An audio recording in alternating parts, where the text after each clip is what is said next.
无敌爽文女帝甜宠。世俗富家子秦天在仙女的带领下加入了昆仑剑派，成为了昆仑小师叔。觉醒签到系统，开局签到获得神秘功法。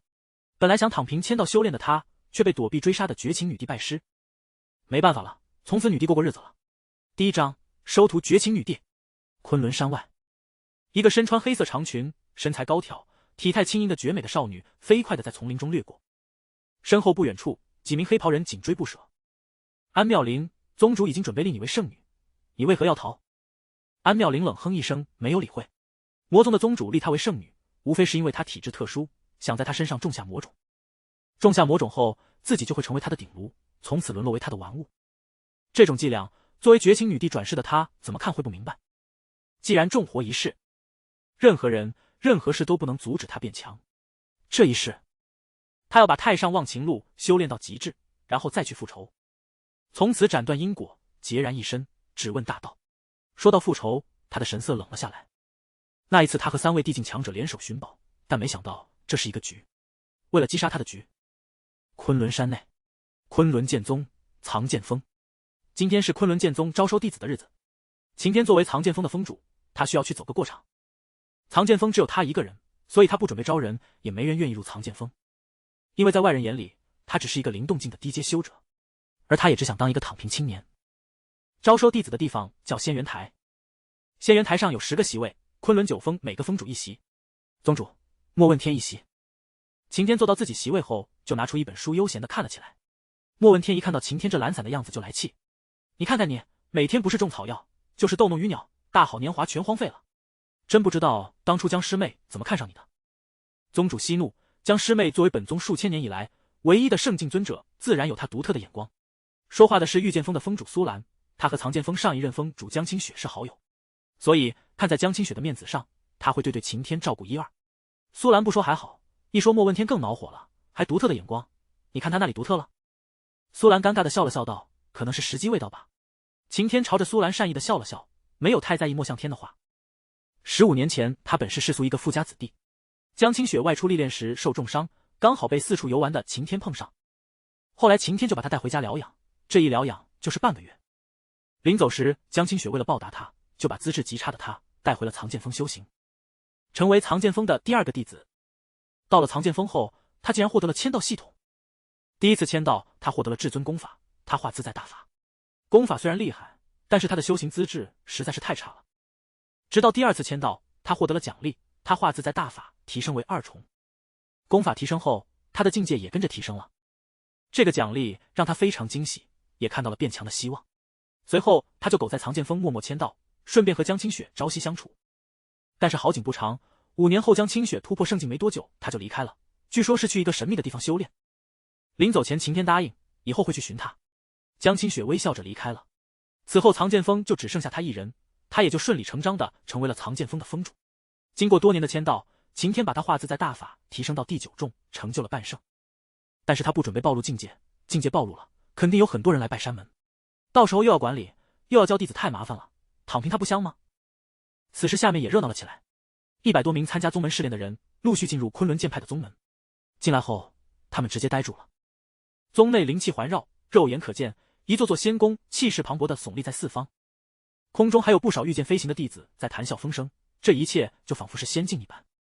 这就是他们向往的宗门，也是东周正道的3大宗门之一。哇，你看，坐在中间的就是掌门莫问天，东周6大半圣之一，还有那个御剑锋的锋主苏兰是东周3大美人之一。青山试炼者惊叹道。白衣试炼者说道，你说的都是大家知道的，但是你可知道10年前昆仑剑派乃是东周第1势力，而这一些都归功于藏剑锋的锋主江清雪，她是东周唯一的圣境，也是东周第1美女。只是好景不长，突破没多久她就离开了。青山试炼者接话道，这事我也曾听我父亲说过，不过现在的藏剑锋不行了。据说藏剑锋的锋主只有灵动境，和我们差不多，你们可要记得避雷。一群人继续七嘴八舌地讨论着，等待着试炼的开始。宗门口，安妙龄看着拜师的试炼者有序进入，他也跟着进去了。后面追踪的黑袍人看到安妙龄进入了昆仑剑派，只能暂时放弃。走，我们回去禀告宗主，这事不算完。等安妙龄进去后，入场时间也基本结束了。钟声响起，莫问天缓缓起身宣布，试炼开始。第一项是测试资质，这一项起码能淘汰一大半人。不断有人唉声叹气地离开昆仑剑宗。直到安妙龄测试的时候，场上一片哗然，就连懒散的晴天也多看了一眼。场上温度变低，一个冰凤虚影若隐若现，这竟是冰凤血脉！莫问天一脸震惊。这种上古血脉一旦觉醒，入圣境的概率就非常大。呼！莫问天强行压下内心激动的情绪，心中也有了一些计较。天赋测试之后就是比武试炼。比武试炼中，安妙龄凭借自己前世的功法和武技，也是轻松的拿了第一。等所有试炼结束后，9位峰主就一个个站了起来，做自我介绍。只是他们介绍的时候，都有意无意的看向了安妙龄。到了晴天介绍的时候，他就站了起来，简单的说了一句：“我是藏剑峰的峰主晴天，我这个人比较懒，没什么特长。”说完他就坐下了。哇，这秦峰主长的也太帅了吧！是啊，如果能亲他一口，我感觉我可以破境了。好可惜啊，要不是父亲不让，我真想加入藏剑峰。下方一众女试炼者一下就被晴天的颜值吸引了。莫问天听到下面的声音后，暗自冷哼一声，帅能当饭吃。介绍完后，众峰主就开始挑人。林雪这个小姑娘适合修炼御剑诀，就加入我御剑锋吧。苏兰道。莫问天点了点头，确实很适合。这个叫赵天的天赋是雷属性，我御雷锋要了。各峰的峰主都纷纷起身挑选弟子，只有晴天依旧悠闲地坐着看书。没多久，场中试炼者被挑选的只剩下一个安妙龄。此时安妙龄神色冰冷地站在那里，仿佛不食人间烟火的仙子一般。但仔细看，可以从眼神中看出她的冷傲之气。所有峰主包括掌门都看向了安妙龄，这或许就是下一个江清雪。莫问天起身开口道：“我想收你为关门弟子，你可愿意？”安妙龄皱了皱眉，莫问天虽然是宗主，但他也是半圣强者，如果跟着他，自己的一些秘密就有暴露的危险。安妙龄犹豫，莫问天愣住了，其他峰的峰主露出喜色。刚看你剑法使得不错，应该是剑修，论剑道我天剑锋在宗内当属第一。我御雷锋的风雷剑也不错，只要你肯来，我就把我的天阶风雷剑传给你。来我灵耀峰，灵耀管够。灵耀峰的峰主也不甘示弱。晴天看到这一幕，偷乐了起来。你还笑？你好好反省下自己为什么招不到人。莫问天说完晴天后，看向了安妙龄。你想加入那个峰自己选吧，修炼资源，宗门少不了你的。安妙龄点了点头，开始在几位峰主身上扫过，最后他把目光锁定在了晴天身上。我想加入藏剑峰。做出这个决定，他是经过深思熟虑的。他现在缺的只是修炼资源，而不是强者的教导。落针可闻。所有人都惊呆了。你可想好了？莫天问说道。安妙龄认真的点了点头，想好了。话一落音，几位峰主脸一下黑了起来。你跟着他，他自己也才灵动境界，能教你什么？第一个发生的就是御雷峰的峰主。对啊，姑娘，修行中如果有良师指导，可以事半功倍，你可别被晴天的美色所迷惑。天剑峰的峰主也道。美色？晴天仔细看向了安妙龄。此时的安妙龄或水般的小脸上并没有什么特别的表情，依旧平淡高冷。你确定要拜我为师？晴天放下手中的书，缓缓说道。安妙龄点了点头，确定。莫问天看向了晴天，小声道：“赶紧收了，愣着干什么？”晴天无奈一笑：“既然你执意要拜我为师，就要守我规矩，你可愿意？”安妙龄闻言，眉头一皱：“我堂堂绝情女帝拜你为师，还这么多事。”但为了有一个好的修炼环境，他最终忍了下来。“我愿意。”晴天诧异的看了安妙龄一眼，继续道：“我这个人很忙的，所以可能没有什么时间教导你。”不等安妙龄回话，莫问天连忙说道：“姑娘有任何修为上的问题，都可以随时来找我。她现在只想把人留住，至于谁来教，以后再说也不迟。”晴天继续说道：“有时我也会安排一些琐事让你做，你可愿意？”安妙龄深深看了晴天一眼，脸上没有任何表情，但是心里却非常愤怒。我忍，我修为近几日应该就能突破灵动，到达金身境。等我突破了，看你还怎么管我。想到这里，他有了决定。Chapter 2. The recognition of the divine weapon and the celestial phenomenon. I agree, she declared. Consider it carefully, young lady. Why deceive yourself? Some of the peak masters were still unwilling to concede, eager to try once more. My mind is made up. Having said this, she promptly performed a formal bow to Qin Tian. Disciple in Miaoling greets her master. Given the circumstances, Qin Tian nodded and said, "From this moment forth, you shall be my disciple." Ding. Congratulations, host, for acquiring an exceptional disciple. This girl is the reincarnation of a female emperor. Nurture her well. Reward. All learn martial skills elevated by 1 rank. Reward. Supreme sword technique, Heart Sword Method. Reward: Supreme Divine Weapon, Ice Glass Sword. Upon hearing the voice in his mind, Qin Tian's eyes brightened. His martial skills had indeed advanced. He had studied a multitude of martial arts, encompassing footwork, fist techniques, and swordplay. This enhancement was a tremendous gain. He began to contemplate finding the Monkey Demon Emperor to hone his skills, as he had long yearned for the monkey wine. As for the Supreme Sword Technique, it was even more formidable, as it transcended the imperial rank. In high spirits, Qin Tian spoke, "Let us proceed, disciple. Follow me to the Sanjin Peak." And Miaoling nodded and trailed behind him. Before they departed, Imo Wentian cautioned, "Do not mislead the disciples. Many halls at Sanjin Peak were uninhabited, leading to their dilapidation. The only occupied place was the Sanjin Pavilion." Upon arriving, Qin Tian said, "There are many rooms. Choose one to settle in, and once you are settled, seek me out." And Miaoling nodded and departed, selecting a room at random. The interior was quite filthy, with a significant amount of dust, and Miaoling wrinkled her nose in disdain, realizing that even a former female emperor had to clean. After tidying up, she sought out Qin Tian. "Master, where may I obtain the spiritual herbs and elixirs?" Qin Tian looked at her dusty little face and could not help but reach out to wipe it. And Miaoling was momentarily taken aback, then stepped back repeatedly, her expression frostier than before. Internally, she was tumultuous. The ruthless and decisive female emperor had been touched on the face, taken advantage of. Previously, no male cultivator had dared even to look at her.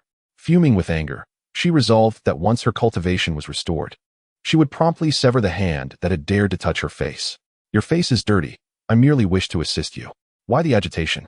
Qin Tian asked, puzzled. "Humph." And Miaoling coldly snorted, refusing to look at him, fearing she might act impulsively. After a moment's thought, Qin Tian presented the supreme divine weapon, the Ice Glass Sword. "Since you have chosen to be my disciple, consider this sword as a token of my acceptance." And Miaoling dismissed it without a glance, asserting, "I do not want it." She felt that a mere spirit realm cultivator could not possibly possess anything of worth. "What are you being so polite for? Accept it from your master," Qin Tian insisted, thrusting the sword into her embrace. As Miaoling grasped the sword, intending to discard it, she sensed something was amiss. Using her spiritual sense to probe, she was stunned. Her breath quickened, and her heart raced with astonishment. This was, indeed, a supreme divine weapon. Weapons, techniques, and elixirs are classified into ranks: yellow, profound, earth, heaven, imperial, and supreme, each further divided into inferior, middle, superior, and exceptional grades. In her previous life, she had possessed an inferior grade imperial weapon. The primary motive of those who had conspired against her was to seize her imperial weapon. The allure of such treasures was undeniable, and now one lay within her grasp. "Are you truly giving this to me?" she asked incredulously. "Yes, but if you do not appreciate it, I shall take it back," he replied, reaching for it. And Miaoling hastily shielded the sword, declaring, "I like it." "As long as you are pleased," Qin Tian smiled gently, and Miaoling furrowed her brow, perplexed. "Why are you so kind to me? What do you mean by why? Did I not just say this is a token of your apprenticeship? It is only fitting for a master to present a gift to their disciple," Qin Tian responded. "Oh," and Miaoling replied, her expression complex. Qin Tian's actions had indeed moved her, even stirring her cold heart. In her past life, she had traversed the world with just a sword, severing all ties. Would she be able to achieve the same in this life? Faced with such a treasure, her confidence began to wane. Then, recalling something, she inquired, "How did you come by this divine weapon?" "I found it," Qin Tian replied nonchalantly. "Found it? Are you trying to deceive a child?" And Miaoling regarded him with disbelief. "What else could it be?" Qin Tian countered, and Miaoling hesitated, then considered the possibility. How could a mere spirit realm cultivator acquire a supreme divine weapon through merit? As this thought settled, her heart gradually calmed. He must be unaware of the sword's true value, which was why he gifted it to her. In light of this sword, she resolved to forgive him for previously touching her face. Having come to this realization, she immediately began the blood oath to recognize the sword as her own. As her blood entered the blade, it radiated a kaleidoscope of colors, shooting up into the heavens and invoking a celestial phenomenon. Qin Tian's expression changed, and he swiftly waved his hand, causing the phenomenon to dissipate. However, it was already too late. At the peak of Wentian, Imo Wentian, who had been cultivating, instantly vanished from his chamber. Deep within the wild mountains, several demon emperors and a mysterious, slumbering entity simultaneously opened their eyes. The leader of the demon sect from the eastern continent gazed towards the Kunlun sword sect, muttering, "This is intriguing. I will pay a visit to the Kunlun sword sect once I exit my seclusion." and Miaoling was startled, hastily retracting the ice glass sword into her body. Just as she did, Mo Wentian arrived, asking, "Did you see anything unusual?" Qin Tian lazily replied, "I saw a celestial phenomenon in the sky. Beyond that, nothing noteworthy." Mo Wentian appeared skeptical, turning to Miaoling, who nodded repeatedly in affirmation of Qin Tian's words. Following this, Mo Wentian personally investigated before feeling reassured. "This phenomenon appearing in Kunlun may spell trouble for us. Do take care." With that, he departed, looking troubled. And Miaoling realized she had caused a stir and cast an awkward glance at Qin Tian. In her previous life, she had recognized an inferior-grade imperial weapon, but it had never invoked such a skyward phenomenon. Simultaneously, she was astonished that Qin Tian could dispel the phenomenon. She felt her master was becoming increasingly enigmatic.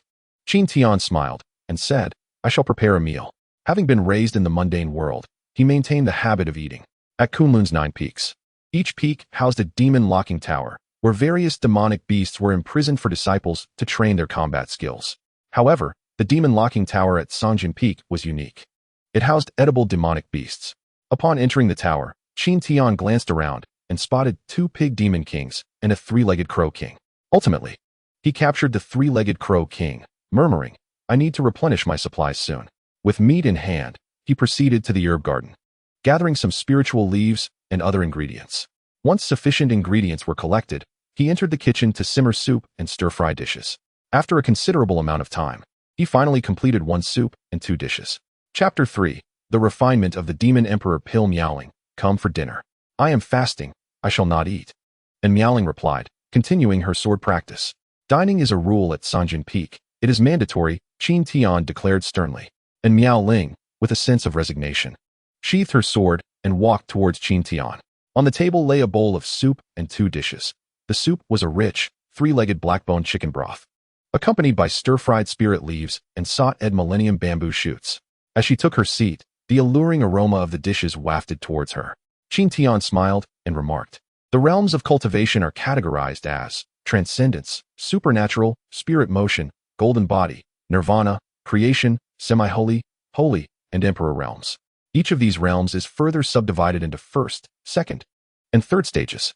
After this meal, you should be able to break through to the 1st stage of the golden body realm."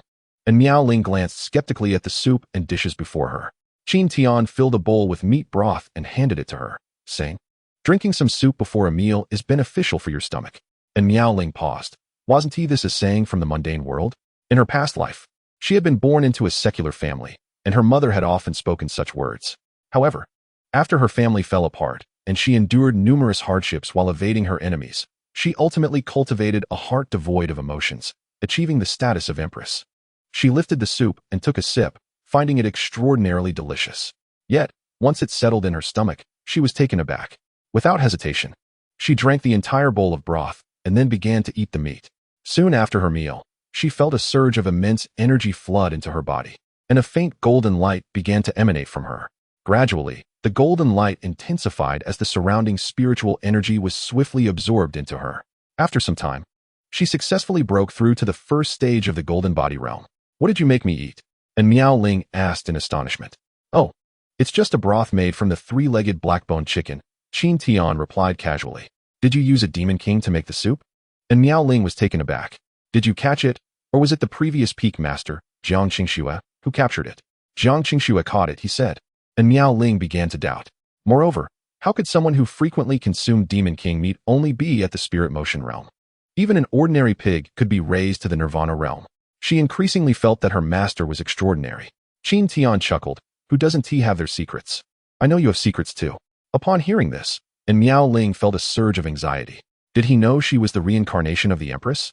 Observing her tense expression, Qin Tian found her somewhat adorable, and he affectionately ruffled her hair before taking his leave. Before departing, he instructed her to tidy up the table. Once Qin Tian was a distance away, and Miaoling muttered under her breath, "Taking advantage of me again. Sooner or later, I'll chop off your hand." After leaving, Qin Tian gazed towards the direction of the wilderness mountains. He pondered for a moment. Now that Miaoling had broken through to the golden body realm, her physical strength was sufficient. It was time to refine a demon emperor pill for her to awaken the bloodline of the ancient ice phoenix. With this thought in mind, he set off towards the wilderness mountains. This time, he intended not only to acquire some Demon Emperor blood, but also to replenish his stock of ingredients. Upon arriving at the Wilderness Mountains, he made his way swiftly into the depths of the mountain range. "Damn humans, why are you here again? If you capture my subordinates again, I'll fight you," bellowed the Qingpeng Demon Emperor angrily.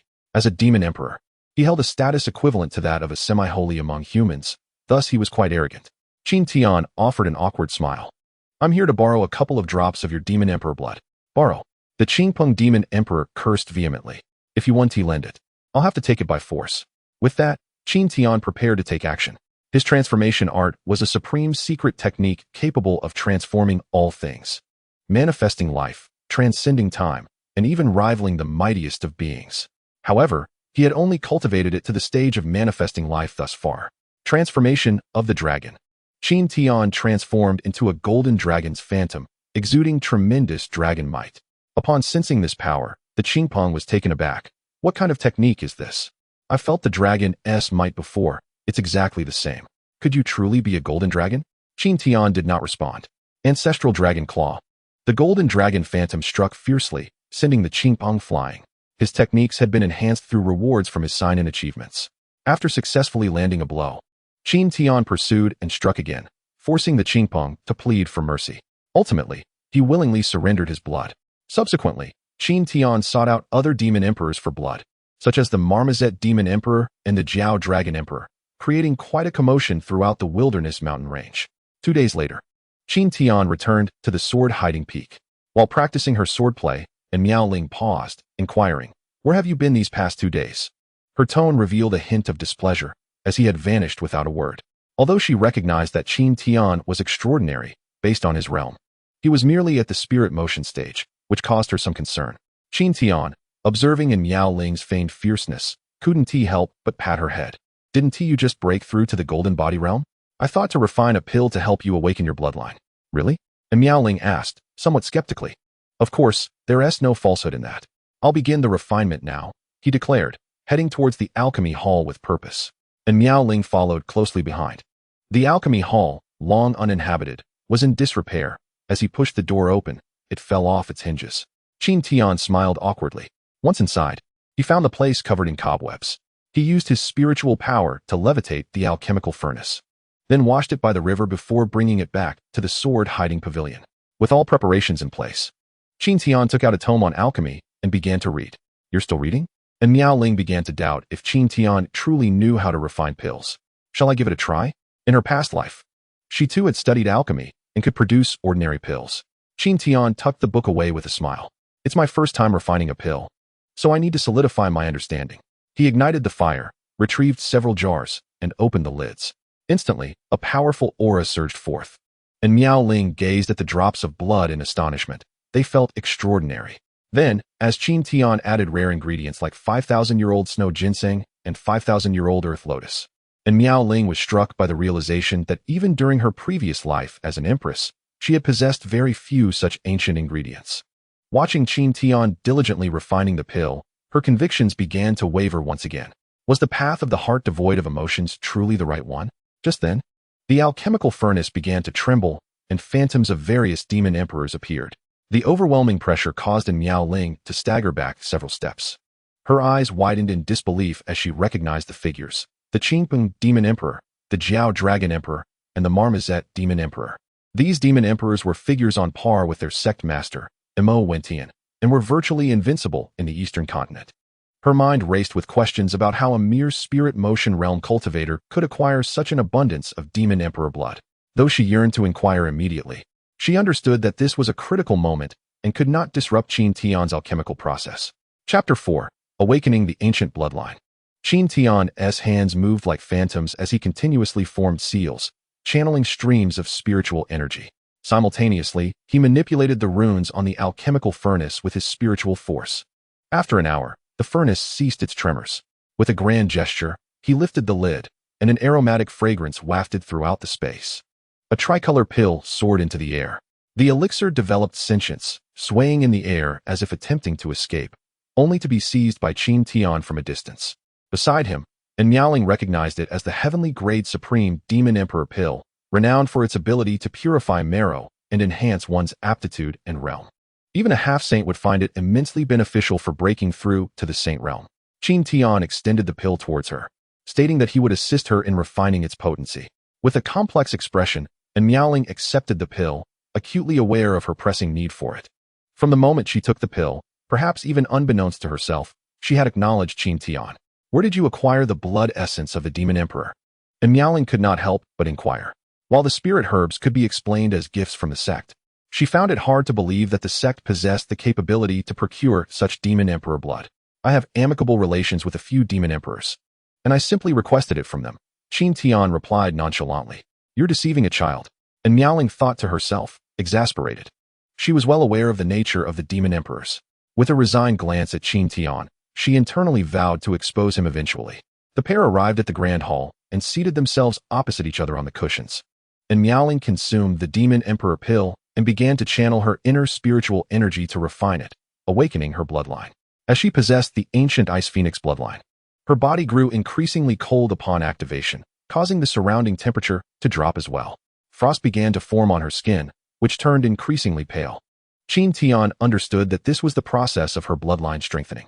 He raised his hand, channeling his spiritual energy into Miaoling's body to catalyze the elixir's effects. 10 minutes passed, and suddenly Miaoling's expression morphed into one of peculiarity. The frost on her eyelashes began to dissipate, her snow-white skin took on a rosy hue, and her gaze grew hazy. What is happening? This state disrupted her bloodline activation. Qin Tian hurriedly adjusted his spiritual energy to continue the process, as failure to do so would result in Miaoling's awakening being thwarted. And Miaoling too sensed that something was amiss. Her body was ablaze with heat, and she struggled to maintain control.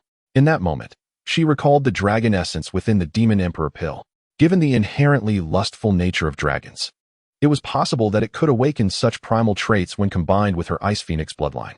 Realizing this, she cast a resentful glance at Qin Tian, suspecting that he was deliberately causing this predicament. Before she could fully grasp the situation, her last shred of rationality was consumed, and she threw herself at Qin Tian, kissing him. Qin Tian was taken aback. He wanted to stop her, but found himself unable to do so, as he was still channeling her bloodline. His eyes widened as he beheld Miaoling's enchanting visage and her delicate skin, stirring feelings of restlessness within him. You dare to offend your master. Stop it, forget it. I shall endure this. Ultimately, Qin Tian resigned himself to her advances, as halting would lead to a failed awakening. Half an hour later, a resounding phoenix cry echoed, and an ethereal image of the ancient Ice Phoenix manifested above her. The overwhelming presence of this apparition signified the extraordinary nature of her bloodline. Ding. Host disciple awakens the Emperor-grade ancient Ice Phoenix bloodline, demonstrating exceptional talent. Host's aptitude elevated to 6th grade, and signing rewards increased by 50%. Such fortuitous tidings. Should I gather more disciples? This reward was monumental for Qin Tian. The 50% increase in signing rewards was particularly significant. Previously, he only received rewards every few months or even annually, with those rewards being of higher quality. This sudden increase would greatly accelerate his own cultivation speed. Aside from the elevation of his realm, he would also receive a multitude of other rewards. The enhancement of his aptitude to 6th grade was a commendable achievement as well. Initially, he possessed only 2nd grade aptitude, and typically, one needed at least 3rd grade to enroll in the Kunlun Sword sect, thus he had essentially taken a backdoor entry. Cultivation aptitude ranges from 1st to 9th grade, above which lies the Saint and Emperor grades. 6th grade is akin to being an elite disciple within the sect. However, compared to those who are direct disciples of peak masters or the sect leader, there remained a disparity. This was precisely why he previously preferred a laid-back approach. With 2nd grade aptitude, self-cultivation yielded minimal results. It was far more advantageous to simply wait for signing rewards. At this time, having successfully awakened her bloodline, and Miaoling entered a mysterious state, her realm beginning to break through. 2nd layer of Golden Body Realm. 3rd layer of Golden Body Realm. 1st layer of Nirvana Realm. Ding. Congratulations to the host disciple for breaking through to a major realm, rewarding host with an elevation of aptitude to 7th grade and increasing signing rewards by 10%. Qin Tian was overjoyed.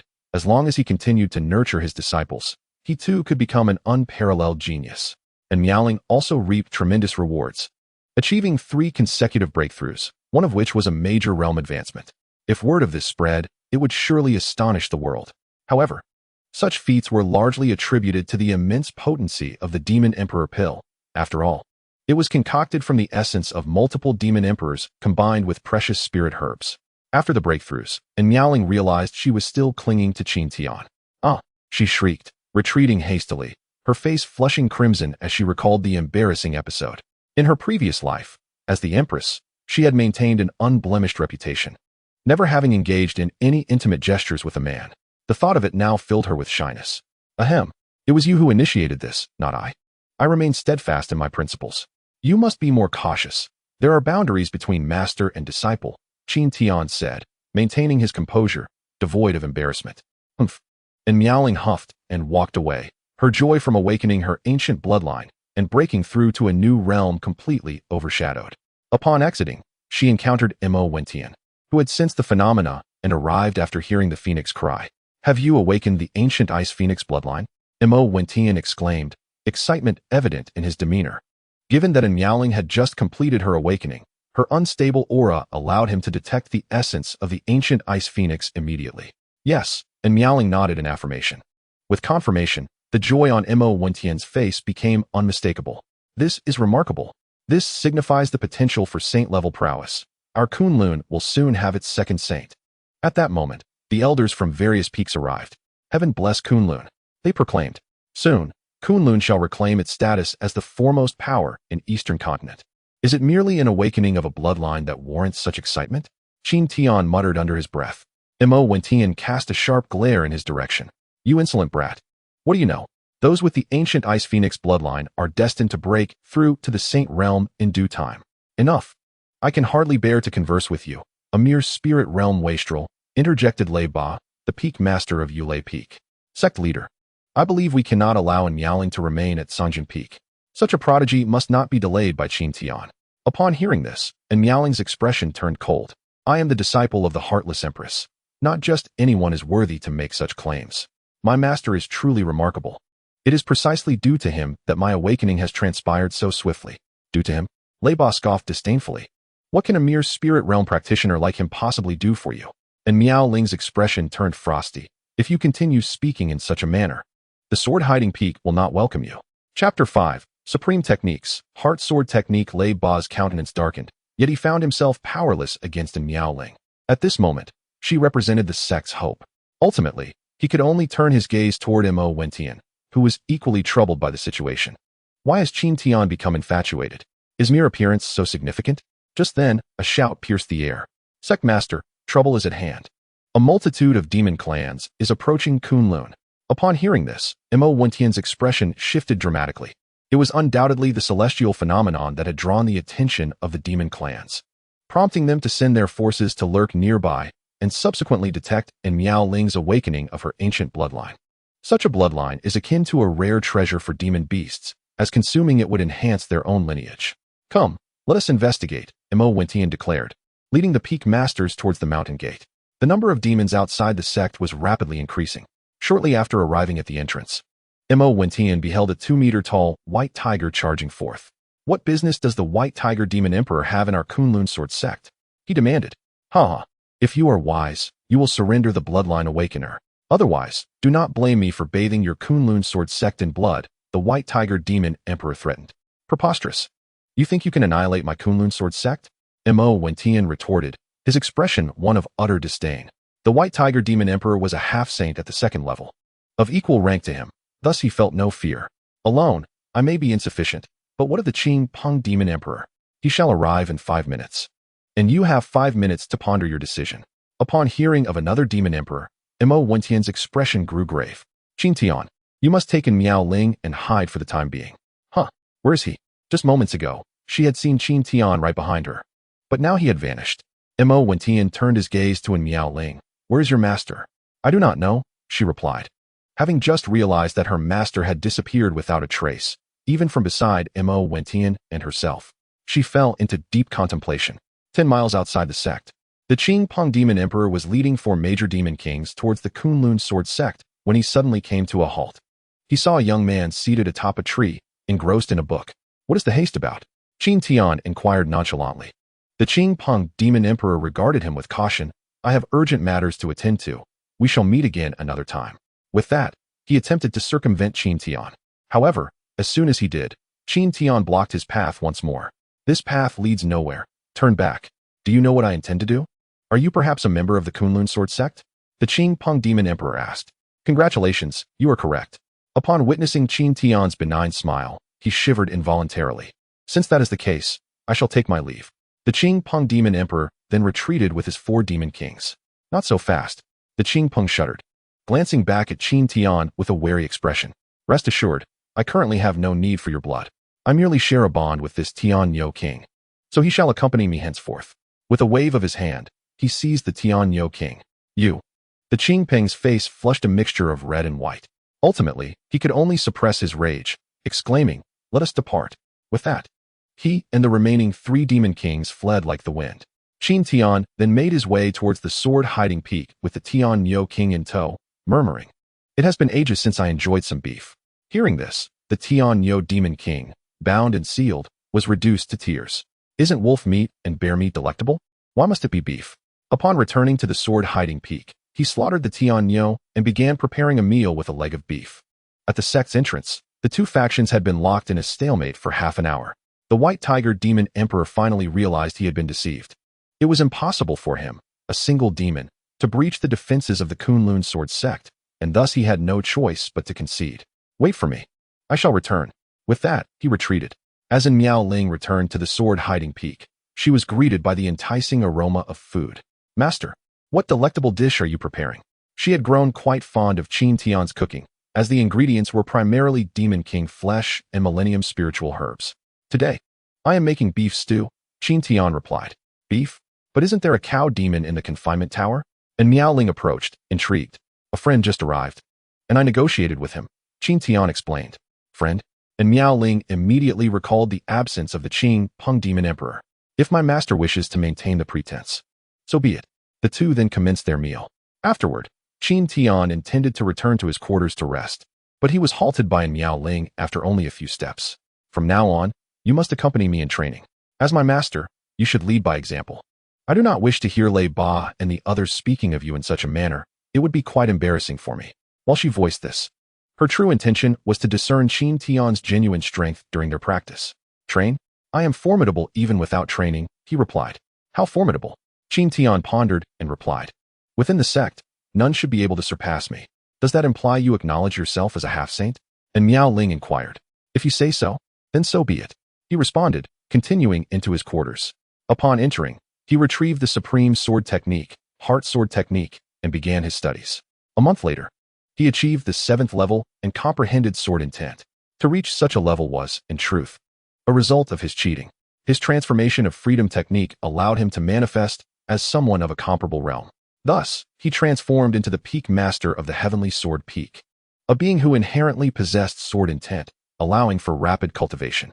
Simultaneously, he became aware that his innate talent was rather lacking.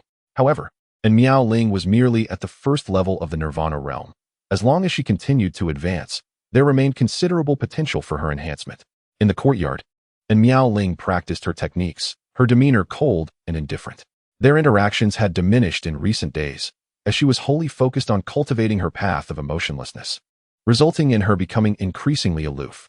Qin Tian approached and asked, "What technique are you practicing?" And Miao Ling sheathed her sword and replied coolly, "The supreme emotionless record. It is an imperial-grade technique. Should you require it, I can impart it to you." Qin Tian furrowed his brow. "Recite it for me." And Miao Ling nodded, concentrating, gathering the 5 elements to understand life and death, observing the heavenly mandate. One can forget emotions. After only a few lines, Qin Tian interrupted. "What a wretched technique. Forget emotions? If one truly severs all feelings and desires, becoming devoid of emotion, what meaning does cultivation hold? What significance does life itself possess?" His 2 consecutive questions left Miao Ling momentarily stunned. Recently, the care and concern Qin Tian had shown her, along with the exceptional imperial weapon and demon king elixirs he had provided, stirred emotions within her that challenged her convictions. "Do you not prefer sword practice? I possess a heart sword technique that should surpass your supreme emotionless record." With that, Qin Tian extended the heart sword technique towards her. Chapter 6. The techniques above the imperial realm, and Miao Ling took the heart sword technique and began to read it. Immediately, she found herself deeply captivated. Gradually, her hands began to tremble slightly. Could this truly be a technique capable of cultivating to the Imperial realm? Her expression was one of utter disbelief. Breaking through the Imperial realm had been her lifelong aspiration in her previous life, yet she had never glimpsed the path before her demise. What level of technique is this? And Miaoling inquired. It belongs to the Supreme Realm. I have practiced it slightly, and it is indeed remarkable. As for your Supreme Forgetfulness technique, you should abandon it from now on, Qin Tian replied sternly. Understood. And Miaoling nodded vigorously. With this technique, who would still practice the Supreme Forgetfulness technique? She was well aware that in her past life, she had already perfected the Supreme Forgetfulness technique, and that path had reached its end. Attempting to break through the Imperial realm with the Supreme Forgetfulness technique had merely been self-deception. Then she looked at Qin Tian, her gaze softening. She no longer had to fear that his kindness would affect her resolve. Qin Tian affectionately ruffled Miaoling's hair, and this time she did not resist as much. Let us practice the sword. Qin Tian intended to impart his insights from the past few days to her, so she could learn the heart sword technique sooner. He began to explain, the sword's momentum is easy to cultivate, but the sword's intent is difficult to refine. The sword's momentum is merely external, a mimicry of the natural forces of heaven and earth applied to the sword. However, the sword's intent directly confronts one's true self, refined through the clarity of mind and perception. And Miaoling was currently at the level of sword momentum. While Qin Tian was imparting the sword path, Yan Qingxi, a direct disciple of Mo Wentian, arrived. Initially, Mo Wentian had intended to deliver cultivation resources to Miaoling himself, but upon learning of this, Yan Qingxi took it upon herself to do so, eager to see her handsome junior uncle again. Upon arriving at the sword-hiding peak, she saw Qin Tian teaching sword techniques and chose not to interrupt, listening with curiosity instead. At first, she was somewhat dismissive, but as she listened further, she was astonished. The sword path Qin Tian spoke of had touched her deeply, and she felt the bottleneck of her sword momentum loosening. And Miaoling also gained insights, and the seed of sword intent began to sprout within her. Seeing this, Qin Tian continued, sword intent is an extension of the source, a source that belongs solely to the sword, embodying the sword's nobility, its aloofness, and its sharpness, the true essence of the sword. Boom. And Miaoling suddenly awoke to this understanding.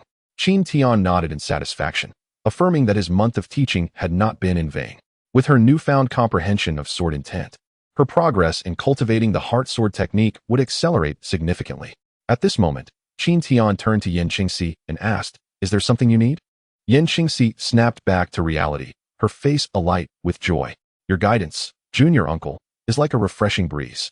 I find myself increasingly fond of and in awe of you. By the way, I was sent by Master to deliver pills to my junior sister. With that, she produced 10 vials from her spatial ring and handed them to Miaoling. Upon inspection, Miaoling discovered they were all high-quality and supreme-grade spiritual herbs, along with a low-grade Heavenly Stage 9 Divine Cleansing Pill, crafted from 9 types of spiritual herbs over 3,000 years old. The sight of these pills made Yan Qingxi a little envious, yet she understood that she could not compete with Miaoling, who had awakened the ancient Ice Phoenix bloodline. After delivering the pills, she bid farewell to Qin Tian, feeling a sense of enlightenment that compelled her to enter seclusion. Before leaving, she winked at Qin Tian, conveying her admiration, which caused Miaoling to frown in response. The following day, as Qin Tian slumbered peacefully, he was abruptly awakened by a series of knocks at the door. Master, it's time to rise. No, I wish to sleep a little longer. Master, you must get up and teach me to cultivate.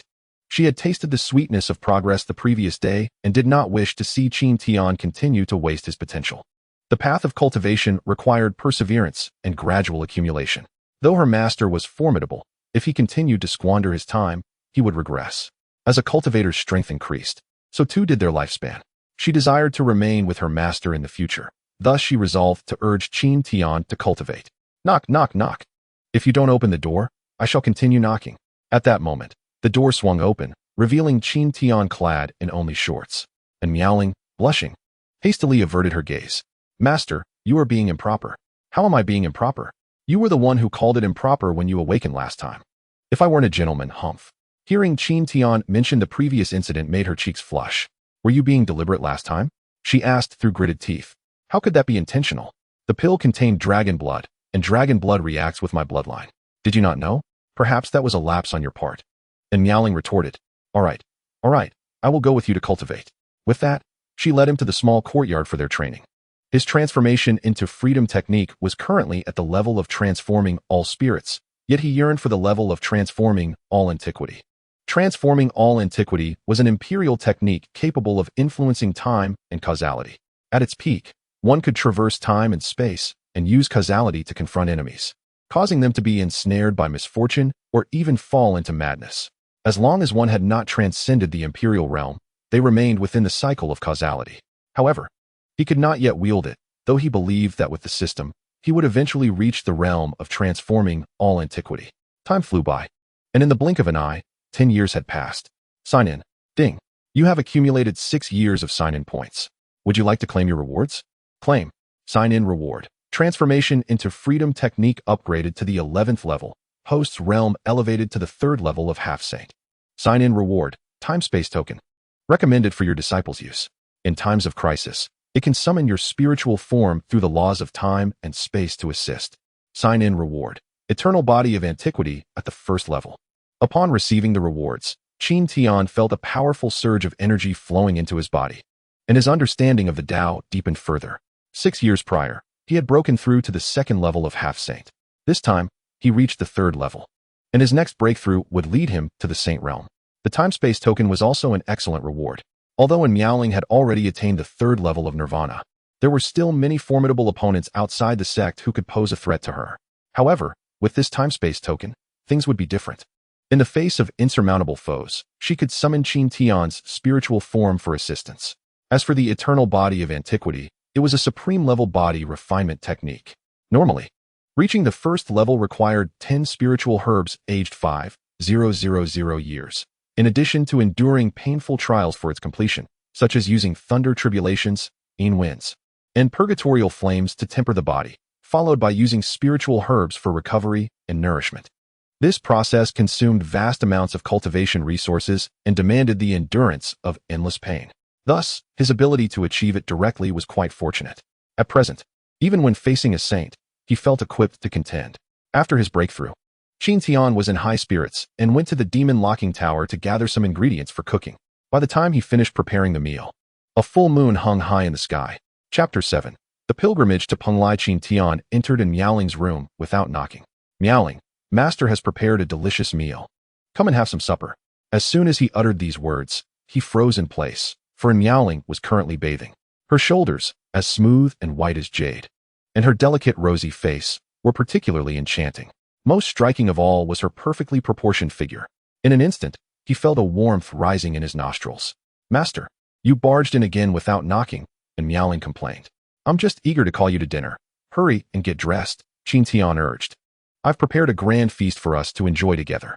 Get out, she retorted, taking a few steps back and standing at the door. Once the door is closed, and Miaoling said, I assure you, I won't peek. Hurry up, or the food will get cold. I don't believe you. With that, and Miaoling waved her delicate hand, shutting the door firmly. Qin Tian sighed deeply. Where has the trust between people gone? After the door closed, and Miaoling began to dress. What should she wear? As she rummaged through her clothes, she spotted a red garment Qin Tian had gifted her recently. She donned it and looked in the mirror, her arms and thighs exposed. Humph, I knew Master was a lecher. I won't let him take advantage of me. With that, she found a large silk scarf to drape over her shoulders, covering them partially and concealing half of her thighs. Once dressed, she made her way to the dining area, the aroma of the dishes instantly whetting her appetite. Qin Tian was not one to cook daily. He did so only when he felt like it or when she specifically requested it. Otherwise, he might go a month without preparing a meal. It had been a while since she last ate, so her hunger was palpable. After she had a few bites, Qin Tian produced a jar of monkey brew, filling 2 cups generously. This brew was hidden away by the monkey demon emperor. I finally managed to acquire a jar. And Miaoling chuckled. The demon emperor must be unfortunate to have crossed paths with you. This monkey brew not only required over 5,000 years of spirit fruit, but also demanded a decade of brewing by the monkey clan. I did not fetch it for myself, but for you, so you can break through sooner, Qin Tian explained, touched by his words. And Miaoling raised her cup and clinked it with his, downing the contents in one go. Upon drinking, a powerful surge of pure spiritual energy spread throughout her body, simultaneously refining her physique. Before long, her aura intensified. Qin Tian also took a sip from his cup, remarking, drinking like that lax soul, you must savor it. Savor? You don't want me to get drunk, do you? And Miaoling casually let her scarf slip a little, revealing her fair skin and alluring collarbone. Qin Tian's eyes widened, His disciple was right. This brew was meant to be consumed cup by cup. With that, he too downed his drink. And Miaoling adjusted her scarf, stood up, and said, "You enjoy it. I'm going to bed." With that, she gracefully departed. Watching her retreating figure, Qin Tian murmured, "The girl next door is blossoming. This young lady is becoming increasingly enchanting." The next day, several individuals arrived at the sect's entrance, including an elderly man and 2 young men and a woman. One of the young men called out loudly, "Disciples of Elder Lingya from Penglai have come to pay respects." In the depths of the sect, Mo Wentian frowned. Their visit at this time undoubtedly harbored ill intentions. Could it be related to the secret realm? Soon, Lingya and his companions were ushered into the main hall of the sect. "May I inquire the purpose of your visit, Brother Ling?" Mo Wentian asked. "I have heard that Kunlun possesses a prodigy awakened from ancient bloodlines, so I brought my disciples to witness this," Lingya replied. At this moment, a young man standing beside Lingya stepped forward, humbly announcing, "I am Bai Xiaohua, the foremost disciple of Penglai. Greetings to Sect Master Mo." Some disciples below began to murmur among themselves. It turned out this was Bai Xiaohua, the chief disciple of one of the 3 major orthodox sects, Penglai. Moreover, he was the foremost prodigy of the younger generation. Indeed impressive, though he is not as handsome as my junior apprentice. Mo Wentian nodded, praising him. He is certainly a remarkable talent. However, Miaoling is currently in seclusion and cannot be disturbed. Mo Wentian decisively quashed any hopes they had of meeting her, for she possessed the ancient Ice Phoenix bloodline, which could not be compromised. Lingya and Bai Xiaohua's expressions shifted. They had initially intended to propose marriage to Miaoling after meeting her, but now they could not even see her. "Sect Master Mo, I, Bai Xiaohua, wish to spar with the younger generation of Kunlun, if it is convenient." The moment he spoke, the hall erupted in chatter. "Is this fellow here to stir trouble?" "Indeed. This is problematic. It seems our younger generation lacks someone of his caliber." Mo Wentian's expression remained impassive, but internally, he was fuming. This was clearly an act of bullying. Yet, he found himself in a position where he could not refuse without losing face. "Very well, a sparring session among the youth is beneficial," he conceded, then conveyed a message to his disciple, Yin Qingxi. Yin Qingxi had recently gained some insights. Perhaps she might have a chance against Bai Xiaohua. Far away on Sanjin Peak, Qin Tian seemed to sense something, glancing toward the main hall of the sect. "What is wrong, master?" And Miaoling inquired, noticing the change in his expression. "A half-saint has brought people into the sect, likely to cause trouble." "Oh," and Miaoling replied disinterestedly, continuing her sword practice. In the hall, Bai Xiaohua stepped forward, declaring, "Which senior brother is willing to enlighten me? If victorious, I shall reward you with a top-tier Earth-grade elixir." Top-tier Earth-grade elixir? Many gazes turned greedy. However, in the end, no one stepped forward. They were not foolish and understood the disparity between themselves and Bai Xiaohua. Bai Xiaohua surveyed the room, and those he fixed his gaze upon instinctively took a step back. "What? Is there no one from Kunlun's sword sect willing to step up?" Bai Xiaohua taunted, emboldened by the backing of Lingya, a half-saint. Hearing this, all Kunlun disciples were provoked. "I shall take you on." A burly man strode in from the entrance of the hall. "Su En-lei, the foremost disciple of Yulei Peak, seeks your guidance." As Su En-lei's words fell, discussions erupted around him. "Su En-lei has arrived. I've heard his Yulei technique is particularly aggressive. Perhaps he stands a chance." Chapter 8. The duel with the foremost disciple of Penglai. Upon hearing the mocking undertones in Bai Xiaohua's words, nearly all the disciples were incensed. Mo Wentian sighed inwardly. If Bai Xiaohua was not defeated, it would be embarrassing, but he feared for the confidence of Kunlun's younger generation being undermined. "Prepare yourself," Su En-lei shouted, swiftly forming hand seals. Thunder summoning technique. A bolt of lightning struck down above Bai Xiaohua's head. Boom! Bai Xiaohua effortlessly dodged the strike, which hit the ground with a resounding crash, creating a crater. At this moment, everyone discerned Bai Xiaohua's true cultivation level. He was at the 3rd stage of nirvana, while Su En-lei was only at the 2nd stage. The difference in their realms made it exceedingly difficult for Su En-lei to land a hit. However, Xian-lei was unwilling to concede defeat. He summoned lightning into his body, and arcs of electricity surged towards him. At this moment, Xian-lei's aura fluctuated continuously, yet his complexion was exceedingly grim. Bai Xiaohua did not intervene. A hint of mockery danced at the corners of his mouth. Gradually, Xian-lei's expression twisted in agony, as if bearing immense torment. "Xianer, enough. If you absorb any more, your body will collapse," the peak master Lei Ba urged anxiously. Ignoring the warning, Xian-lei gritted his teeth and persisted in his absorption. After 3 breaths, he forcibly elevated his realm to the 3rd level of nirvana. Yet, this was merely a temporary state. Once the power of the lightning dissipated, his realm would regress to the first level of nirvana. Such was the after effect of the secret technique of summoning lightning into the body. Now that you are ready, I shall make my move, Bai Xiaohua declared, drawing a sword that radiated an overwhelming sword intent. Heavenly tier, middle grade martial technique. One sword to stabilize the mountains and rivers. With a whoosh, a beam of sword light shot forth with tremendous might. Boom. Although Lei Xian exerted all his effort to resist, he was still sent flying, crashing into the wall behind him before slowly collapsing to the ground, spitting out a mouthful of blood.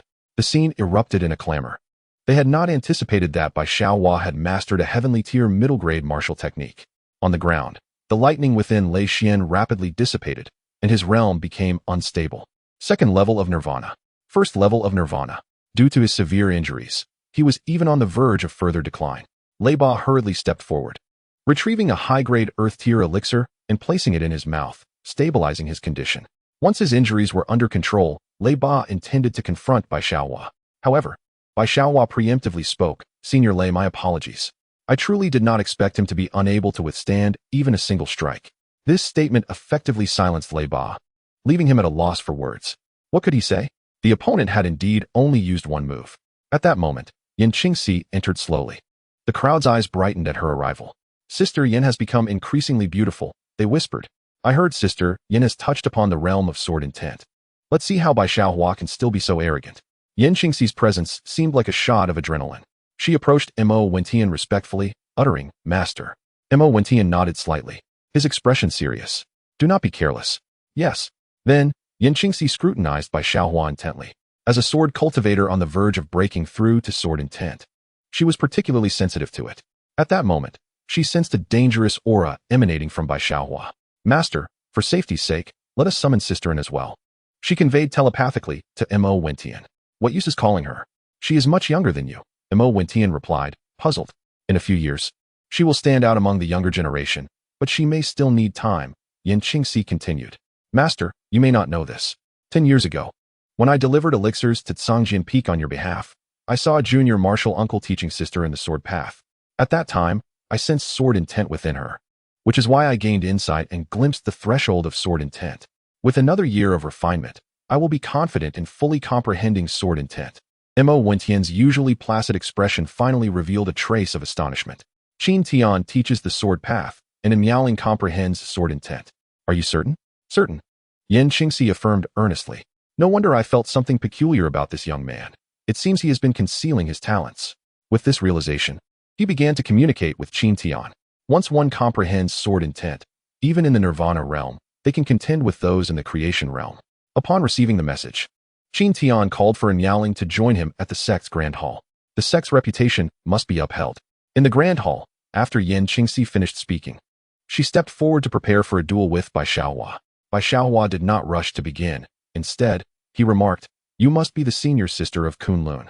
Since you have stepped up, why not make a wager? The Xianyao secret realm is about to open. Each of our 3 sects has 3 spots, so let us wager one of those spots. If someone from Kunlun can defeat me, I will grant you my spot. Conversely, if you lose, you must forfeit one to me." Yan Qingxi turned to Mo Wentian, seeking his approval. Mo Wentian nodded. Bai Xiaohua's words confirmed his prior suspicions. They had indeed come for the spots in the Xianyao secret realm. With Mo Wentian's consent, Yan Qingxi said, "I agree. If I lose, I shall give you my spot, and vice versa." Just as they prepared to commence, Qin Tian arrived with a Miaoling. Upon seeing her, Yan Qingxi instantly displayed a look of infatuation. The other female disciples were similarly captivated. Meanwhile, Bai Xiaohua found himself deeply drawn to Miaoling's beauty. Having encountered numerous beauties throughout his life, he had never before seen one so poised. He was certain he had fallen for her at first sight and resolved to confess his feelings if he won the duel. Noticing Bai Xiaohua's covetous gaze, Qin Tian grew displeased. "What are you standing there for? If you wish to duel, then hurry." Bai Xiaohua furrowed his brow and glanced at Qin Tian, appraising him. "Young man, spirit realm? Is this the sort of person who dares to instruct me?" If this were outside, he would have been dealt with swiftly. Bai Xiaohua suppressed his anger, asking, "Who are you to speak so uncouthly? You are the one lacking in manners," and Miaoling and Yan Qingxi retorted in unison. "This is my master. This is my junior martial uncle." The 2 women stepped forward to defend Qin Tian. Bai Xiaohua was momentarily taken aback, then recalled the rumors he had heard, that there was a useless junior martial uncle in Kunlun, and this must be him. Given how the two women defended this junior martial uncle, they were clearly enchanted by his looks. I must save them. They need to realize that in the world of cultivators, strength is paramount. With this thought, he once again challenged Yin Qingxi. Yin Qingxi, eager to showcase her abilities before her junior martial uncle, prepared to give her all. Meanwhile, Qin Tian said to Miaoling, make sure to give him a good thrashing. As both were sword practitioners, once their sword intents were unleashed, the arena was filled with flashing sword lights. Their sword forces reached their zenith. Merely a step away from comprehending sword intent, both were at the third level of nirvana and wielded heavenly tier martial techniques, resulting in a stalemate. Bai Xiaohua realized that if he continued to conceal his true capabilities during this contest, it would inevitably end in a draw. At that point, he would lose both the spot and the admiration of the beauties. You are indeed impressive. It is time for me to reveal my true strength. With this proclamation, a spectator spoke up, anyone can boast. Why not show me? No sooner had the words left his mouth than he was met with a resounding slap to the face. A brilliant sword cry echoed throughout the arena as Bai Xiaohua unleashed his sword intent, instantly shattering Yin Qingxi's sword force. The arena fell into a hushed silence, and nearly all the disciples of Kunlun displayed expressions of disappointment. Chapter 9, Mastery of Sword Intent. A slight smile graced Bai Xiaohua's lips as he swung his sword, summoning a gust of wind. Heavenly tier upper grade sword technique, Gale Sword. A visible blade of wind, imbued with a fierce sword intent, surged toward Yin Qingxi. Her expression shifted dramatically as she unleashed her most formidable technique, the heavenly stage superior sword art. The sword dance in the long sky. Boom. In the clash, the myriad sword shadows surrounding Yin Qingxi instantly shattered. Simultaneously, she was forced to retreat several steps, a trickle of blood escaping from the corner of her mouth. Is this the power of sword intent? How can one possibly fight against it? The onlookers gasped in astonishment. Mo Wentian understood that continuing the battle was futile. Qingxi conceded. He urged, no, I wish to try again. Yin Qingxi's determination left Mo Wentian bewildered. Following her gaze, he turned to Qin Tian. Truly, a beautiful disaster, a fateful entanglement. You should yield. Do you not even heed your master's words? Mo Wentian pressed on, aware that if this continued, Yin Qingxi would likely be gravely injured. Yet, she remained resolute. Bai Xiaohua sneered, launching another strike. Yin Qingxi was once more repelled. You've got spirit. However, do not blame me for being ruthless, he declared, unleashing his sword intent once again. The Gale Sword, another blade of wind, laced with sword intent, hurtled toward her. Boom. She was sent flying. A deep gash marring her arm. Unable to bear it any longer, Qin Tian leaped up, catching Yin Qingxi midair. They descended gently together. Wow, that was so cool. If I were injured, would my little master also carry me? A nearby female disciple exclaimed enviously. At that moment, Yin Qingxi, cradled in Qin Tian's arms, blushed deeply. Qin Tian produced a high-grade earth-tier pill and placed it in her mouth, stabilizing her injuries. The wounds began to heal gradually. You little rascal. How long will you hold her? Mo Wentian remarked, displeased at seeing his cherished disciple in Qin Tian's embrace. Hearing his words, Yin Qingxi hurriedly extricated herself from Qin Tian's arms. Qin Tian turned to Miaoling and said coolly, go ahead, deal with him. I still need to return and feed the fish. All right. And Miaoling stepped forward amidst the astonished gazes of the crowd.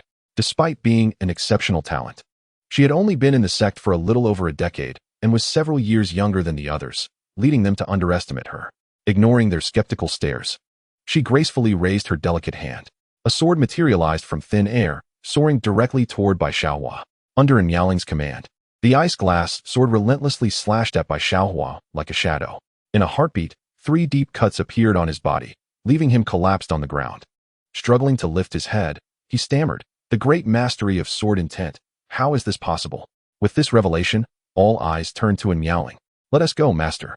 Qin Tian nodded and departed with her. Ha! Mo Wentian laughed heartily. It seems that among the younger generation, our Miaoling stands unrivaled. Lungya glanced at Miaoling's retreating figure, a hint of a sinister smile flitting across his face. He then helped Bai Xiaohua up and began to heal his wounds. Once Bai Xiaohua's condition stabilized, Lungya produced a token and tossed it to Mo Wentian. This quota is yours, he said before leaving with his entourage. Upon returning to the sword-hidden peak, Miaoling grinned. How does it feel to hold senior sister Yin? Not as good as your touch, Qin Tian replied. After feeding the fish, he prepared to cook a meal, asking Miaoling to gather some spirit melons and earth bamboo from the herb garden, while also replenishing the energy in the spirit array. After a while, and Miaoling returned with the ingredients, followed closely by Mo Wentian. As soon as he arrived, he couldn't help but say, "Stop wasting time on these trivial matters. You even have her helping you. She is the hope of our Kunlun." Before Qin Tian could respond, and Miaoling frowned. "I want to. Besides, Master-S cooking is delicious." She began to defend Qin Tian, leaving Mo Wentian at a loss for words. He then produced a token and handed it to Miaoling, saying, "In 3 days, the carefree secret realm will commence, filled with numerous opportunities, such as spirit herbs and treasures. It was opened at great expense by our 3 sections. However, it comes with 2 stipulations. First, only those at the Nirvana mirror level and above may enter.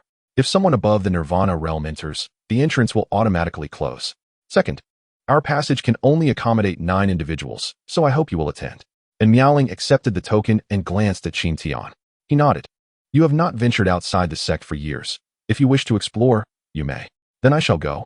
Mo Wentian rejoiced at her response.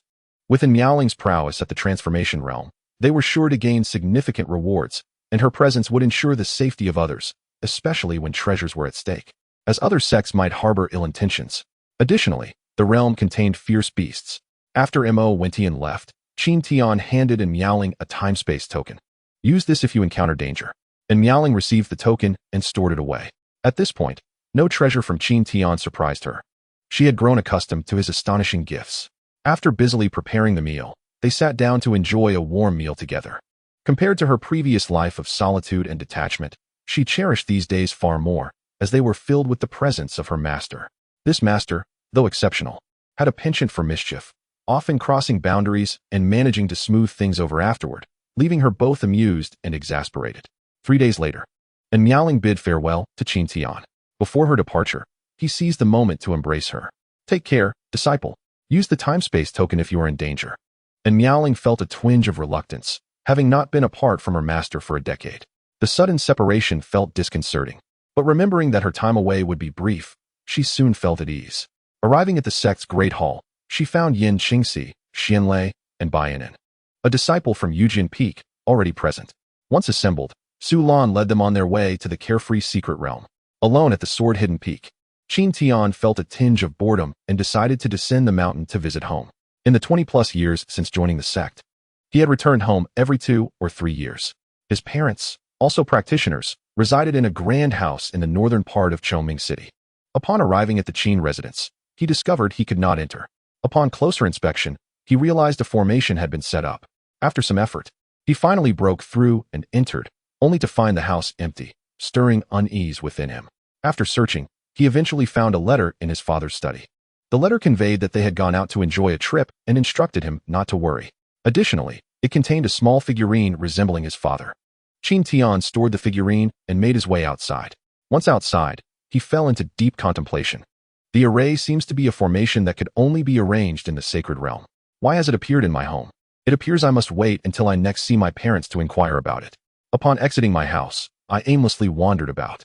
Unbeknownst to me, I found myself in the city where a martial arts competition was taking place. Practitioners not only have the option to join sects for cultivation, but may also align themselves with the government or the imperial family. However, in terms of elite combat prowess, the Kunlun Sword Sect holds a superior position due to its long-standing heritage. Chapter 10. Princess Chongming. The venue for the martial arts competition is known as the Golden Martial Platform, which is expansive and surrounded by a multitude of spectators. Among them are ordinary practitioners and nobles from the royal palace seated in the stands. The only person who truly captured Qin Tian's attention was a woman shrouded in a white veil sitting in the center of the royal box. She was a Nirvana realm practitioner with an extraordinary aura, clad in a white gown that accentuated her alluring form, a rare beauty indeed. Seizing the opportunity to partake in this lively event, he decided to stay and observe. He retrieved a set of tables and chairs from his storage ring and settled down in a spacious area. Before long, a group of women began to notice him. Who is that man? He's incredibly handsome. Indeed, I wonder if he has a beloved. Even the woman in the royal box, Ming Ilian, could not help but steal glances at Qin Tian. As the Grand Princess, she had encountered many handsome individuals, yet none had struck her as profoundly as he did. Unfazed by the attention, Qin Tian brewed himself a cup of tea, and the fragrant aroma wafted through the air. Is this the enlightenment tea? Indeed, it was. The value of enlightenment tea rivals that of earth-tier spiritual herbs. This young man is extraordinary. A group of onlookers began to discuss Qin Tian's presence. He took a sip of his tea, continuing to watch the competition. Numerous beautiful women approached him, but he politely declined their advances. After some time, finding the event uninteresting, he stood up to leave. At that moment, a group of individuals in black robes charged toward the royal box, shouting, "Protect the princess." A battalion of soldiers clad in golden armor swiftly shielded Ming Ilian. Qin Tian glanced over, his expression tinged with disdain. The black-robed figures belonged to the demon sect, known for their ruthless and inhumane methods, which Qin Tian abhorred. Upon recognizing the demon sect, the spectators scattered in terror, not wishing to provoke them. Once the crowd had dispersed, only Qin Tian remained standing there as the battle commenced. The demon sect appeared well prepared, led by an elder of the second level of the transformation realm. In contrast, the strongest on Ming Ilian's side was merely the captain of her guard at the third level of the Nirvana realm. As Ming Ilian witnessed her guards falling, even the captain sustaining injuries, anxiety gripped her heart. With her Qinghuan bloodline, if captured by the demon sect, the consequences would be dire. Thus, she resolved that she would not allow the demon sect to succeed, even at the cost of her life. In her despair, she caught sight of Qin Tian not far away. At that moment, aside from the two opposing factions, only Qin Tian stood alone. Noticing his calm demeanor, which suggested he had some means of support, she instinctively ran toward him, seeking a lifeline. The demon sect pursued closely behind. "Young master, I am Princess Ming Ilian of the Chongming Kingdom. I implore you to assist me, and I promise you will be richly rewarded." She looked at Qin Tian with hopeful eyes. Qin Tian smiled, but remained silent, instead focusing on the approaching disciples of the demon sect.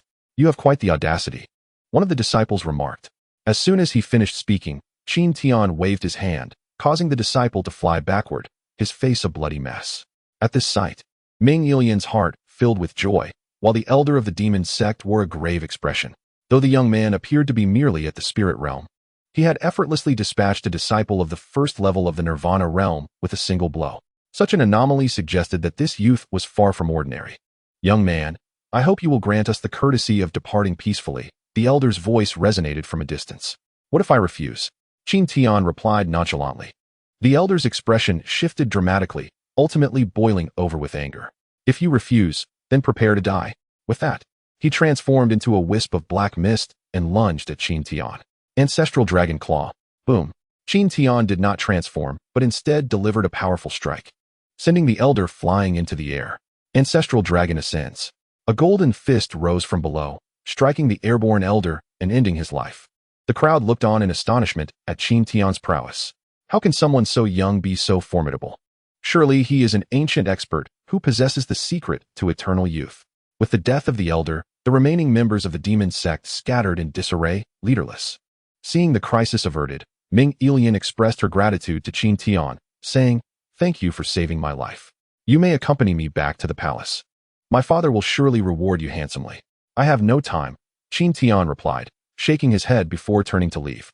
He had suddenly received a system task: rescue the princess of Qingqiu. She is being pursued in the Two Realms Mountain. Signing a master-servant contract with her will complete the task. The issuance of a task from the system was quite unusual, prompting him to investigate further. Meanwhile, Miao Ling and her companions had successfully entered the carefree secret realm. The secret realm opens once every 20 years, and it is said that numerous prodigies perish during each opening, so everyone should remain cautious, as the senior sister Yan Qingxi advised. "What is there to fear? With sister in here, we are safe," Xinlei joked. Ever since Miao Ling defeated by Xiaohua, restoring their sect's honor, he had begun to admire her greatly. "Better safe than sorry," Miao Ling remarked before embarking on the exploration of the secret realm. Deep within the secret realm, in the Hall of the Heavenly Demon, Lunya addressed a group of black-robed members of the demon sect, speaking respectfully to a soul entity. "Your Excellency, among those who entered the secret realm, one has awakened the ancient Ice Phoenix bloodline." "Really? Is that true?" "Absolutely. I have previously met this young woman under the guise of Elder Penglai. Additionally, she has comprehended the great sword intent to perfection." "Haha. After all these years, I finally have a suitable vessel for my essence.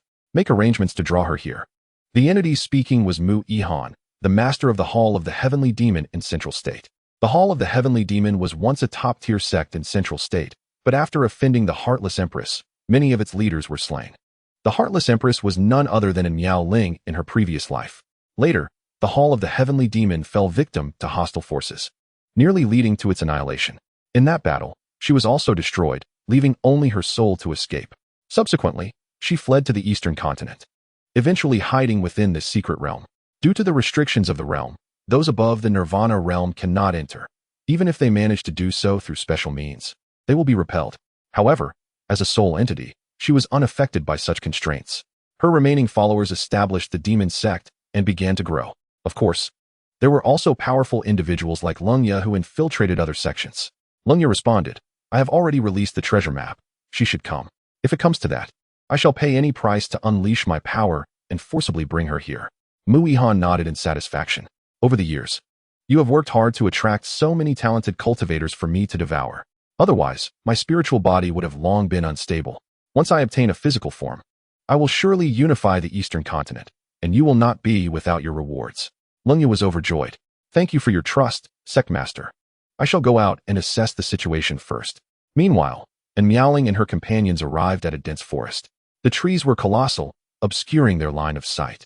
As they advanced, they gathered numerous millennium-old spiritual herbs, with nearly everyone making a bountiful harvest. However, their good fortune was short-lived as a thick fog suddenly enveloped the forest, and a horde of demonic beasts charged forth, many at the Nirvana realm. And Miaoling pursued a Nirvana-level beast, slaying it with her sword. Yet, she soon realized she had lost sight of Yin Qingxi and the others. At that moment, she noticed something glowing within the beast's body. Chapter 11. A reunion in the secret realm. With a swift stroke, she cut open the beast's belly and discovered a treasure map inside. Judging by its aura and the patterns on its surface, it seemed to be quite ancient and genuine.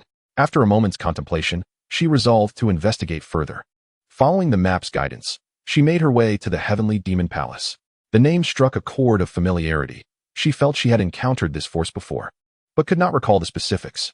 As she stepped into the palace, an unsettling sensation washed over her, as if unseen eyes were watching her. Yet, she remained undaunted, confident in her strength. Resources for cultivation were of utmost importance. With more resources, she could swiftly reclaim her peak. Before her lay a lengthy corridor, shrouded in black mist, exuding an eerie aura. And Miaoling proceeded with caution. Suddenly, she sensed that something she needed was deep within the palace.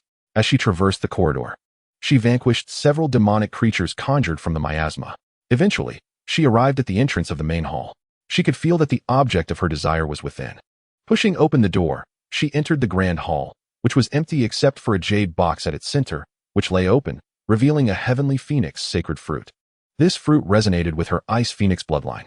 The heavenly phoenix sacred fruit, a low-grade imperial spiritual fruit, could transform an ordinary cultivator as if they were reborn in nirvana, enhancing their aptitude and power. For her, the effects would be even greater, as she shared a common origin with it. Despite the treasure being within reach, she maintained her vigilance and approached slowly. Just as Miaoling was about to touch the sacred fruit, she felt an unusual shift beneath her feet. Swiftly, she stepped back from her previous position, and at that moment, a trapping formation emerged from the ground. A spiritual entity gradually manifested above it. Indeed, it was the Holy Soul. And Miaoling's expression turned grave. The Holy Soul belonged to a powerful being of the Holy Realm. When the Holy Soul in the form of Mu Yihan recognized Miaoling's features, her countenance twisted in rage. It was this very face that had led to the slaughter of many strong cultivators in the Heavenly Demon Palace, resulting in their current plight. Fortunately, she had not been present at that time.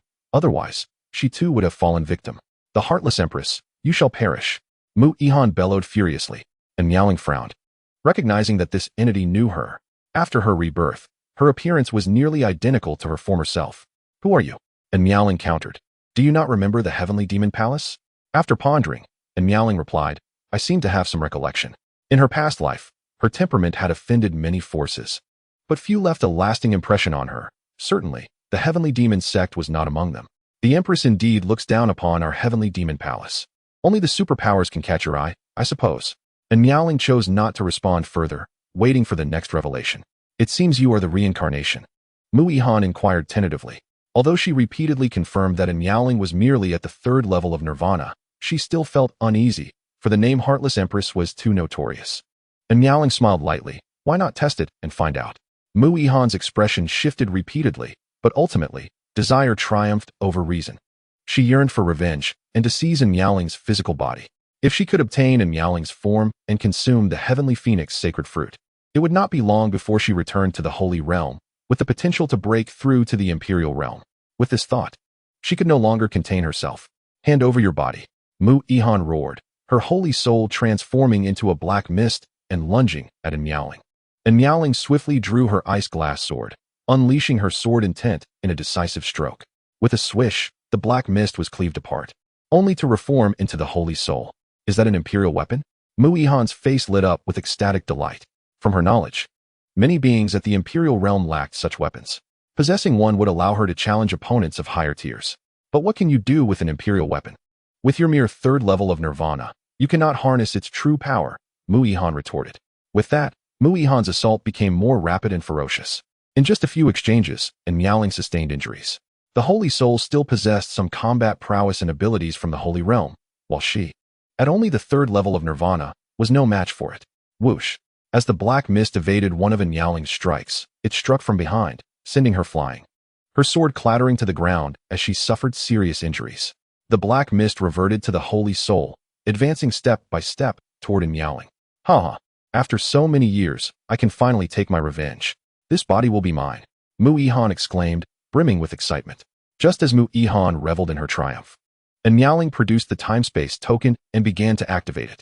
Whether she could survive depended on her master's reliability.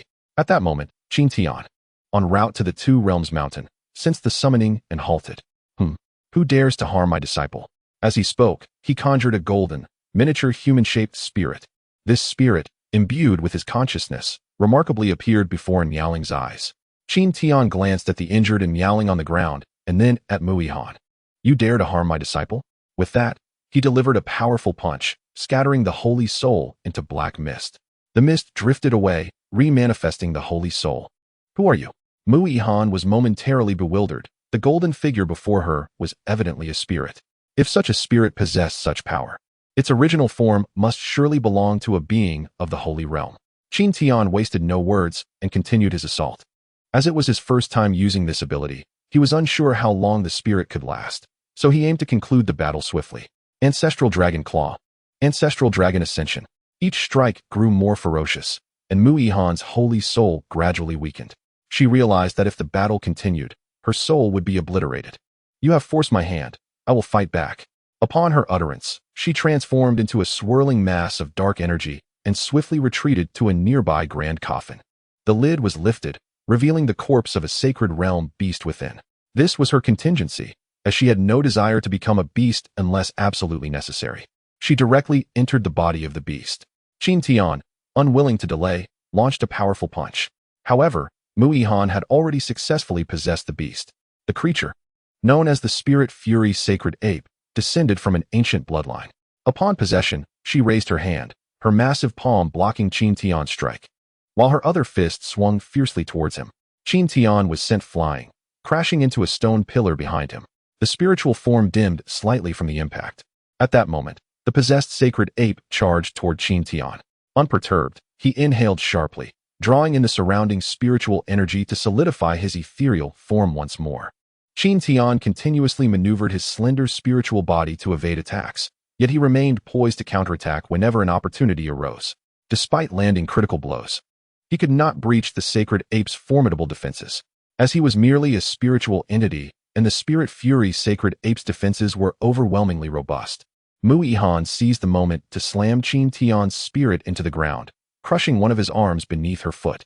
Qin Tian swiftly rolled to his feet, just as Mu Ihan launched another punch, which he narrowly dodged, creating a large crater in the ground. In Chapter 12, during a breakthrough, facing this predicament, Qin Tian could only circle around to avoid further assaults, while Mu Ihan relentlessly pursued him. At that moment, Enyaling contemplated the situation. Her master's spiritual form was simply unable to penetrate Mu Ihan's defenses, not that he was incapable of defeating her. Thus, she hastily threw the ice-glass sword towards her master, who caught it. Upon grasping the sword, Qin Tian's aura surged with newfound strength. After all, it was a supreme imperial weapon. He swiftly turned and struck with great force. Whoosh! The sacred ape's body was cleaved open. The imperial weapon in his hands was entirely different from when it was wielded by Enyaling. Following this strike, Mu Ihan appeared flustered, recognizing the imperial weapon.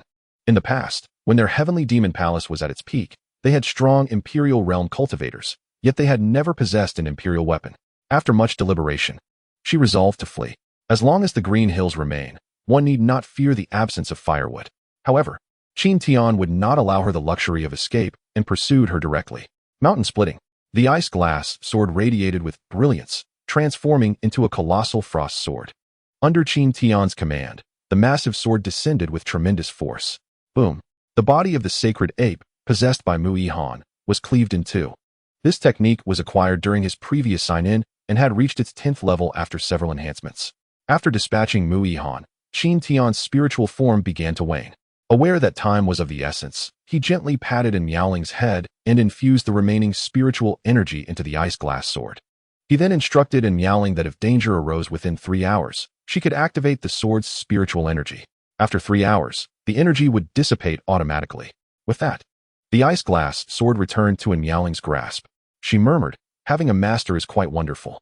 Subsequently, Miaoling shattered the confinement array and retrieved the divine phoenix sacred fruit to consume. Upon entering her body, her ice phoenix bloodline manifested once more, its potency growing ever stronger, and her aura began to rise. Once it reached a certain threshold, she prepared to break through to the creation realm. Meanwhile, as Qin Tian journeyed onward, he suddenly received a notification from the system. Ding! Congratulations, the host's disciple has broken through to a major realm. The host's aptitude has been elevated to rank 8, and the sign-in rewards have increased by 20%. And Miaoling has broken through to the creation realm? Truly a prodigy. To have such a disciple is a blessing. Moreover, I too have attained 8th rank aptitude, a level that can rival the most gifted disciples of the peak leaders. With this thought, Qin Tian felt quite pleased.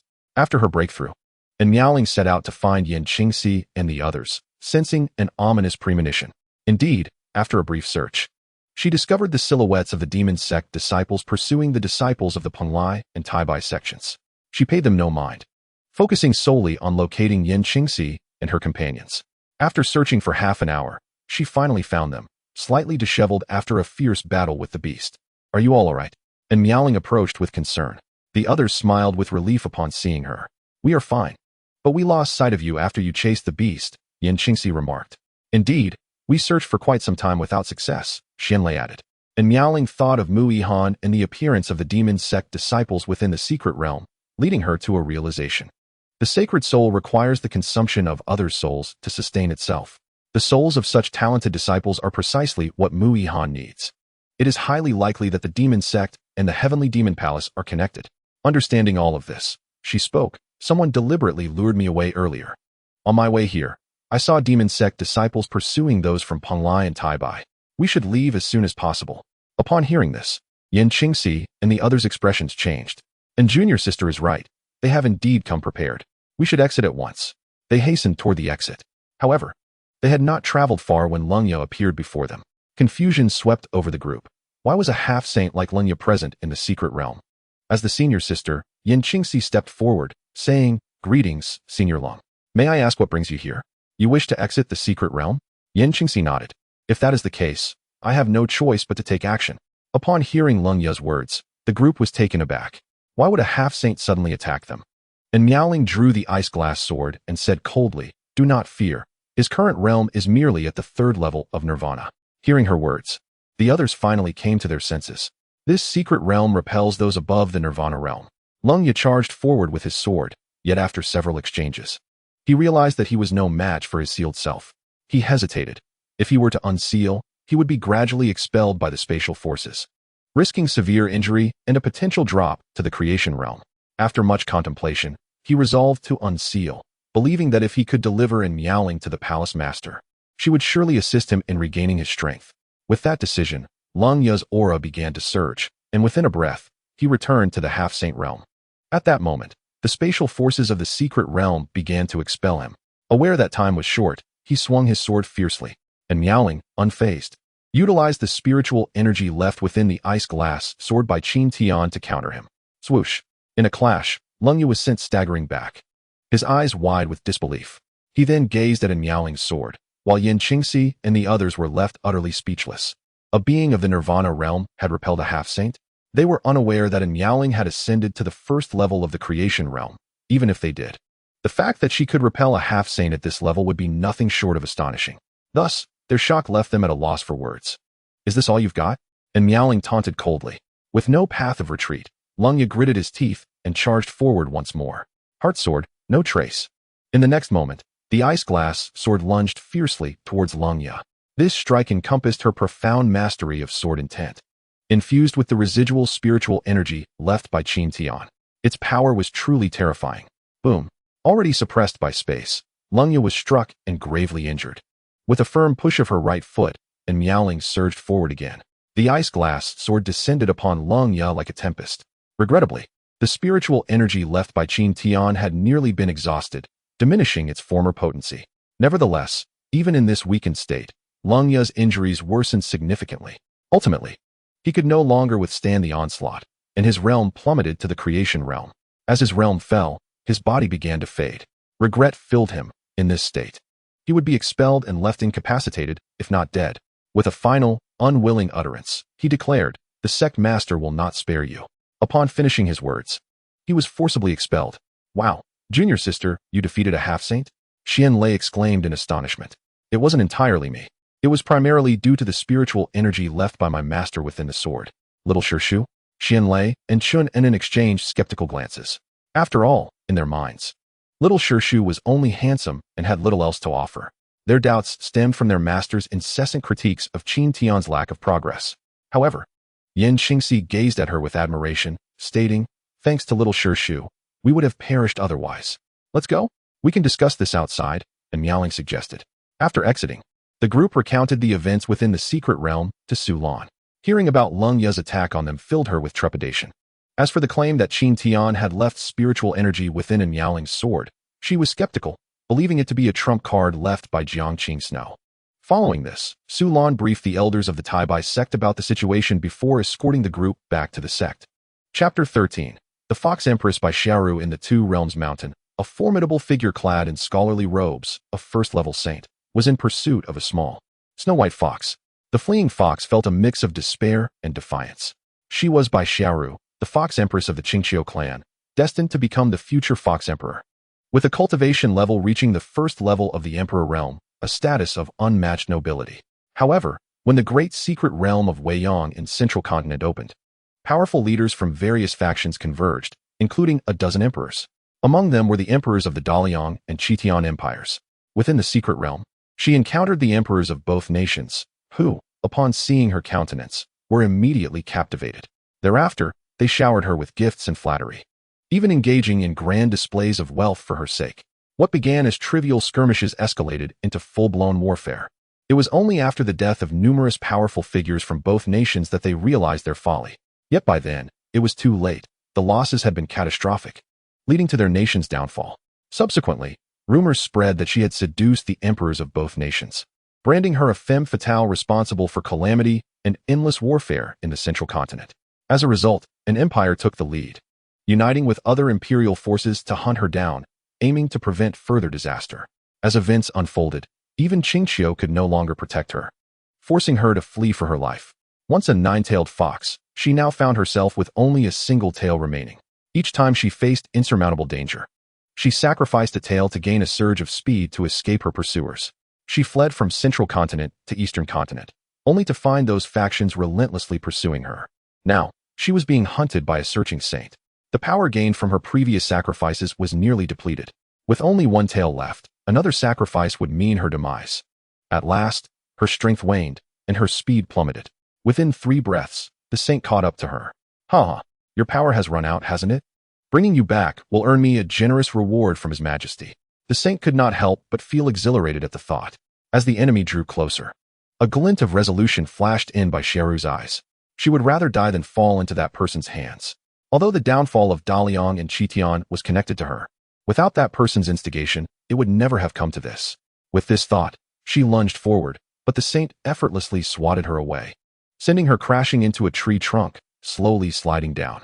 After sustaining that blow, Bai Xiaoru, already injured, found it increasingly difficult to hold on. Her eyelids fluttered, as if they were about to close. At that moment, a voice called out, "Are you the Qingqiu Empress?" Bai Xiaoru struggled to lift her head, and before her stood a young man. "Are you here to capture me?" Her voice was weak yet melodious, akin to celestial music. "I am here to save you," Qin Tian replied. "Save me?" Bai Xiaoru was skeptical. Even the Qingqiu clan, one of the 3 great clans of the demon race, could not protect her. What hope did this young man hold? She feared he was yet another admirer, blinded by love. However, as she stood on the brink of death, she wished to spare anyone from sacrificing themselves for her. You should leave. You cannot save me. Do not waste your life in vain. In response, Qin Tian, undeterred, asserted, when I say I will save you, I possess the strength to do so. However, should I save you, you must agree to one condition. A condition? To become his woman? What difference would that make from being captured? With this thought, she promptly rejected. I refuse. After uttering those 3 words, she finally succumbed. Closing her eyes, before Qin Tian could ponder further, the saint spoke up. Who is this foolish boy? Such audacity. Huh? You are merely at the spirit realm? Are you a fool? My 15-year-old grandson is of a higher realm than you. Someone like you is not worthy of living. Boom. Qin Tian unleashed a punch, sending the saint reeling backward. He examined his fist, pleased with the power of his strike. With the immortal body of eternal life, his martial abilities had indeed grown significantly. The saint, pushed back, wore a grave expression, unable to retort. 15-year-old grandson? Then you must be 60 years old, right? At your age, is this all you can muster? Qin Tian mocked. The saint's countenance darkened. Drawing a long sword, he slashed through the air with force, unleashing a blade imbued with complete sword intent that sliced towards Qin Tian at incredible speed. Qin Tian activated his immortal body of eternal life, emanating a formidable aura. Just as the blade was about to connect with him, he tilted his head to evade. Then, like a phantom, he deftly dodged the saint's successive sword strikes. In the blink of an eye, he was at the saint's side. The formidable being of the sacred realm did not exhibit any sign of panic. The ranged attack was merely a test of his opponent's strength. Close combat, however, was his forte. Yet, upon engaging, he quickly realized that his sword techniques could not inflict any harm upon Qin Tian, who had activated the eternal immortal body. Qin Tian was acutely aware of this fact. The adversary's weapon was merely of the heavenly tier, incapable of breaching his defenses. Had it been a low-grade imperial weapon of a higher echelon, he might have felt some trepidation. Thus, the ensuing battle became straightforward. With the eternal immortal body activated, Qin Tian possessed boundless strength, his attacks imbued with a sense of annihilation. To expedite the confrontation, he transformed into a dragon, instantly amplifying his offensive capabilities. Ancestral Dragon Claw, Ancestral Dragon Ascension. Qin Tian unleashed this combination attack. Boom. The Sacred Realm expert crashed violently to the ground, creating a crater beneath him. At that moment, he was already on the brink of death. Qin Tian then stomped on him twice, ensuring his demise. Subsequently, he cradled the unconscious little fox in his arms and soared towards Kunlun. After barely 3 breaths, 2 Sacred Realm experts appeared at the scene of the previous battle, one of whom was at the 2nd level of the Sacred Realm. He surveyed the fallen body on the ground and coldly remarked, I wonder which audacious fool dared to intercept us. This individual managed to slay a 1st-level Sacred Realm expert in such a short span. He is likely not inferior to me. We should seek out our elder brother. Meanwhile, Qin Tian continued to hasten toward the Kunlun sword sect, holding Bai Xiaoru closely. Along the way, Bai Xiaoru gradually regained consciousness and found herself nestled in a man's embrace. Though he was quite handsome, she could not tolerate his impertinence. In a fit of indignation, she bit down towards Qin Tian's hand, only to find herself nearly injuring her own teeth. At that moment, Qin Tian had yet to relinquish the state of the eternal immortal body. Even the finest heavenly tier sword could not inflict a scratch upon him, let alone a mere first-tail fox like Bai Xiaoru. Infuriated, she fumed at the indignity of being held by a mere boy. Once, 2 third-level emperors from the Great Liang Empire and the Red Sky Empire had never even touched a finger of hers. Release me, you despicable rogue. If you do not let go, I will fight you. Qin Tian firmly ruffled Bai Xiaoru's head and retorted, had it not been for me, you would be dead. So be quiet. Bai Xiaoru struggled fiercely, attempting to escape from his grasp. Chapter 14. Petting the cat? In exasperation, Qin Tian threatened, if you keep squirming, I will spank you. Spank. How dare you insult me? I shall retaliate against you. She exclaimed, her flailing intensifying. Slap. Qin Tian managed to free one hand and delivered a light smack. Bai Xiaoru was momentarily stunned. In that instant, she was utterly shocked to find herself spanked. Seeing her sudden silence, Qin Tian chuckled, realizing that spanking was indeed effective. Be good. If you continue to squirm, I shall spank you again. Bai Xiaoru's expression shifted as she struggled to suppress her rage, ultimately deciding to ponder her situation quietly in Qin Tian's embrace. Before long, inspiration struck her. and she decided to employ her charm technique against Qin Tian. A waft of pink mist floated towards him. Upon inhaling the vapor, he was greeted by the vision of an enchanting beauty, whose allure could perhaps only be rivaled by Miaoling. Yet, in comparison, she lacked a certain innate charm that was utterly captivating. It would not be fair to say Miaoling was inferior. Their styles and essences simply differed. Qin Tian glanced down at Bai Xiaoru, noting her appealing appearance. Not effective? Bai Xiaoru sighed and laid back down, choosing to endure the humiliation and plot her revenge later. She had lost consciousness before the battle with the Sacred Realm expert, leaving her unaware of Qin Tian's true power. Although she did not comprehend how she had been rescued, she perceived this boy merely as a spirit realm cultivator. Once her strength escalated to 3 or 4 tails, she was certain she would avenge herself. After continuing their journey, they finally returned to the Kunlun territory. Observing the obedient and adorable Bai Xiaoru in his arms, Qin Tian could not resist petting her a couple of times. Her fur was extraordinarily soft and pleasant to the touch. In response, Bai Xiaoru, startled like a frightened kitten, retaliated by biting his finger. "You dare treat me like a cat?" An irate voice resounded in Qin Tian's ears. He offered an awkward smile, feeling a peculiar sensation as his finger touched something within Bai Xiaoru's mouth. He moved slightly, causing her to immediately release her grip. At that moment, Bai Xiaoru felt utterly helpless, entirely at his mercy. Upon returning to the sword-hidden peak, and Miaoling had yet to arrive, Qin Tian decided to first establish a master-servant contract with Bai Xiaoru to fulfill the task assigned by the system. He turned to her and said, "Since I saved you, you shall sign a master-servant contract with me." Bai Xiaoru bristled at his proposal, instinctively preparing to bite him. However, as a first-tail fox, that was her only form of attack. Qin Tian perceived her intent and swiftly extended his finger towards her. As she was on the verge of biting, memories of earlier events flooded her mind, causing her face to flush. Noticing her pause, Qin Tian continued, "Sign the master-servant contract with me. After 100 years, or once your strength surpasses mine, the contract will automatically dissolve." Bai Xiaoru turned her face away, refusing to respond. Just as he contemplated saying more, a voice interrupted him. "Master, I am back." And Miaoling descended gracefully from the sky like a celestial maiden, the hem of her white dress billowing in the wind. "Oh, what a cute little fox," she exclaimed, moving to embrace Bai Xiaoru, who promptly dodged her. And Miaoling turned to Qin Tian with a puzzled look. "Where did this little fox come from?" "I rescued her. Do not underestimate her. She is the princess of Qingqiu." Upon hearing this, and Miaoling's beautiful eyes widened in surprise. "The princess of the Qingqiu lineage from the mountain of 10,000 demons in Zhongzhou? Indeed, I intend to sign a master-servant contract with her, but she refuses. Perhaps we should let it go. We cannot afford to provoke Qingqiu right now." Unaware of Bai Xiaoru's current predicament, she advised against it. "This contract must be signed." With that, Qin Tian set up a confinement array to trap Bai Xiaoru and turned back to Miaoling. "It appears you have made significant progress. You've broken through to the creation stage. Hehe, I had hoped to surprise you, but I see you caught on quickly. However, I owe my success to the Master's temporal order. Otherwise, I would have failed." Qin Tian's expression grew serious. "The outside world remains perilous. Henceforth, I shall accompany you when you venture out." And Miaoling felt warmth in her heart at his words. "All right, I will prepare a meal to celebrate your breakthrough." With that, Qin Tian headed to the kitchen, while Miaoling adeptly gathered ingredients from the courtyard. Working together, they soon prepared a lavish feast. As was customary, Qin Tian served Miaoling a bowl of soup. Beside her, Bai Xiaoru murmured in the midst of her predicament, remarking on how even cultivators could be so gluttonous, which perhaps explained their weakness. Nevertheless, the aroma wafting through the air was undeniably enticing. As she inhaled the fragrant scent, her appetite began to awaken. Before her ascension to Empress, she had been quite the Epicurean herself. She often pilfered her father's peach blossom brew, delighting in it alongside some exquisite beast delicacies. The mere thought of that peach blossom brew elicited a deep sigh from her, realizing that she might never taste it again. At that moment, Qin Tian produced a jar of monkey wine and began to drink. Bai Xiaoru instantly recognized it.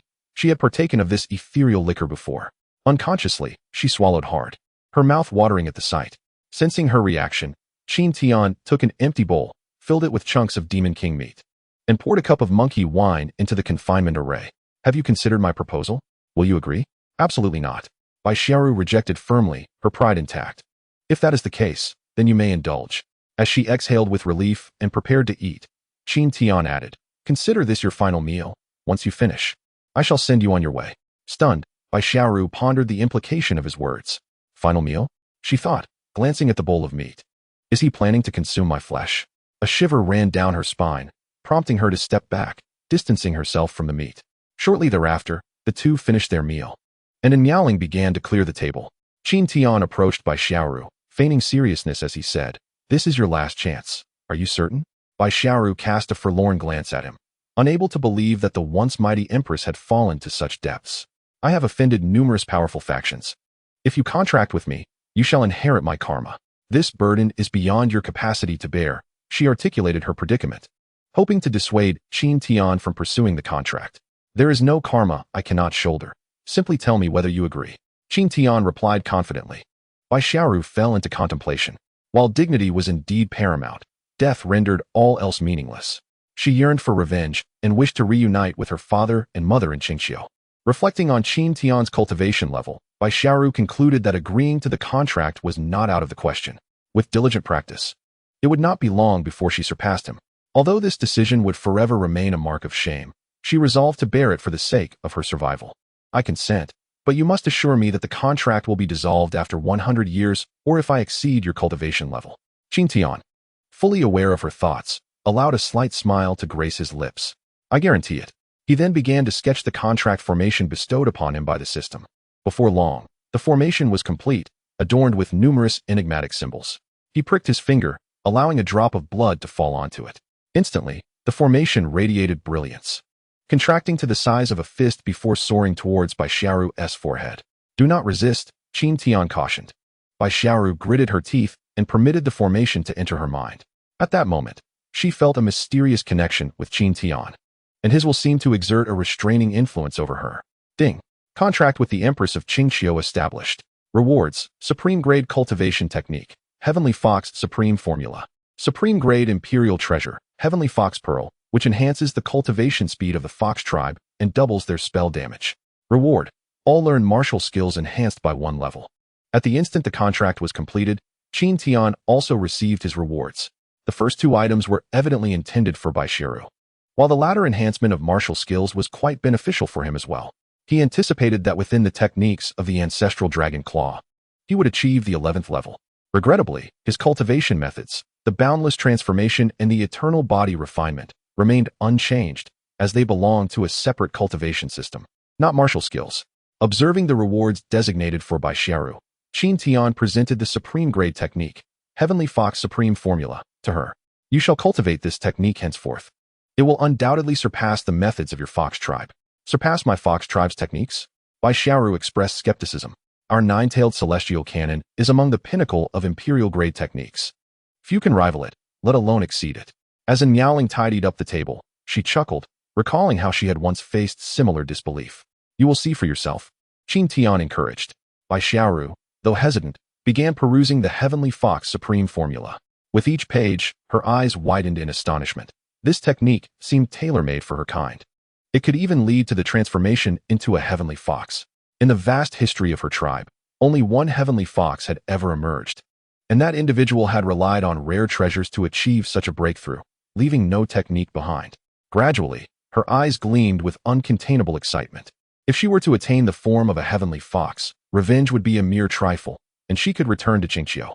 Time slipped by as she immersed herself in the text, and when she finally sought to inquire about the origins of this technique, she discovered that the room was empty. The confinement array had vanished, leaving only the wine and a bowl of meat beside her. Glancing around and finding no one, she picked up a piece of meat and began to eat.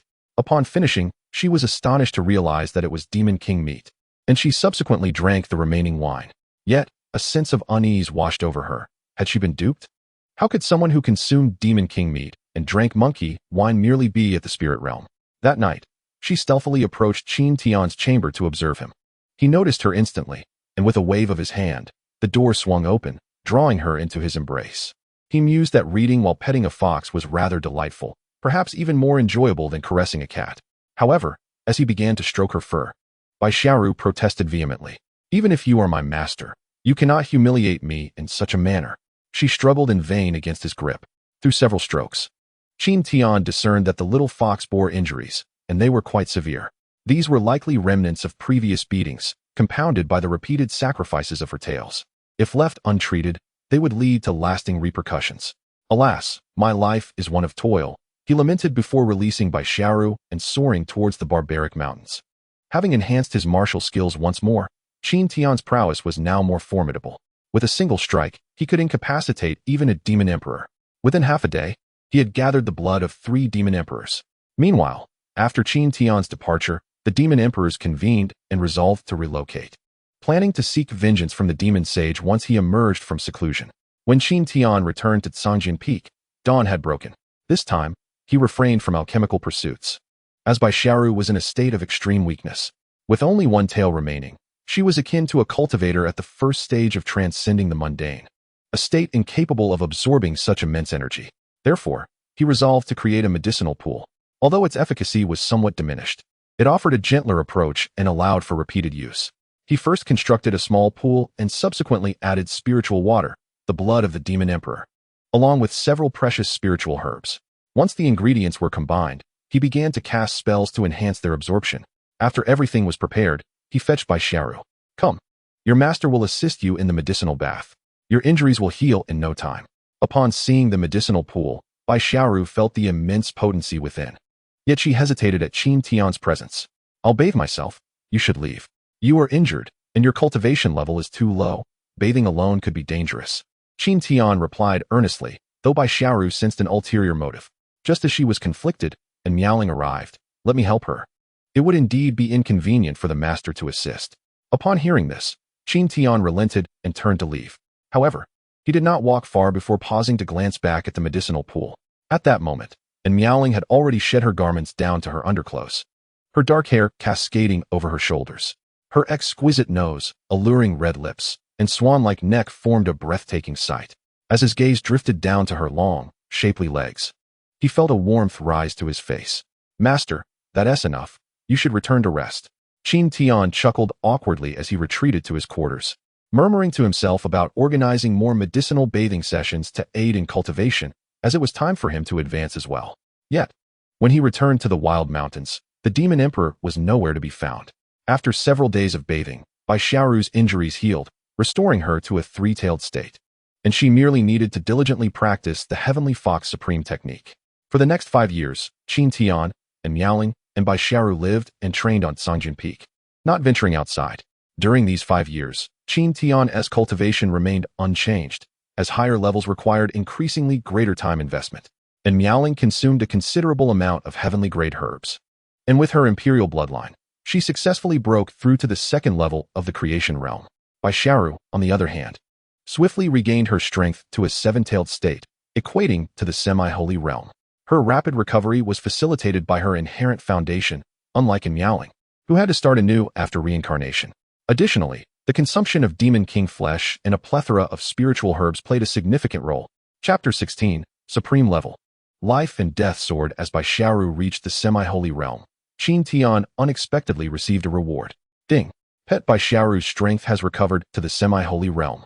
Your aptitude has been upgraded to the 9th rank, and your sign-in rewards have increased by 10%. Qin Tian smiled with satisfaction, realizing that effort indeed begets reward. A 9th rank aptitude was commendable.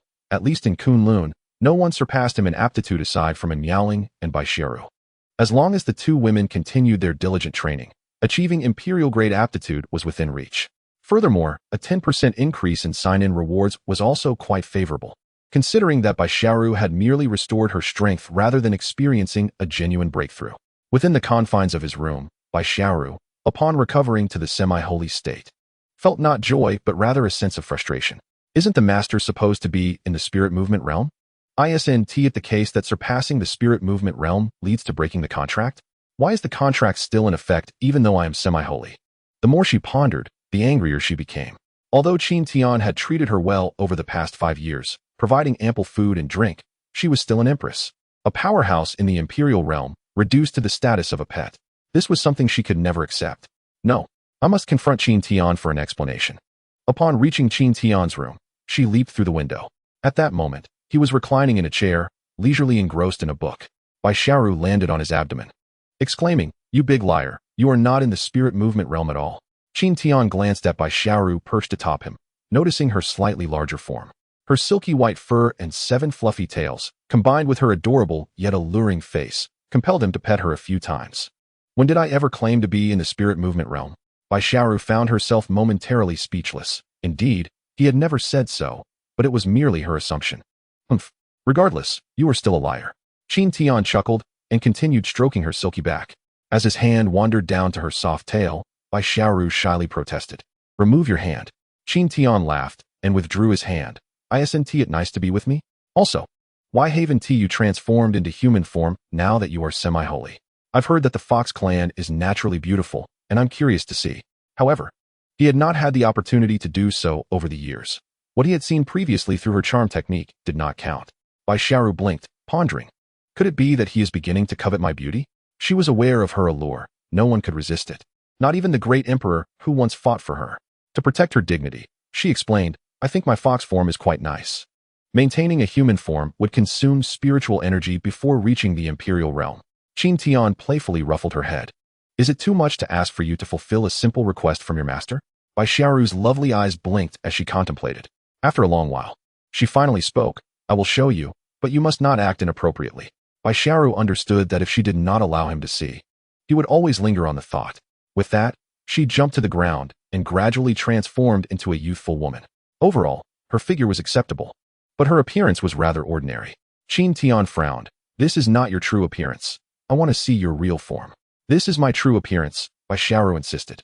If you don't revert to your real form, I will sleep with you tonight, Qin Tian threatened. Bai Xiaoru's expression shifted continuously. She sensed that Qin Tian was indeed capable of following through. Fine, I will show you just this once. Once Bai Xiaoru returned to her true form, Qin Tian was utterly captivated. She possessed remarkably delicate features, with a finely shaped nose, long and thick eyelashes, and skin as fair as snow, adorned in a pink dress. Her beauty was undeniable. If that were all, Qin Tian could maintain his composure. However, when he gazed into Bai Xiaoru's enchanting eyes, he found himself momentarily entranced. Her gaze seemed to radiate an irresistible allure, easily evoking impulsive desires. Bai Xiaoru noticed the change in Qin Tian's expression and began to panic. Oh no, it's over. Men are truly insatiable. What will happen if he tries to take advantage of me? With that thought, she quickly transformed back into her fox form, denying Qin Tian the opportunity. Once Bai Xiaoru reverted to her fox form, Qin Tian snapped back to reality. Quite beautiful. No wonder you are my little fox. Bai Xiaoru shot him a glare. Who is your little fox? From now on, you should transform into human form during meals, Qin Tian suggested. No, Bai Xiaoru flatly refused. If you refuse to transform, then you shall not eat. The thought of Qin Tian's dishes, especially the Demon King's flesh, ultimately led her to relent. Upon her agreement, Qin Tian felt a surge of joy and promptly produced the celestial demon pearl. After 5 years of amicable companionship, he resolved to bestow the pearl upon Bai Xiaoru. Instantly captivated, Bai Xiaoru jumped back onto Qin Tian's belly, gazing intently at the celestial demon pearl. The more she observed, the more astonished she became. Is this truly the celestial demon pearl? She inquired uncertainly. This artifact is recorded in the annals of the demon race's history. Before a celestial demon perishes, it can condense all its spiritual energy and laws into a demon pearl, which is known as the celestial demon pearl. It is said that the dragon clan possesses a similar treasure called the heavenly dragon pearl, a supreme imperial treasure. Wearing such a pearl significantly accelerates one's cultivation speed and doubles the power of martial techniques. These are the documented abilities. Other functions remain unknown. Do you desire the celestial demon pearl? Overjoyed, Bai Xiaoru eagerly nuzzled Qin Tian's hand, exclaiming, I want it. In the presence of such a treasure, her pride was cast aside. Possessing the celestial demon pearl would eventually allow her to rise to prominence. You may have the celestial demon pearl, but you must obey me from now on. Otherwise, I shall reclaim it, Qin Tian warned. Bai Xiaoru nodded vigorously in response. Subsequently, Qin Tian placed the pearl into Bai Xiaoru's mouth, and upon swallowing it, she began to acknowledge it as her own. Qin Tian hastily set up a formation to conceal the heavenly phenomenon. Realizing the implications of his actions, Bai Xiaoru understood that if this phenomenon were to be discovered, it would undoubtedly attract the attention of pursuers, jeopardizing their safety in Kunlun. She suspected that their enemies were still searching for her in the eastern continent. Once Bai Xiaoru successfully acknowledged the celestial demon pearl, she began to receive its feedback, resulting in a rapid escalation of her aura. She advanced a tier, reaching the semi-holy second level. After her breakthrough, she remarked, though you have treated me exceptionally well, I will eventually dissolve our contract. The adversaries I have made are formidable, and if they discover me, Do not concern yourself with my fate. In her heart, she regarded Qin Tian as powerful. Yet she did not believe he could defeat that particular individual, one of the mightiest in the imperial realm. Qin Tian rose, stating, "As long as you stay by my side, I shall protect you from your enemies." With those words, he exited the room, feeling a sense of urgency. He was acutely aware that Bai Xiaoru's adversaries resided in the imperial realm, and Miaoling likely had her own enemies of similar stature. Thus, he needed to enhance his strength post-haste. Sign in. Ding. You have accumulated 5 years of sign-in points. Would you like to claim your rewards? Claim. Ding. Sign-in rewards. Sword of Life and Death. A low-grade supreme class sword, containing the essence of life and death, capable of severing the ties of mortality. Sign-in rewards. Transformation into the unfettered great method upgraded to the 12th level. Sign-in rewards. Eternal body upgraded to the 2nd level. Chapter 17. Qin Tian ascends to the Holy Realm after claiming his rewards. Qin Tian entered a profound state of enlightenment, deeply engrossed in it. He felt seismic changes occurring within his body, and simultaneously, his mind expanded with insights regarding the Holy Realm. His transformation into the unfettered great method had been elevated to the 12th level. He had also ascended as a formidable being in the Holy Realm.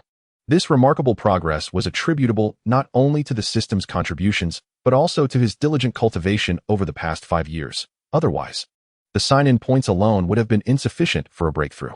Moreover, the advancement of the eternal body was a cause for great celebration. Even the first level of the eternal body could withstand attacks from top-tier heavenly weapons. Thus, the 2nd level should be more than capable of enduring strikes from inferior imperial weapons. This transformation persisted for 3 full hours. At the moment Qin Tian transcended to the Holy Realm, an extraordinary phenomenon manifested in the void of the eastern continent. Rays of golden light pierced through the clouds. Mo Wentian, engrossed in his cultivation, suddenly stood up in astonishment, exclaiming, "The holy light shines upon the world. Someone has ascended to the Holy Realm. I hope this breakthrough does not originate from the demon sect or the demon race, or else the eastern continent faces peril." Upon awakening, Qin Tian noticed Bai Xiaoru and Miaoling gazing at him intently. "Master seems to have grown even stronger," murmured Miaoling. The little fox, Bai Xiaoru, also nodded in frustration. Did this mean she would have to wait a century to dissolve their bond? Was it not a good thing to grow stronger? "From now on, I shall protect you both." Afterward, Qin Tian prepared a meal. Once it was ready, Bai Xiaoru transformed back into her human form to eat. Qin Tian was once again mesmerized, and Miaoling found herself captivated by Bai Xiaoru's beauty as well. Her alluring gaze could enchant both men and women alike. However, when she caught a glimpse of Qin Tian's lecherous stare, her expression turned slightly awkward. Could it be that she felt a twinge of jealousy? The heartless empress could hardly believe it. "If you keep staring at me, I will revert back," Bai Xiaoru teased, unable to withstand Qin Tian's gaze. Feeling embarrassed under his scrutiny, Qin Tian awkwardly chuckled and withdrew his gaze to focus on his meal. After dining, Qin Tian returned to his room to examine the Sword of Life and Death. This was a supreme tier sword. Previously, when he had slain the demon saint possessed by Mu Yihan using the Ice Leary sword, he had longed for a formidable weapon of his own, especially since those demon beasts were notoriously tough. He first set up a formation to conceal the phenomenon before commencing the acknowledgement process. Upon recognizing it as his own, he discovered 2 profound essences within the sword, the essence of life and the essence of death. Utilizing the essence of life could save a life, while the essence of death could take one. These 2 essences possessed rudimentary consciousness, though they were still in their infancy, somewhat naive. Once their consciousness matured, the sword's potency would undoubtedly increase, indicating that this sword had the potential for growth. In the depths of the wild lands, the 3 demon emperors, Qing Peng, Bai Hu, and Mi Ho, convened within a mysterious valley. The valley was concealed by layers of formations, which was why Qin Tian had been unable to locate it earlier. Currently, the 3 demon emperors awaited with reverence, for the golden dragon demon saint was about to emerge from seclusion. With a resounding roar, a golden dragon ascended into the sky, soon transforming into a human clad in dragon robes. The 3 demon emperors immediately knelt, exclaiming, "We pay our respects to the golden dragon demon saint. Congratulations on your breakthrough." The golden dragon demon saint gracefully descended, inquiring, "Why are you 3 not in your territory, but instead here?" Upon hearing this, the 3 demon emperors' expressions turned sour, and they began to voice their grievances. When they mentioned the bloodline of the ancient ice phoenix, the golden dragon demon saint's eyes sparkled with excitement. If he could absorb the bloodline of the ancient Ice Phoenix, he might well transcend to the Imperial realm, thus reclaiming his position within the Dragon Clan of Zhongzhou. Quickly tell me, where is she? She is at the Kunlun Sword Sect, Qing Peng replied. Those three sects again, it's time to settle old scores. This situation harkened back to the human-demon war of 300 years ago. At that time, the demons, led by the Golden Dragon Demon Saint, wreaked havoc across the eastern continent, leaving cultivators in despair. Ultimately, the three ancestral figures of the sects emerged from their millennia-long seclusion to confront the Golden Dragon Demon Saint in an unparalleled battle. Under normal circumstances, dragons undoubtedly possess far greater strength than humans. Thus, the three esteemed ancestors, despite suffering grievous injuries, exerted immense effort to suppress the Golden Dragon Demon Saint, after which they faded into obscurity. For 300 years, precisely 300 years, the Golden Dragon Demon Saint has finally emerged from his confinement. This time, not only has his injury healed, but he has also ascended to the second level of the sacred realm. Most delightfully, he has received news of the presence of the ancient Ice Phoenix bloodline. Send word to them, stating that I shall personally visit the Kunlun Sword Sect in 3 days.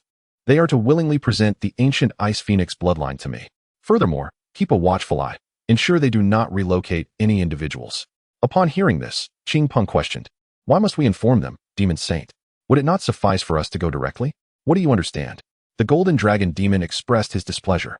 Notifying them is intended to instill fear and allow them to endure torment first. To simply annihilate them would not satiate my wrath. Indeed, wise Demon Saint, the monkey Demon Emperor flattered. Your approach not only terrifies them but also gathers the three sects together, allowing us to eliminate them all at once, which spares us trouble. Precisely, the monkey possesses wisdom, the Golden Dragon Demon acknowledged. In the coming days, I must also enhance my weaponry. You shall prepare and gather our forces. Yes, my lord. I shall attend to it immediately. After exiting the valley, the three demon emperors began to assemble their forces and relayed the news to the Kunlun Sword Sect. Within the grand hall, Imo Wentian furrowed his brow in deep thought. After a moment, he penned 2 letters and entrusted them to 2 disciples, instructing them to deliver messages to the Penglai and Taibai sects. At this juncture, the 3 sects, having suffered mutual losses, must unite. After dispatching the letters, he ventured alone to a secluded cave behind the main hall. 36th generation sect master, Imo Wentian requests the ancestor to emerge. After calling 3 times, an aged voice finally resonated from within. Has the sect encountered an insurmountable crisis? Indeed, venerable ancestor, Imo Wentian replied. News from the demon clan states that the Golden Dragon Demon Saint intends to come to our Kunlun Sword Sect in 3 days to seize the ancient Ice Phoenix bloodline. With a swift motion, a white-haired elder appeared before Imo Wentian. He was the venerable ancestor of Kunlun, Su Ming. Is what you say true? Has our sect encountered an ancient Ice Phoenix bloodline? Su Ming's expression was one of palpable excitement. As a powerful being of the sacred realm who has lived for nearly 5,000 years, he possessed a deeper understanding of the implications. The ancient Ice Phoenix bloodline harbored a significant potential for achieving the imperial realm, contrary to what Imo Wentian and others believe to be merely the sacred realm. It is indeed true, venerable ancestor. I have already dispatched individuals to notify the Penglai and Taibai sects. They should also come to our aid, although I am uncertain about the status of their ancestors. At this, he glanced towards Su Ming, who appeared contemplative. Rest assured, they are still alive. However, the 3 of us suffered grievous wounds in our prime, which renders our strength lesser than before. Nevertheless, even if we perish, we shall not allow the Golden Dragon to succeed, for otherwise, the eastern continent will face utter ruin. Upon hearing that both ancestors were still alive, Imo Wentian felt a sense of relief. 3 against 1 significantly bolstered their chances of victory. After their discussion, Imo Wentian led Su Ming to Cangjin Peak to meet in Miaoling, who was practicing in the courtyard at that moment. Chapter 18. The Sacred Realm Ancestor. Upon arriving at the Cangjin Pavilion, Su Ming immediately spotted in Miaoling, admiration gleaming in his eyes. The ancient bloodline truly is extraordinary. At such a young age, you have already reached the 2nd level of the transformation realm. Imo Wentian was equally astonished. His prized disciple, Yan Qingxi, who was 7 or 8 years older than Miaoling, had only attained the 3rd level of the Nirvana realm. The 2nd level of the transformation realm already equaled the accomplishments of some peak leaders. I wish to take you as my closed-door disciple. Would you be willing? Su Ming addressed in Miaoling, and Miaoling's expression darkened at this proposal. After all, her master was still present. Imo Wentian quickly interjected. This is our sect's venerable ancestor. who has been in seclusion for many years. He has never taken disciples before. You may consider it an additional mentor. I do not wish to consider. I already have a master. Please leave, and Miaoling replied coldly. Su Ming's smile faltered, yet acknowledging in Miaoling's potential, he continued, even if you have a master, it is of no consequence. I would not mind. While ordinary talents might hesitate to compete for disciples with their juniors, this is an ancient bloodline with imperial potential. Just as Miaoling prepared to decline again, Qin Tian approached. I do not agree. Who are you? Su Ming's displeasure was evident. As a venerable ancestor of the sacred realm, no one had ever spoken to him in such a manner. Mo Wentian awkwardly explained. This is Miaoling's master, Qin Tian. Master? Su Ming scrutinized Qin Tian, assessing him. A spirit realm cultivator? He could not fathom why a master of the transformation realm would be a spirit realm practitioner. Is this not absurd? How could a spirit realm cultivator qualify to take on disciples? What kind of sect master are you? Su Ming berated. Mo Wentian explained.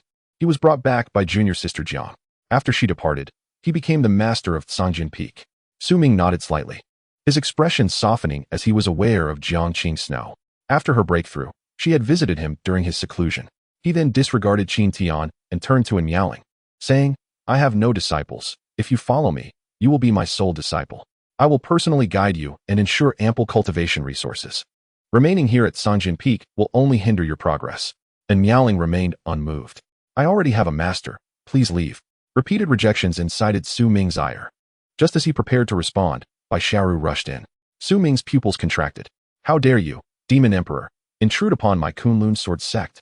He drew his sword, preparing for a confrontation, while Bai Xiaoru hurriedly hid behind Qin Tian, aware that she was no match for Su Ming in her current state as a first-level half-sacred. Step aside, Su Ming commanded. Qin Tian turned, lifting Bai Xiaoru into his arms. This is my contracted pet. Esteemed elder, please do not be alarmed. A pet? A demon emperor as a pet? Su Ming and Mo Wentian exchanged incredulous glances at the little fox in Qin Tian's embrace. Bai Xiaoru nuzzled against Qin Tian affectionately. Qin Tian, in turn, gently stroked her silky back. After a lengthy pause, Su Ming and Mo Wentian gradually regained their composure from their astonishment. Su Ming appraised Qin Tian, noting that apart from his handsome appearance, he seemed lacking in other qualities. Could it be that his looks were the reason the Demon Emperor and Miaoling chose to follow him? Subsequently, he utilized Sacred Realm secret techniques to scrutinize Qin Tian closely, only to discover that he could not penetrate his aura at all. This was due to the system concealing his realm, allowing him to develop in obscurity without drawing attention. Given the circumstances, Su Ming deemed it pointless to linger any longer and turned to leave. Mo Wentian informed Qin Tian about the Demon Saint's impending arrival to seize Miaoling, then pursued Su Ming.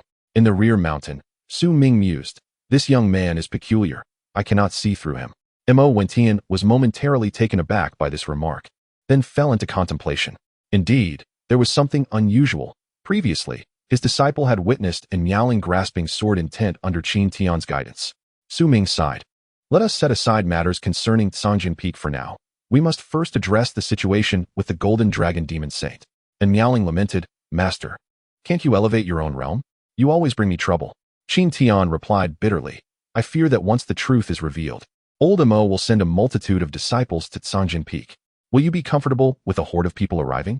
After contemplating, Miaoling agreed with this reasoning.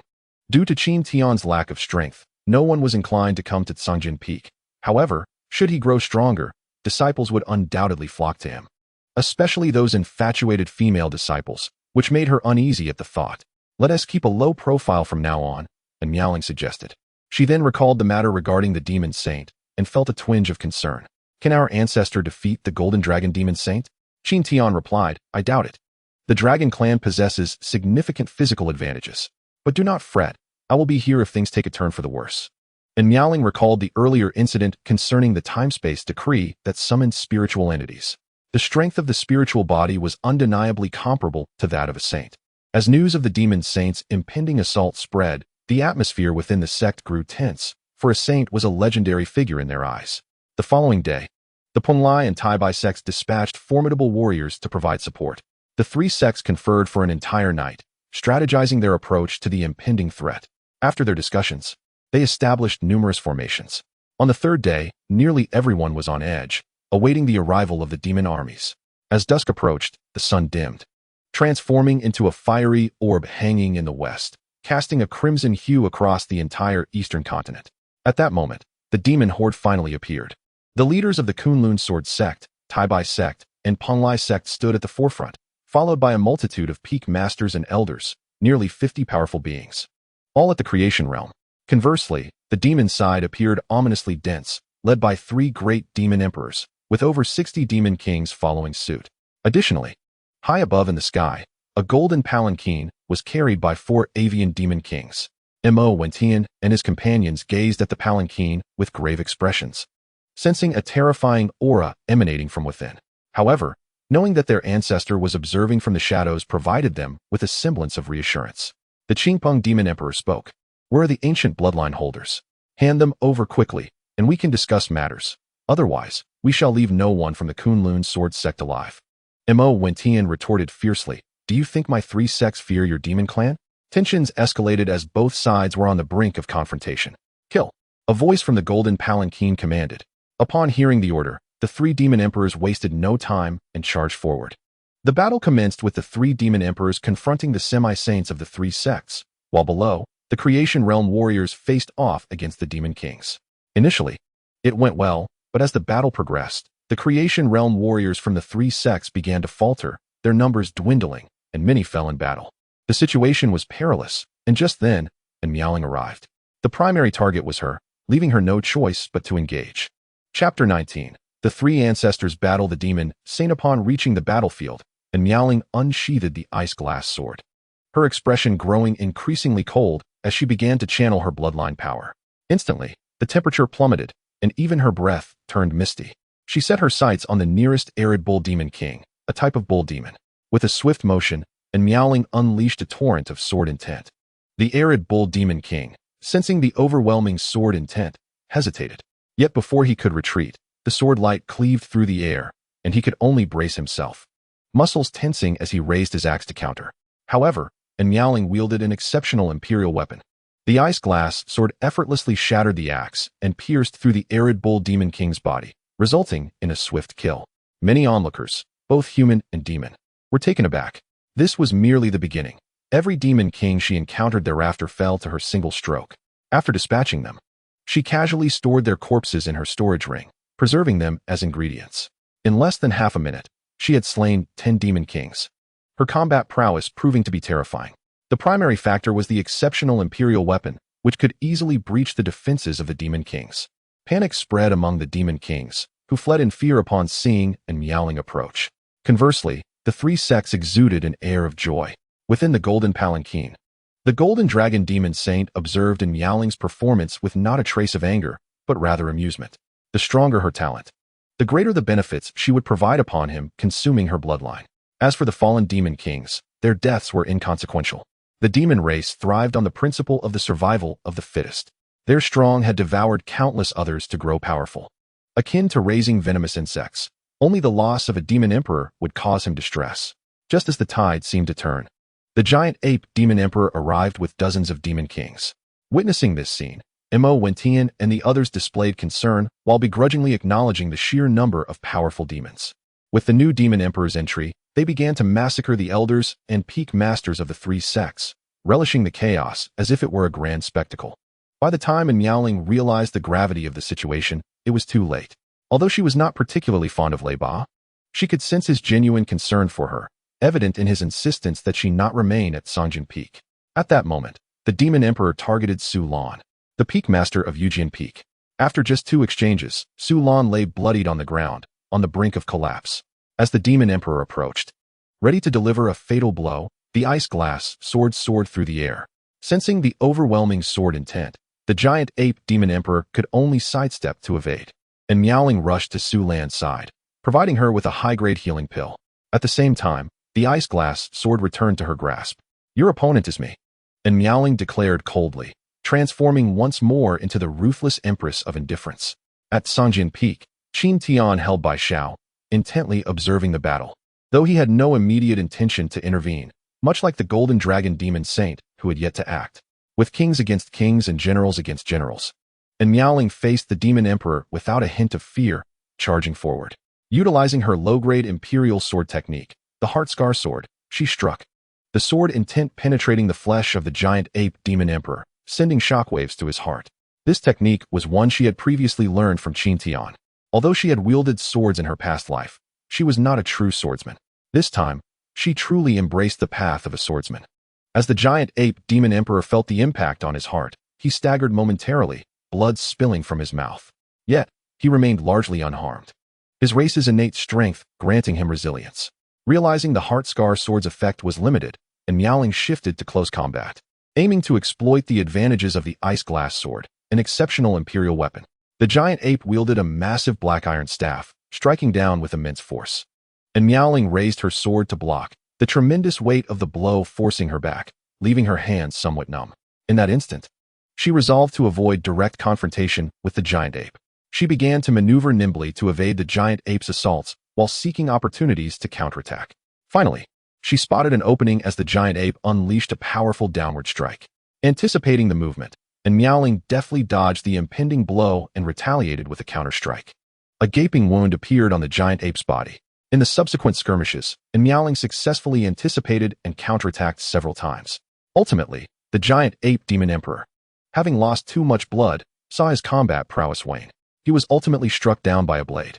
These anticipatory actions stemmed from her extensive battle experience. By understanding her opponent's habitual strikes and methods through initial combat, she gained the upper hand to retaliate. The fall of the giant ape demon emperor heralded the rise of Miaoling. From this moment forward, she would secure her place among the powerful of the eastern continent. The death of the giant ape demon emperor signified the beginning of the demon race's collapse, for no one could halt her slaughter. Just as she was about to strike alongside Mo Wentian against the Qingpeng demon emperor, the golden dragon demon Saint emerged. "Little girl, you are indeed remarkable. But this is where your journey ends." Upon finishing his statement, a formidable aura bore down upon Miaoling. Boom.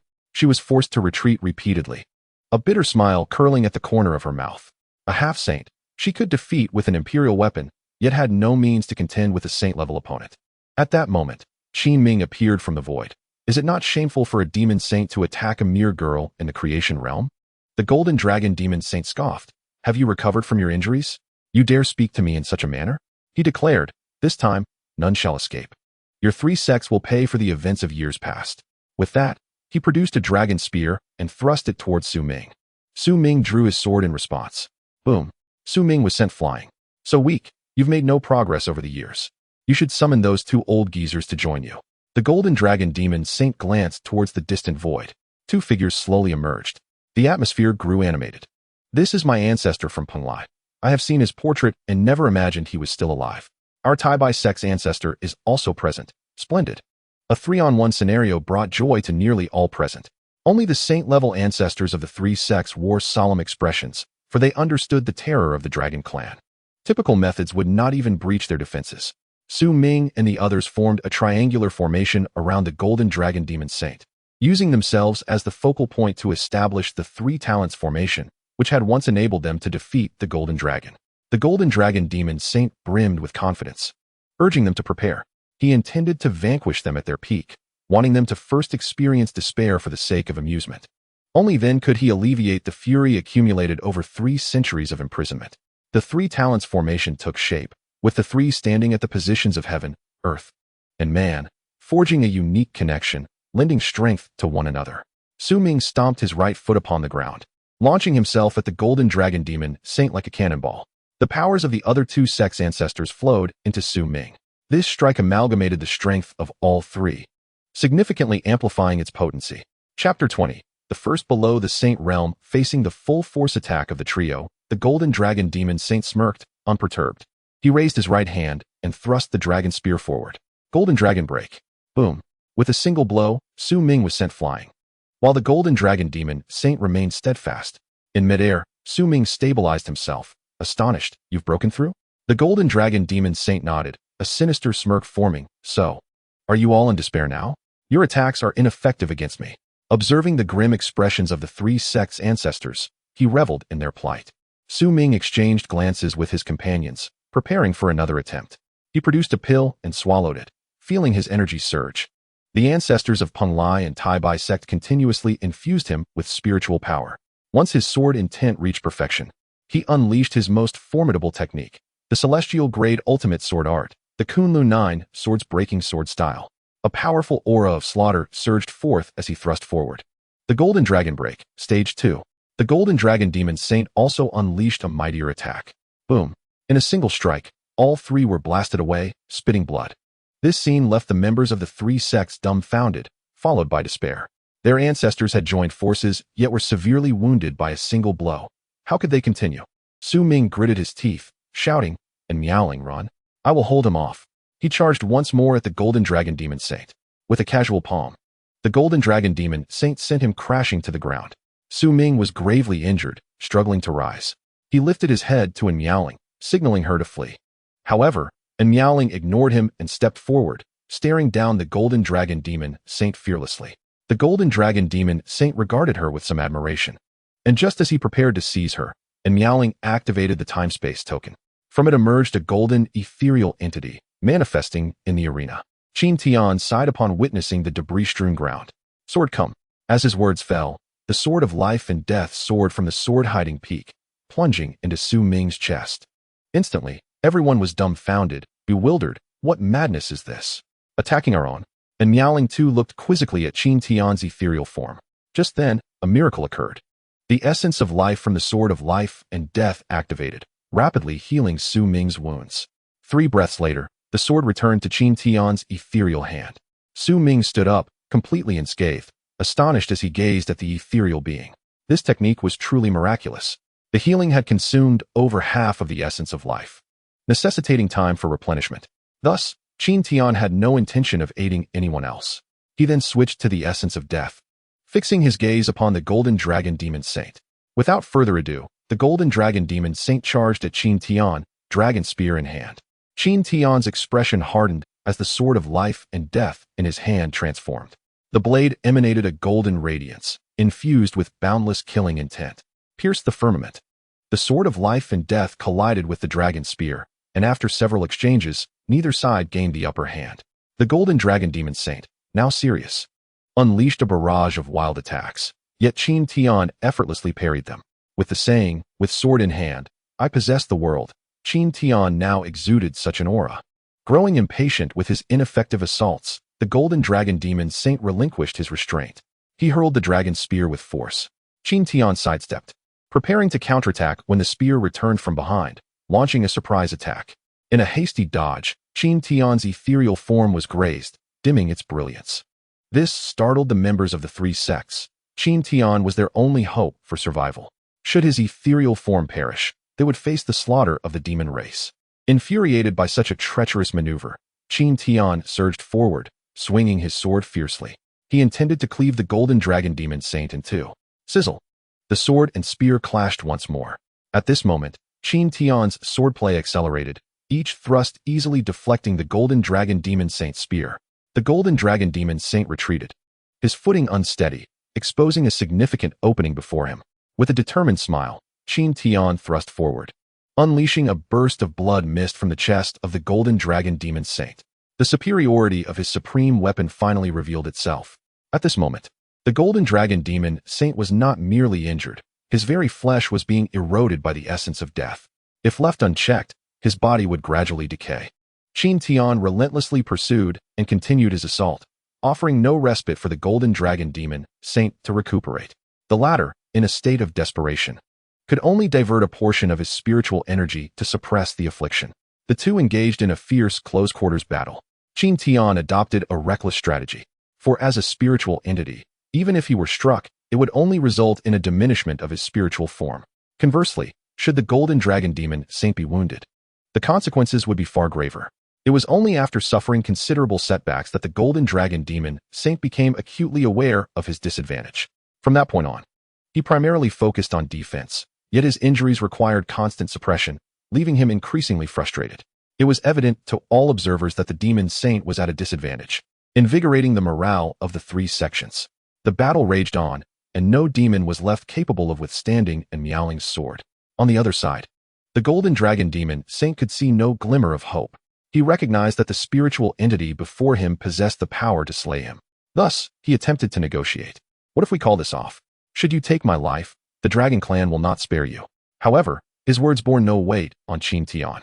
After enduring a third piercing strike, the golden dragon demon saint finally snapped and turned to flee. Yet, Qin Tian would not let his prey escape. Break the firmament. Qin Tian unleashed his imperial-grade sword technique once more. With the momentum of his sword of life and death, he pierced through the chest of the golden dragon demon saint, driving the blade into his heart. The scourge of the eastern continent was thus vanquished by Qin Tian's sword. The golden dragon demon saint reverted to his true form, a golden dragon.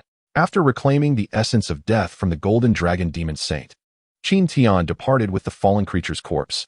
Witnessing the demise of their leader, the remaining demons began to flee. The forces of the three sects, emboldened, pursued relentlessly into the wild mountain range. And Miaoling returned to the sword-concealing peak. After reclaiming his spiritual form, Qin Tian commenced the task of processing the golden dragon demon saint's remains. Ding! You have acquired a special item, Holy Dragon Essence, and the recipe for the Holy Restoration Pill. Initially, Qin Tian intended to prepare a meal of dragon meat, as he had never tasted it before. To his surprise, he received an unexpected boon and examined the recipe. Efficacy of the Holy Restoration Pill. Consuming it below the third realm of the sacred realm can elevate one by a minor realm, effective only upon first use. Required items: Holy Dragon Essence, 10,000-year Holy Spirit Fruit, Chongming Flower. The 10,000-year Holy Spirit Fruit.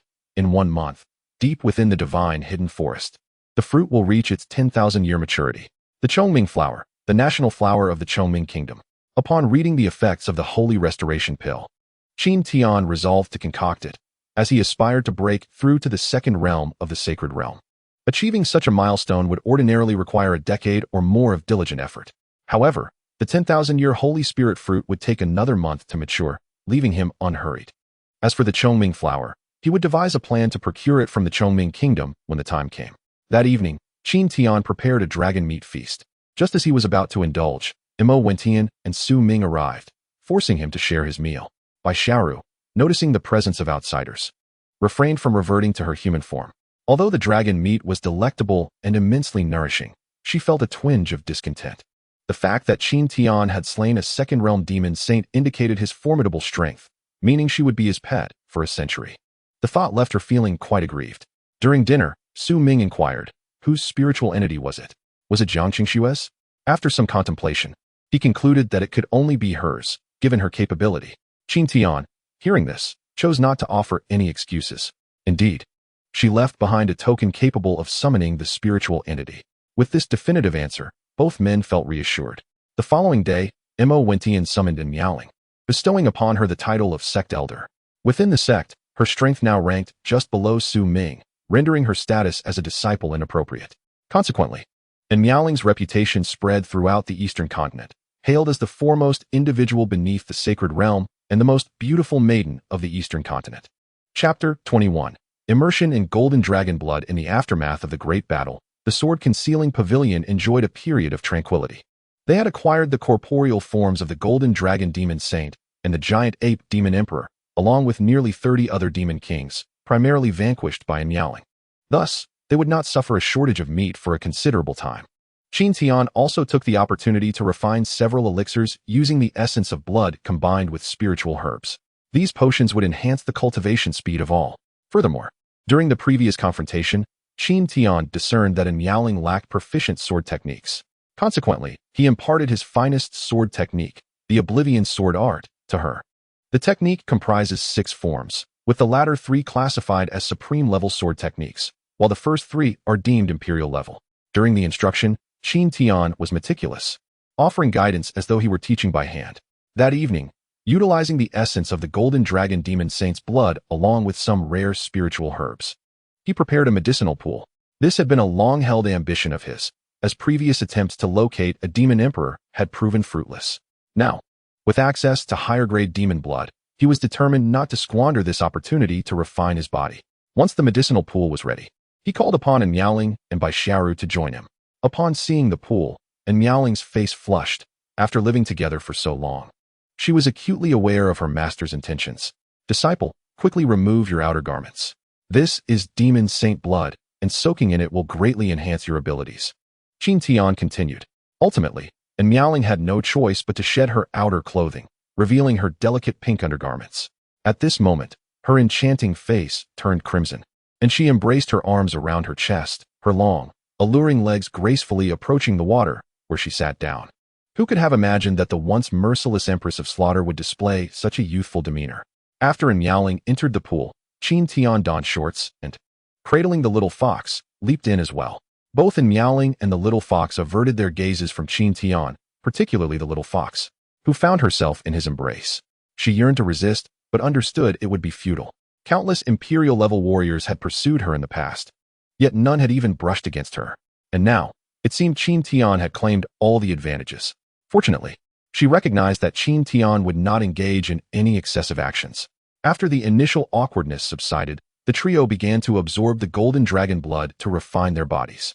Remarkably, the effects of the dragon's blood on body refinement were indeed substantial. Even his second realm eternal undying body felt a notable enhancement. And Miaoling and Bai Xiaoru experienced even greater improvements. Bai Xiaoru was on the verge of advancing to the second realm of the half-sacred realm, and Miaoling had recently broken through, and she was currently solidifying her realm. Once her realm was stabilized, her progress toward further breakthroughs would accelerate significantly. However, Miaoling hesitated to activate her Ice Phoenix bloodline, recalling the reaction she had experienced when she had previously activated it in conjunction with the Flood Dragon blood. The memory still embarrassed her.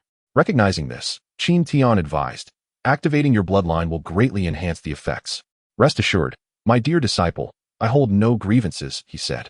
And Miaoling's cheeks flushed, and she playfully retorted, "You may not mind, but I certainly do." Shortly thereafter, Qin Tian discreetly added some golden dragon blood, causing the medicinal potency of the pool to surge dramatically. As the potency intensified, and Miaoling absorbed more, and her phoenix vein instinctively reacted. The little fox noticed Qin Tian's subtle actions, but chose to remain silent, enjoying the spectacle, knowing that as long as she did not transform into her human form, he could not impose any harm upon her. Gradually, Miaoling sensed something amiss. "What have you done?" she asked with a hint of reproach. Qin Tian feigned innocence, shaking his head. The chaotic energy within Miaoling was influenced, prompting Qin Tian to assist her in regaining her balance, inadvertently allowing Miaoling to take advantage of the situation. Nevertheless, she retained a sliver of rationality. The sight of the unfolding events made the little fox cover her eyes, pondering whether Qin Tian would employ similar tactics against her in the future, which made her blush. At that moment, Qin Tian's hands rested on Miaoling's back, helping her channel her inner energy, while she nestled against him, exhaling softly. This proximity stirred Qin Tian's heart, and he, unable to resist, remarked, "It seems to have grown a little." And Miaoling, unable to contain herself, playfully bit his neck. However, Qin Tian's resilient skin bore the mark without consequence, leaving only a trace of her lips on his neck. After a while, the medicinal energy of the pool was nearly depleted, and Miaoling regained her full awareness. She noticed the crimson mark on Qin Tian's neck and felt an overwhelming sense of embarrassment. "How can I keep taking advantage of you? How will I ever find a husband?" she chided. Qin Tian gently patted her back, replying, "If you cannot marry, I shall take care of you for the rest of your life." And Miaoling swiftly distanced herself from him, exclaiming, "You have quite the imagination." She then donned her outer garments and departed. Upon seeing her leave, the little fox hastily followed. Once in her room, Miaoling buried herself in her bedding, her heart racing. Could it be that I truly harbor feelings for my master? He claimed he would care for me forever. Does he perhaps feel the same? With those thoughts swirling in her mind, she succumbed to a whirlwind of fantasies. The next morning, while Qin Tian accompanied Miaoling in sword practice, a disciple rushed in. "Master Uncle, today is the day the sect recruits disciples, and the sect master requests your presence. But hasn't the time yet arrived?" Qin Tian inquired. Puzzled, the disciple replied with a smile, "It is due to our sect's recent triumph in battle, our reputation has soared. The princess of Chongming is preparing to seek instruction," prompting the sect master to advance the recruitment day. "Very well, I shall accompany you to observe." Qin Tian consented, casting a warning glance at Miaoling, clearly indicating that he should not bring anyone back with him. Meanwhile, outside Kunlun Mountain, a lavish pink carriage sped toward the entrance of the Kunlun Sword sect, flanked by 6 mounted guards, 2 of whom were formidable experts from the transformation realm. Many other travelers on the road were awestruck by the grandeur of the Chongming kingdom. Seated comfortably, Qin Tian retrieved a popular novel to pass the time, having drawn little attention from Mo Wentian this time. With Lei Ba, who previously held a grudge against him, now deceased, he found himself enjoying a rare moment of tranquility. The current state of the Cangjin Peak was unlike the past. Within Miaoling's presence, many male disciples were eager to make their mark. As the carriage halted, a woman shrouded in a veil descended. She was Ming Ilian, the one Qin Tian had rescued in Chongming City. Although her features were obscured, her crystalline eyes and flawless visage signaled her beauty to all present. Once she entered, the participants of the trials began murmuring among themselves. Many of them hailed from the Chongming kingdom, including noble science, and were aware of the political nuances surrounding the royal family. Her intention to apprentice here is quite strategic, one remarked. She seeks to forge ties with Kunlun to solidify her position, especially with the emperor contemplating succession. From his elevated vantage point, Qin Tian sensed something and turned his gaze toward Ming Ilian, who smiled in return. After their previous hasty parting, she had commissioned a portrait of him to ascertain his identity, subsequently inquiring with the Intelligence Bureau of the Chongming Kingdom to uncover his background. Chapter 22. The flower of Chongming. Her purpose for coming was to cultivate a connection with Sangjin Peak, thereby empowering her bid against her brother for the throne. Initially, she had no desire for contention, but her brother had persistently created obstacles, such as persuading the new emperor of the Zhou kingdom to seek her hand or encouraging the son of the general of Chongming to pursue her. To seize control of her destiny, she resolved to fight back. Her brother had already aligned himself with the Taibai sect, while she intended to join the Kunlun sword sect, capitalizing on its rising reputation to outshine him. A resounding chime echoed, pulling everyone's attention back to the present. Mo Wentian stepped forward to announce the commencement of the trials. With the Kunlun sword sect enjoying unprecedented acclaim, the number of participants had nearly doubled, exceeding 200. As customary, the trials included talent assessments and combat competitions, ultimately leaving 60 participants, with Ming Ilian claiming the top position. This significant retention of candidates was due to a slight relaxation of the qualifying criteria, as the prior conflict had decimated many disciples, necessitating an influx of fresh blood. After the assessments concluded, the leaders of each peak introduced themselves. This time, Qin Tian was disinterested in speaking, opting to remain seated with a book in hand. Even so, nearly half of the participants expressed a desire to join Sangjin Peak, primarily drawn by Miao Ling's allure. When she arrived, and Miao Ling understood that directly rejecting candidates would be inappropriate, so she unsheathed the ice-glass sword and released her sword intent. Anyone who can endure for 3 breaths beneath this intent shall pass, she declared, confident. The candidates approached the test, yet ultimately, none succeeded, including Ming Ilian. Biting her lip in frustration, she lamented, "Your test is utterly impossible to pass." Observing the situation, others recognized that Sangjin Peak was not genuinely interested in accepting new disciples, prompting them to withdraw. Yet Ming Ilian remained undeterred. Mo Wentian interjected, "This girl possesses extraordinary talent and is the princess of Chongming. Please consider accepting her. Furthermore, our sect is situated within the borders of Chongming, and many of our disciples hail from there." Qin Tian tapped his fingers thoughtfully on his knee, seemingly lost in contemplation. Meanwhile, Miao Ling inexplicably pouted, wondering if her master had taken a liking to this young lady. The thought stirred discontent within her. At that moment, nearly everyone's gaze was fixed on Qin Tian, with many resuming their discussions about the princess, her beauty, noble lineage, and the unusual decision not to accept such a disciple. A participant from Chongming remarked, "The new emperor of Zhou sought her hand, but was declined. However, when he beheld the beauty of Ming Ilian, he immediately exchanged the betrothal gifts for 18 cities. 18 cities equated to nearly 1/3 of the Zhou kingdom's territory. At that moment, both the emperor and the courtiers were captivated. Yet Princess Ming Ilian was resolute in her refusal, even threatening to take her own life, which temporarily dissuaded the emperor and the ministers from their intentions. So this was the backstory. No wonder the princess sought a mentor, one of the white-robed trialists remarked in astonishment. If not for a powerful force backing her, it would seem inevitable that she would eventually succumb to the fate of marriage. Upon hearing the various discussions below, Qin Tian grasped the situation and made a decision. "I can accept you as a nominal disciple, and you may come to Sangjin Peak to cultivate for half a month each year. However, you must agree to one condition." "What condition?" Ming Ilian inquired, her face brightening with hope. "I require the Chongming flower." Upon hearing Qin Tian's words, Ming Ilian's expression turned bitter. The Chongming flower was the national flower of her Chongming kingdom, and cultivating each bloom demanded immense resources, time, and labor. Typically, only a new emperor could procure one to aid in breaking through realms. Thus, she found it impossible to agree to this condition.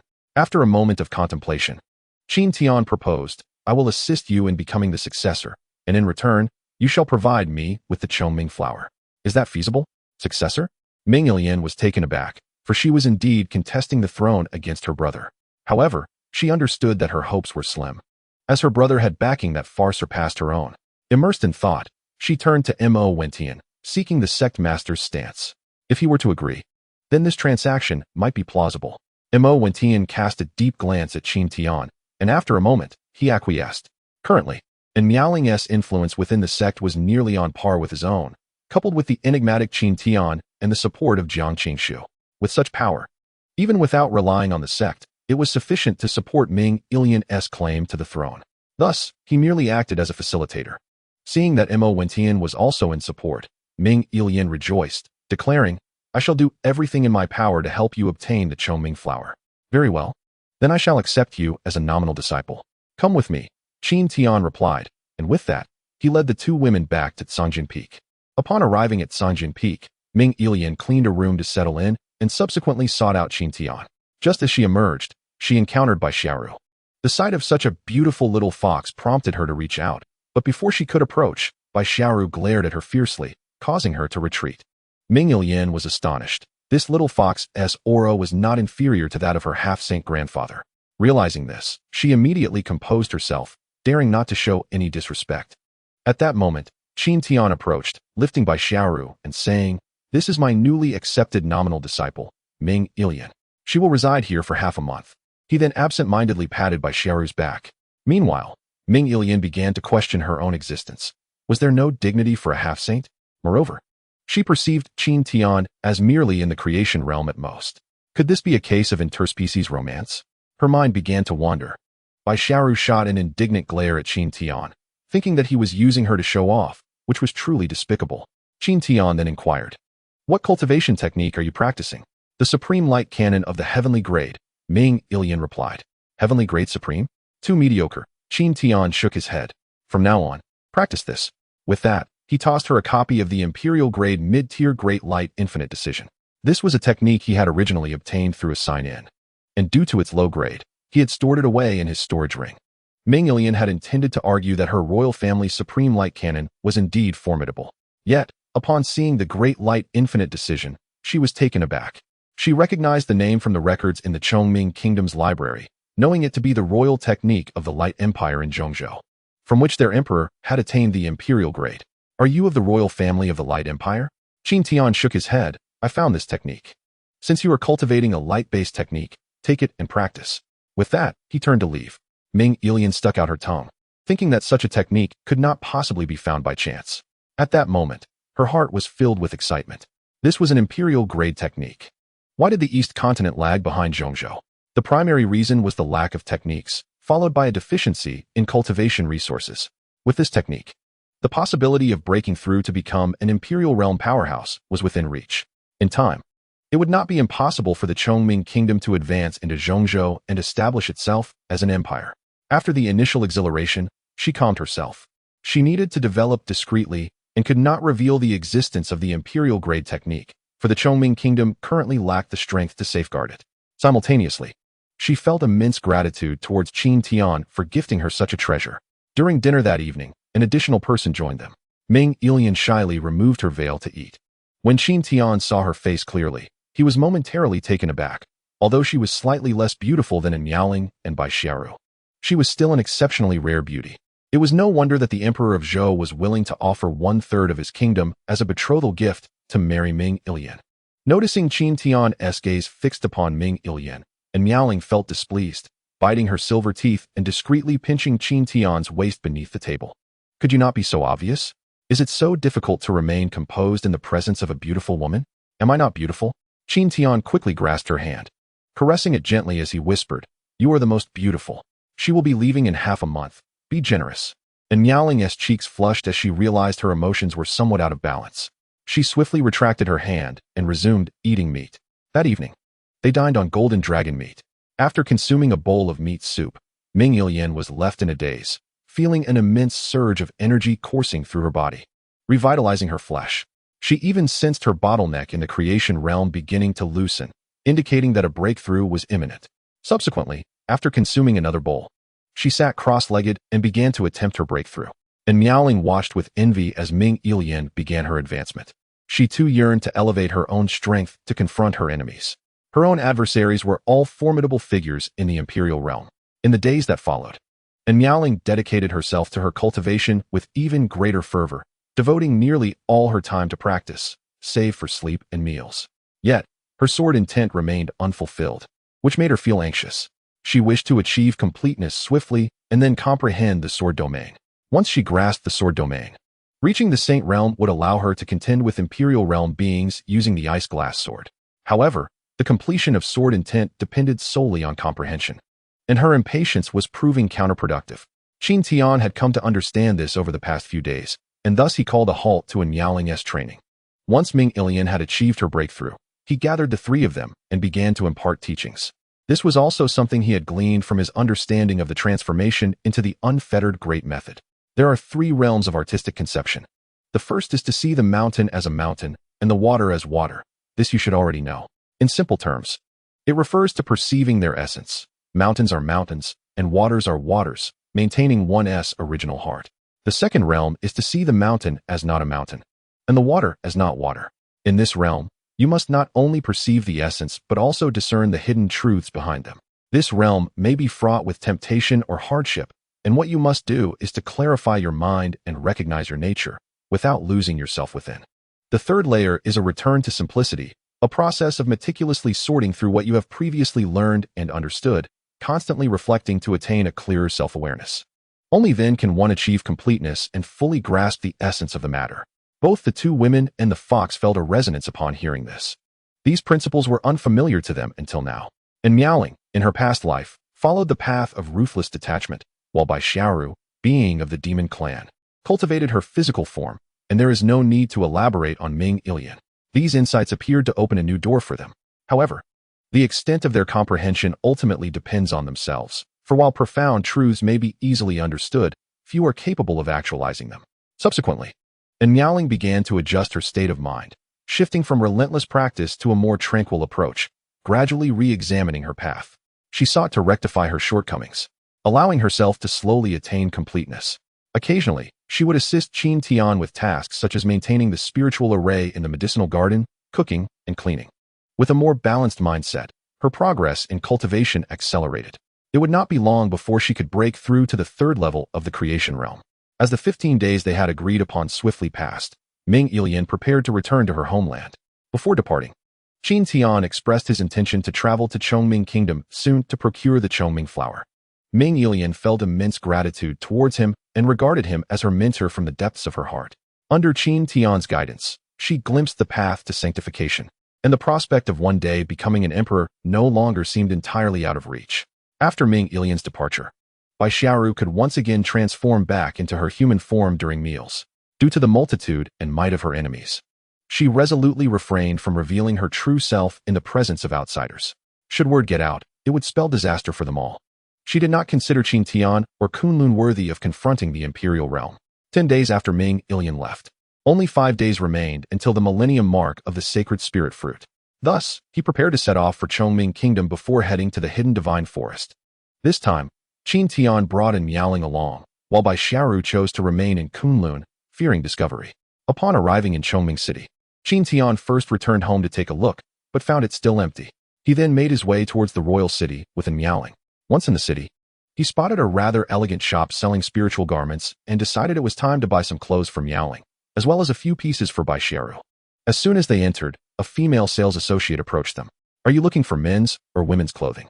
she inquired. "Women's. Do you accept medicinal pills as payment?" Qin Tian, having little currency from Chongming Kingdom, intended to barter with pills. "We do accept them, though the prices may not be very high. Let me show you." "All right, lead the way," Qin Tian responded. He had a considerable amount of medicinal pills, so he was unperturbed. Following the sales associate to the second floor, they were greeted by a vast space filled with women's clothing, over 1,000 square feet in size. A few male cultivators were scattered about, accompanying female cultivators in their shopping. After perusing the selection, Qin Tian found nothing particularly appealing, certainly not as lovely as the white robe Miaoling currently wore. Noticing their dissatisfaction, the sales associate suggested, "Let me take you to the third floor, though it may be pricier." "To the third floor, then," Qin Tian replied. Upon reaching the third floor, they found it even less crowded, with only 3 to 5 people present. The decor was markedly more lavish. Here, not only were there outer garments, but also undergarments. Qin Tian guided in Miaoling to the section of undergarments, allowing her to choose. As she gazed at the colorful selection, her cheeks flushed. She never anticipated that she, a once great empress, would be buying undergarments with a man. How embarrassing. The sales associate pointed to a particular undergarment and began to explain. This ice cicada undergarment is made from 1,000-year-old ice cicada silk, exceptionally breathable and self-cleaning. Without hesitation, and Miaoling nodded repeatedly, eager to conclude this awkward moment. Observing her shyness, Qin Tian selected 6 pieces he liked, 3 for Miaoling and 3 for the little fox. The thought of how they would look in them filled him with excitement. Once the undergarments were chosen, they moved on to outer garments. After browsing for a while, he selected a few pieces but felt unsatisfied, mainly because nothing had truly captivated him. Thus, he inquired, "Do you have anything better? I wish to see more." The sales associate's eyes lit up at this question. "Please wait a moment. I will fetch our manager." Before long, a stunning woman clad in a purple garment gracefully approached. Upon seeing Qin Tian, her beautiful eyes widened in surprise, for he was indeed strikingly handsome. Upon noticing in Miaoling, her eyes sparkled as well, for she had never encountered anyone as beautiful. "Greetings, I am Sidu Jing, the manager of this store.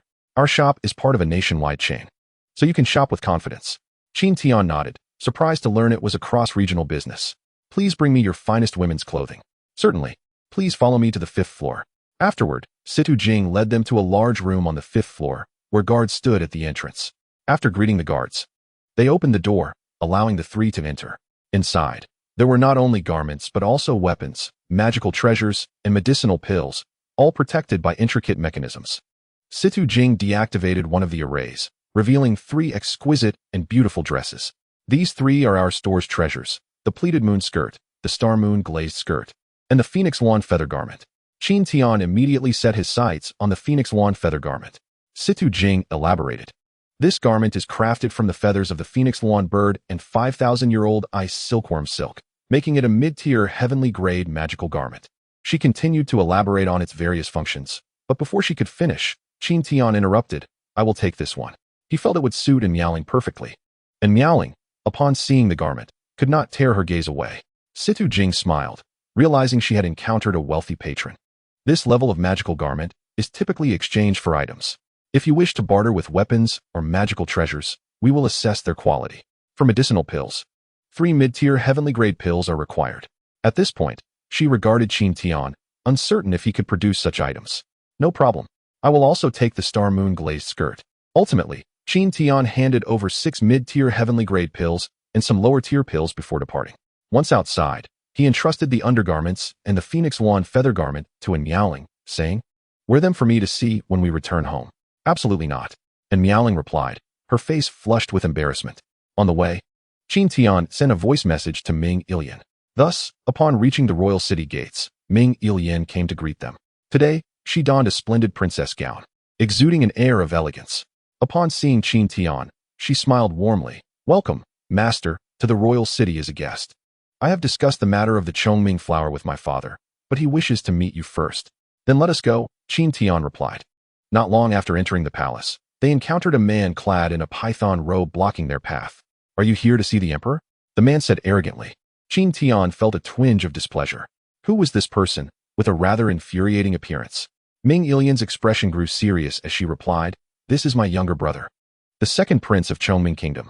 He is the favored son of the beloved Empress Xiao, and with his uncle being the great general of the kingdom, he has become quite spoiled, developing an arrogant demeanor. He often abuses his power, oppressing the common folk, and has frequently targeted me." As she spoke, there was a hint of a child reporting to a parent in her tone. "So, this is the one vying for the throne against you? Wait here for a moment." With that, Qin Tian strode forward, his gaze cold as he fixed it upon the 2nd prince. The prince, unfazed, arrogantly inquired, "Who are you to treat me with such disrespect?" "I see the disrespect lies with you," Qin Tian retorted, delivering a sharp slap across the prince's face. The sound echoed, and the 2nd prince stumbled backward from the force. Once he regained his composure, he erupted in fury. "Who do you think you are to strike me?" Qin Tian advanced once more, delivering another resounding slap. "What of it? I am striking you." Witnessing this scene, Ming Ilian was taken aback, surprised by Qin Tian's directness. This time, the 2nd prince was momentarily stunned, clutching his swollen face as he muttered, "Who are you?" and why do you hit me? He could sense a formidable aura emanating from Qin Tian, which instilled a sense of fear within him. Qin Tian flexed his arms and continued to slap the prince, delivering 7 or 8 strikes before finally pausing. The second prince, utterly bewildered, mumbled, "Who exactly are you?" Qin Tian chuckled, "I am your grandfather." Grandfather? The prince pondered, recalling that he had met both his third and second grandfathers. Could this be the elder grandfather who remained in seclusion? Are you truly my elder grandfather? Qin Tian responded with another slap, "Get lost. I have no grandson as foolish as you." Terrified, the second prince hastily replied, "Grandson takes his leave," and fled. Qin Tian turned back to Ming Ilian, remarking, "Is your brother a bit dim-witted?" Ming Ilian nodded slightly. "He can be a bit slow at times. He has been spoiled since childhood and has never faced any hardships, so his way of thinking is somewhat different." Qin Tian shook his head in disbelief. Such a person is fit to inherit the throne? Ming Ilian sighed in resignation. The group continued to the grand hall of the palace, where a man clad in a dragon robe rose to greet them. Ming Ilian promptly introduced Qin Tian and Miaoling. Upon hearing their names, the emperor smiled warmly. "Welcome, esteemed guests." He then graciously invited them to take a seat. Qin Tian was unaware of the current situation, but he knew that Miaoling was the foremost individual beneath the sacred realm. The Kunlun sword sect boasted 2 members within the sacred realm, one of whom could slay a golden dragon demon saint. Once seated, the emperor wore a conflicted expression and said, "I am aware of your intentions, but the Chongming flower is our national flower and, by protocol, can only be enjoyed by the new emperor." From his tone, Qin Tian discerned that the emperor was seeking a compromise. Qin Tian presented the great illuminating limitless technique to the emperor as a trait. This technique could only be cultivated up to the 3rd level of the sacred realm, as he had omitted the cultivation methods beyond the imperial realm to preserve Ming Ilian's advantage. Although limited to the 3rd level of the sacred realm, the emperor's astonishment upon seeing it was akin to that of Ming Ilian at their first encounter. He was currently at the 2nd level of the half-sacred realm and had lost hope for a breakthrough, but this technique rekindled his aspirations. "If you do not wish to trade, then return it to me," Qin Tian urged. The emperor quickly concealed the great illuminating limitless technique, smiling apologetically, "Yes, I will trade." Fearing that Qin Tian might change his mind, the emperor promptly led him to retrieve the Chongming flower. The flower, a pure white blossom, was located in a forbidden area of the palace, imbued with immense life force. Qin Tian placed it in a jade box and remarked, "I have met your son, and I believe he is rather unfit for the throne. I suggest you pass it to my disciple, Ming Ilian, which is also the will of Kunlun." And Miaoling nodded in agreement. Chapter 25. The Forest of Divine Concealment. After a moment's reflection, the emperor replied, "I will soon announce Ilian as the heir to the throne." As an emperor, he prioritized the kingdom's interests. Securing an ally in Kunlun would deter other nations or forces from challenging Chongming Kingdom. With the matter resolved, Qin Tian prepared to depart for the Forest of Divine Concealment. Upon hearing the news, Ming Ilian provided Qin Tian with the kingdom's finest carriage, ensuring a comfortable journey. The horses were of Demon King lineage, and the carriage exuded luxury, making it an easy choice for Qin Tian, who preferred a leisurely ride. However, just as they exited the palace, they were intercepted by a group of individuals led by the second prince and a man clad in armor. Qin Tian and Miaoling dismounted and regarded the second prince coldly. The prince pointed at Qin Tian, declaring, "It was they who struck me, and he claims to be my elder grandfather." The armored man did not act immediately, instead asking, "Who are you, and why have you assaulted our prince? If you do not provide an explanation, I fear I cannot allow you to leave." Before Qin Tian could respond, Miaoling drew her sword, instantly enveloping the area in a palpable sword intent. The armored man was momentarily paralyzed by the overwhelming pressure. Qin Tian casually remarked, "A little lesson is sufficient." He then turned back to the carriage, and Miaoling wielded her ice-glass sword, slicing through the air. With a clang, the armored man's arm was severed, and he clutched the bleeding stump, his face contorted in pain. It dawned on him who stood before him, a young, beautiful, and immensely strong individual known as Miaoling, the most formidable figure beneath the sacred realm. Only someone of her caliber could leave a 3rd-level transformation realm expert utterly defenseless. The second prince was so terrified that he knelt on the ground, pleading for mercy, and Miaoling disdainfully glanced at him before returning to the carriage. The carriage continued toward the Forest of Divine Concealment. Inside, Qin Tian said, "I shall rest for a while," and reclined, resting his head on Miaoling's soft lap. Perhaps due to the delightful sensation, he shifted restlessly, rubbing against her thigh, inhaling the sweet fragrance of the young woman, becoming somewhat entranced. However, and Miaoling felt discomfort by his actions. As a virtuous young lady and a future empress, being treated in such a manner made her quite bashful. "Master, please stop moving. Or just lift your head," she finally exclaimed, unable to bear it any longer. "Or perhaps I could let you lie down while you move freely," he teased. How naive. As night descended, and Miaoling felt a hand creep onto her waist. Startled, she quickly seized the offending hand, unleashing a wave of icy energy. Realizing Miaoling was angry, Qin Tian promptly sat upright. After a moment, as her anger subsided, Qin Tian suggested, "In the future, we should take carriage rides to explore. It would be quite delightful.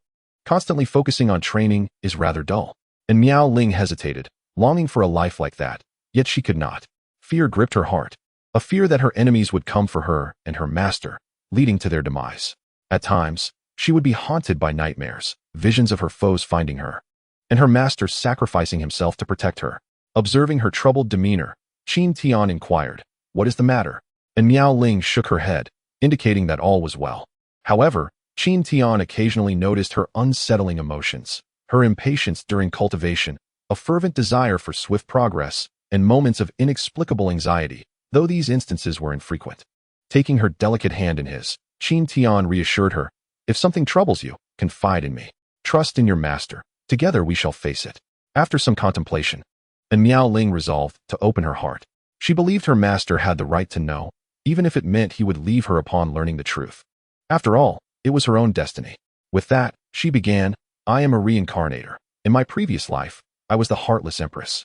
Carefully, she studied Qin Tian's reaction, and upon sensing his surprise, she continued, "In my past life, I partnered with 3 formidable beings, Kuan the Great, Wushu the Ancestor, and Shuiyu the Ancestor, to venture into a forbidden zone of life. Upon delving deeper, they ambushed me, casting me into a prearranged formation, where I was ruthlessly refined for the sake of my imperial weapon." Her eyes blazed with hatred as she recounted the betrayal. Once she regained her composure, she added, "In this life, my appearance is the same as in my previous one. Therefore, even if I do not seek vengeance, they will undoubtedly pursue me if they discover my identity."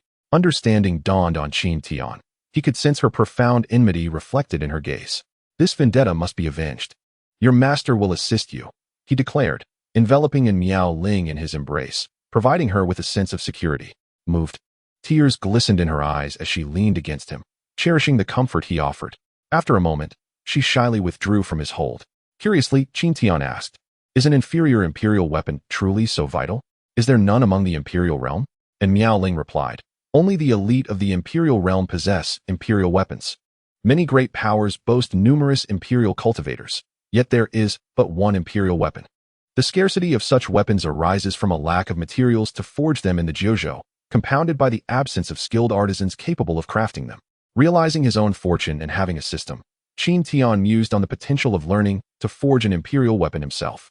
The following day, their carriage reached the outskirts of the divine hidden forest, a forbidden area teeming with peril. Qin Tian instructed the Demon King horse to find a place to hide while he and Miao Ling ventured deeper into the forest. Ascending to the sky, Qin Tian surveyed the terrain, only to behold an endless expanse of woodland. The divine hidden forest was vast, and finding the sacred spirit fruit would prove challenging.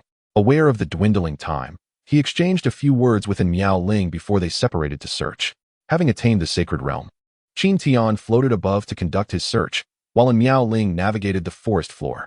The divine hidden forest, a perilous domain in the eastern continent, had claimed the lives of countless cultivators who dared to explore it, with over 90% meeting their demise.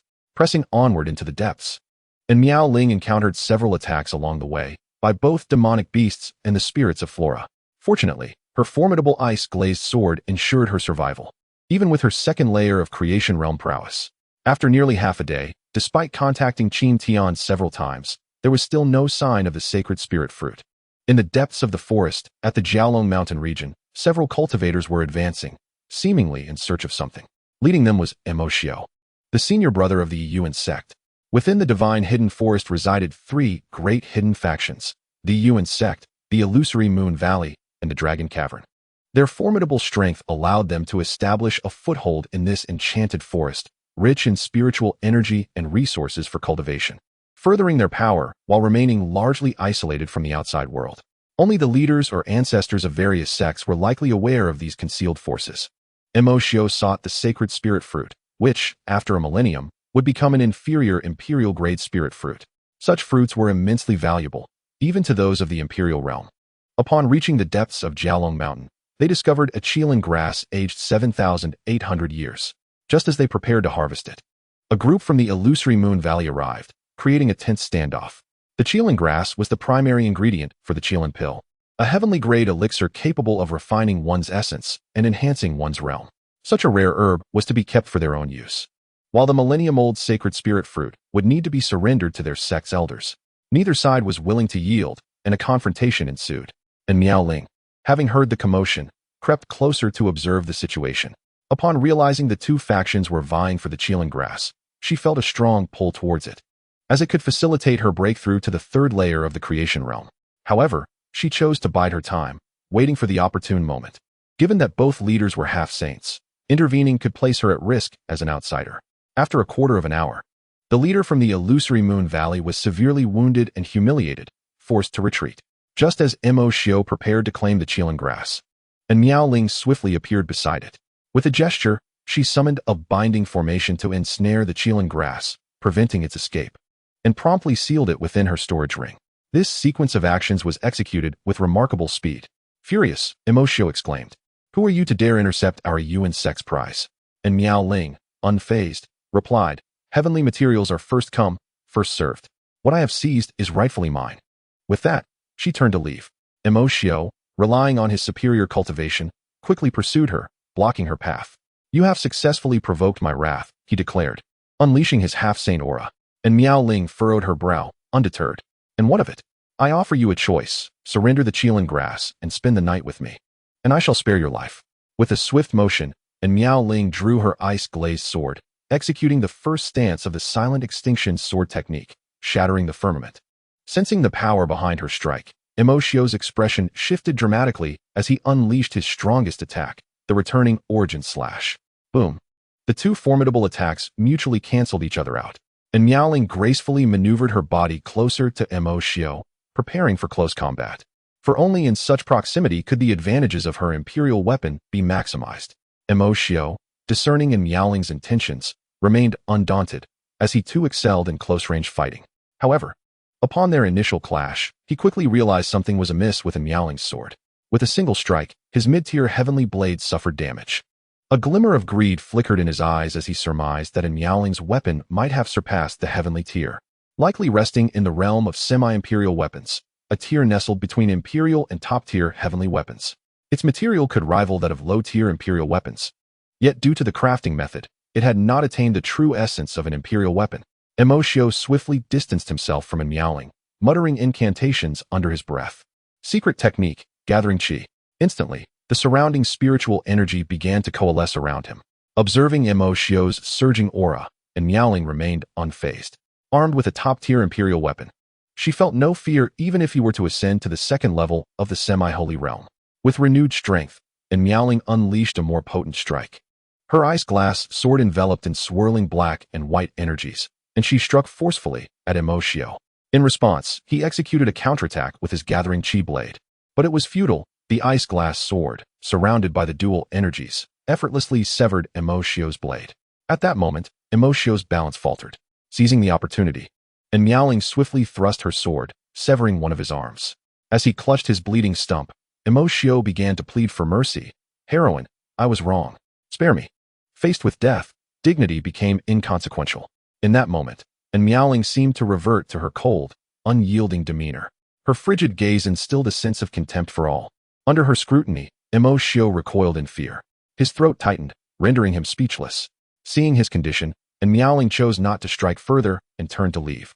Having spent considerable time with Qin Tian, her character had undergone some transformation. Had it been her former self, she would have certainly delivered a fatal blow. Finding a secluded spot, she consumed the qilin grass and began to refine its medicinal power. With the aid of the elixir, the surrounding spiritual energy gravitated towards her. At last, she successfully broke through to the third level of the creation realm. Her next step would be to challenge the semi-holy realm.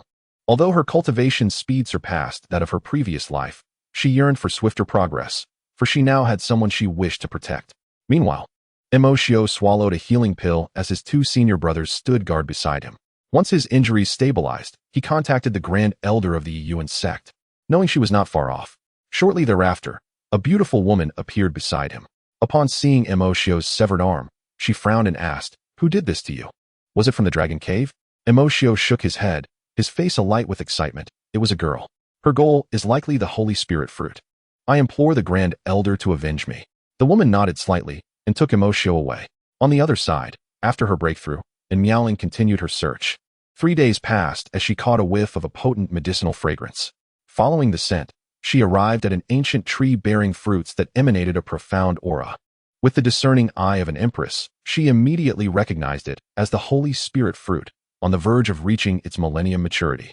However, the ancient tree was no ordinary one. It harbored a holy presence, prompting her to quickly inform Qin Tian while she awaited his arrival. After a short while, the beautiful woman accompanied by the injured Emoshio approached. The woman surveyed the ancient tree, noting that it had yet to bear fruit. So she did not rush into action but began to scan the surroundings. Before long, she spotted Miaoling. In an instant, she materialized beside her. At that moment, Emoshio also recognized Miaoling, exclaiming, "The Grand Elder, she is the one who severed my arm. You must seek justice for me." The woman's expression turned icy as she inquired, "Why did you attack my sect's disciple?" And Miaoling shot Emoshio a cold glance, regretting not having killed him. His insolence. Considering the woman was a holy realm expert, and Miaoling offered a brief explanation. "You injured him for mere words?" The woman, visibly displeased, received no further response from Miaoling. Her countenance darkened. "It seems I must teach you a lesson on behalf of your elders." With that, she waved her hand, unleashing a wave of invisible spiritual energy that surged toward Miaoling. And Miaoling brandished her ice glass sword and forcefully slashed, deflecting the attack. The woman's expression became increasingly peculiar as she gazed at Miaoling's sword. "Show me your sword." Chapter 27. Acquiring a handmaiden. Slaying the black dragon, and Miaoling remained silent, defiantly staring at the woman. "It appears I must become serious." With that, the woman conjured a massive hand. Dragon capturing hand. The colossal palm lunged toward Miaoling. In response, Miaoling activated the time-space token, and Qin Tian's spiritual form emerged from it. Boom. The woman's hand dissipated instantly. A look of apprehension crossed her face. The ability to manifest such a powerful spiritual form was beyond even her father's capabilities. "Who are you?" she inquired. "You have exploited your strength against the weak. Allow me to demonstrate what it means to wield power against the powerless." With that, Qin Tian charged forward. Ancestral Dragon Claw. Ancestral Dragon Ascending. A series of formidable techniques struck toward the woman. Although she was a second-level Holy Realm expert, she could not withstand the high-tier Imperial techniques wielded by Qin Tian. After just a brief encounter, she spat blood. As Qin Tian prepared to continue his assault, the woman began to cower. "Senior, I was wrong. Please, show mercy." Qin Tian halted and coldly stated, "Serve me as a handmaiden, and I will spare your life." "A handmaiden?" The woman was momentarily taken aback. "I am a second-level Holy Realm expert, the Grand Elder of the Yuan sect. You expect me to become your handmaiden? Your request seems rather excessive." "Excessive? When you attacked my disciple, did you think it was excessive?" Qin Tian retorted coldly. "If you refuse, I will kill you and annihilate your sect." Upon hearing this, the woman's expression turned bitter, and Miaoling transmitted a thought. "Master, you are not considering taking a liking to her, are you? Do I seem like such a person? This woman has decent potential. With cultivation, she could aid you in your quest for vengeance." "Really?" And Miaoling remained skeptical. "Of course. In the future, when suitable candidates arise, we will recruit them to the Cangjin Peak and arrange for her to join the Spirit Sword Pavilion." "The Spirit Sword Pavilion is where we reside," Qin Tian clarified. "Dare I ask who you are, senior?" The woman inquired. "My name is Qin Tian. Have you made your decision? I am running short on patience." Qin Tian's spiritual form could not persist for long, so he wished to avoid further delay. The woman gritted her teeth and said, "I can agree to your terms, but it must be in half a month. I will seek you out then." "Very well, in half a month. Come to Cangjin Peak at the Kunlun Sword Sect to find me." The woman nodded in agreement, aware of the Kunlun Sword Sect's reputation. However, in her understanding, the strongest member there was merely a first-level Holy Realm expert, Su Ming. Where did this formidable figure originate?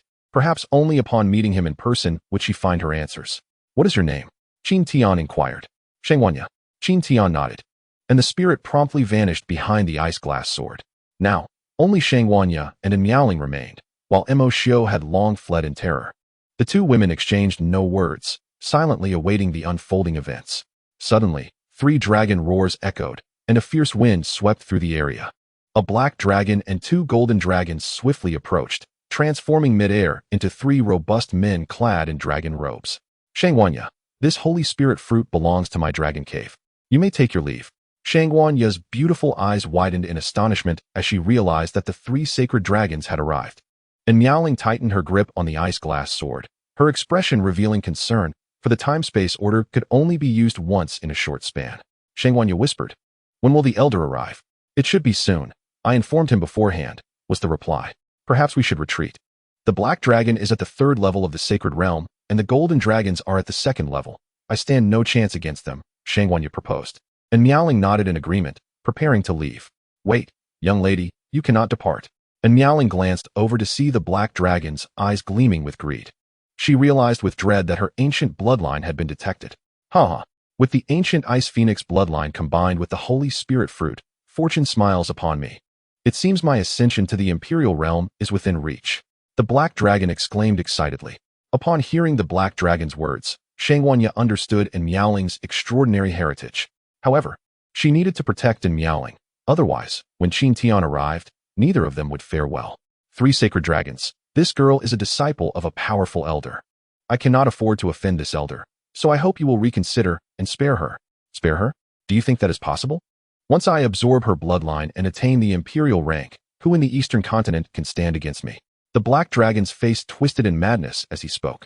He then lunged towards Miaoling, with the 2 golden dragons following closely behind. Just as the black dragon was about to reach her, a sword shot forth and embedded itself in the ground before her, emanating a powerful aura of death. The 3 sacred dragons halted in shock. Is this an imperial weapon? The black dragon gasped in disbelief, for the sword's presence surpassed anything he had ever known. Even among dragons, the Dragon Emperor's weapon paled in comparison to this one. Shangwanya was equally astonished, her anticipation for the arrival of her future master growing. As if responding to her thoughts, Qin Tian emerged from the forest, a smile gracing his lips. Upon seeing him, and Miaoling's mouth curved into a pleasing smile. Shangwanya and the 3 sacred dragons turned to face Qin Tian. Spirit realm? They looked behind him, for they did not believe Qin Tian was the master of the sword. Its true owner was likely a formidable imperial expert. With this thought, Shangwanya felt a flicker of joy. Serving an imperial expert was something she could reluctantly accept. Yet disappointment washed over them when Qin Tian approached in Miaoling and drew the sword, revealing that no one else appeared. The black dragon rejoiced.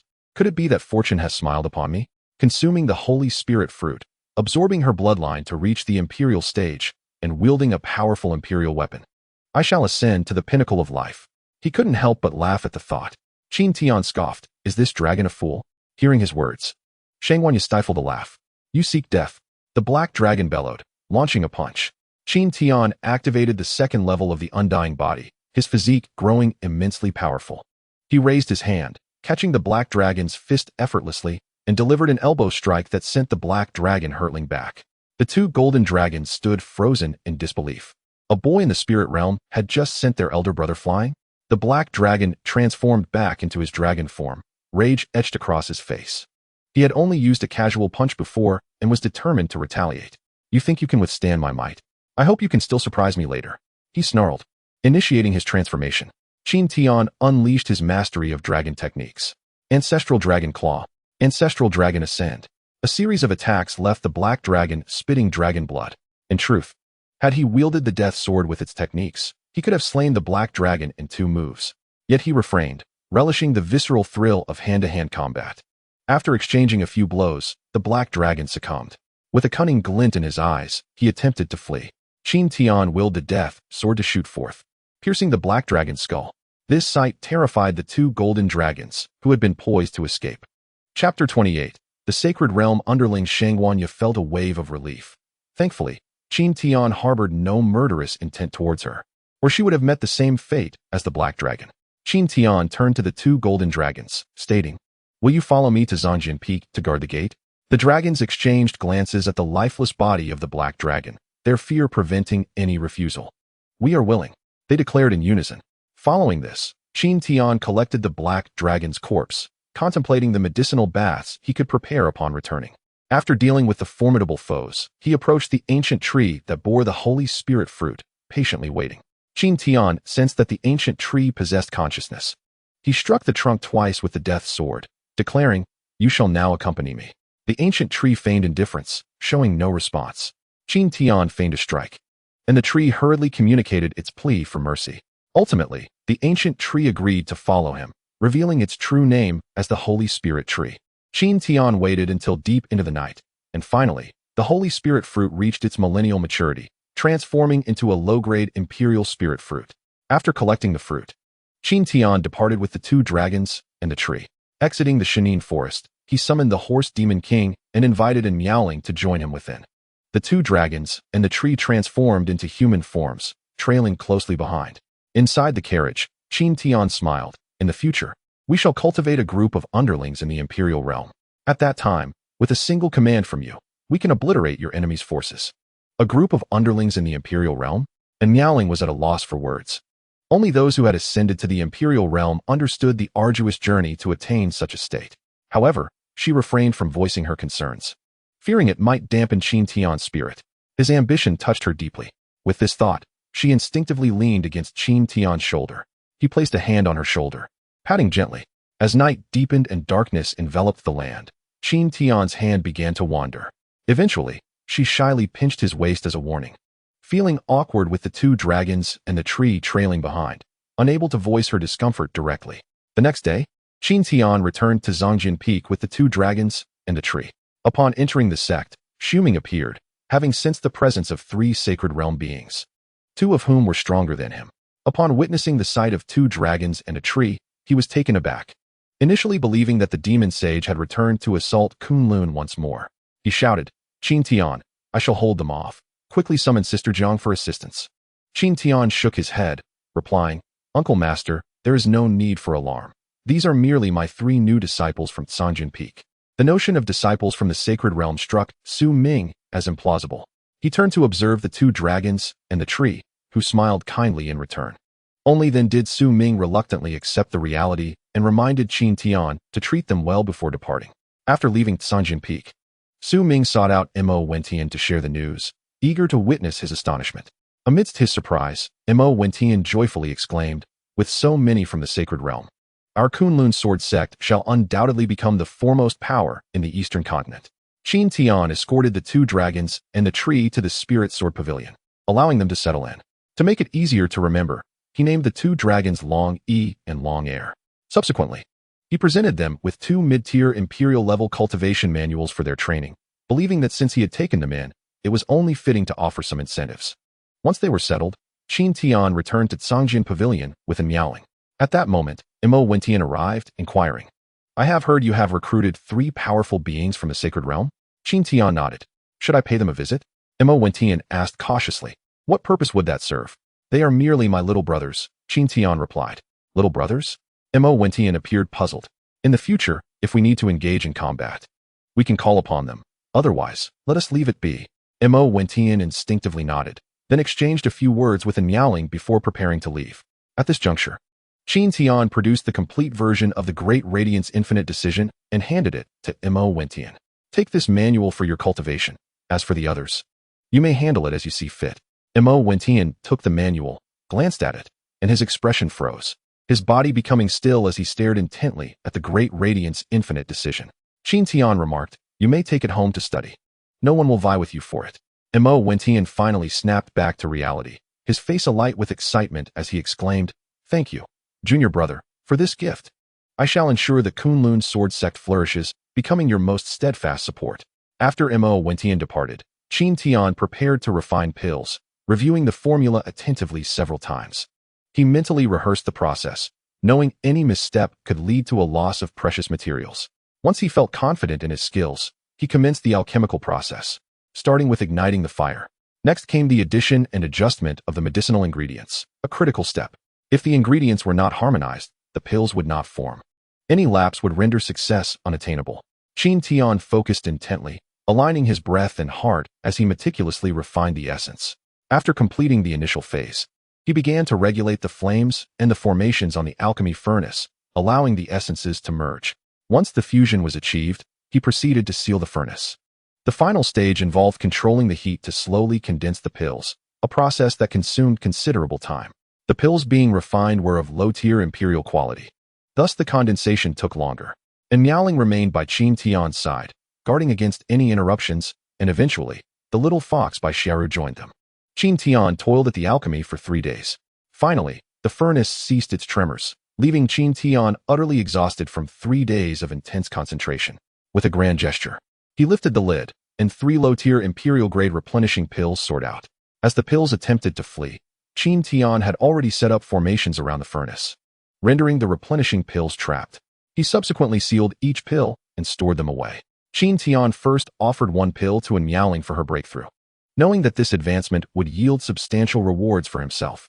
Once Miaoling departed, Bai Xiaoru stared at Qin Tian with eager anticipation. Qin Tian produced a pill and asked, "Do you wish for this?" Bai Xiaoru nodded vigorously, replying yes.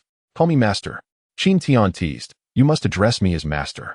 Caught in a dilemma, Bai Xiaoru ultimately lowered her head and called out, "Master, transform back into your human form." Qin Tian instructed. "What do you intend to do?" Bai Xiaoru inquired warily. "Hurry and change," Qin Tian urged. After some contemplation, Bai Xiaoru complied, reasoning that since he had called her, it would be foolish to miss out on the pill. In an instant, a stunning beauty appeared before Qin Tian. A mischievous grin crept across Qin Tian's face as he remarked, "Show me your tail." Bai Xiaoru shot him a disdainful glance, surprised by his peculiar interest. Soon, 7 fluffy tails sprouted from behind her. Blushing fiercely, she urged, "Quickly give me the pill." Qin Tian promptly placed the replenishing pill in her mouth. As she felt the surge of medicinal power within her, she swiftly sat down to advance to the 3rd tier of the half-sacred realm. Chapter 29. In Miaoling's breakthrough to half-sacred, Qin Tian smiled as he settled behind Bai Xiaoru. Resting his head on her tails, he picked one up for closer examination, rubbing it against his face and inhaling its fragrance, nearly succumbing to its allure. Bai Xiaoru, amidst her breakthrough, felt her cheeks flush with embarrassment, as tails were one of the most sensitive areas for their fox clan. Yet, she could not pause her advancement, forcing herself to endure until the breakthrough was complete, at which point she could retract her tails. While Qin Tian toyed with her tails, curiosity struck him. He wondered if Bai Xiaoru's 7 tails originated from a single spot. Stealthily, he attempted to inspect them, but the fur obscured his view. He decided to reach out and touch them. The moment his hand made contact, Bai Xiaoru stood up abruptly, exclaiming, "Pervert." At this point, Bai Xiaoru had successfully completed her breakthrough, as she was merely restoring her original realm, allowing for a swift transition. Qin Tian chuckled awkwardly and said, "I was just curious if your 7 tails emerged from the same place." Hearing this, Bai Xiaoru's face turned even redder. "Our fox clan's tails are not to be touched indiscriminately. Did you not know that?" "I did not," Qin Tian replied innocently. He then approached and patted Bai Xiaoru's shoulder, stating, "What harm is there in a couple of touches from your master?" Bai Xiaoru shrugged, her voice tinged with shyness as she remarked, "Only her mate is allowed to touch a fox's tail. How will I ever find a husband now? Do you have someone you fancy?" Qin Tian queried. "Not at the moment, but that doesn't mean I won't in the future," Bai Xiaoru retorted defiantly. "If you don't, then that is fine. I will take care of you from now on." With that, Qin Tian produced 3 sets of undergarments and a starry moonlit skirt, presenting them to Bai Xiaoru. "This is a gift for you. You will look magnificent in it." Bai Xiaoru accepted the garments, her expression complex as she departed. Once everyone had left, Qin Tian consumed a replenishing pill and began his own breakthrough. As the medicinal power spread within him, the spiritual energy from Sangjian Peak surged into his body. Before long, he successfully ascended to the 3rd tier of the sacred realm. At that moment, an extraordinary phenomenon reappeared in the skies above the eastern continent. Su Ming, from the back mountain, gazed towards Sangjian Peak, sensing the violent surge of spiritual energy emanating from it. Qin Tian had forcibly broken through this time with the aid of pills, thus his transformation into the unfettered state remained at the 12th level. He understood that advancing to the 13th level would require his own comprehension. Now, only Miaoling remained without a breakthrough. Given that she was striving for a significant advancement and had only recently transcended, it was natural for her progress to be slower, as she needed to consolidate her newfound realm. This wait extended until the following morning. Ding! The moment the host's disciple, and Miaoling, broke through to the half-saint realm. The host was rewarded with an elevation of training aptitude to the saint level, and the sign-in rewards were increased by 50%. Instantly, Qin Tian felt his mind clear and his understanding of the Tao deepened slightly, all thanks to the enhancement of his training aptitude. In the future, when Miaoling ascends to the saint level, it will signify that his training aptitude has reached the emperor level.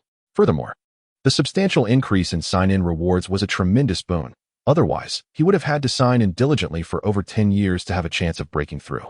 After claiming his rewards, Qin Tian communicated with Miaoling and Bai Xiaoru, asking them to don new attire for a grand feast to celebrate the occasion. He then busied himself in the kitchen, and after a short while, he laid out a lavish spread, including dragon bone soup, stir-fried dragon tongue, and heavenly beef. Soon, he summoned the two women to dinner, and before long, he beheld the sight of two breathtaking beauties gracefully approaching. And Miaoling was adorned in a phoenix and dragon feather gown, embroidered with a soaring, multicolored phoenix, complemented by a skirt that billowed like floral smoke.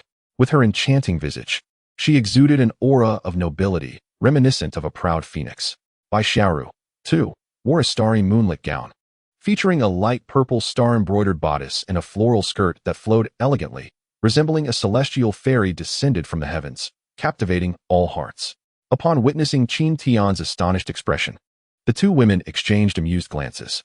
Once they were seated, Qin Tian regained his composure, reflecting on his previously mundane life. He felt fortunate to have these two beautiful companions by his side. After their meal, Qin Tian proposed a medicinal bath, especially after acquiring the body of a threefold saint-level black dragon. The essence of such a creature would surely be far superior to that of a twofold. Initially, the two women hesitated, but after Qin Tian's repeated assurances, they agreed, recognizing the significant benefits of the medicinal bath. During the bath, the two women were on high alert, and Qin Tian did not take advantage of the situation. Now that Miaoling had reached the half-saint realm, she could suppress the black dragon's essence, preventing any prior incidents. Qin Tian could only indulge his eyes, admiring them in the garments he had selected, their rosy cheeks, fair skin, and the exquisite beauty of their submerged feet, all of which stirred his heart. At that moment, thoughts of slaying an emperor-level dragon crossed Qin Tian's mind, as he believed Miaoling would be unable to withstand the blood of an emperor-level dragon.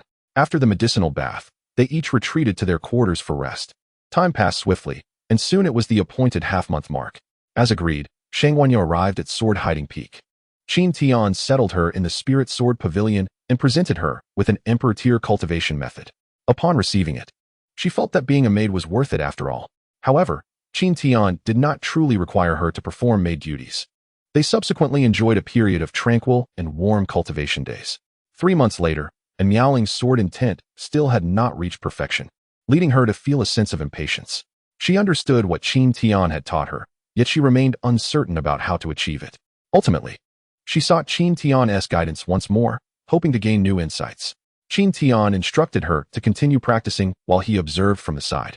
After a while, he discerned a hint of her struggles and paused her practice, saying, "You approach sword practice merely as a form of cultivation, which is why you feel something is lacking. Correct?" And Miaoling nodded, and Qin Tian continued, "Sword intent encompasses the nobility of the sword, its aloofness, sharpness, essence, and even the will to kill. Should you face a life and death battle, you would fully embody these concepts, and perhaps then you would gain enlightenment.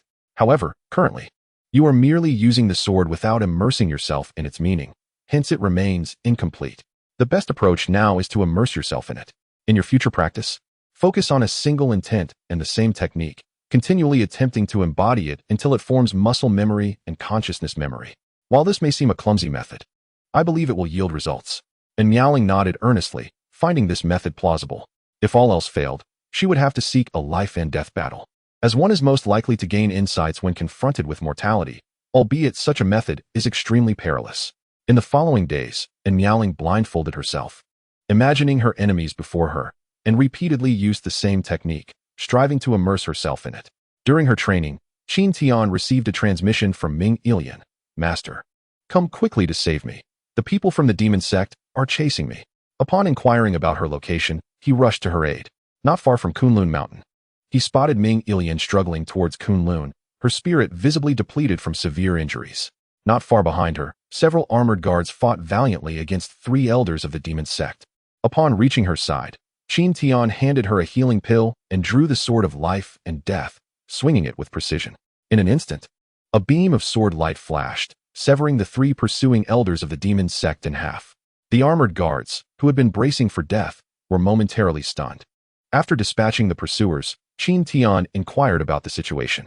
Ming Ilian, her voice tinged with sobs, recounted, "There has been a rebellion in the Chongming kingdom. Our national master is actually an elder of the demon sect. He ambushed and killed my father. then set up a great formation in Chongming City to prepare for the sacrifice of the entire city's cultivators. My grandfather emerged from seclusion and fought desperately to open a corner of the formation, allowing me and the guards to escape. To sacrifice an entire city? Qin Tian exclaimed in astonishment. Such an event has occurred before, where the leader of the demon sect broke through to the saint realm by sacrificing a city. Disgust marred his expression. He had not anticipated such a vile practice. Let us investigate. With that, he took Ming Ilian's hand and swiftly made their way towards Chongming City. On the journey, Ming Ilian asked, "Master, do we not need to call for reinforcements? He may have already broken through to the second level of the saint realm." "No need," Qin Tian replied confidently. Reassured, Ming Ilian felt a sense of calm. Upon reaching the outskirts of Chongming City, Qin Tian beheld the city, once home to millions, now shrouded in ominous black mist. This had clearly been a long-planned scheme, a grand undertaking. The air was thick with death, and wails echoed throughout. A surge of anger welled up in Qin Tian. This was a place where he had spent part of his childhood, and he held a certain fondness for it. Now, in a single night, it had transformed into a hell on earth, with the death toll likely in the hundreds of thousands. In a fit of rage, he unsheathed the sword of life and death and thrust it fiercely. The great formation shattered. Qin Tian then glimpsed the situation within. A figure cloaked in black was at the city's center, absorbing the surrounding death energy. Surrounded by hundreds of similarly clad figures and countless desiccated corpses. With the formation breached, the living finally caught sight of the dawn of life. They turned towards Qin Tian and Ming Ilian, unable to contain their excitement, and cheered, "It is the princess. The princess has come to save us." Meanwhile, the leader of the demon sect, Yi Han, wore a grim expression. He had spent decades meticulously laying the groundwork, and now he was merely a step away from breaking through to the second tier of the sacred realm. However, this moment was abruptly interrupted. "Who are you?" Yi Han bellowed in a frenzied rage. "The one who will kill you," Qin Tian replied coldly. As the words left his lips, the sword of life and death shot toward Yi Han's forehead. Sensing the imminent threat of death, Yi Han attempted to evade, but he was already locked on. Before he could utter another word, the sword of life and death pierced through his brow. Subsequently, the sword flew forth, continuing its slaughter of the black-cloaked figures below. Within 3 breaths, all the black-cloaked figures had been dispatched. At this moment, the survivors finally exhaled in relief. The nightmare had come to an end. However, upon witnessing the multitude of corpses scattered throughout the city, their expressions grew somber. Ming Ilian stepped forward and declared, "This calamity was unavoidable, but since we have survived, we must continue to live. I shall inherit the throne, and I promise that under my leadership, such tragedies will never occur again. For the kingdom of Chongming will henceforth be under the protection of my master." After speaking, she eagerly glanced at Qin Tian, hoping for his affirmation. Qin Tian understood that this was to stabilize the hearts of the people, and he was willing to protect Chongming City. After all, it was his home. Thus, he gazed ahead and proclaimed loudly, "From now on, the kingdom of Chongming shall be under my protection." Instantly, a wave of cheers erupted from below as they knelt in unison. "Hail the Imperial Master! Hail the Lotus Empress!" With Qin Tian, a formidable figure capable of vanquishing the demon sect's leader, shielding them, what could they possibly fear?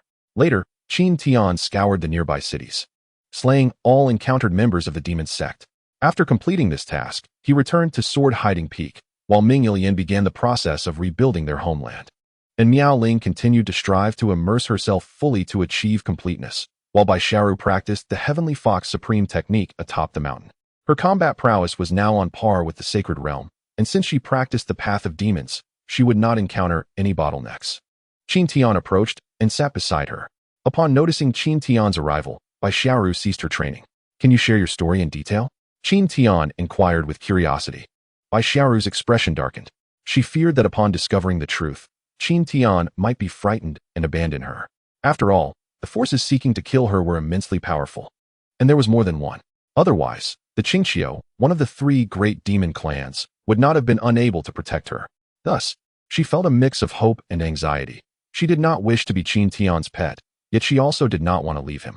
When she was with Qin Tian, she felt a sense of joy and security. Noticing her worries, Qin Tian gently ruffled Bai Xiaoru's hair, saying, "No matter how formidable your enemies may be, I will protect you. In fact, Miaoling's situation is likely similar to yours. She has many powerful adversaries in the central continent. So, whether we have a few more or a few less, it makes little difference."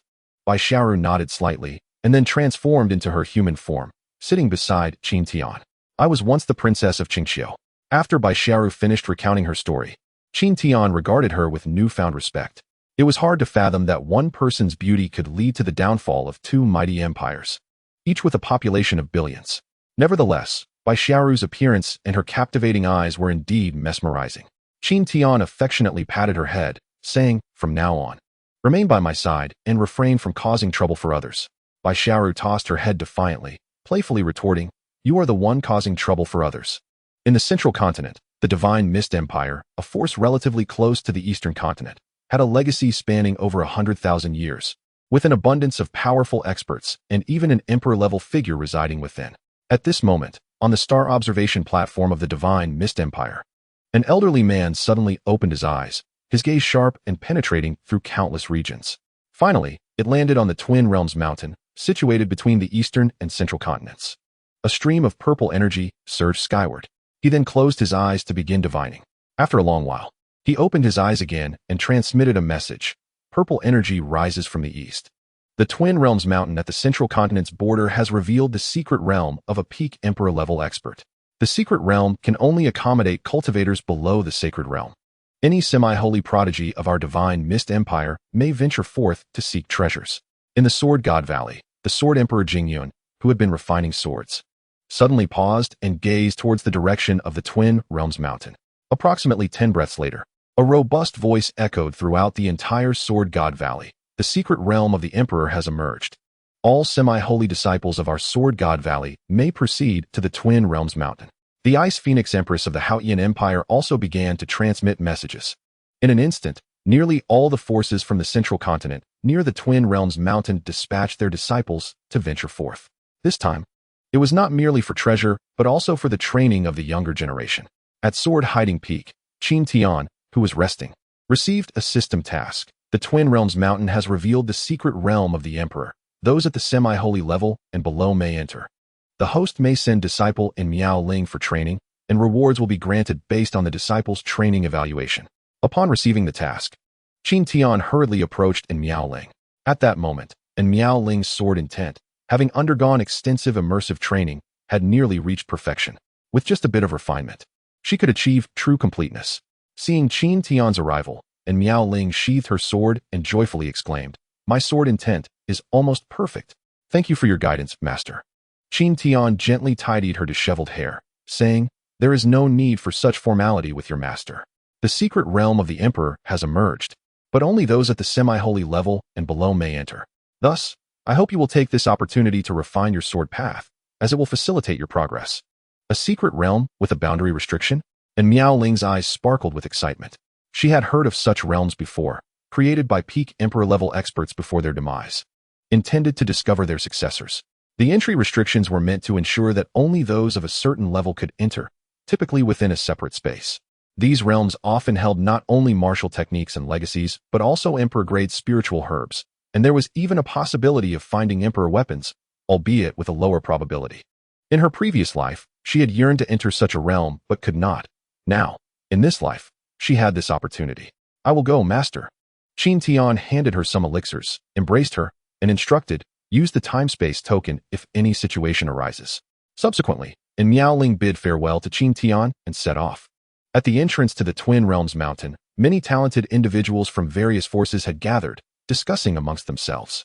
Just then, 3 dragon serpents drew a luxurious palanquin through the air.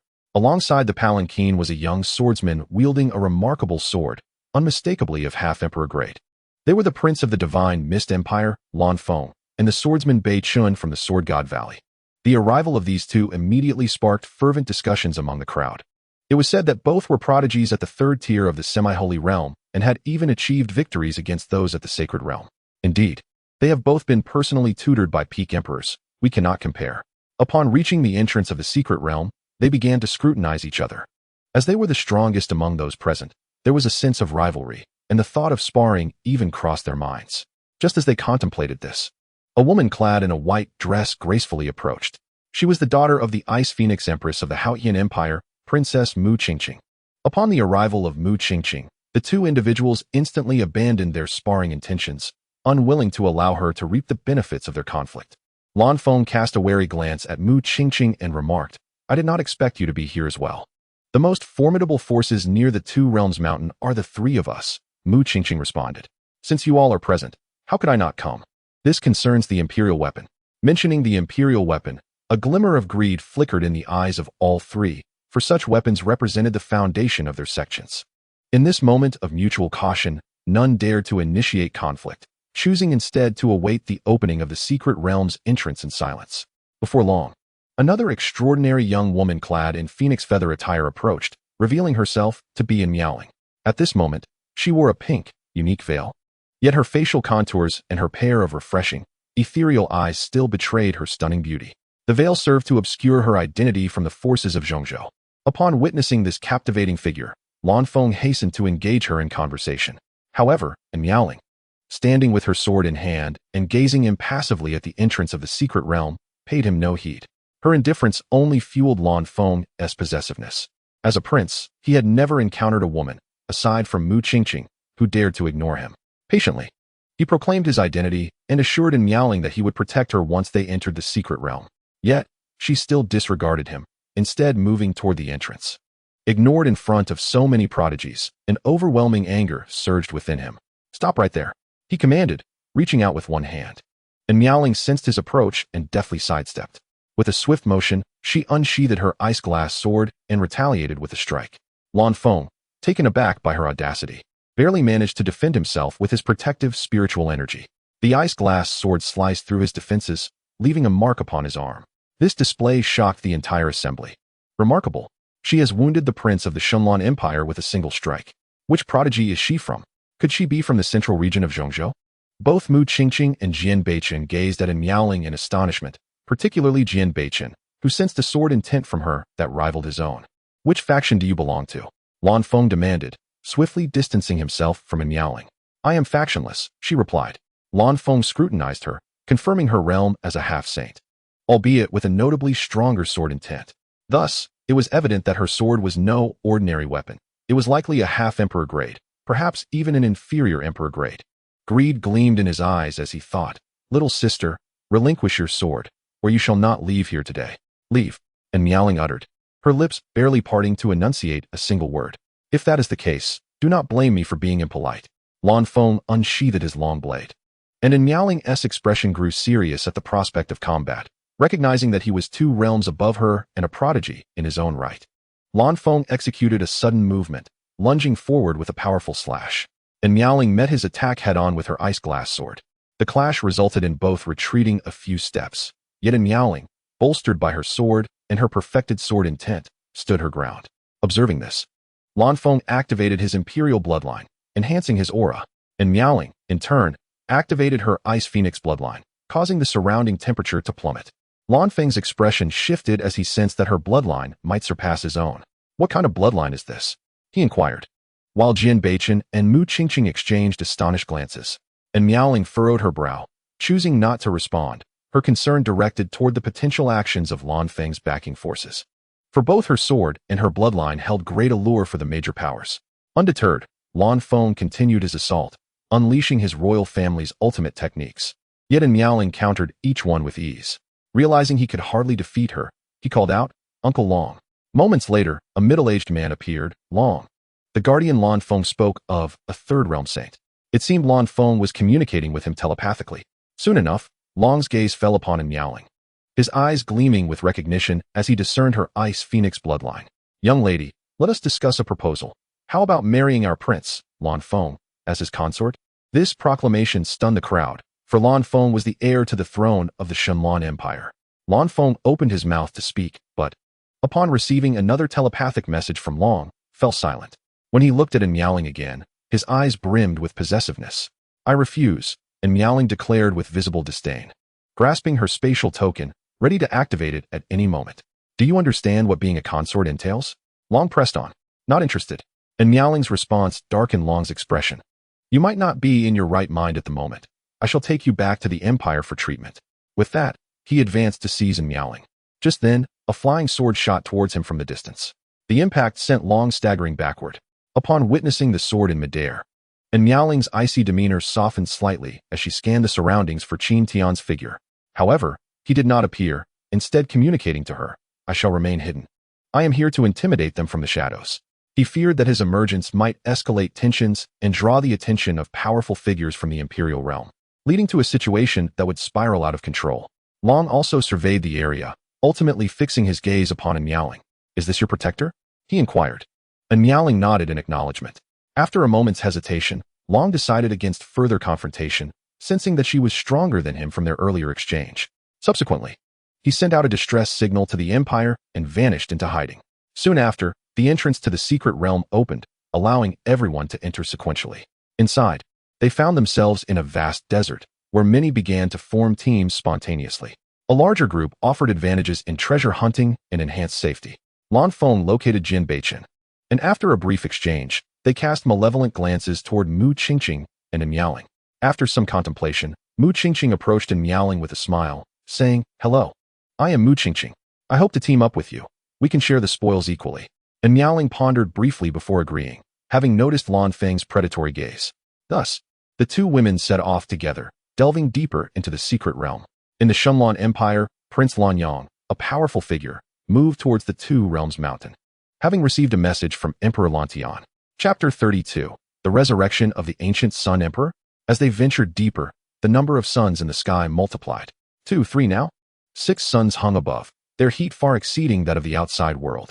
This phenomenon left many cultivators in the creation realm in distress. And Miaoling, however, remained largely unaffected, as her Ice Phoenix bloodline allowed her to lower the surrounding temperature with a mere flicker of its power. Thus, Mu Qingqing also basked in the glory. As Miaoling is an ancient bloodline wielder, Mu Qingqing genuinely wished to befriend her. Their conversations flourished, and she even shared her cultivation insights with Miaoling. Although these insights held little significance for Miaoling, the reincarnated empress, they nonetheless garnered her some affection. The group continued their journey, and the sun in the sky had multiplied to 9. At this point, those below the semi-holy realm could no longer endure and began to retreat. Even 2 from the semi-holy realm chose to flee. After an hour of the 9 suns' presence, they vanished completely. The entire secret realm trembled, and soon all were transported to the entrance of a massive city. Above the ancient city's gate were inscribed 3 grand characters, Guyang City. Upon seeing this name, Miaoling seemed to recall something. Beside her, Mu Qingqing remarked that according to the records of their Haotian Empire, 30,000 years ago, there existed a peak powerhouse at the 3rd level of the imperial realm known as the Great Emperor Guyang.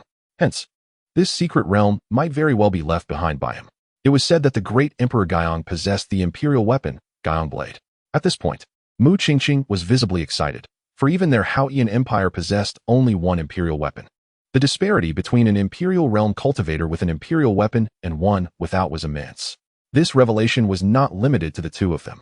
Other talented individuals from various great forces began to ponder as well. Particularly, Lan Feng and Jin Beichen appeared determined to seize it. With a thunderous rumble, the stone gate of the city rose, and nearly all cultivators surged inside. And Miaoling and Mu Qingqing followed closely behind. However, shortly after entering, they were met with horrifying screams. A multitude of shadow soldiers emerged, each wielding the strength of the semi-holy realm, capable of executing combined attacks. The first few cultivators at the forefront were swept away in a single charge. As the shadow soldiers pressed their assault, the city gate closed behind them, sealing their fate. The entire city was enveloped by a formation, rendering escape impossible. And Miaoling, ever observant, noticed that the corpses of the fallen began to desiccate. Yet, she refrained from voicing a warning, knowing it would be futile. By this time, most cultivators were paralyzed with fear from the onslaught of the shadow soldiers. Only by restoring their confidence could they hope to survive. Subsequently, she exchanged a glance with Mu Qingqing and drew her ice glass sword, charging towards the shadow soldiers. With swift precision, the shadow soldiers offered little resistance against her ice glass sword, falling within 3 moves. And Miaoling's actions ignited a spark of realization among the others. The shadow soldiers were not invincible. Many began to notice the withering corpses, and they spontaneously organized a counterattack. The battle was grim, and by the time the last of the shadow soldiers was vanquished, only 10 from their original 80 remained. The remnants of the shadow soldiers dissipated as wisps of shadow energy floated towards the city.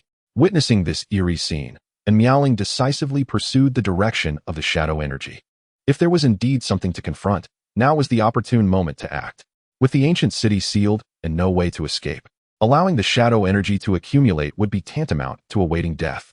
After a brief hesitation, The others followed suit, as heirs of their respective great forces. They were not foolish. Upon entering the city, they discovered a palace towards which the shadow energy was gravitating. Inside the palace, they beheld a blood-red bronze figure, wielding a broadsword with its tip planted firmly on the ground, adorned with a storage ring on its finger. The shadow energy was coalescing around it. Jian Beichen's brow furrowed as he immediately launched an attack. Just as his sword was about to strike the bronze figure, it sprang into action. With a swift motion, the bronze figure raised its sword to counterattack. The clash sent Jian Beichen flying backward, and the gravity of the situation dawned on everyone. Some speculated whether this bronze figure was the great Emperor Gaian, absorbing shadow energy and the blood essence of the fallen to resurrect himself. Moreover, could the sword in his grasp be the Gaian blade? Many resonated with this analysis. Their shock mingled with excitement, astonished at the prospect of the great emperor's resurrection and elated by the existence of an imperial weapon. Mu Qingqing stepped forward, proposing that they set aside thoughts of the imperial weapon for now, as their immediate priority was to deal with the bronze figure, suspected to be the great Emperor Gaian. Her words met with widespread agreement. It was sensible. They must first join forces against the bronze figure. Soon, they dispersed and surrounded the bronze figure, drawing their weapons to launch an assault. Faced with such a multitude of attacks, particularly from a Miaoling wielding a superior imperial weapon, the bronze figure was compelled to momentarily cease its absorption. At this juncture, the bronze figure had attained the second level of the Holy Realm. Jian Beichen and his companions had records of engaging with the first level of the Holy Realm without defeat, yet they found themselves at a disadvantage against the second level. They pressed on regardless, for allowing the bronze figure to continue its absorption would render any future combat futile. After enduring for a quarter of an hour, they were elated to find the bronze figure's aura weakening, indicating that persistence would lead to victory. During the onslaught, and Miaoling discreetly conveyed to Mu Qingqing, "I will seize the opportunity for the final blow. The storage ring is mine, and the imperial weapon is yours." "Agreed," Mu Qingqing replied. For powerful forces like theirs, cultivation resources were abundant. What they lacked was an imperial weapon. Another quarter of an hour passed, and the bronze figure's realm fluctuated, descending to the first level of the Holy Realm, showing signs of further decline. "Prepare," and Miaoling signaled. Then unleashed her imperial-grade sword technique, Yinyang Charge. Instantly, black and white energies enveloped the ice-glass sword, which she thrust fiercely towards the bronze figure's head.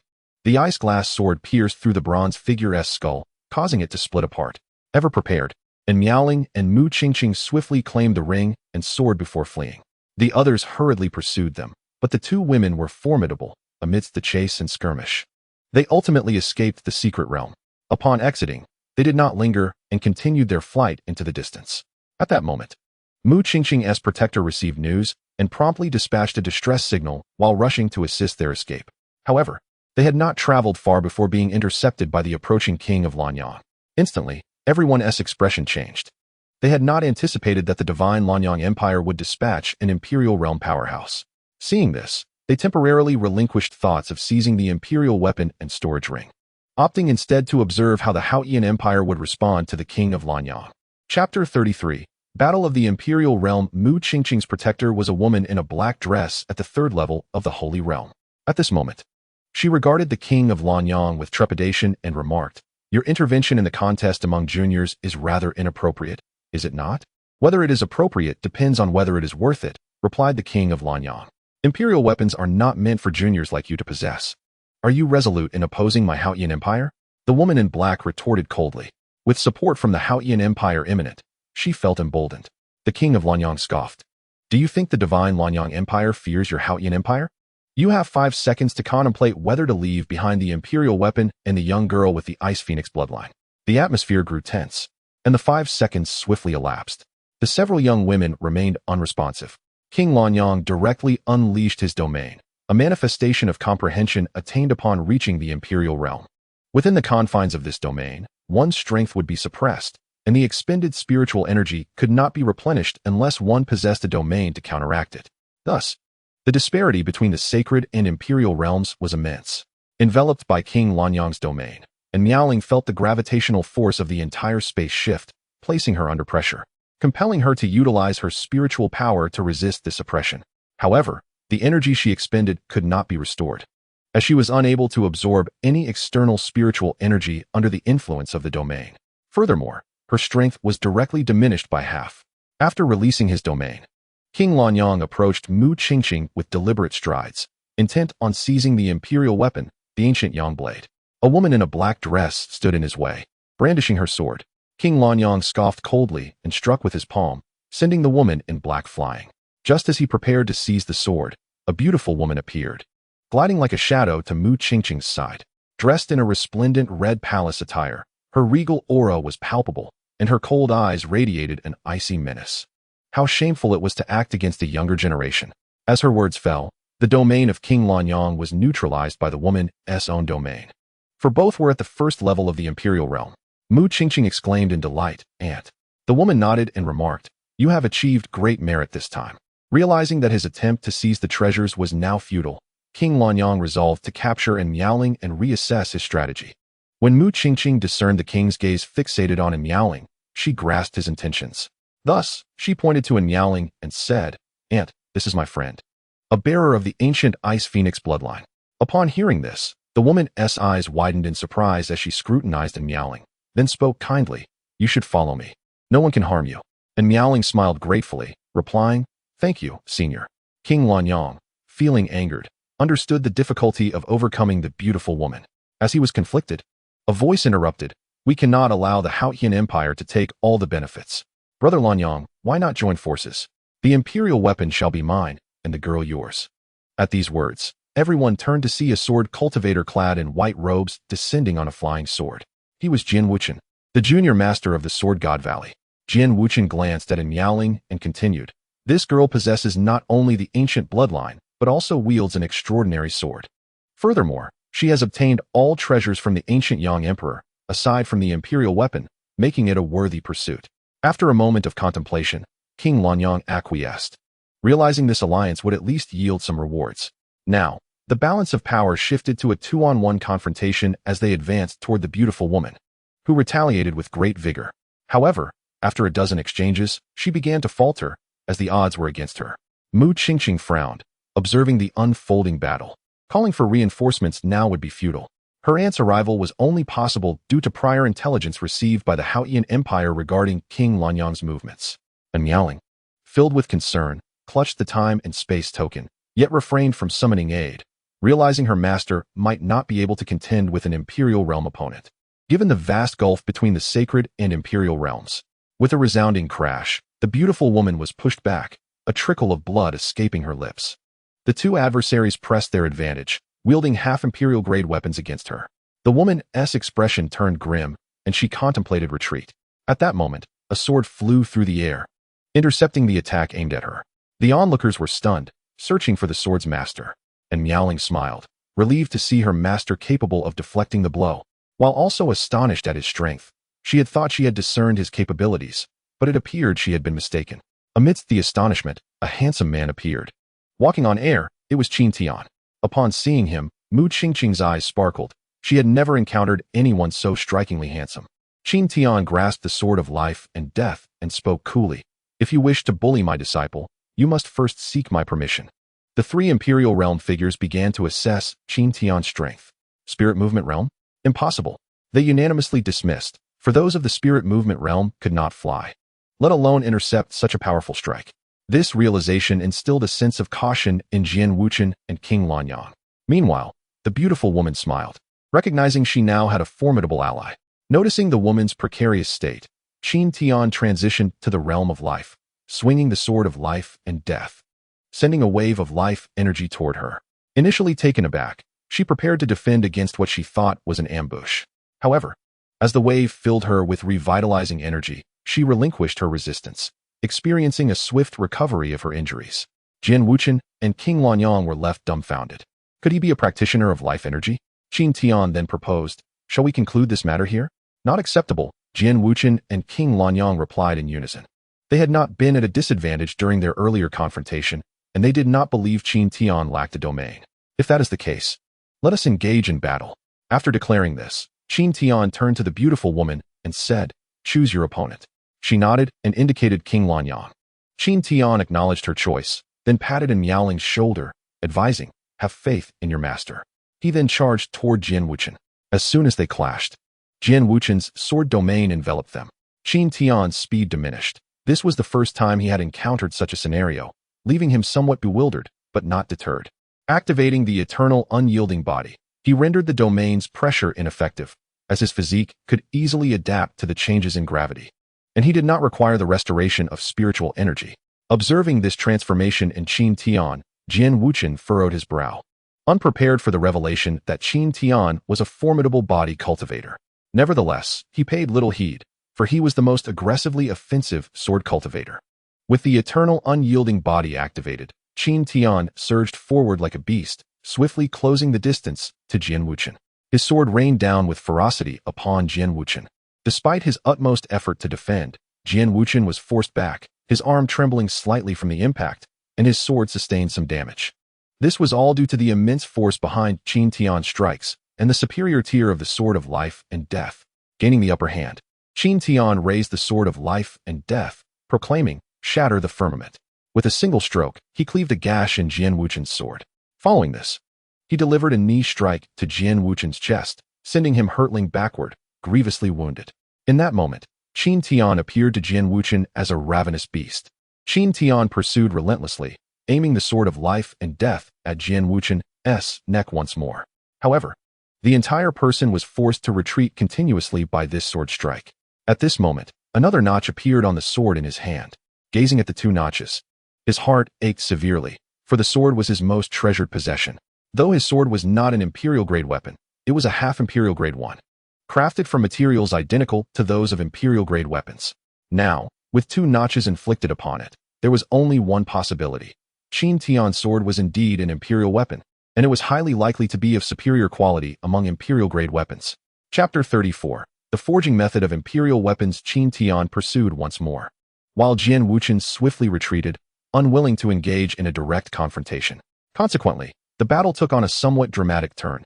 Qin Tian chased, and Jian Wuchen fled. Although Qin Tian leveraged the advantage of his weapon and physical prowess to suppress Jian Wuchen, the vast disparity in their realms rendered him unable to catch up when Jian Wuchen chose to escape. Eventually, feeling utterly humiliated, Jian Wuchen turned and fled, closely followed by Jian Beichen. He had suffered a loss, failing to acquire the Imperial weapon and rendering his own weapon nearly useless. The formations inscribed upon it had been damaged, and with the emergence of two notches, such extensive damage could only be remedied through reforging. However, the cost of reforging was significant. Upon witnessing Jian Wuchen's retreat, Qin Tian swung his sword towards the Wang of Lanyang. In a hurried attempt to defend himself, Lanyang Wang found his weapon directly struck, resulting in a notch. At that moment, he realized the true terror of Qin Tian and quickly distanced himself. "Who exactly are you?" Lanyang Wang inquired, puzzled. He was not only wary of Qin Tian's strength, but also apprehensive of his identity. Despite his youth, Qin Tian wielded an Imperial weapon, suggesting that the forces backing him could potentially surpass even their divine Lanyan Empire. A faint smile graced Qin Tian's lips as he replied nonchalantly, "What do you think?" Lanyang Wang was momentarily speechless. He glanced at the beautiful woman and then back at Qin Tian before reluctantly departing. "Ding. Congratulations, host. Your disciple has flawlessly completed the Secret Realm task, earning the reward of the Supreme Forging Method for Imperial Weapons. Sign-in reward increased by 20%. In an instant, an abundance of knowledge regarding forging surged into Qin Tian's mind. However, this knowledge would require time for him to fully comprehend. Just as he was engrossed in reviewing the forging knowledge, a voice interrupted him. "Hello, I am Mu Yun, the aunt of Mu Qingqing." Turning to look, Qin Tian saw the same beautiful woman from earlier, her face illuminated by a warm smile directed at him. He felt a sense of fondness for her previous willingness to protect and Miaoling. Thus, he introduced himself. "Greetings, I am Qin Tian, the master of Miaoling." At that moment, Mu Qingqing obediently approached and called out, "Uncle Qin, am I really that old?" Qin Tian thought, but upon considering that she was friends with Miaoling, he felt more at ease. They exchanged a few casual words, and after Qin Tian politely declined Mu Yun's invitation, he took Miaoling back to Songjin Peak in a carriage. Recently, Qin Tian occasionally fed some elixirs to the Horse Demon King, significantly increasing its speed.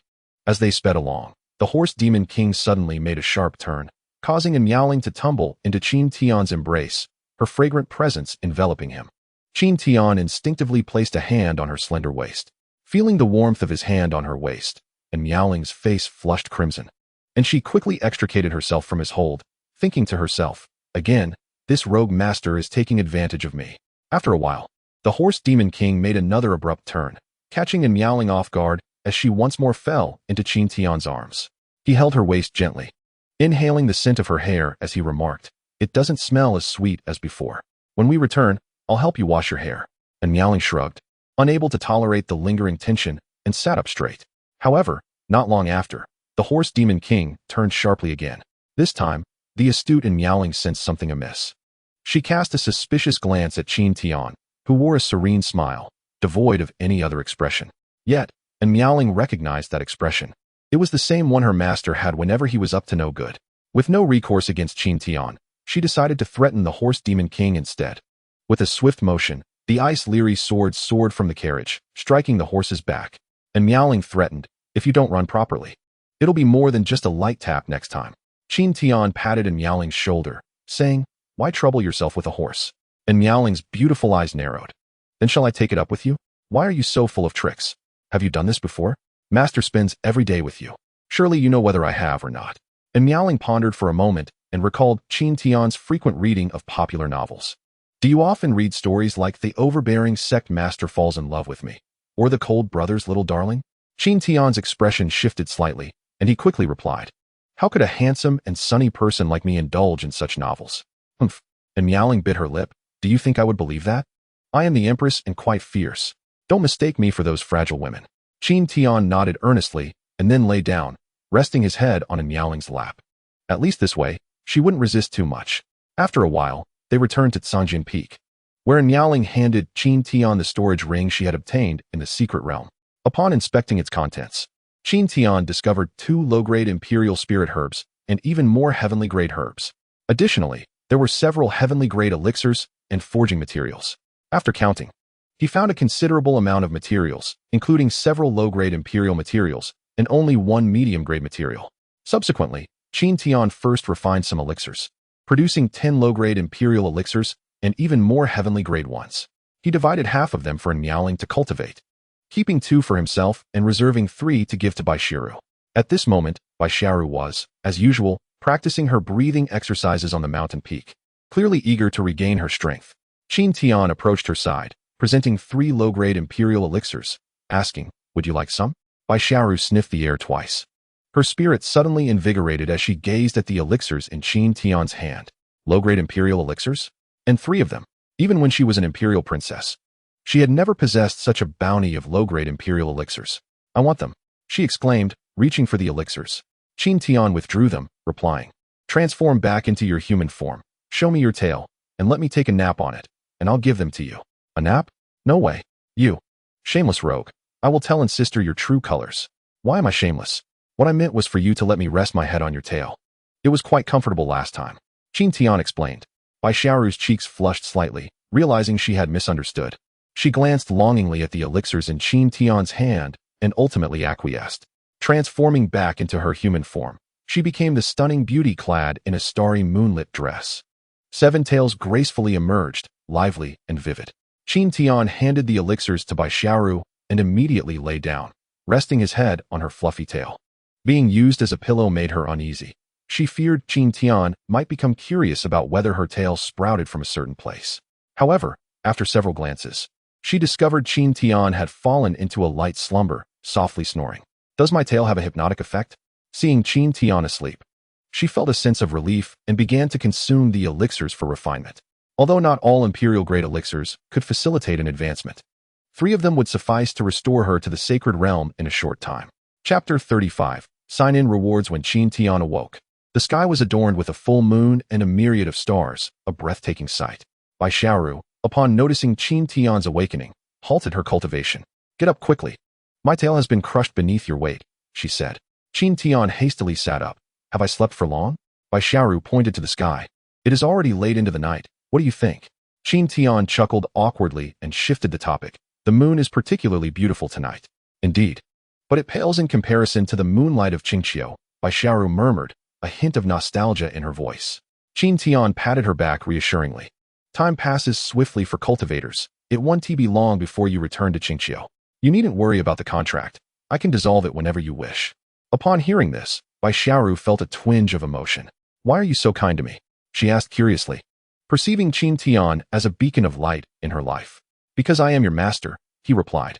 The following day, Qin Tian commenced his studies in weapon forging, initially working with some low-grade materials to validate his acquired knowledge.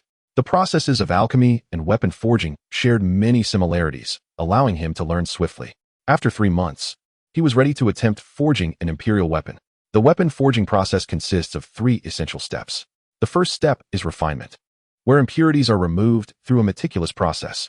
Qin Tian took out 3 types of low-grade imperial materials that complemented each other and began the refinement.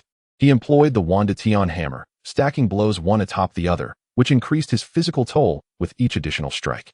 Fortunately, his eternal body enabled him to endure to the end, a feat impossible for any other sacred realm cultivator. Failure meant the materials would be rendered useless. Once the materials were refined, Qin Tian proceeded to the second step, fusion, where the refined materials were melded together to form the desired weapon's core. He continuously infused spiritual power to intensify the flames, melting all the materials before commencing the fusion. The third step involved the formation of arrays, imbuing the weapon with arrays, or enchantments, to enhance its capabilities. The scarcity of imperial weapons in Zhongzhou mainly stems from the inadequacy of weapon forging arrays. Only powerful arrays can fully unleash a weapon's potential. Qin Tian had a solid understanding of arrays and had been exposed to weapon forging arrays for several months, making him quite adept. After 3 days of dedicated effort, Qin Tian finally completed the forging of his first imperial weapon. An extraordinary phenomenon manifested above the Zhangjian Pavilion, albeit on a small scale, only detectable by the 4 saints of the Spirit Sword Pavilion. Although surprised, the 4 saints restrained their curiosity upon realizing the phenomenon emanated from Zhangjian Pavilion and refrained from investigating further. Upon successfully forging the first imperial weapon, Qin Tian felt elated. He envisioned himself crafting a multitude of imperial weapons and leading a cohort of imperial realm subordinates to sweep across Zhongzhou, aiding in Miaoling and the Little Fox in their quest for vengeance. He then prepared to continue forging. In Zhongzhou, when forging semi-imperial weapons, cultivators typically prepared 2 sets of materials to enhance their chances of success. The need for more materials increased for imperial weapons, resulting in a lower success rate. Moreover, few possessed the qualifications to forge imperial weapons. For his second imperial weapon, Qin Tian forged a long knife, and for the third, he opted for a sword. As swords were the most commonly wielded weapons, he tirelessly forged 4 low-grade imperial weapons in succession, causing frequent phenomena to erupt from the Zhangjian Pavilion. And Miaoling and Bai Xiaoru could not resist coming to watch, and soon even the 4 saints, including Sheng Wanya, were drawn to the spectacle. Upon witnessing Qin Tian's successful forging of imperial weapons, they were utterly astonished. Bai Xiaoru and Miaoling, both having once been in the imperial realm and familiar with Zhongzhou's imperial weapons value, understood their significance as a foundation for various great powers. Those capable of forging imperial weapons were highly sought after by influential factions, and for the few who could, the process was exceedingly challenging. Qin Tian had once again reshaped their understanding. Observing the astonishment on their faces, he donned an innocuous smile and declared, "Those who choose to follow me shall be rewarded with an imperial weapon upon reaching the imperial realm." The 4 saints, including Sheng Wanya, were left speechless by his words. With imperial weapons, they realized that not only would they find it effortless to challenge those beyond their rank, but with the imperial-level techniques Qin Tian provided, they began to envision a promising future. Qin Tian stowed away the 4 imperial weapons and retrieved the sole piece of mid-grade imperial forging material along with various other materials.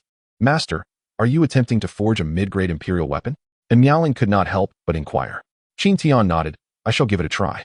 He then began the meticulous forging process, but the difficulty was significantly higher than that of low-grade imperial weapons. In the first step of refinement, the number of stacks exceeded that of his previous attempts. Even with his eternal body, he found himself exhausted, beads of sweat forming on his brow. And Miaoling tenderly offered her handkerchief to help wipe Qin Tian's sweat. After a grueling day and a half, he completed the first step. He then proceeded to the fusion, which required precision, taking him 5 days to accomplish. However, when he finally shaped the weapon's form, everyone was stunned. To their astonishment, Qin Tian had forged a kitchen knife. Sheng Wanya and the others silently acknowledged, "The boss truly is one of a kind. This is quite audacious." Bai Xiaoru and Miaoling exchanged curious glances at Qin Tian, but when they considered that this knife was intended for culinary purposes, they reluctantly accepted it. Finally, Qin Tian spent an additional 6 days arranging the arrays. After approximately 12.5 days, the mid-grade imperial kitchen knife was completed. As the forging concluded, Shangguanya cast a flirtatious glance at Qin Tian before returning to the Spirit Sword Pavilion with Long Yi and the others to resume their cultivation. Inspired by this experience, they felt a renewed motivation for their training. That evening, when Qin Tian used the imperial kitchen knife to prepare meat, he realized its extraordinary quality, slicing through as effortlessly as cutting tofu. After completing the meal, the three of them reveled under the moonlight, indulging in laughter and joy.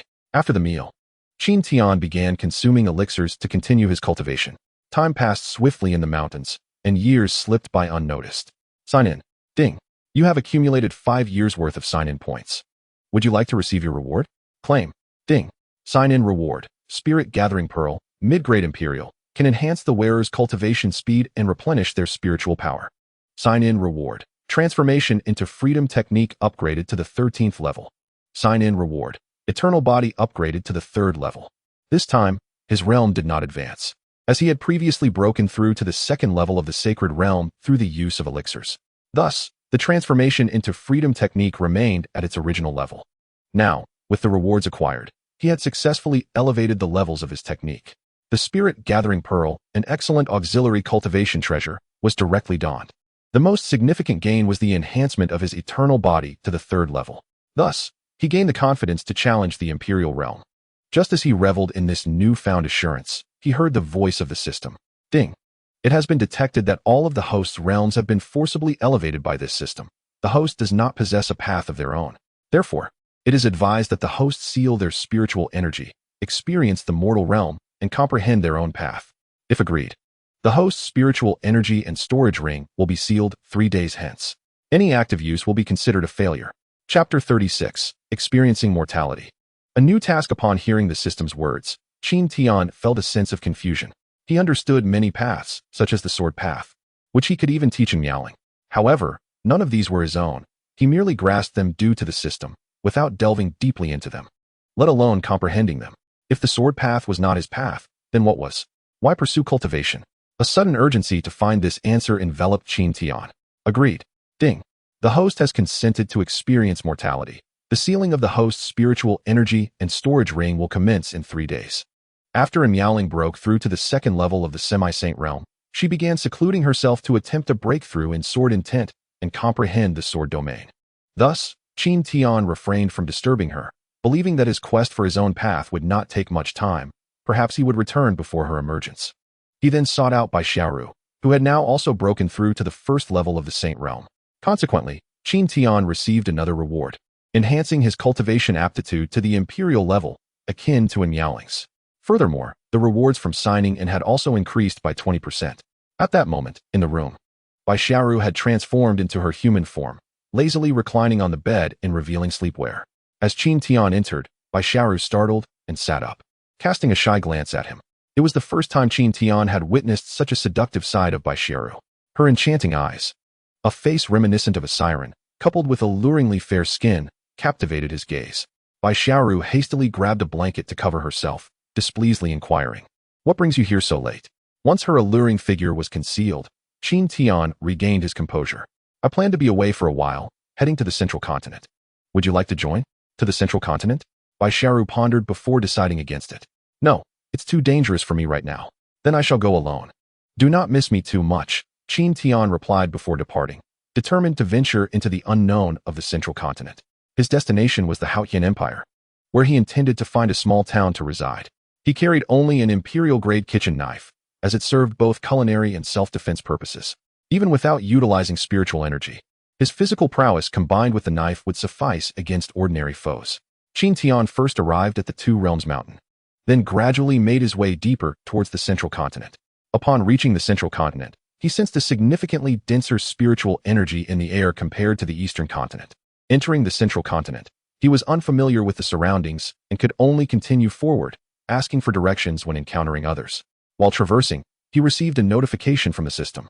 Notice, the host's spiritual energy and storage ring have been sealed. The experience of mortality and path comprehension officially begins. May the hosts swiftly discover their path. System Task 1. Amass wealth without the use of force to earn 100,000 premium spirit stones. System Task 2. Achieve renown without the use of force to gain the recognition of 100,000 individuals. Qin Tian suddenly found the experience of mortality quite intriguing. These two tasks appeared to deliberately add to his challenges. However, he deemed them manageable. As the tasks combined with his path comprehension amounted to 3 tasks, an opportunity for significant gain. Currently, Qin Tian was amidst a forest populated by various demonic beasts. Yet, armed only with his kitchen knife and formidable physique, he felt entirely unperturbed. However, without spiritual energy, his pace was slow. As he continued on, he heard distant screams and hurried towards the source, unwilling to discover a corpse. Upon arrival, he witnessed a colossal serpent of the Nirvana realm clamping down on a man's leg, preparing to swallow him whole. Qin Tian could not allow such a tragedy to unfold. He promptly hurled his kitchen knife like a dart. With great force, the knife struck the serpent's eye. The serpent let out a pained howl, releasing its grip on the man, who fell to the ground. Qin Tian rushed over, delivering a powerful punch to the serpent's vital point. The creature was sent careening backward, crashing into a tree. Qin Tian swiftly pursued, wielding his knife to deliver several decisive strikes until the serpent lay still. Turning his attention to the middle-aged man beside him, he noticed his ashen complexion. He was clearly poisoned. Unfortunately, with his storage ring sealed, Qin Tian could not assist in detoxifying him. Contemplating, he glanced at the serpent's corpse. Recalling that its gallbladder might serve as an antidote, he hurriedly extracted the gallbladder and placed it into the man's mouth.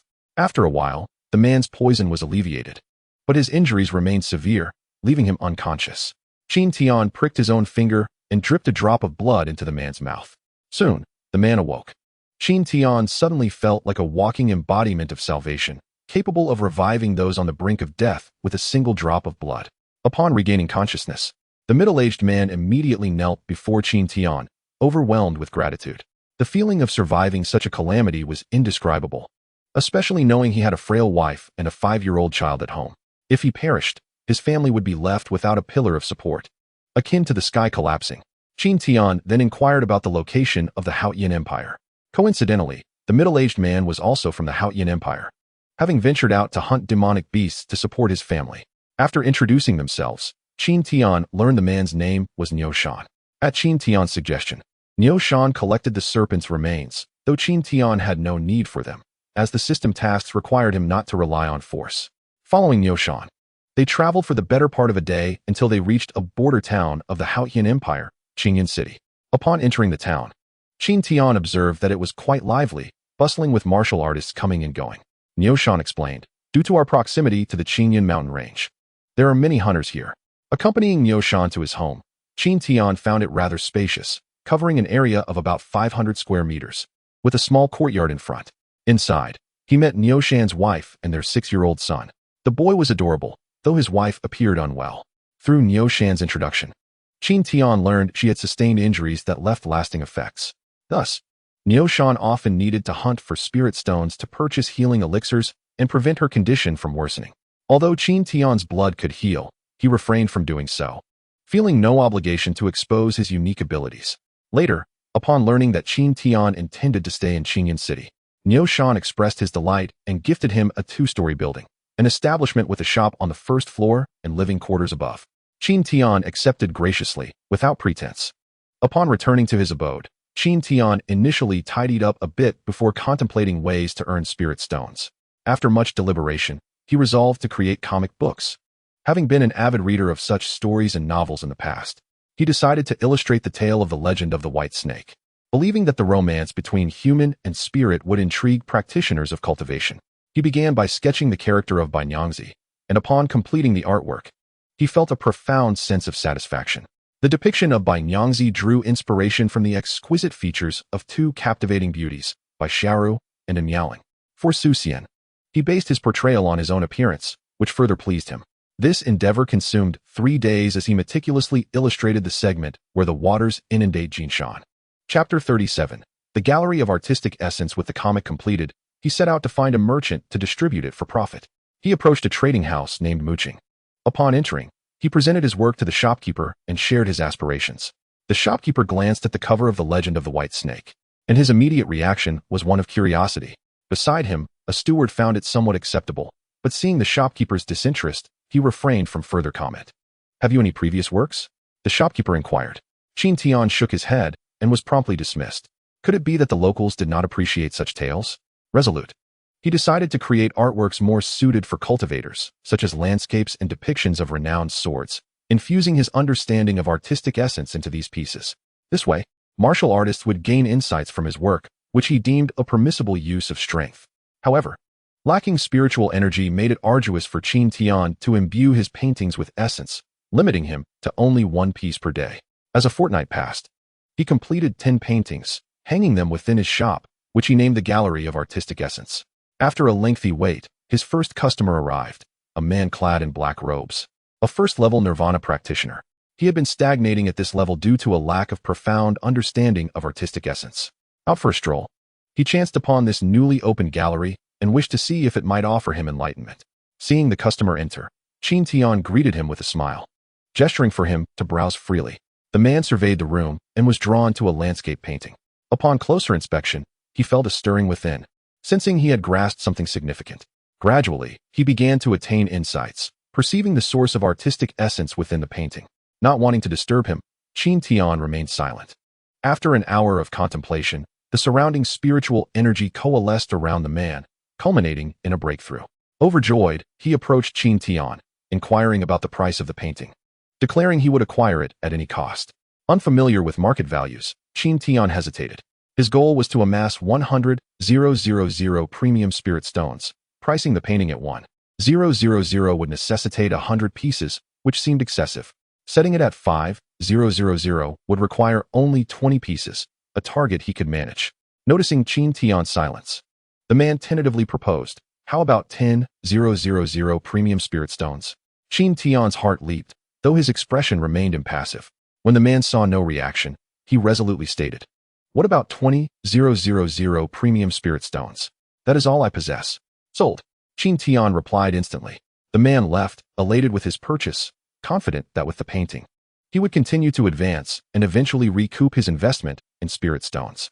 Shortly after the man departed, a woman in her 20s, graceful and striking, entered the gallery. Dressed in a delicate yellow floral dress, she exuded an air of elegance, instantly capturing Qin Tian's attention. She approached him, her curiosity piqued by the name of the gallery. Inquiring, "I see your gallery is called the Gallery of Artistic Essence. Does your artwork embody such essence?" "You will discover for yourself," Qin Tian replied, uninterested in elaborating. The woman began to examine his paintings earnestly, her gaze settling on the renowned sword painting. To her astonishment, the sword within the painting appeared animated, emanating a profound sword intent, which captivated her as a sword cultivator. After a moment, she turned to Qin Tian, asking, "What is the price for this renowned sword painting?" 20,000 premium spirit stones for each piece, Qin Tian stated. "I shall purchase it," she declared, promptly paying him in spirit stones.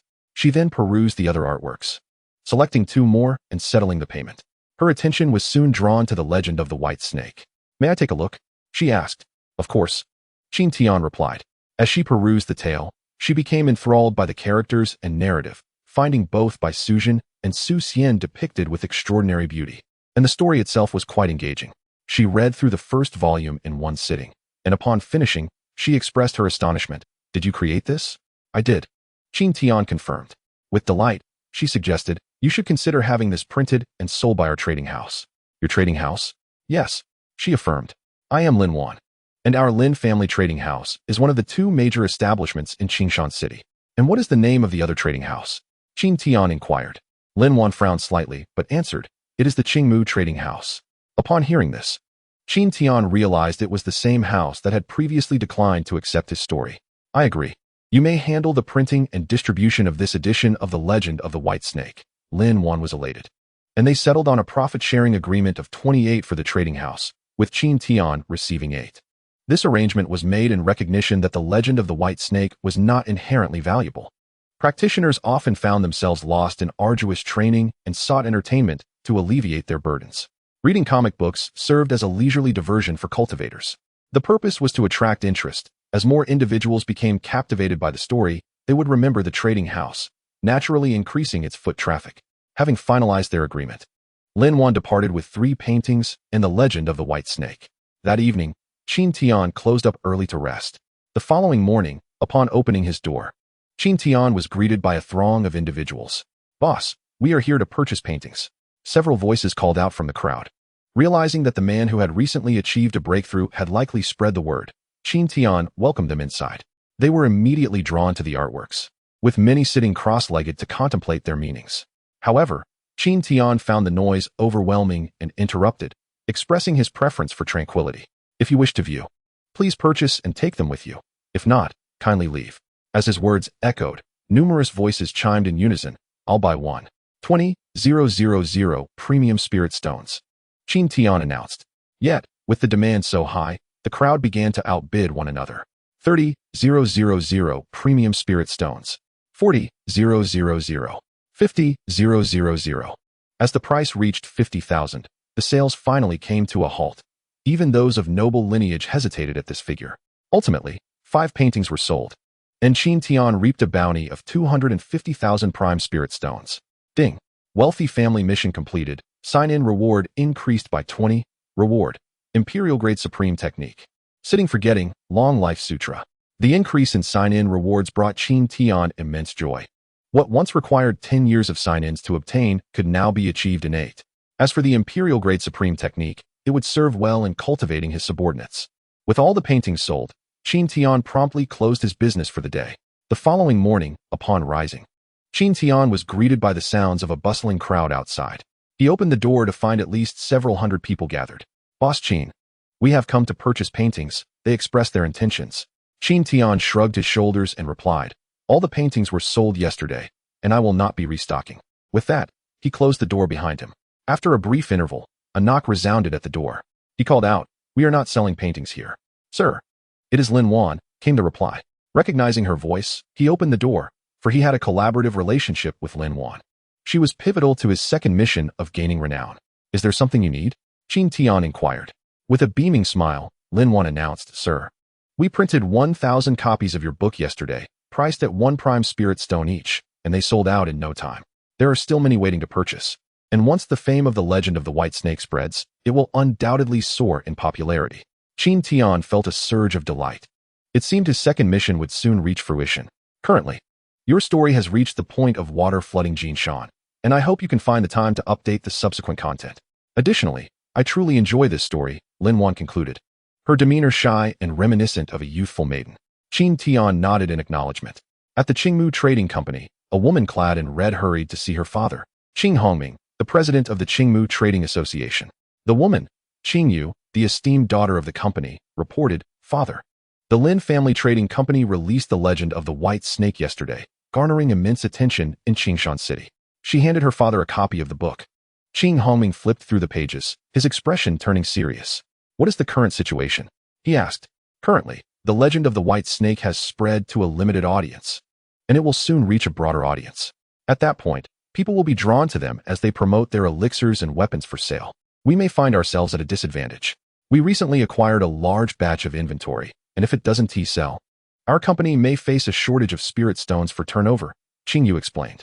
Recognizing the gravity of the situation, Qing Hongming ordered, gather the managers from all branches for a meeting.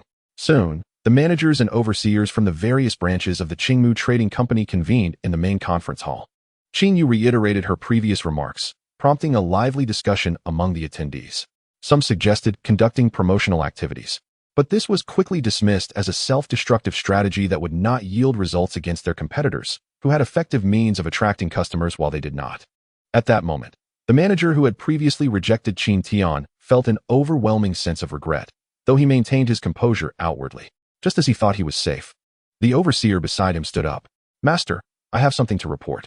The branch manager felt a chill run down his spine, realizing the overseer intended to usurp his position. Qing Hongming glanced at the overseer. What is the matter? A young gentleman came to our store with the legend of the white snake and asked us to distribute it. However, the manager dismissed him without even a glance. Instantly, all eyes turned to the manager, who broke into a cold sweat, knowing his fate was sealed. Qing Hongming seethed with anger, wishing he could strike the manager down. However, Qing Yu interjected, Father, the fact that the author of the legend of the white snake approached us indicates he holds some regard for our Qingmu Trading Company.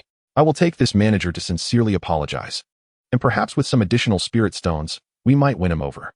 Qing Hongming stroked his beard thoughtfully. Then, my dear Yuer, make the trip.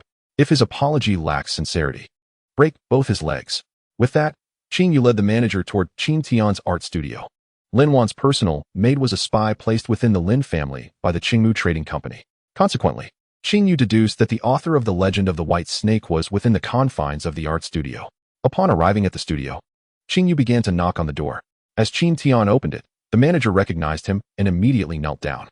If Qin Tian were to forgive him, he might still have a chance at survival. Qing Yu added, "Sir, my subordinate was blind to your greatness, so I brought him to make amends. Your apology is accepted." Qin Tian replied, preparing to close the door. Qing Yu quickly wedged herself in the doorway, whispering to Qin Tian, "Given our sincerity, perhaps you should consider collaborating with us again." She even winked at him, exuding an air of charm. Confident in her beauty, she was taken aback when Qin Tian frowned, stepped back, and forcefully pushed her out before shutting the door. Fuming, Qing Yu gritted her teeth.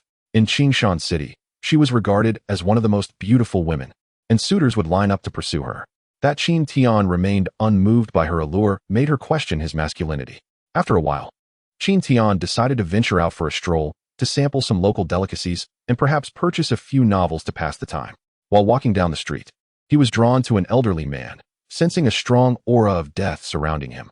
Though he appeared vigorous, it was clear he was merely putting on a fade, suppressing the death energy with his formidable cultivation.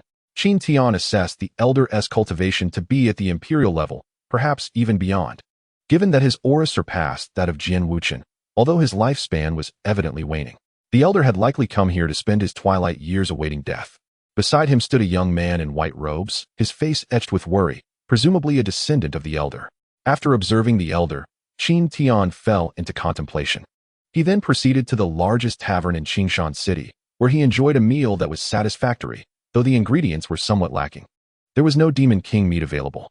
With this thought in mind, he resolved to venture into the Qingyun mountain range later that evening to hunt a Demon King. After finishing his meal, Qin Tian visited the Lin family trading company, where he noticed a dedicated purchasing channel for the legend of the White Snake, with cultivators lining up to buy it. He felt a sense of pride in the recognition of his work. Subsequently, he purchased a few other comic books and novels before returning to his studio. Once back at the art studio, he set down his purchases and took a kitchen knife, setting off toward the Qingyun mountain range. As he ventured deeper into the mountains, the weather suddenly changed.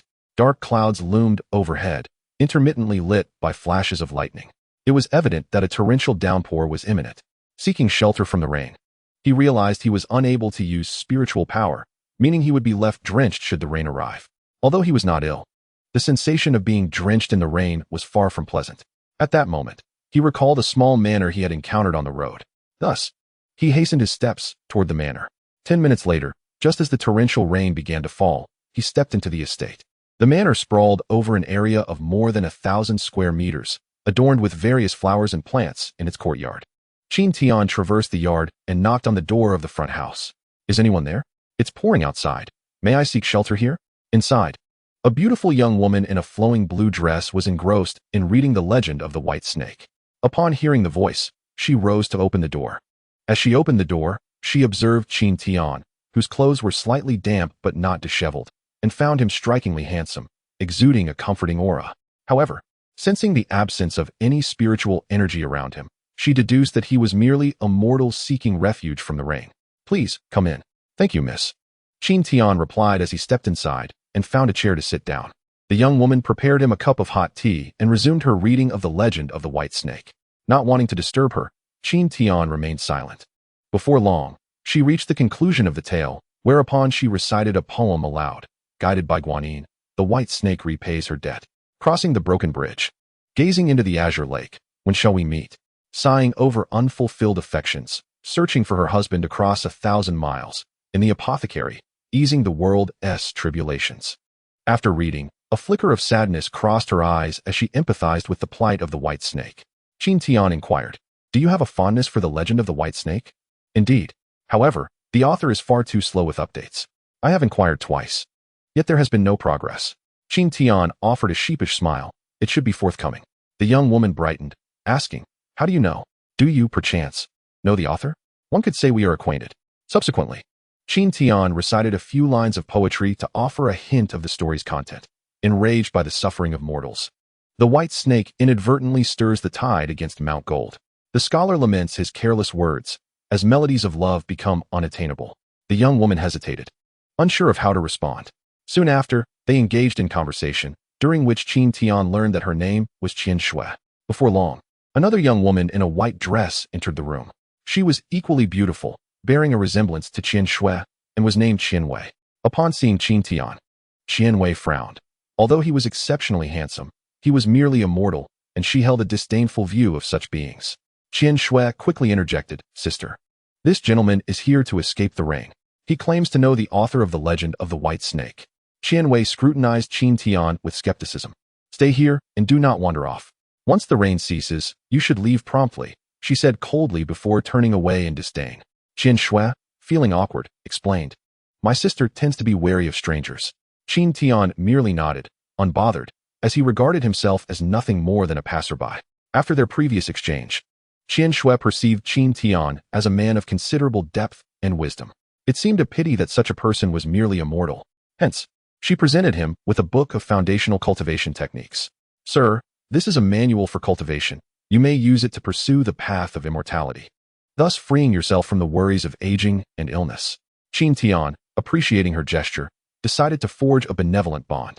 He declined the manual she offered, instead retrieving half of the Zuo Wang Chang Sheng Jing from his robe.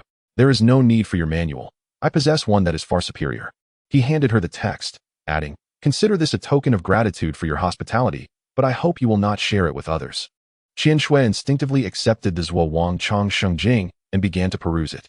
Upon her first glance, she was astonished, as her own manual only allowed cultivation up to the 3rd level of semi-saint, while Qin Tian's text could lead to the 3rd level of saintly realm, and was profoundly mysterious.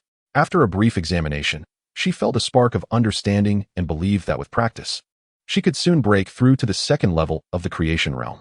However, the value of this manual weighed heavily on her conscience. She was not fond of owing favors. Yet, the manual was too significant for her to dismiss. After a moment's hesitation, she resolutely returned the manual to Qin Tian.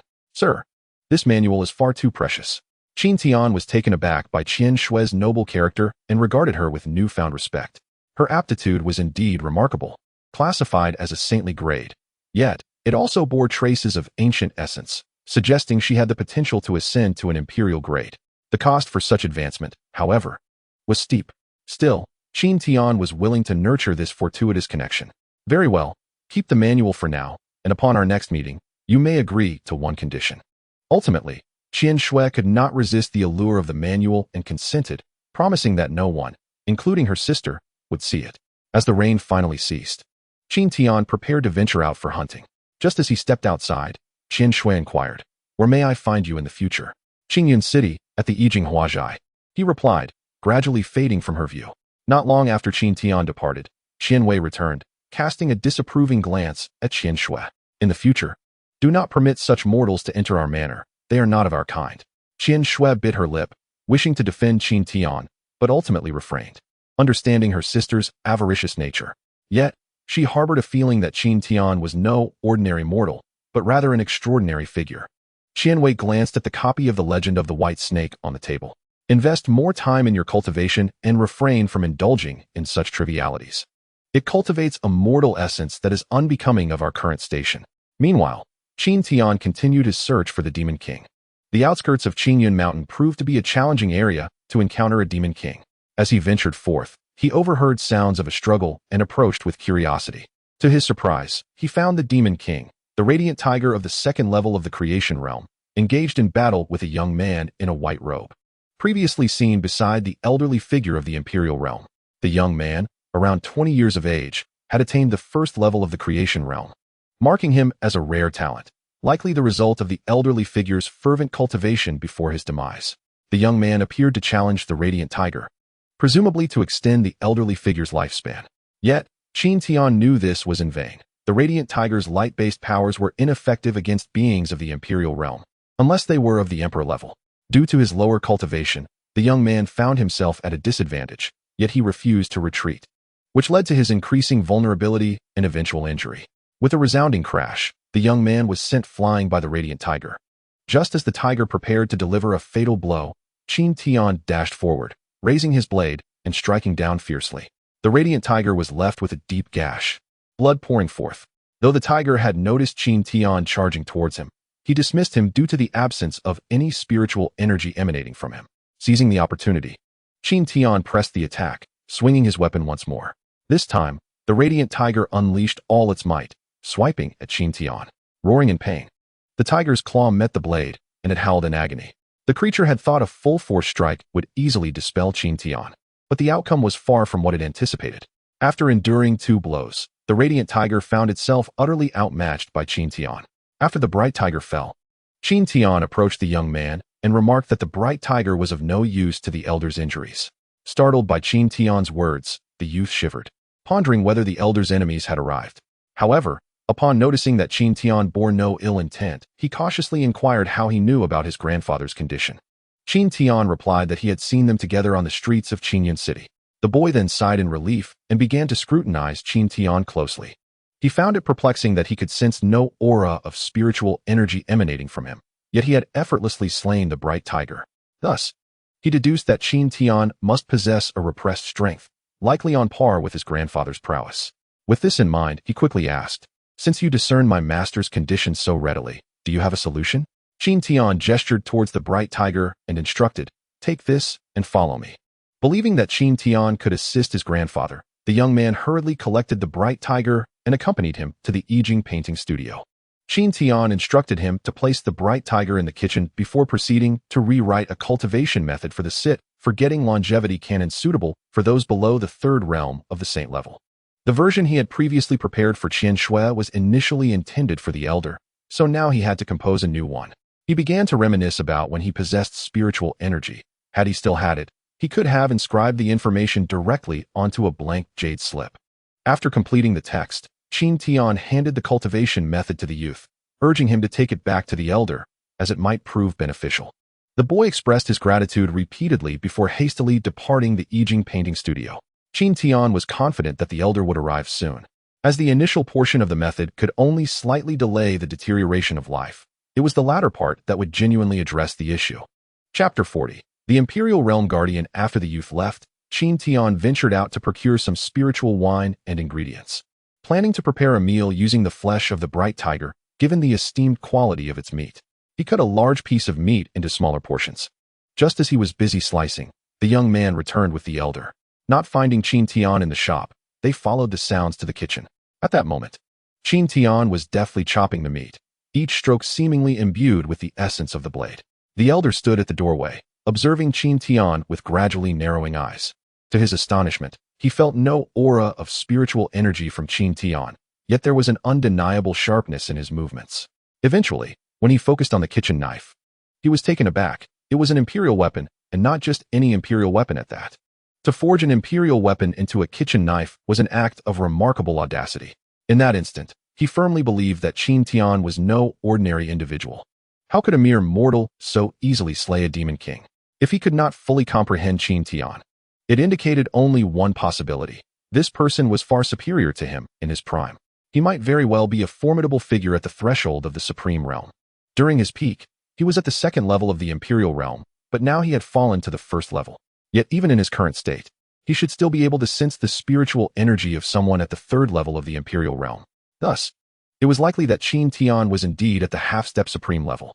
At this moment, Qin Tian noticed the elder and said, "Please wait a moment." The elder nodded with a smile. Setting aside Qin Tian's remarkable prowess, he had come seeking assistance, hence he needed to lower his stance. After a full hour of preparation, Qin Tian finally plated the dishes and poured wine, inviting the elder to dine together. The elder accepted without hesitation, taking a seat across from him. He picked up a piece of tiger meat and, upon tasting it, was immediately invigorated, cautiously stating, "The meat cut by an imperial weapon truly tastes exquisite. Is it not due to my culinary skills?" Qin Tian asked, perplexed. The elder felt somewhat awkward but, having lived for so long, had developed a thick skin. "Your culinary skills are undoubtedly exceptional. I merely believe your kitchen knife is extraordinary." "It's just a kitchen knife," Qin Tian replied nonchalantly. The elder was momentarily taken aback, unsure of how to continue, before finally stating, "I am called Zhong Wu.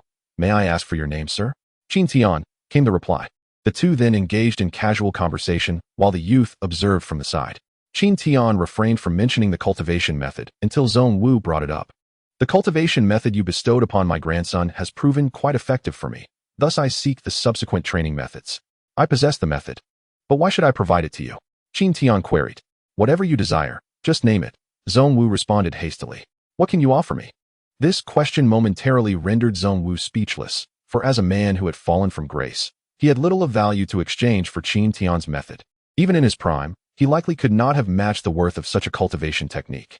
After a brief contemplation, Zhong Wu decided to be forthright. It is evident that my grandson brought me to see you for a significant reason. If you have any requests, please feel free to express them. Seeing Zhong Wu lay his cards on the table, Qin Tian stated plainly, You shall become my guardian, and I will grant you the cultivation method. Now that he had arrived in Zhongzhou, it was likely that he would soon confront the enemies of Miaoling and Baisharu. Therefore, he needed subordinates, especially those of Zhong Wu's stature in the Imperial Realm. Upon hearing this, Zhong Wu nearly lost his temper. As an Imperial Realm powerhouse, being asked to serve as a guardian felt like an affront. The young man beside him was equally indignant, his face flushed with anger. Do you know who my grandfather is? You would have him serve as your guardian. Unperturbed, Qin Tian continued, I care not for his identity. All I know is that without my cultivation method, he has at most a month to live. The choice between life and death is yours to make. Alternatively, you may attempt to seize it from me. Qin Tian raised an eyebrow, his tone calm yet firm. Upon hearing this, the boy's spirit deflated, his expression darkening as the reality of his grandfather's limited time sank in. No wonder he had been urging him to cultivate lately.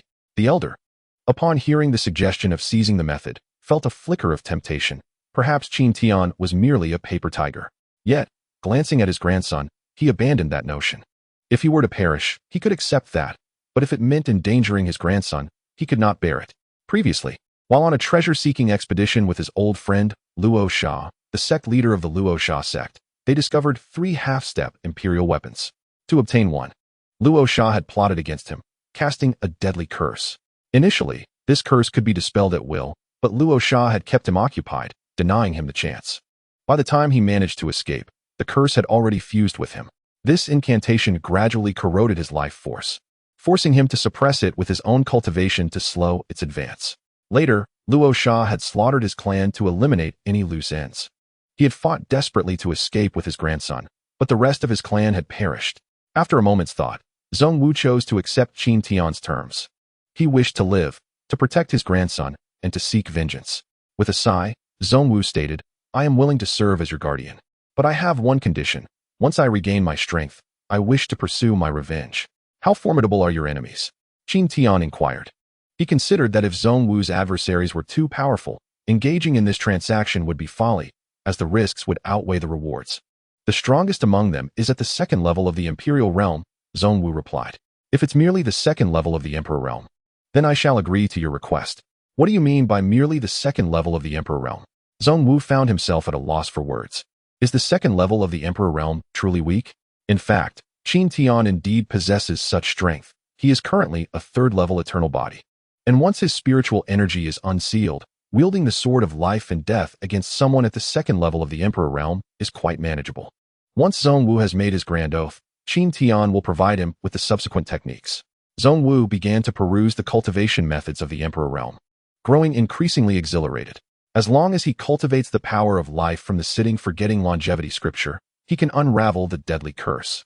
Moreover, the sitting forgetting longevity scripture is a technique that can extend one's lifespan, perfectly compensating for the years he has lost. Subsequently, the Intent Realm Painting Studio welcomed both Zhong Wu and his grandson, Zhong Yan. The elder was busy all day deciphering spells and cultivating, while Zhong Yan assisted with cleaning the shop and running errands. Qin Tian also took the opportunity to update a portion of the White Snake Chronicles. When Lin Wan returned, she handed Qin Tian a specially crafted supreme storage ring from their trading company. Young Master Qin, this contains 800,000 premium spirit stones, your share. I hope you can expedite the updates. Qin Tian was pleasantly surprised that the first 3 volumes of the White Snake Chronicles had sold for such a sum. Ding. Task of gaining fame completed. Sign-in reward increased by 20. Reward. Emperor-level Supreme Sword Technique, Skybreaking Blade. Thus, Qin Tian's second task was also accomplished. Elated, after delivering the spirit stones, she began to engage Qin Tian in conversation, trying to build rapport. Just as their chat became lively, she suddenly sensed a powerful surge of spiritual energy emanating from upstairs, one far more terrifying than her great-grandfather, who was at the 3rd level of the Sacred Realm. The presence could very well belong to an Emperor Realm expert. Her Lin family trading company did not possess any such being, yet it seemed Qin Tian did. Is there someone upstairs? Lin Wan inquired tentatively. Yes, my guard is cultivating up there. A guard? Hearing Qin Tian's words, Lin Wan's beautiful eyes widened in astonishment. Is there a problem? Qin Tian asked. No problem. Upon receiving this information, Lin Wan internally concluded that Qin Tian was indeed a formidable expert. Regardless of the circumstances, her intuition was rarely wrong, and since Qin Tian affirmed that the Emperor Realm expert was his guard, it was likely true. He did not refute her nor express anger, indicating that his words were genuine. Chapter 41, Dragon Vein. With this in mind, Lin Wan grew increasingly eager to please Qin Tian. Young Master Qin, may I give you a back massage? Without waiting for a response, she dashed behind him to knead his back and shoulders, having often done the same for her great-grandfather. Her skills were commendable. Qin Tian found the massage quite comfortable, so he did not refuse. As evening approached, Qin Tian signaled to Lin Wan that she could return home. Though she wished to stay the night, she complied with his hint and left. Upon returning home, she immediately sought out her great-grandfather to recount the day's events. Her great-grandfather was equally astonished, realizing that there was indeed a hidden Emperor Realm Master and an extraordinary figure in Qingyan City. His expression grew serious. This must be a sage who had attained enlightenment amidst the mundane world. You mustn't disturb others frequently, lest you provoke them. As for the shares of his book, we shall forego them. All profits will go to him. Lin Wan nodded, setting aside her personal thoughts. Meanwhile, the Qingmu Trading Company found itself in dire straits. Business had dwindled to half of what it once was, primarily due to the influx of customers drawn to Qin Tian's White Snake Chronicles and the 3 intention paintings Lin Wan had purchased from him. Customers who met certain spending thresholds could freely comprehend the paintings for a day. Word spread that some had achieved breakthroughs, further boosting the business. Additionally, they took the opportunity to launch a series of promotional activities to stimulate consumption. Qing Hongming was becoming increasingly anxious, unable to conceive of a solution. It seemed that in the future, Qingyun City might not have 2 major trading companies, but rather be dominated solely by the Lin family trading company. After much contemplation, he resolved to personally approach Qin Tian for a discussion. His aim in selling books was merely to gain wealth, and he could simply offer spirit stones. The following day, Qing Hongming arrived alone at the Intent Realm painting studio and knocked on the door. Upon Qin Tian opening it and hearing his intentions, he began to persuade him. Mr. Qin, a copy of the White Snake Chronicles is merely 1 premium spirit stone. If you are willing to collaborate with us, I can offer you 100,000 premium spirit stones, with 80% of the subsequent profits going to you. I am also aware that you are selling the intention paintings. If you have any left, I am willing to purchase them for 100,000 premium spirit stones each. Qin Tian, upon hearing this, outright rejected the proposal. Had he been inclined at the outset, he might have been tempted, but now, for him, several 100,000 spirit stones were merely a number without significant meaning. His current motivation for publishing the White Snake Chronicles stemmed from the recognition of his work by many, which brought him joy. Qing Hongming assumed his offer had been too low and began to raise the stakes. 150,000? Qin Tian shook his head. 200,000? Qing Hongming gritted his teeth and added another 50,000. Qin Tian remained unmoved. Witnessing Qin Tian's reaction, Qing Hongming's face turned blue with anger. According to his intelligence, Qin Tian was an outsider, living in a gifted house. How could he possibly lack funds? Thus, he believed Qin Tian was attempting to exploit the situation. I'll make one final offer, 250,000 premium spirit stones. Qin Tian wished to avoid further entanglement and stated, I offered you the opportunity initially, but you missed it. Thus, no matter how much you say now, it is of no use. My subordinate was indeed blind, but I have already made him apologize to you. I have already shown sufficient goodwill. You wouldn't want to quarrel over spirit stones, would you? Do you realize how much 250,000 premium spirit stones are worth? A cultivator at the transformation realm would need 10 years to earn that much. At this point, he seemed to gain confidence, continuing. One must understand to weigh the pros and cons. Do not be ungrateful. Qin Tian chuckled at Qing Hongming's words, dismissively replying, is 250,000 a considerable sum? With that, he produced the supreme storage ring Lin Wan had given him, stating, this contains the 800,000 premium spirit stones I just received from the Lin family trading company. Your perspective is rather narrow. Seeing the supreme ring, Qing Hongming was left stunned. He recognized it as the exclusive issuing of his greatest competitor. This ring was reserved for high-tier members of the Lin family trading company, typically requiring 1 million to obtain. Additionally, those possessing this ring received a 20% discount on purchases from the Lin family. While he was momentarily lost in thought, Qin Tian promptly shut the door. Pouring himself a cup of tea, Qin Tian began to reminisce about him yowling. Previously, when she saw him seated, she would brew him a cup of tea. He longed to return to see him yowling, but his primary task on this journey remained unfulfilled. He needed to continue seeking his own path. With some leisure time at hand, he commenced his contemplation of the Tao. He practiced the art of transformation, a technique renowned for its ability to transform into myriad forms. He could embody a master of swordsmanship, a master of blade techniques, or a master of fist techniques. It was precisely this versatility that left him uncertain of what his own path truly was. Qin Tian began to reflect upon his past. Initially, he had lain low at the sword concealment peak, leading a quiet life and accumulating experience. However, after Miaoling's arrival, she underwent a transformation, developing distinct feelings toward her disciple. Subsequently, she sought vengeance on her behalf, embarking on a journey of cultivation and gathering followers. The adversaries she faced grew increasingly formidable, evolving from semi-saints to imperial realms, instilling in her a sense of urgency. No longer was she the carefree youth desiring a life of ease. She aspired to protect those dear to her, such as Miaoling and Baishiru. In reflecting on this, she seemed to grasp an important truth. What she previously lacked was not merely the path, but a resolute heart for strength. In moments of confusion, she felt lost. But upon understanding, that realization became her driving force. The essence of cultivation revolves around wealth, reputation, companions, techniques, and territory. For instance, her earlier two tasks were related to wealth and fame. The first task concerned wealth, as acquiring it would expedite her growth and enable her to recruit others. The second task focused on reputation. With renown came influence, attracting more allies. Initially, no one visited the Canjin Peak, but after Miaoling gained fame, even the princess of the Chongming Kingdom sought to become her disciple. Companionship involves finding trustworthy individuals to progress alongside, and she had Miaoling by her side. Techniques encompass martial arts, weaponry, and artifacts, which she had acquired through the system.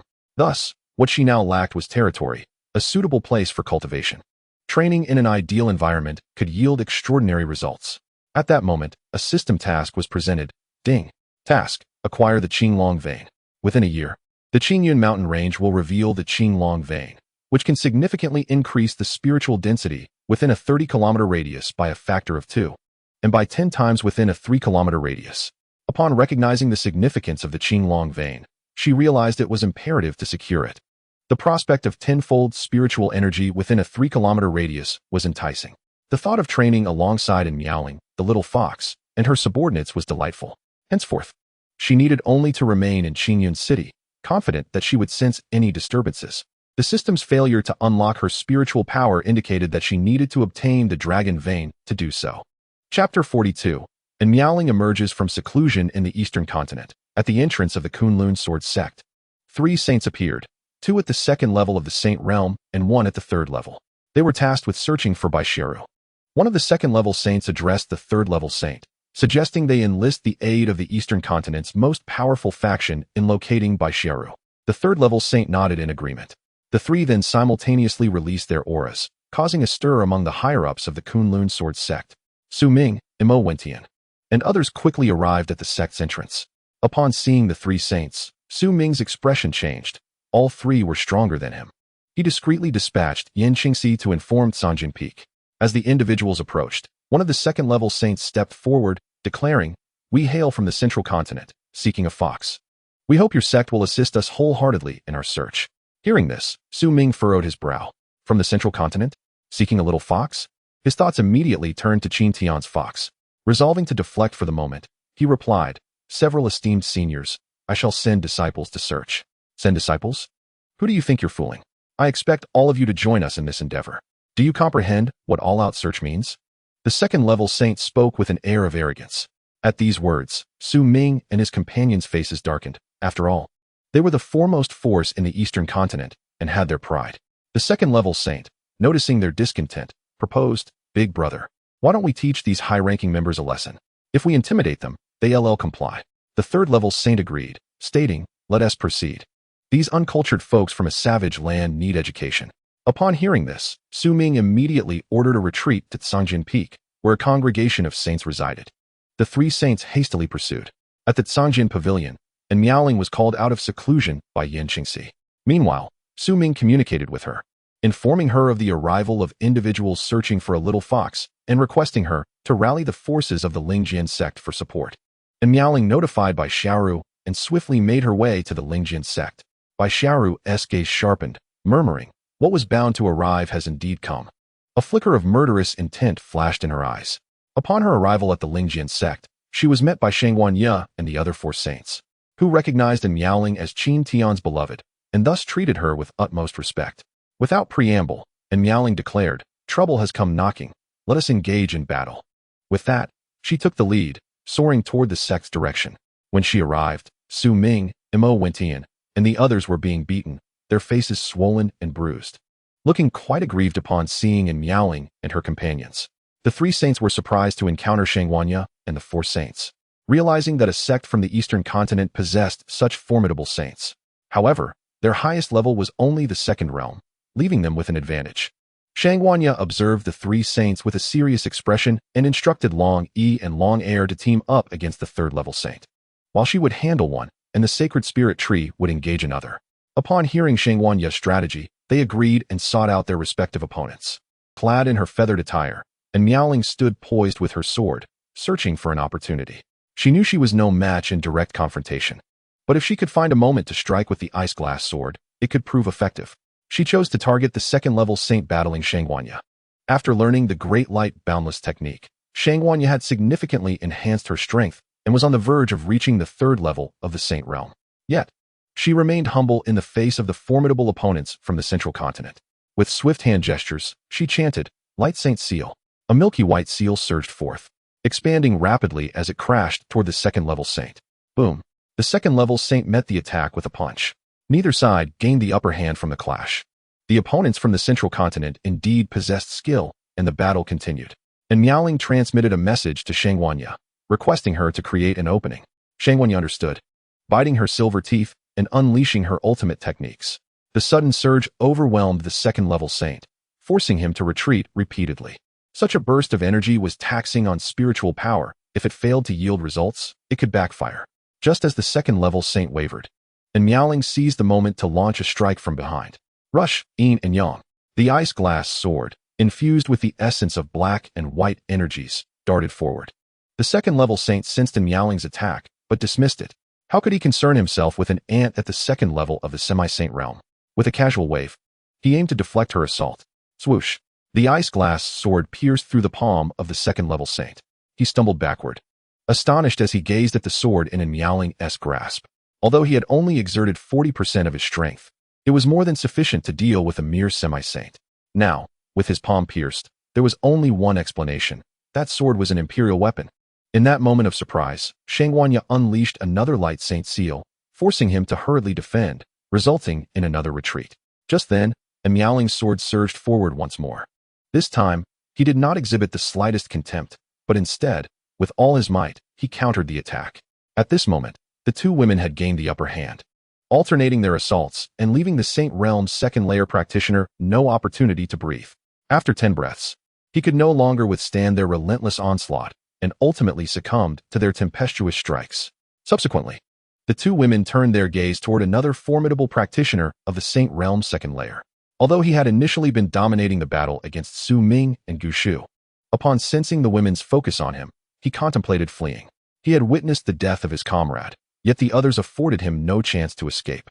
Gu Shu summoned countless vines to ensnare him, and he ultimately perished within the encirclement.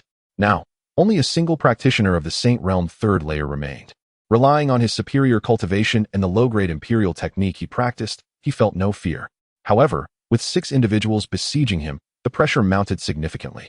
Gradually, he found himself at a disadvantage and began to sustain injuries.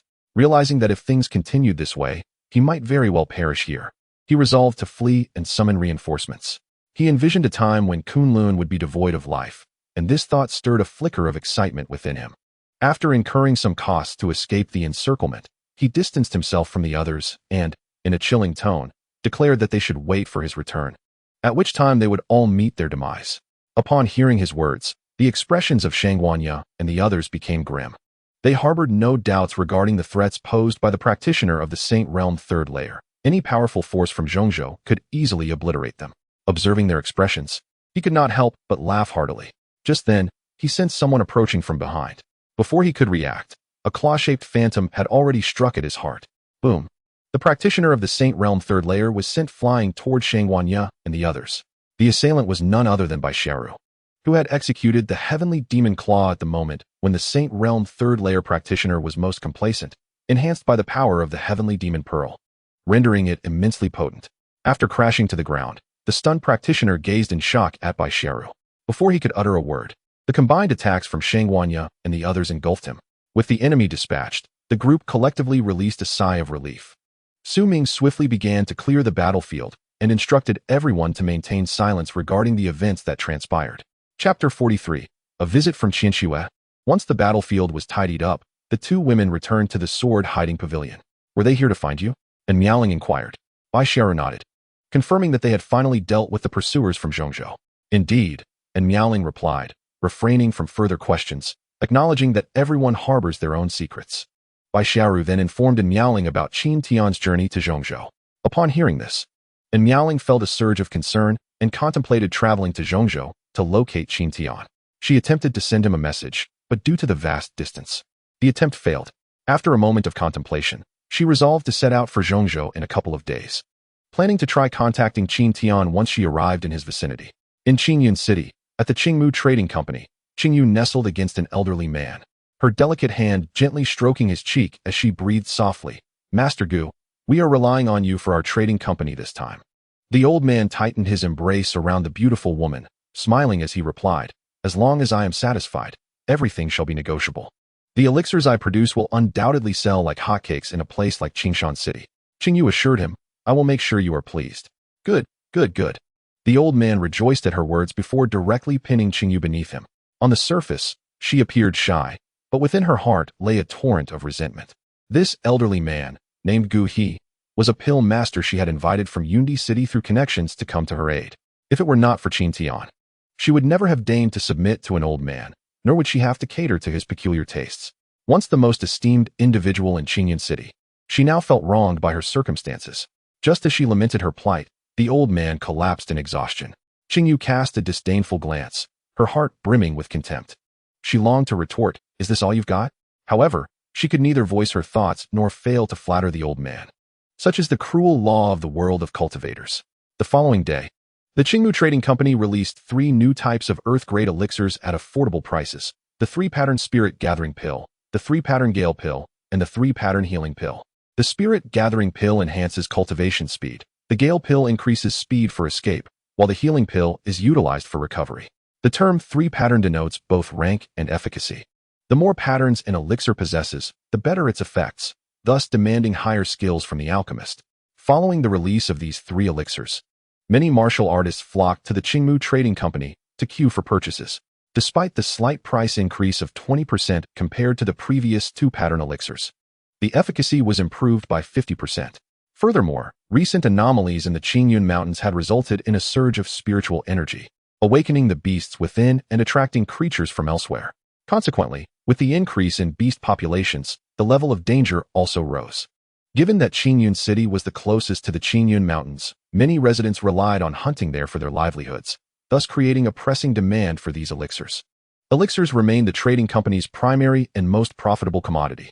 In the days that followed, most cultivators began queuing at the Qingmu Trading Company for purchases.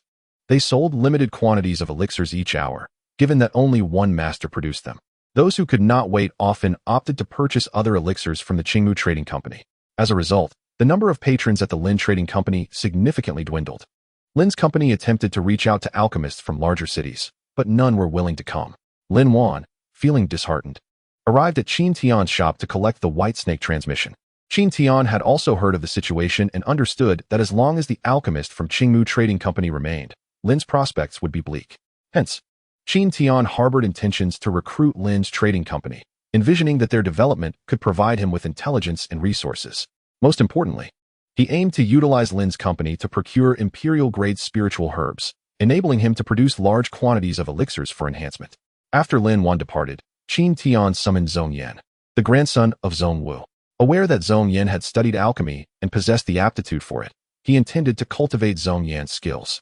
Previously, Zhong Yan had learned alchemy within his family, but after fleeing with his grandfather, he became even more dedicated to his studies, wishing to assist his ailing grandfather. His recent hunting of the radiant tiger was also motivated by the desire to obtain its essence for alchemical purposes. Qin Tian explained his intentions to Zhong Yan, who recognized Qin Tian as a peerless figure and felt honored to learn from him. Thus, he immediately knelt to pledge his loyalty as a disciple. Qin Tian accepted him as a registered disciple, instructing him solely in the art of alchemy. Subsequently, Qin Tian began to impart his profound insights into the alchemical path to Zhong Yan, personally guiding him in the process.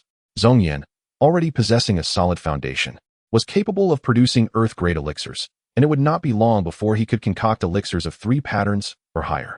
That night, after a period of cultivation, Qin Tian lay in bed, engrossed in reading.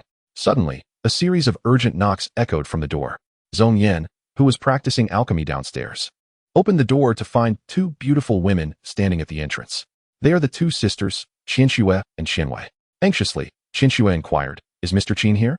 "Yes. I will inform him," responded Zhong Yan, preparing to call Qin Tian. At that moment, Qin Tian, having heard the commotion, descended the stairs with a faint smile, knowing that Qianxue would eventually return. Upon seeing Qin Tian, Qianxue exclaimed joyfully, "Young Master Qin." Qin Tian smiled and asked, "Why have you come to see me so late? Is there something you wish to discuss?" At his inquiry, Qianxue's expression dimmed. Qianwei hastily urged, "If you intend to bid farewell, do so quickly. Do not delay me." Qianxue trembled slightly, saying, "I have come to bid farewell to you, young master. I do not know if I will ever have the opportunity to repay your kindness." After bowing respectfully to Qin Tian, she turned to leave. "Wait," Qin Tian called out, asking, "Have you encountered some trouble? Perhaps I can assist you." Before Qianxue could respond, Qianwei, growing impatient, scoffed, "What grand pretensions! You, a mere mortal, think you can help me?" Hearing this, Zhong Yan retorted angrily, "How dare you speak to my master in such a manner?" "Master?" The 2 sisters exchanged incredulous glances, for Zhong Yan was of similar strength. "Do you trust me?" Qin Tian asked Qianxue. Considering the matter of the cultivation technique and glancing at Zhong Yan, she nodded, "I trust you. You shall become my maid and stay by my side. No one will dare harm you," Qin Tian stated directly. Qianwei interjected, "You are merely a toad wishing to eat swan meat." After saying this, she tugged at Qianxue. "Let us go." However, her pull met with resistance, and Qianwei's expression darkened. "Are you certain you do not wish to accompany me?" Qianxue hesitated. In truth, she did not have a fondness for her sister, as Qianwei had always been very materialistic and had bullied her throughout their lives. If not for the family's misfortunes, leaving her with only her sister as kin, she would have long since disregarded Qianwei. Seeing Qianxue's silence, Qianwei coldly huffed, "From now on, consider yourself without a sister." With that, she turned to leave. Just then, a voice resonated, "None of you may leave." A figure clad in black robes emerged from the shadows, stating, "You are the ones favored by the young master." Upon seeing the figure, the 2 sisters trembled, fear evident on their faces. Months prior, they had caught the eye of a young lord who had commanded their family to surrender them to him. However, their father had not complied and had secretly helped them escape. Later, they learned that their entire family had been slaughtered and that the young lord was still seeking them. Thus, they had taken refuge in the remote Qingyun Mountains. Recently, while wandering the city, they had spotted the black-robed figure, resembling the young lord's henchman, prompting them to prepare for a hasty flight. Yet, Qianxue had wanted to bid farewell to Qin Tian, considering the kindness he had shown her. As the black-robed figure approached, Qianwei glared at Qianxue with resentment, blaming her for their predicament. Qin Tian disregarded the black-robed figure, addressing Qianxue. "Have you made your decision?" In that moment, Qianxue hesitated no longer, shyly replying, "I agree to be your maid, young master." The black-robed figure, feeling ignored, grew furious. After all, he was a formidable half-saint. He scrutinized Qin Tian, noting the absence of spiritual energy. "A mortal?" He scoffed derisively. "Ignorance breeds fearlessness," and prepared to strike Qin Tian down. Yet, before he could move, an elder seized him by the throat and lifted him effortlessly. The elder turned to Qin Tian respectfully, inquiring, "Young master, how shall we proceed?" "Young master?" The sisters were taken aback. With a single, unarmed move, the elder had subdued a half-saint and referred to him as young master. "Kill him." With a crack, the black-robed figure met his end, his demise reluctant. Qianxue looked at Qin Tian with delight, relieved that the crisis had been effortlessly averted. Qianwei hurried to Qin Tian's side, ingratiatingly saying, "Young master, I too wish to serve as your maid." Qin Tian cast a cold glance at Qianwei, commanding, "Scram." Terrified, she recoiled repeatedly, ultimately casting a pleading glance at Qianxue. However, Qian Xue chose to ignore her opportunistic sister. The immediate danger had passed, and she felt no obligation to concern herself further. Subsequently, Qin Tian led them inside, closing the door behind them. Watching the entrance to the Intent Realm painting studio, Qianwei scoffed, "With my beauty, it is only a matter of time before I rise to prominence again. I shall reclaim my place." With that, she departed. Once inside, Qianxue quietly asked, "Young master, where shall I sleep tonight?" "Follow me," Qin Tian replied, leading the way upstairs. Qianxue blushed and hurried after him, thinking, surely he does not intend to share a bed with me tonight. Coming from a noble family, she had heard many tales of maids sharing beds with their masters, and even her father had done so. On the second floor, they arrived at a large, unoccupied room where Qin Tian paused, just as he was about to speak. Lost in her thoughts, Qianxue accidentally collided with him. Startled, she quickly stepped back, her face flushed. "I am sorry, young master. I was lost in thought and did not notice you had halted." Qin Tian pointed to the room ahead, saying, "You shall reside here from now on." With that, he returned to his own quarters. He had already gathered quite a number of followers, and after a period of settling, they would rival the great powers of the central continent. The next day, Qin Tian was on the first floor, illustrating the final volume of the Legend of the White Snake, when Qianxue approached. Seeing him at work, she exclaimed in surprise, "So this is painted by you, young master?" Qin Tian nodded slightly, then presented the latter half of the sitting forgetting and long life scripture to her, instructing, "Practice diligently." Qianxue accepted the text and eagerly began to study it in a corner. After some time, Qin Tian finally completed the update of the Legend of the White Snake. At that moment, Qianxue trotted over, softly inquiring, "Young master, may I take a look first?" Qin Tian nodded and left. Qianxue picked up the final volume with great interest, feeling a sense of pride in being the first to read it. 3 days later, and Miaoling in the Hidden Sword Pavilion finally grasped the threshold of the sword domain. She slowly rose and gazed towards the central continent. Subsequently, she hurried towards that direction, filled with a mix of longing, urgency, and trepidation. After all, she had been in seclusion for over a year, and she feared that her master might have found himself a new wife. Crossing the Two Realms Mountain, she entered the territory of the central continent and continued onward for a while, attempting to reach out to Qin Tian telepathically. Finally, upon arriving in the Qingyun Mountain region, she succeeded in making contact. At the Intent Realm painting studio, Qin Tian was angrily correcting Zhongyan's mistakes. Suddenly, a smile broke across his face, and his frown relaxed. Zhongyan was taken aback, wondering why his master had suddenly smiled. Was it because he found him foolish, or did he intend to give up on him? Thinking of this, he quickly exclaimed, "Master, please do not abandon me. I will practice diligently from now on." Qin Tian nodded slightly and said, "Practice well," before departing. He intended to meet in Miaoling. It had been so long since they last met, and he missed her dearly. As Qin Tian walked away, Zhongyan murmured to himself, "Master must be disappointed in me. I will work twice as hard from now on." Thus, by mere chance, Qin Tian had inadvertently struck a chord with Zhongyan. Not long after, he arrived at the Qingyun mountain range, where he began his quest for Miaoling, ultimately laying eyes once more upon that enchanting silhouette. Clad in a resplendent red phoenix gown, her graceful figure and snow-white skin were complemented by her delicate fingers. Even the sheer veil adorning her face could not conceal her breathtaking beauty. Qin Tian approached her and embraced her warmly, and Miaoling twisted her body slightly, feeling a touch of annoyance, as it seemed he had not changed at all, still taking liberties. After a brief moment of tenderness, Qin Tian led Miaoling towards the I Jing painting studio, casually mentioning that he would not be returning to Dongzhou for the time being, as a dragon vein would emerge in the Qingyun mountain range within the year. And Miaoling was taken aback. The dragon vein was the foundation of a formidable power. Should Kunlun possess such a vein, the cultivation speed of all would undergo a qualitative leap. Upon arriving at the I Jing painting studio, Qin Tian began to introduce Miaoling to its various aspects. Once he finished, he arranged for her to stay in the room adjacent to his. Downstairs, Zhongyan and Qian Xue discussed the new senior sister, marveling at her prowess, estimating her to be at least a half-saint. Qian Xue nodded in agreement, her face filled with envy, for despite their similar ages, their cultivation levels differed vastly. In her room, and Miaoling smiled warmly, commenting on the merits of the young girl. Qin Tian, perceiving her underlying meaning, recognized that she was merely a newly appointed maid, yet he saw potential in her and wished to nurture it. "Otherwise, I could take her as my disciple," he quipped. After a moment of contemplation, and Miaoling replied, "Do not engage in reckless behavior. Even if you wish to find me a master, I must be the one to approve." Qin Tian nodded slightly, pondering, finding you to approve? Perhaps you could directly introduce someone to me? At this, and Miaoling was momentarily taken aback before she promptly expelled Qin Tian from her room, claiming she needed to rest after a long journey. Chapter 45. Zhong Wu's request. In the following days, the group diligently practiced their cultivation, while Zhong Yin immersed himself in study and training. A month quickly passed. Under Qin Tian's guidance, Zhong Yin finally succeeded in concocting a 4-pattern Earth-grade pill. Qin Tian felt a sense of satisfaction with this achievement, though he masked it to prevent Zhong Yin from becoming complacent. He hoped Zhong Yin would maintain his spirited drive.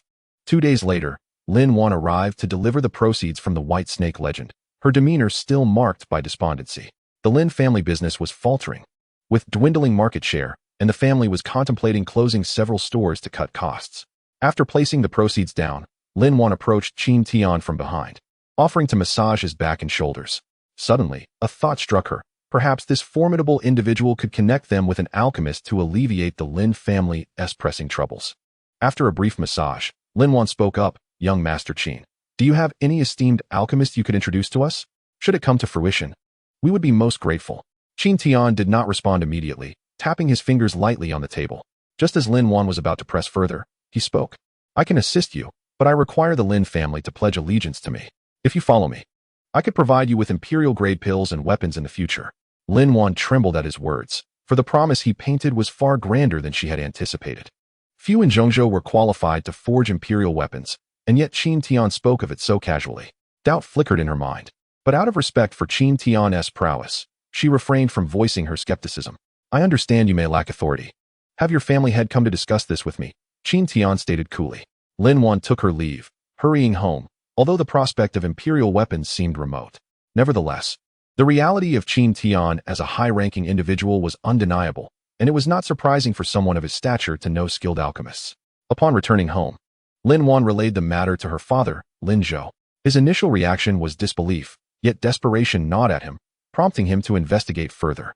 Thus, he quickly accompanied Lin Wan back to the I Jing painting studio. Upon entering, he saw Zhong Wu standing respectfully to the side, while Qin Tian leisurely sipped tea, with Qian Shui attending to him.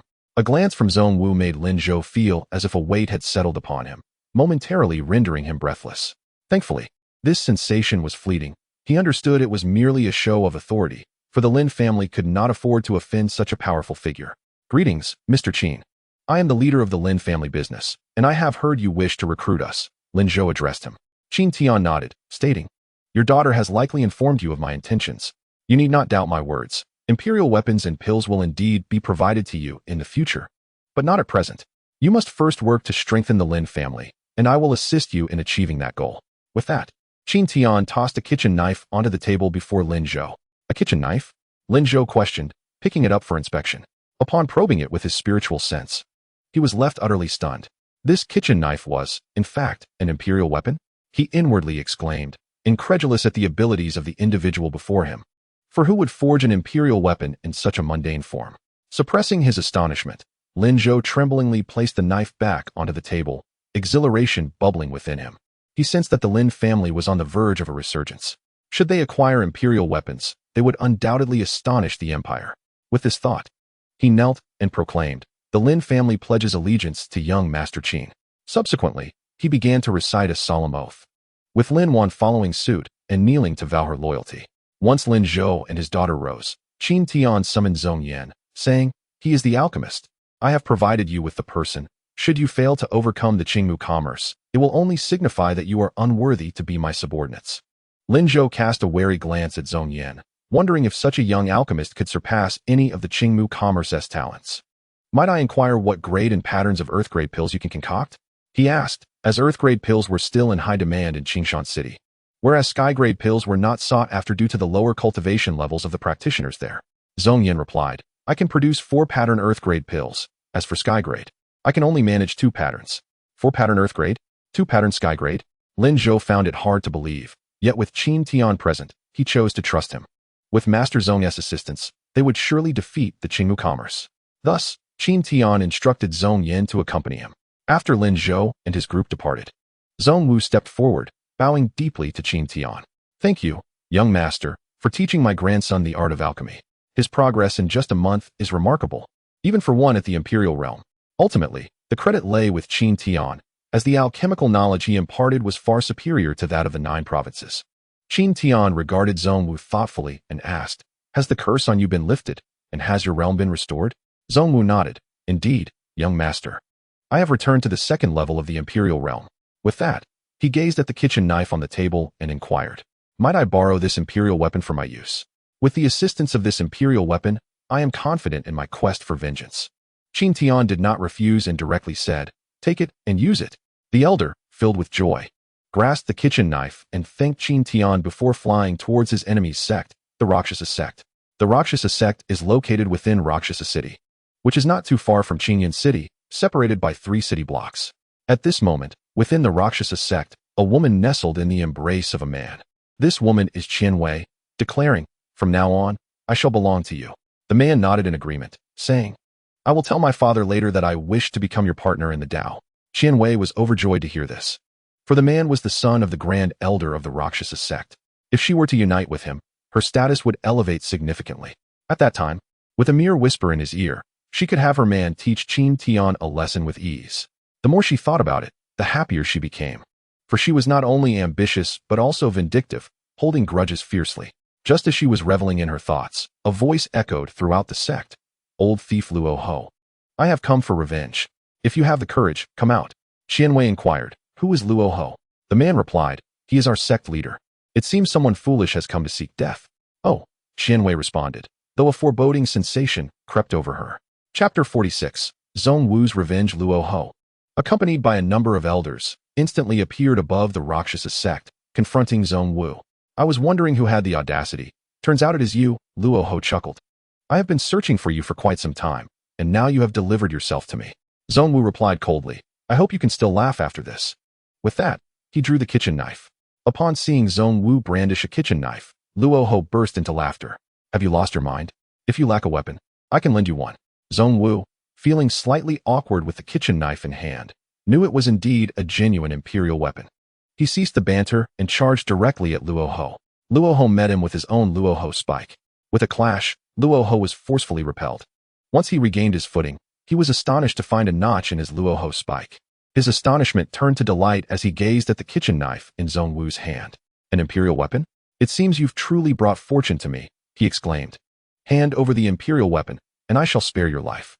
The surrounding elders quickly formed a circle around Zongwu upon hearing Luo Ho's words. "If you have the ability, come and take it," Zongwu retorted disdainfully. Luo Ho's expression darkened. "Last time, you managed to escape by sheer luck. This time, on my territory, you shall not be so fortunate." He then activated the protective formation of the sect, enveloping the entire sect in a pale golden shield. Zongwu remained unfazed, charging forward with the kitchen knife, intent on eliminating others first, targeting the Grand Elder who was at the 1st level of the Imperial realm. The Grand Elder, seeing Zongwu rush towards him, hurriedly retreated, realizing he was no match for Zongwu. Luo Ho ignored him and began chanting a spell, preparing to cast a deadly curse again. The distance was short, and given the Grand Elder's lower cultivation, he was quickly caught up to. Zongwu swung the kitchen knife down fiercely, and the Grand Elder raised his sword to block. With a sharp sound, his long sword was severed, and in that instant, he retreated desperately. Zongwu pursued him, sidestepping the Grand Elder's counterattack to close the distance. Another slash came down, and at the same time, the deadly curse that Luo Ho had conjured approached Zongwu. If he continued to attack the Grand Elder, he would be struck by the curse. However, Zongwu did not evade. Instead, he swung down ferociously. This time, the Grand Elder had no weapon to defend himself, and there was no time to dodge. So he could only brace himself with his flesh and blood. But even with the first strike, there came a second. He would never understand why. Even while being struck by the deadly curse, Zongwu insisted on killing him. Did he hold such a deep grudge? As the deadly curse entered Zongwu's body, Luo Ho laughed maniacally. "What does it matter if I lose a Grand Elder in exchange for an imperial weapon?" The Grand Elder's body fell heavily to the ground, bloodied and mangled. The disciples below gasped in shock. "The Grand Elder is dead." In a nearby room, Qian Wei and the man she was flirting with froze upon hearing the shout, then quickly rushed outside. When they saw the corpse on the ground, disbelief washed over their faces. How could her grandfather, a strong figure in the imperial realm, die so easily? Qian Wei's brows furrowed. She had just compromised her purity to find a great protector, only to lose him so soon. She then turned her gaze to the battlefield above. When she spotted the elder wielding the kitchen knife, she was taken aback. Wasn't this one of Qin Tian's subordinates? How could he be so formidable? Did he come to wreak havoc because I joined the Rakshasa sect? Was he trying to leave me with nowhere to turn? While Qianwei was lost in her thoughts, the battle in the skies intensified. Luoho was entirely at the mercy of Zhongwu, who wielded the imperial weapon. You are under my deadly curse. How can you still wield your full strength? Luoho asked, begrudgingly. Zhongwu smirked. Because my lord has imparted a technique to me that counters your deadly curse. So, prepare to die. With that, Zhongwu struck down again, cleaving the already damaged Luoho spike in two. Luoho found himself increasingly disadvantaged, while Zhongwu grew more emboldened, relentlessly attacking without granting Luoho a moment's respite. At that moment, Luoho activated the protective formation, intending to flee. But Zhongwu refused to give him the opportunity. Phantom 18 slashes. Zhongwu conjured multiple phantom clones and unleashed a torrential assault upon Luoho. Luoho's physical form was brutally shredded, and in that instant, he decisively abandoned his corporeal body. His imperial soul floated away, swiftly heading outside the sect. Just beyond the sect's boundaries, he reactivated the protective formation, leaving Zhongwu trapped inside. Ultimately, Zhongwu could only watch helplessly as Luoho's imperial soul escaped. Breaking the formation to pursue would be futile. It was better to vent his anger on those who had once invaded his family. With cries of anguish echoing, Zhongwu struck down one after another. However, he only targeted those at the half-saint level or above, sparing those below. For they had not participated in the massacre of his family. After all, he was not one to relish slaughter. Finally, all members of the Rakshasa sect at the half-saint level and above were slain, and Zhongwu paused, preparing to break the formation and leave. Just then, Qianwei stepped forward, resentment etched on her face. Why did you come to slaughter my sect right after I joined? Zhongwu frowned, recognizing Qianwei. Such a woman was not worth his time, and for the sake of Qian Shui, he had no intention of killing her. In the end, he casually struck her away with a palm before breaking the formation and departing. As Qianwei coughed up blood, the man who had previously intended to marry her approached her side, coldly stating, "Did he come to slaughter my sect because of you?" Seeing the murderous intent in his gaze, Qianwei instinctively recoiled in fear. The man shouted and charged forward. Zhongwu returned to the Intent Realm painting studio and returned the kitchen knife to Qin Tian. Qin Tian accepted the knife and asked, "Have you avenged yourself?" Zhongwu nodded, sort of. His imperial soul escaped. Qin Tian nodded slightly, and then inquired, "What weapon did you use?" Zhongwu reflexively replied, "I wield a blade." "Ah, as long as you remain sufficiently loyal, I shall bestow upon you an imperial weapon after a year." Upon hearing this, Zhongwu hastily knelt, vowing, "I shall undoubtedly pledge my life and loyalty to you, my lord." He was utterly exhilarated, for many at the third tier of the imperial realm lacked such a weapon, while he, at the second tier, was destined to possess one. Meanwhile, Zhong Yan, after visiting the Lin family commerce, commenced alchemical training. The Lin clan exerted every effort in promoting their endeavors, organizing a series of events. The situation began to shift dramatically once more. Although the Qingyu commerce continued to maintain some business, as both the 3-patterned and 4-patterned items were limited in quantity. Thus, it was quite challenging to completely undermine the Qingyu commerce in a short span. Upon receiving the news, Qin Tian instructed them to train more alchemists. Zhong Yan was now entirely qualified to teach disciples. Once they matured, his own burdens would ease significantly. A power's growth cannot rely solely on its upper echelons. Chapter 47. The Mayor's Astonishment. With Miaoling's arrival, Qin Tian's mood seemed to brighten considerably. He occasionally prepared meals, reminiscent of his days at the sword-hidden pavilion. After dining, Qin Tian settled into Miaoling's room. She smiled and asked, "Aren't you going to seek your little maid for a shoulder massage? Isn't that what you are here for? You may assist me in this endeavor." "I cannot. It's quite simple. Allow me to teach you." With that, Qin Tian moved behind Miaoling, his warm hands resting upon her shoulders. And Miaoling shivered slightly, feeling shy. Perhaps we should refrain. There are boundaries between men and women. Qin Tian exerted a gentle pressure, compelling Miaoling to remain seated. Isn't it a common courtesy to assist one's elders with such gestures? Many dutiful children offer their elders shoulder rubs. Your reasoning is becoming increasingly peculiar. And Miaoling was at a loss, finding his boldness rather audacious. Ultimately, she acquiesced to Qin Tian's request. After a while of massaging her shoulders, Qin Tian began to work on her back, as he reveled in the tender sensations. And Miaoling's cheeks flushed a delightful shade of crimson. However, Qin Tian's technique was undeniably pleasurable. After some time, he considered asking Miaoling to return the favor. Eventually, She awkwardly attempted to massage Qin Tian's shoulders, while he occasionally grasped her delicate hands to correct her technique. Ultimately, Miaoling could no longer tolerate Qin Tian's wandering hands and swiftly encased his hands in ice, then ushered him out of the room.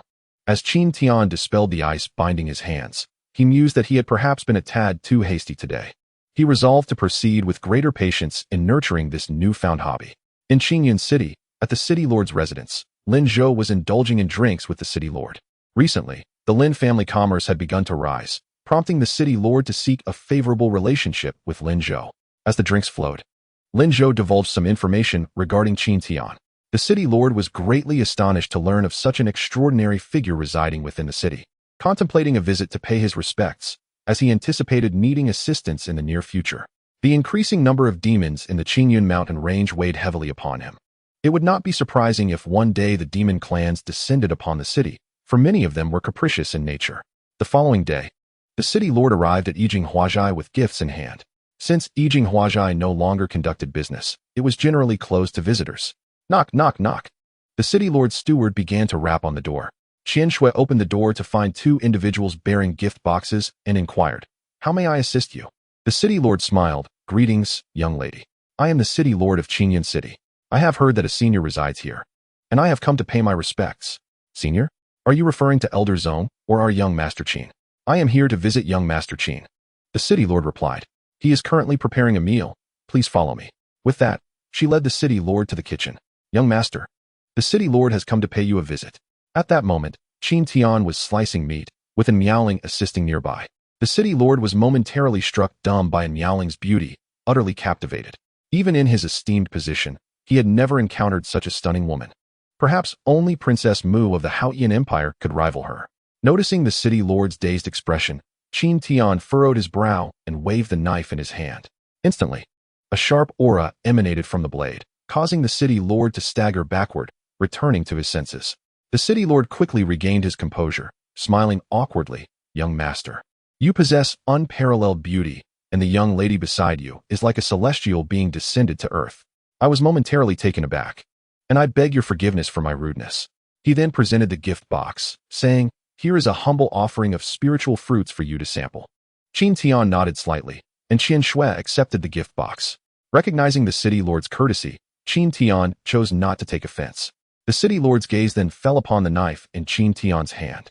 Notably, he had not sensed any spiritual energy emanating from Qin Tian. The mere aura of the blade had been sufficient to push him back. Although he had been unprepared, he was still a master of the third tier of the sacred realm. Thus, this blade was likely an imperial weapon. He had encountered semi-imperial weapons before, but none had exhibited such power. Seeing the city lord's gaze, Qin Tian smiled. "Are you intrigued by my blade?" "Indeed, it is no ordinary weapon. May I inquire as to which master crafted it?" The city lord speculated that such a blade should be custom-made, as weaponry of this caliber typically bore a certain refinement in appearance. "I forged it myself," Qin Tian casually replied. The city lord was astonished. "So you are an imperial-grade weapon master?" One could say that. Qin Tian did not deny it. Hearing this, the city lord was left in shock. For even the Empress of Haotian would treat an imperial-grade weapon master with utmost respect. "I merely came to pay my respects. Since you are in the midst of cooking, I shall not intrude further." With that, he bowed to Qin Tian and took his leave. Upon returning to the city lord's residence, he felt a wave of relief. With such an extraordinary figure in Qingyun City, his heart felt much steadier. At that moment, his daughter approached, asking sweetly, "Father, why do you seem so happy today?" The city lord affectionately ruffled his daughter's hair, saying, "A remarkable individual has arrived in Qingyun City. With such a person here, our safety is greatly assured." "Is he even more powerful than you, father?" she continued to inquire. The city lord nodded. His daughter gazed at him with admiration, and he found himself contemplating the idea of having her pursue Qin Tian. However, recalling the charming young woman in the kitchen, he dismissed the thought. Perhaps only a goddess of such beauty could truly be worthy of an imperial-grade weapon master like Qin Tian, whereas his daughter was not fit for such a match. This notion of an imperial-grade weapon master reminded him of a recent matter. General Xiao Zhan had sent someone to Qingyun City to procure materials for crafting imperial-grade weapons. General Xiao had a distant familial connection to his wife, who hailed from a prominent family in the Haotian Empire, though not one of the more esteemed branches, which had led her to marry into their family. With this in mind, he felt a surge of excitement. Perhaps this was an opportunity to forge a connection with General Xiao. He promptly sought out his wife to inform her, believing that if someone else had such a need, it would be a chance to cultivate a beneficial relationship.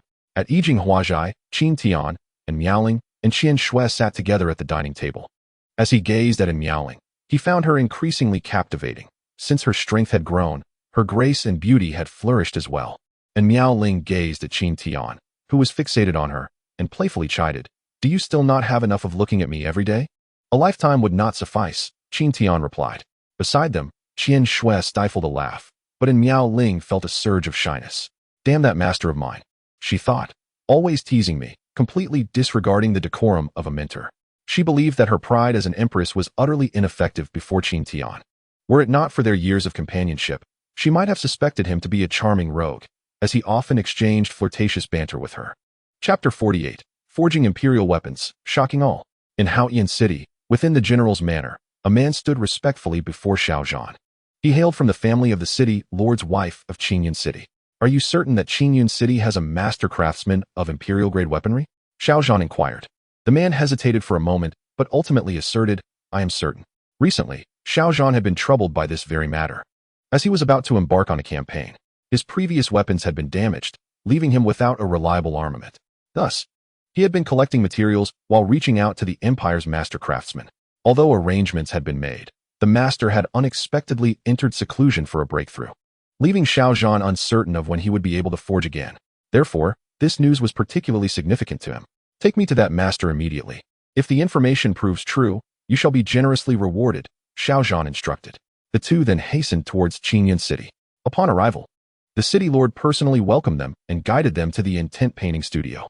Observing the modest dwelling, Xiao Zhan furrowed his brow, casting a look of skepticism. The city lord hurriedly knocked on the door. "Mr. Qin, I have come to visit again." The door was opened by Zhong Wu, who immediately focused his gaze on Xiao Zhan. Xiao Zhan, in turn, regarded Zhong Wu with a serious expression, sensing an air of danger emanating from him. This intuition was honed through years of warfare and could not be mistaken. However, it was merely a sense of wariness. As both men were at the second level of the imperial realm, remembering that he was seeking assistance, Xiao Zhan politely introduced himself. "I am Xiao Zhan, the Grand General of the Haoyan Empire. I have heard that you are a master craftsman of imperial-grade weaponry, hence my visit." "A master craftsman of imperial-grade weaponry? You must be here to see our young master," Zhong Wu replied. "Young master?" Xiao Zhan inquired, puzzled. The city lord clarified. "The master craftsman of imperial-grade weaponry is young Master Qin Tian, not this esteemed elder before us." He had also discerned that Zhong Wu was no ordinary individual. Upon learning that the master craftsman was Zhong Wu's superior, Xiao Zhan felt a flicker of anticipation.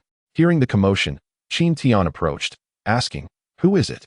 Zhong Wu responded, "They are here to visit the young master." At this moment, Xiao Zhan scrutinized Qin Tian, repeatedly assessing him, yet he could not detect the slightest trace of spiritual energy, which perplexed him. Even the Ice Jade Empress herself had been unable to discern his true nature. Nevertheless, he did not dwell on this and stated his request. "I have prepared 2 sets of materials for forging low-grade imperial weapons and seek to create a semi-imperial grade longsword. If successful, I shall offer a low-grade imperial spirit herb in return." This was the compensation he had previously negotiated with another master craftsman. Upon hearing such a generous offer, Qin Tian was indeed tempted to agree. However, he currently lacked the spiritual energy to manipulate the array and thus could not forge the weapon. "I cannot forge it now. Perhaps after a year?" he replied. Hearing this response, Xiao Zhan felt a chill wash over him. Is it possible my offer was insufficient? After pondering for a moment, he resolutely stated, "If you assist me now, I will offer 2 low-grade imperial spirit herbs as payment." With the impending battle, he had no choice but to increase his offer. Qin Tian was further intrigued, as he was in dire need of imperial spirit herbs. Having them would enable him to refine elixirs and hasten his and in Miaoling's ascent in power. Yet, he felt helpless without the ability to wield spiritual energy. Just as he was about to refuse again, the system spoke up. "For the host's well-being, the seal has been modified until the completion of the task. The host may utilize spiritual energy for alchemy and forging, but not for combat. Any forced use will result in mission failure." Upon hearing this, he couldn't help but marvel at the system's thoughtful design. "If I successfully forge an imperial weapon, what reward will you offer me?" Qin Tian inquired. "An imperial weapon?" Xiao Zhan was taken aback, for there were only 2 such weapons in the entire Haoyan Empire, one of which had recently been brought back by his niece, Princess Mu Qingqing. "Can you truly forge an imperial weapon?" Indeed, Qin Tian affirmed. Xiao Zhan began to calculate how much he could offer in return. After some time, he declared, "If you can forge an imperial weapon, I will provide you with 5 low-grade imperial spirit herbs. This is the utmost I can offer. If you have any other requests, I will do my utmost to fulfill them." Through observing the changes in Xiao Zhan's expression, Qin Tian discerned that this was indeed the limit of what Xiao Zhan could provide. For him, this was already a significant gain, and thus he readily agreed. Xiao Zhan presented the 2 sets of forging materials and weapon blueprints to Qin Tian, who accepted them and commenced the forging process. The first step involved using the wanding hammer to refine the imperial-grade ore.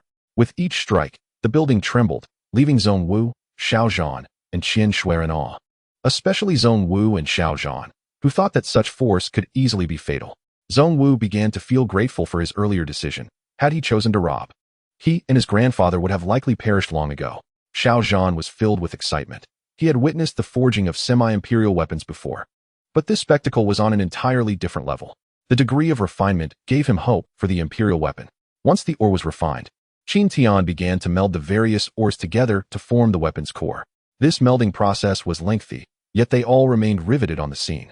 Ultimately, Qin Tian began to inscribe the formation, which was the most critical step.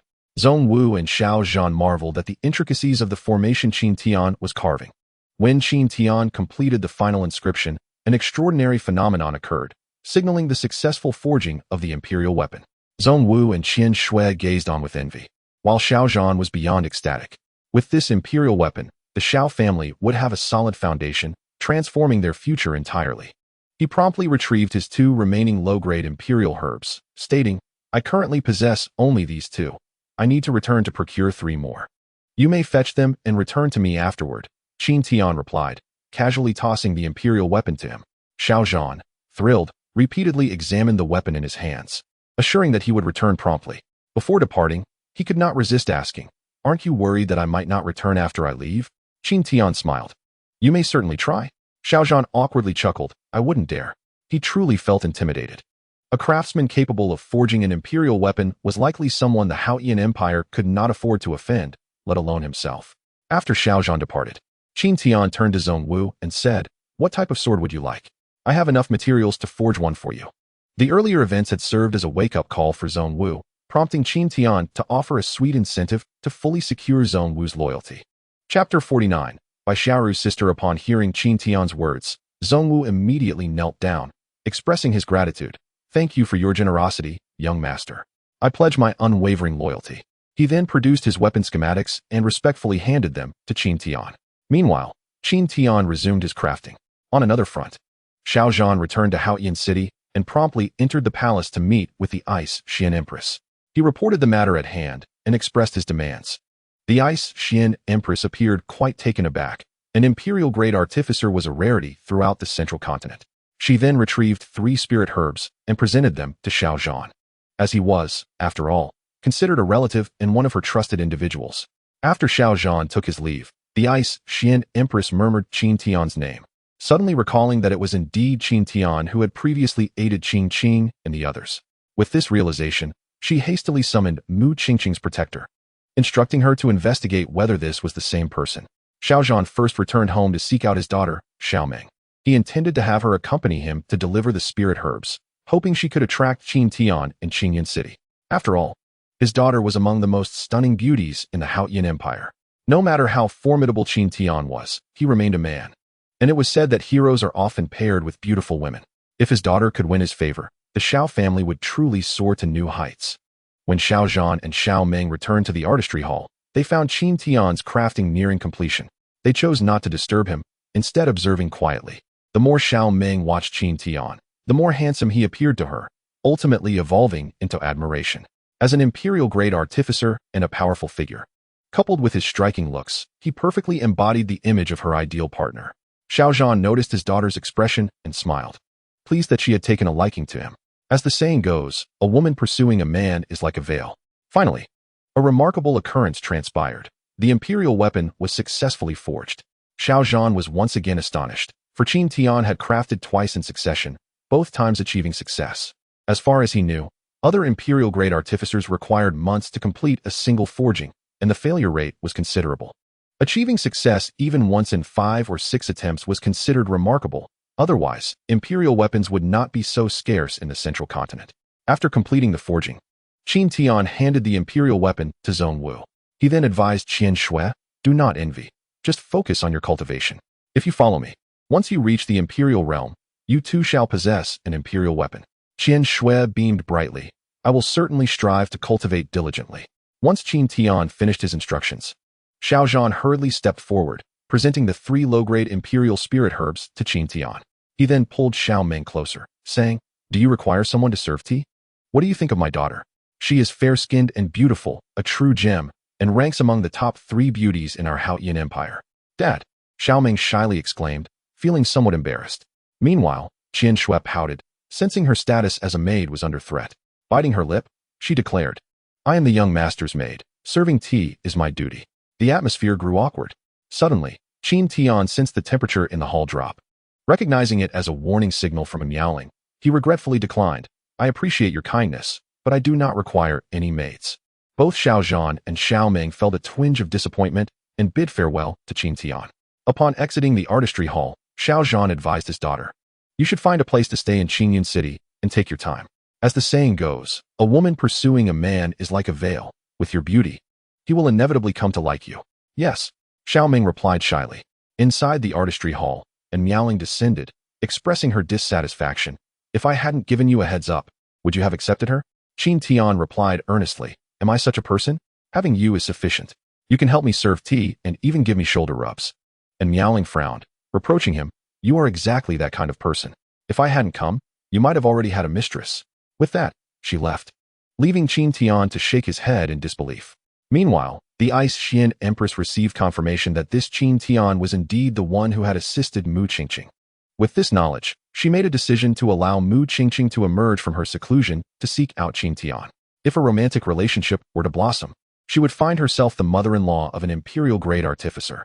On the sword-concealing peak, Bai Xiaoru suddenly opened her eyes, having received a message from her sister, Bai Xiaoxiao. This indicated that her sister had arrived in the eastern continent. A wave of excitement washed over her at the thought of her sister, whom she had raised since childhood. Recalling the heart-wrenching tears her sister shed before her departure, she felt a pang of guilt. Having been away for so long, her sister must have been deeply worried. With this thought, she felt an overwhelming urge to reunite with her sister. After confirming their meeting location, she made her way quickly, finally spotting her sister near the boundary of the Two Realms Mountain. In that instant, both women could not contain their tears.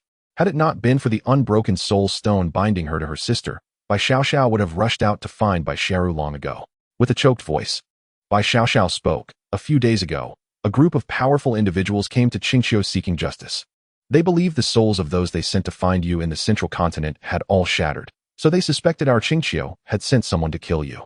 A confrontation almost ensued, but luckily the dragon clan intervened. However, they stated they would send more individuals to the central continent to find you. So I sneaked here to warn you. Bai Xiaoru's expression changed upon hearing this. You came here secretly? Did you encounter anyone else? Seeing the worried look on Bai Xiaoru's face, Bai Xiaoxiao nodded blankly. Bai Xiaoru explained, they suspect someone from Qingqiu is involved, which means they must be monitoring our people. As a half-saint, you sneaking out would surely attract their attention. They are probably following you. Upon hearing her sister's words, Bai Xiaoxiao's face turned pale as she began to weep. Bai Xiaoru embraced her sister and ran, but as they took off, a gray-robed man at the second stage of the imperial realm blocked their path. The man smiled. Thanks to this little girl leading the way, it would have been quite difficult to find you. You should obediently come back with me. The master has missed you dearly. I would rather die than return with you, Bai Xiaoru declared, gritting her teeth. In that moment, she sacrificed her tail once more. Instantly, one of her tails exploded into a brilliant white light, enveloping both her and Bai Xiaoxiao as they sped toward the central continent. Only by reaching the central continent to find Qin Tian would there be a glimmer of hope. On their journey, Bai Xiaoru slowed her pace significantly, making it increasingly difficult to shake off the man. Bai Xiaoxiao, filled with regret, berated herself for her foolishness. With a tearful voice, she pleaded, Sister, just abandon me. You won't be able to escape with me. Don't say that. Once we reach the central continent, there may be a chance for salvation, Bai Xiaoru replied. Chapter 50. The Rescue of Bai Xiaoru. Bai Xiaoxiao nodded slightly, her heart aching at the sight of her sister's pale face. They were already near the Two Realms Mountain, so after sacrificing her tail, they swiftly crossed over into the central continent. Once beyond the mountain, Bai Xiaoru frantically sent out messages, hoping her master would be reliable. At last, upon reaching the domain of the Qingyun mountain range, a transmission was finally sent out. In the Yijing painting studio, Qin Tian abruptly opened his eyes, a flicker of anxiety and anger evident within them. Bai Xiaoru was calling for help, having sacrificed her tail, which clearly indicated her perilous predicament. Qin Tian descended the stairs, commanding, Zhongwu, quickly take me to the Qingyun mountain range. Given that his spiritual power was sealed, it was most prudent for him to rely on Zhongwu. Even unsealed, his speed would not exceed that of Zhongwu. Zhongwu hastened over, puzzled by Qin Tian's insistence on his assistance. I have sealed my own spiritual power to cultivate among mortals, Qin Tian swiftly clarified. Realization dawned on Zhongwu. No wonder he had sensed no trace of Qin Tian's spiritual energy. He promptly enveloped Qin Tian in his power and soared toward the Qingyun mountain range. Unconsciously, Zhongwu's perception of Qin Tian elevated, for it was known that practitioners seeking breakthroughs among mortals were typically those aiming to ascend to the Emperor realm, the pinnacle of the central continent. Inside the studio, and Miaoling observed Qin Tian's anxious departure, her embroidered brows knitting together. Qin Tian was usually composed. His display of urgency suggested that the situation was far from simple. During their flight, Qin Tian began to confirm Bai Xiaoru's location, relaying it to Zhongwu while urging him to hasten. Sensing Qin Tian's urgency, Zhongwu exerted himself fully. Meanwhile, within the Qingyun mountain range, Bai Xiaoru's speed began to wane as the power acquired from her tail's sacrifice dwindled. However, a resolution formed in her heart when the time came. She would sacrifice again. Survival was her only hope. The white light gradually dimmed, revealing the figures of the Bai sisters. The pursuer behind them bore a smirk, accelerating in his pursuit. Sensing the threat, Bai Xiaoru immediately began to sacrifice her second tail, but it was too late. The man struck, interrupting her sacrifice and sending her flying. With a cough, Bai Xiaoru could not suppress a mouthful of blood, her complexion paling further. Sister, Bai Xiaoxiao cried out, resembling a child lost in despair. After successfully incapacitating her, the man did not grant Bai Xiaoru another chance to perform the sacrifice.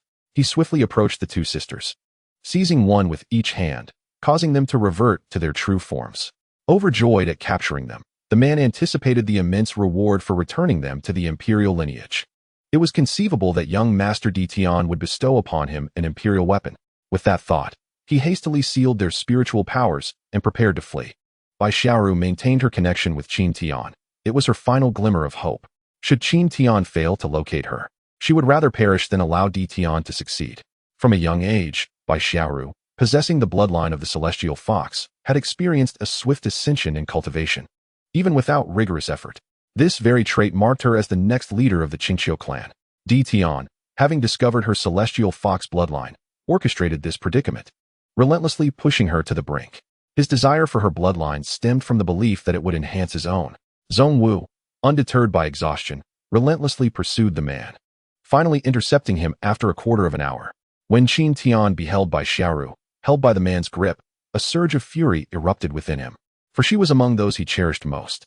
The man, upon noticing Qin Tian and Zhongwu, furrowed his brow, growing wary, as he sensed Zhongwu's strength rivaled his own. Are you from Qingqiu? He inquired. Qin Tian forcibly maintained his composure, refraining from responding, fearing that revealing his concern for Bai Xiaoru could lead to her being used as leverage against him, placing him at a disadvantage. Bai Xiaoru, perceptive as ever, refrained from acknowledging Qin Tian. We are robbers. Hand over everything you possess, and we shall spare your life, Qin Tian declared sharply. Robbers? The man was taken aback. After living for millennia, this was his first encounter with such a scenario. However, upon realizing it was a robbery, he felt a measure of relief. At least they were not Qingqiu. Dreading the potential for complications due to Zhongwu's prowess, he reluctantly tossed an inferior imperial-grade spiritual herb to Qin Tian. Consider this a toll for passing. I must be on my way. Surprised by the man's compliance, Qin Tian accepted the herb. But greed soon flickered in his eyes as he remarked, "This is insufficient. I demand all your belongings." The man's expression darkened. He had not anticipated such avarice, which sought his life's savings accumulated over thousands of years. There was no way he could comply.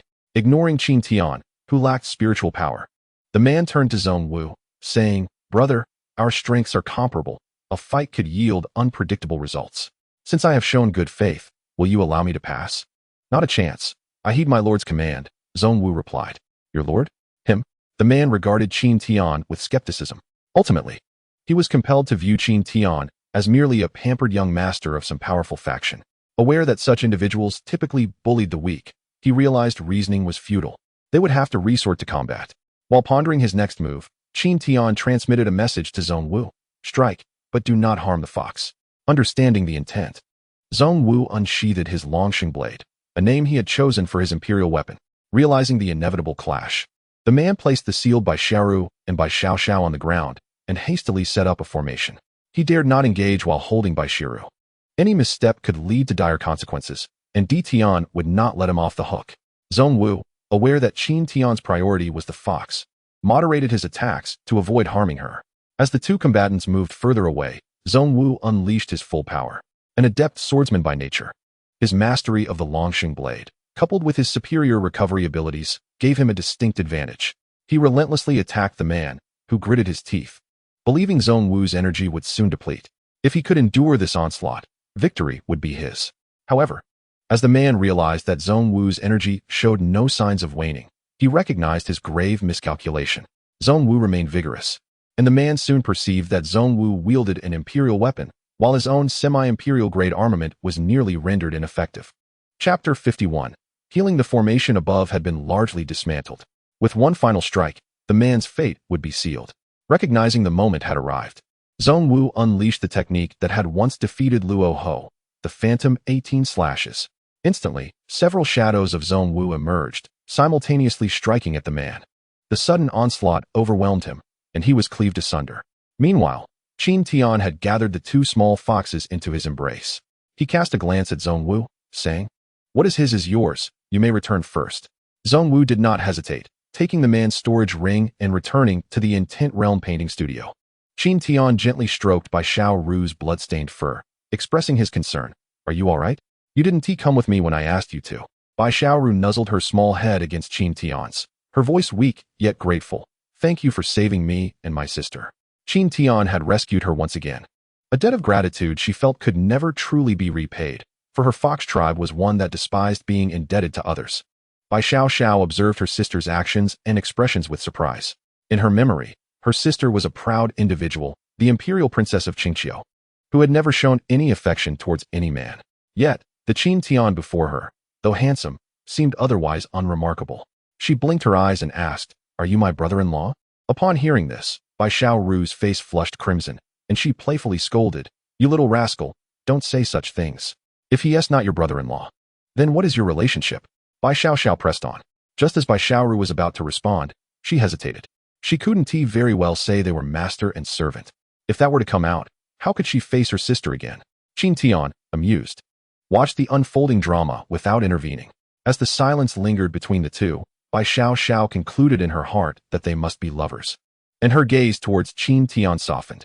Bai Xiaoru, now frail and heavily injured, and Bai Xiao, who was also wounded, were in a precarious state. Qin Tian had initially intended to retrieve some healing pills, but quickly remembered that he could not access the storage ring at present. After a moment's contemplation, he placed the two foxes on the ground and instructed, "Transform back into your human forms." Bai Xiaoru, though puzzled, complied. A flash of white light enveloped her as she took on her human form once more, appearing before Qin Tian as a breathtaking beauty, weakly seated on the ground. Dressed in a gown of starry glass, her delicate neck and alluring collarbone were exposed, the hem of her dress resembling a celestial tapestry laid upon the earth, while her long hair cascaded like a waterfall. However, her lovely face bore a pallid hue, evoking a sense of tender pity. Bai Xiao also transformed. Donning a light blue gauzy dress, a white veil draped over her shoulders, her hair cascading gracefully, resembling her sister but with a hint of youthful innocence. Qin Tian drew a knife from his waist, slicing his fingertip. After doing so, he brought his finger to Bai Xiaoru's lips. His blood was the most potent healing elixir. Bai Xiaoru understood his intention, but was reminded of their first encounter when she had bitten his finger, and he had playfully teased her. Her face blushed anew as she protested, "I want a healing pill, not this. I don't have any pills right now, hurry up. Or else if you recover later, it would have been in vain," Qin Tian urged. Although she doubted his words, with no other option, she gritted her teeth and took his bloodied finger into her mouth, desperately needing to stabilize her injuries. As Qin Tian felt the warmth enveloping his finger, a pleasant shiver coursed through him, and he instinctively moved his finger, searching for that elusive sensation. Finally, he found it. Bai Xiaoru trembled, her ears turning red. And after a deep inhalation, she quickly released Qin Tian's finger. Watching her mix of shyness and annoyance, he found her utterly adorable. After consuming his blood, her injuries began to heal rapidly. Qin Tian then turned to Bai Xiao, extending his finger and inquiring, "Would you like some?" Bai Xiao, drawn to the blood on his finger by the powerful life energy it exuded, leaned in just as Bai Xiao seized Qin Tian's hand, exclaiming, "You rogue, trying to take advantage of my sister. This is for healing. How can you misconstrue it like that? Can't you think a little more simply?" Qin Tian retorted earnestly. "Simply? Are you unaware of what you just did?" Bai Xiao shot back, embarrassed. "Well, healing inevitably involves some contact. Practitioners must not be overly fastidious." Qin Tian defended himself, but Bai Xiao remained unconvinced. Noticing her sister's condition was indeed quite dire, she took hold of Qin Tian's finger and squeezed out a few drops of blood onto Bai Xiao's palm for her to lick. Bai Xiao eagerly complied. Before long, both sisters' injuries were mending, though Bai Xiao's sacrificed tail still required further cultivation. Subsequently, Qin Tian brought the two women back to the Intent Realm painting studio, where Miao Ling awaited at the entrance. She had gleaned a rough understanding of the situation from Zhong Wu. Upon meeting, Bai Xiao introduced her sister to the others. Although Miao Ling was not one for many words, she smiled to convey her goodwill. With more individuals present, Qin Tian decided it was time to find a larger residence, as the current small shop was rather inadequate. He enlisted Lin Wan to assist in locating a manor. Lin Wan was efficient, resolving the matter in less than 2 hours. The manor was conveniently close to the Lin family's business and belonged to their estate. Although it had previously been unoccupied, it was regularly maintained. Spanning over 10,000 square meters, the manor featured both inner and outer courtyards, exquisitely decorated, complete with mountains and water, creating a delightful environment that Qin Tian greatly appreciated. He hung the sign of the Intent Realm painting studio and moved the women into the inner courtyard, while Zhong Wu resided in the outer courtyard. Bai Xiao, being a lively young girl, brought a vibrancy to the inner courtyard. She often called Qin Tian brother-in-law, causing Bai Xiao's cheeks to flush. With 6 low-grade imperial herbs in hand, Qin Tian prepared to commence alchemy, aiming to restore Bai Xiao's cultivation and elevate everyone's levels. With the imperial herbs secured, he sought Lin's assistance in procuring some heavenly-grade herbs as supplementary materials, promising them 3 pills post-refinement for auction to enhance the reputation of the Merchant Association, which needed to extend beyond Qingyan City. Only by doing so could the Lin family business grow robust enough to provide Qin Tian with imperial herbs and materials for crafting. To ensure safety during the auction, he planned to have Zhong Wu oversee the proceedings. Once the medicinal materials were prepared, Qin Tian summoned Zhong Yin and several alchemists he had brought along, recognizing this as an invaluable teaching opportunity. Observing the refinement of imperial-grade pills multiple times would greatly benefit them in the future. When everyone had gathered, Qin Tian took out the alchemy furnace and began the process. With careful steps, he purified, tempered, fused, and controlled the fire, occasionally posing questions for on-site teaching. Over the course of more than half a month, Qin Tian refined 6 batches of pills, each yielding 3 successful concoctions. Chapter 52, Distribution of Pills. During this educational process, Zhong Yin gained significant insights, having observed the process 6 times with detailed explanations provided. The other alchemists could only be said to have gained a broader perspective, as their foundational knowledge fell short of fully comprehending Qin Tian's teachings. Nonetheless, the impressions they formed would prove useful in time. Zhong Yan's talent for alchemy was indeed extraordinary, and Qin Tian believed that it would not be long before he could attempt to refine imperial-grade pills himself. Currently, Zhong Yan's greatest deficiency was his cultivation, so Qin Tian allocated 1 imperial pill to him. He then distributed 2 to Zhong Wu, who was now a primary force on Qin Tian's side, followed by 3 to be auctioned by the Lin family, leaving 12 pills for Miao Ling and 3 each for Bai Xiao and Bai Xiao. Qin Xue and Bai Xiao each possessed a pill, which could be considered a form of mutual acknowledgement. He retained 4 for himself.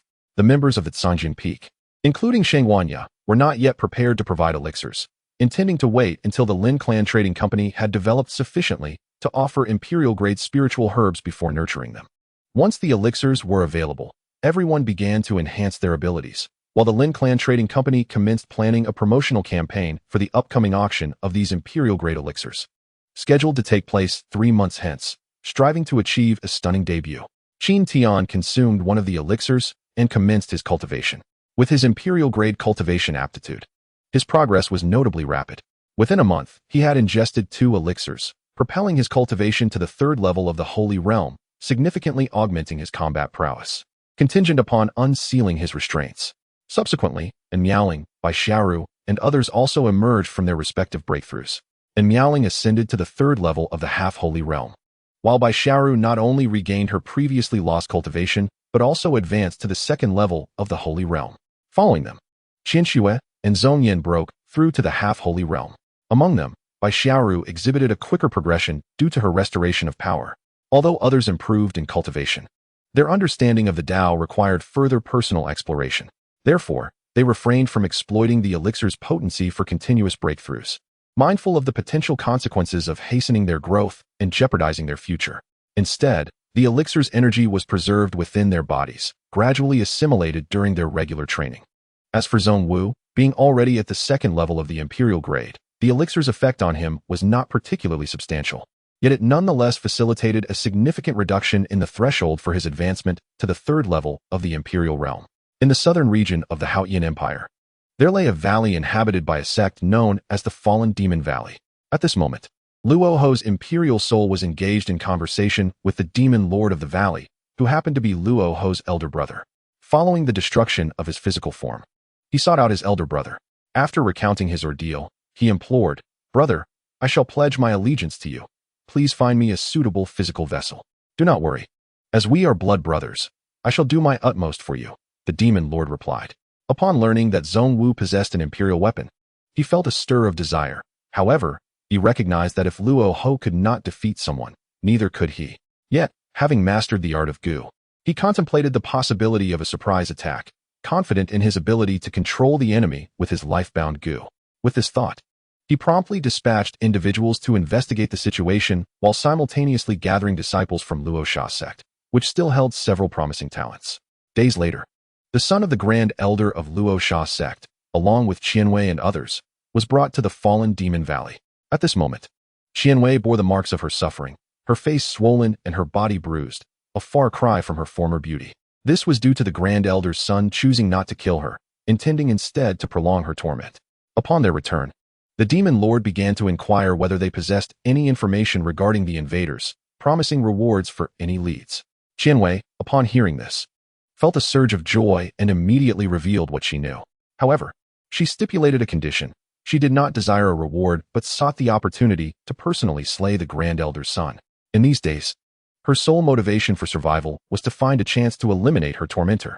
Although the demon lord was not pleased with her request, he acquiesced, reasoning that the death of an inconsequential individual was of little consequence. Once Qianwei had slain the Grand Elder's son, she found a measure of closure. She then detailed the situation concerning Qin Tian to the demon lord, harboring the hope that he would deal with Qin Tian, bringing her plans to fruition. The demon lord, upon hearing that Zhong Wu's master was an ordinary person devoid of spiritual power, was initially skeptical but resolved to investigate personally. Fortune favors the bold, after all. Disguising himself, he ventured to the location Qianwei had mentioned, only to discover it deserted, the sign gone. Concluding that they had relocated, he began searching the city and ultimately found the estate where Qin Tian resided, called the New Realm Painting Studio. Exercising caution, he waited until deep into the night before stealthily infiltrating the inner courtyard. He crept to Qin Tian's door and gently peered through the window. At that moment, he observed Qin Tian soundly asleep, and upon closer inspection, noted the absence of spiritual energy. However, he remained cautious regarding Qin Tian's true strength, recalling that his brother had indeed suffered defeat. Furthermore, he suspected that his own combat prowess might not surpass that of his brother. As he continued to survey the surroundings without detecting any movement, he discreetly released his life-bound Gu, the seven-winged demon cicada. This was a Gu he had nurtured for several millennia, instilling him with confidence. Once the demon cicada entered Qin Tian's body, he would be able to control him, at which point both the individual and the imperial weapon would belong to him. The seven-winged demon cicada, with its 7 pairs of wings and dark body, approached stealthily, its sharp beak poised to pierce Qin Tian's blood. It landed cautiously on Qin Tian's shoulder, then aimed for his arm. Meanwhile, the demon lord anxiously watched the cicada from outside. Suddenly, the cicada pecked at Qin Tian but failed to penetrate his skin. The demon lord was taken aback. The cicada's beak could even pierce heavenly-grade weapons. How could this individual possess skin thicker than that of a half-imperial weapon? Qin Tian, in a deep slumber, sensed something amiss and swatted at the disturbance. With a resounding clap, he inadvertently crushed the bewildered demon cicada. Glancing at the remains, he muttered in dissatisfaction. What a large mosquito. He then flicked the cicada's corpse away and resumed his slumber. Outside, the demon lord's complexion drained of color, and he felt a surge of blood rise to his throat, yet he dared not release it. Instead, he suppressed it, hastily retreating while stifling his presence as he fled from the New Realm painting studio. Upon exiting the estate, he could no longer contain himself and expelled a mouthful of blood. His life-bound goo had perished, and his realm had plummeted to the first level of the Imperial realm. The fact that Qin Tian had effortlessly dispatched his life-bound goo was utterly terrifying. Most distressing was the realization that the act had occurred without any discernible fluctuation of spiritual energy. Chapter 53. The Blood Domain Ancestor contemplating the implications. He began to suspect that Qin Tian might rival or even surpass his master. Realizing this, he felt a surge of resentment towards Qian Wei for having deceived him, claiming he was an ordinary person. Upon his return, he resolved to thoroughly torment her. It was a pity to have lost his life-bound goo, which he had cultivated for thousands of years, leaving him in a state of despair. Upon returning to the fallen Demon Valley, he immediately sought out Qian Wei. He unleashed a flurry of slaps upon her, then instructed those nearby to treat her well before departing. He intended to recuperate before seeking out his master, the Blood Domain Ancestor, who was also one of Niaoling's adversaries. The following morning, Qin Tian awoke to find that Xiao Ming had come to visit. Considering her beauty, he allowed her entry. Once inside, Xiao Ming began to serve tea and even offered to massage Qin Tian's back. This left him somewhat embarrassed, though he couldn't help but commend her skill. Shortly thereafter, Qin Xue also rose, and upon seeing Xiao Ming massaging Qin Tian, her expression darkened. A sense of crisis enveloped her. She thought to herself that she could not allow this woman to usurp her position. Her first instinct was to pour tea, but she soon realized that a cup of steaming tea already sat on the table, accompanied by several plates of delicacies. At that moment, she found herself at a loss for what to do. After a moment's contemplation, she decided to report the matter, for only Niaoling could keep this fickle man in check. She approached Niaoling's door and called out, "Missin, a beautiful young lady has come downstairs to massage the young master." And Niaoling, who had been in deep meditation, suddenly opened her eyes, her elegantly arched brows knitting together. She then rose and made her way to the hall. At that moment, Qin Tian, who had been enjoying a moment of relaxation, suddenly sensed an icy chill approaching. He snapped his eyes open and saw Niaoling and Qin Shui at the door. Maintaining his composure, Qin Tian smiled and said, "Miss Xiao, please bring over some snacks. Do come and sample them." And Niaoling approached and spoke sternly, "Miss Xiao has come bearing gifts for the master. She is a guest. Is it appropriate for you to have a guest massage your shoulders?" As she spoke, the temperature in the room dropped a few degrees.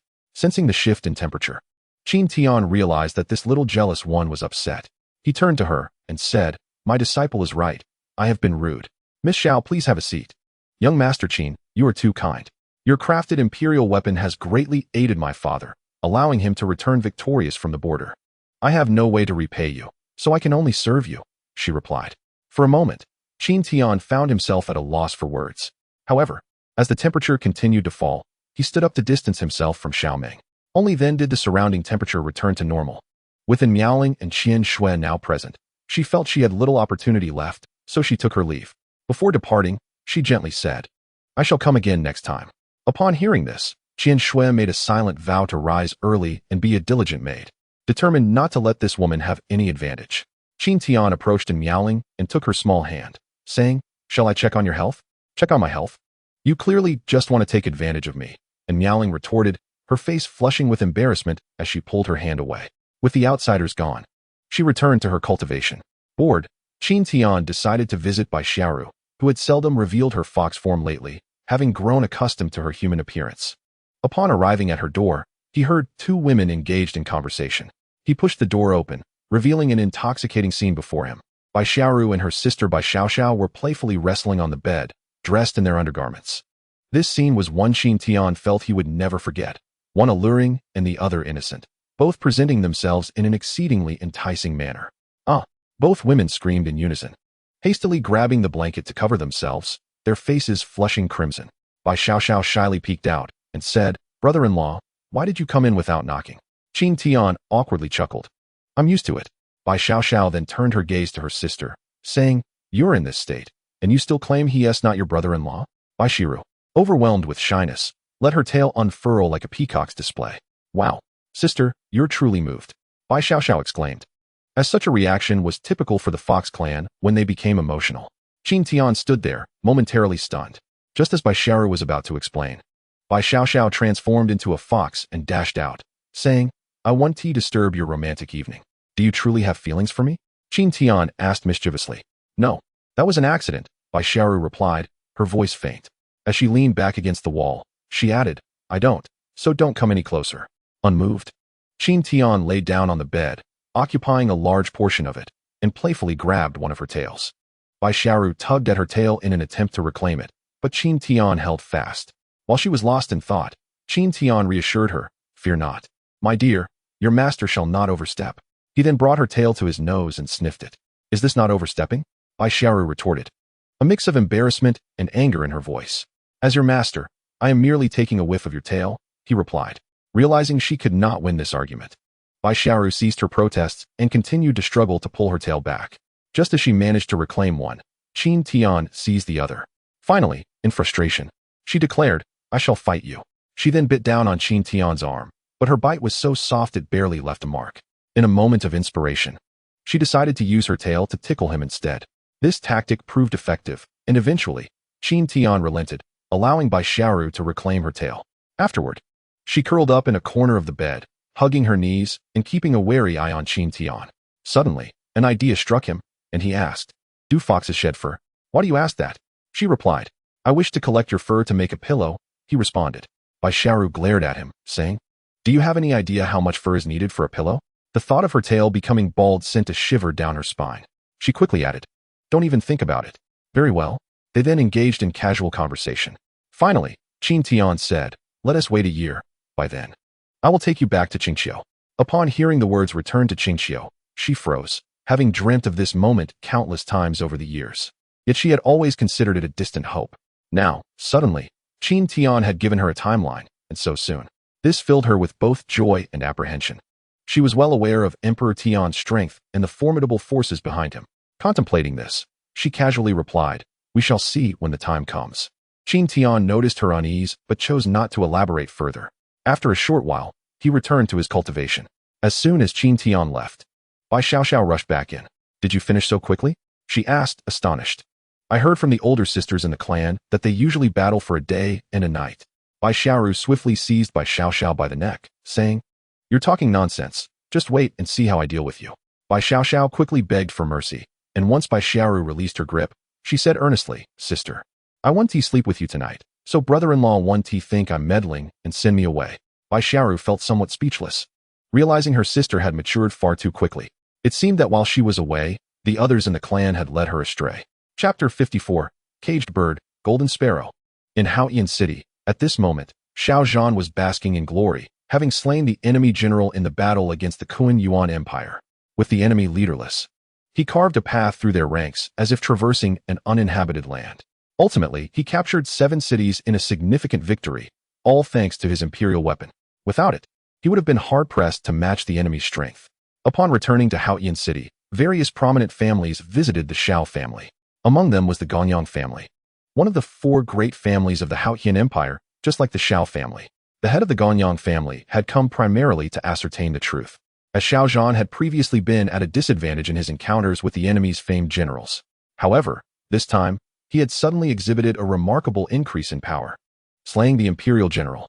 Thus, he needed to clarify the situation, as they were supporting the eldest prince. Only by knowing oneself and one's adversary can one emerge unscathed from 100 battles. The Xiao family supports Mu Qingqing, making them sworn enemies. Upon their meeting, the head of the Gonyang family, Gonyang Sheng, sought to spar with Xiao Zhan. Engaging in combat is the most effective means of gauging one's capabilities. Xiao Zhan was aware of Gonyang Sheng's intentions, yet he had no intention of concealing his prowess. He unleashed the imperial weapon, launching a formidable assault that forced Gonyang Sheng into a retreat. At that moment, Gonyang Sheng finally comprehended the source of Xiao Zhan's newfound ferocity. He possessed an imperial weapon. Faced with this revelation, he promptly conceded, but Xiao Zhan feigned reluctance to cease his attack, ultimately damaging Gonyang Sheng's half-imperial weapon.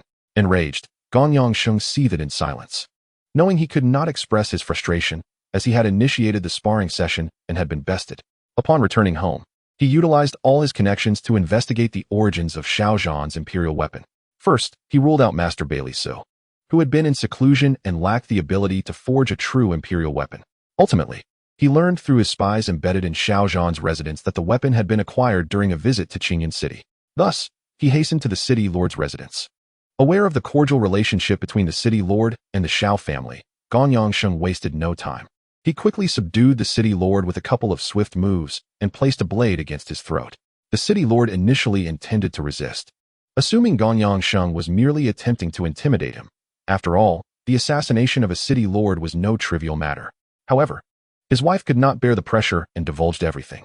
Armed with this information, Gong Yongsheng proceeded to the Yijing Huazhai. He knocked politely on the door. Understanding the esteemed status of the imperial weapon master, who was on par with the Ice Empress of the Haotian Empire, the door was opened by Qinxue. Gong Yongsheng, adopting a gentlemanly demeanor, proclaimed, "I am here to pay a visit to Master Qin. Please inform him of my arrival." Upon hearing of the visit, Qinxue went to report. When Gong Yongsheng met Qin Tian, he was taken aback, unable to discern the latter's strength. "Are you the one who forged the imperial weapon for General Xiao?" he inquired cautiously. "Indeed," Qin Tian confirmed. "Might you craft an imperial weapon for me as well?" Gong Yongsheng asked. "That depends on the remuneration you offer." Qin Tian replied with a smile. Gong Yongsheng scrutinized Qin Tian again, noting his youth, even younger than his own son, lacking spiritual energy and residing in a small city. He deduced that Qin Tian must be a talent in forging. As for his background, it appeared unimpressive, as he had no powerful guardians nearby. "What of a low-grade imperial tier spiritual herb?" Gong Yongsheng tentatively proposed. Upon hearing this, Qin Tian's expression shifted. Gong Yongsheng's initial offer was far too low. Previously, he had asked for 5. Thus, he countered with a demand: 3 sets of forging materials plus 7 low-grade imperial tier spiritual herbs. This price was designed to provide Gong Yongsheng with room to negotiate. However, upon hearing this, Gong Yongsheng felt Qin Tian was making things difficult, as he could not afford such a sum.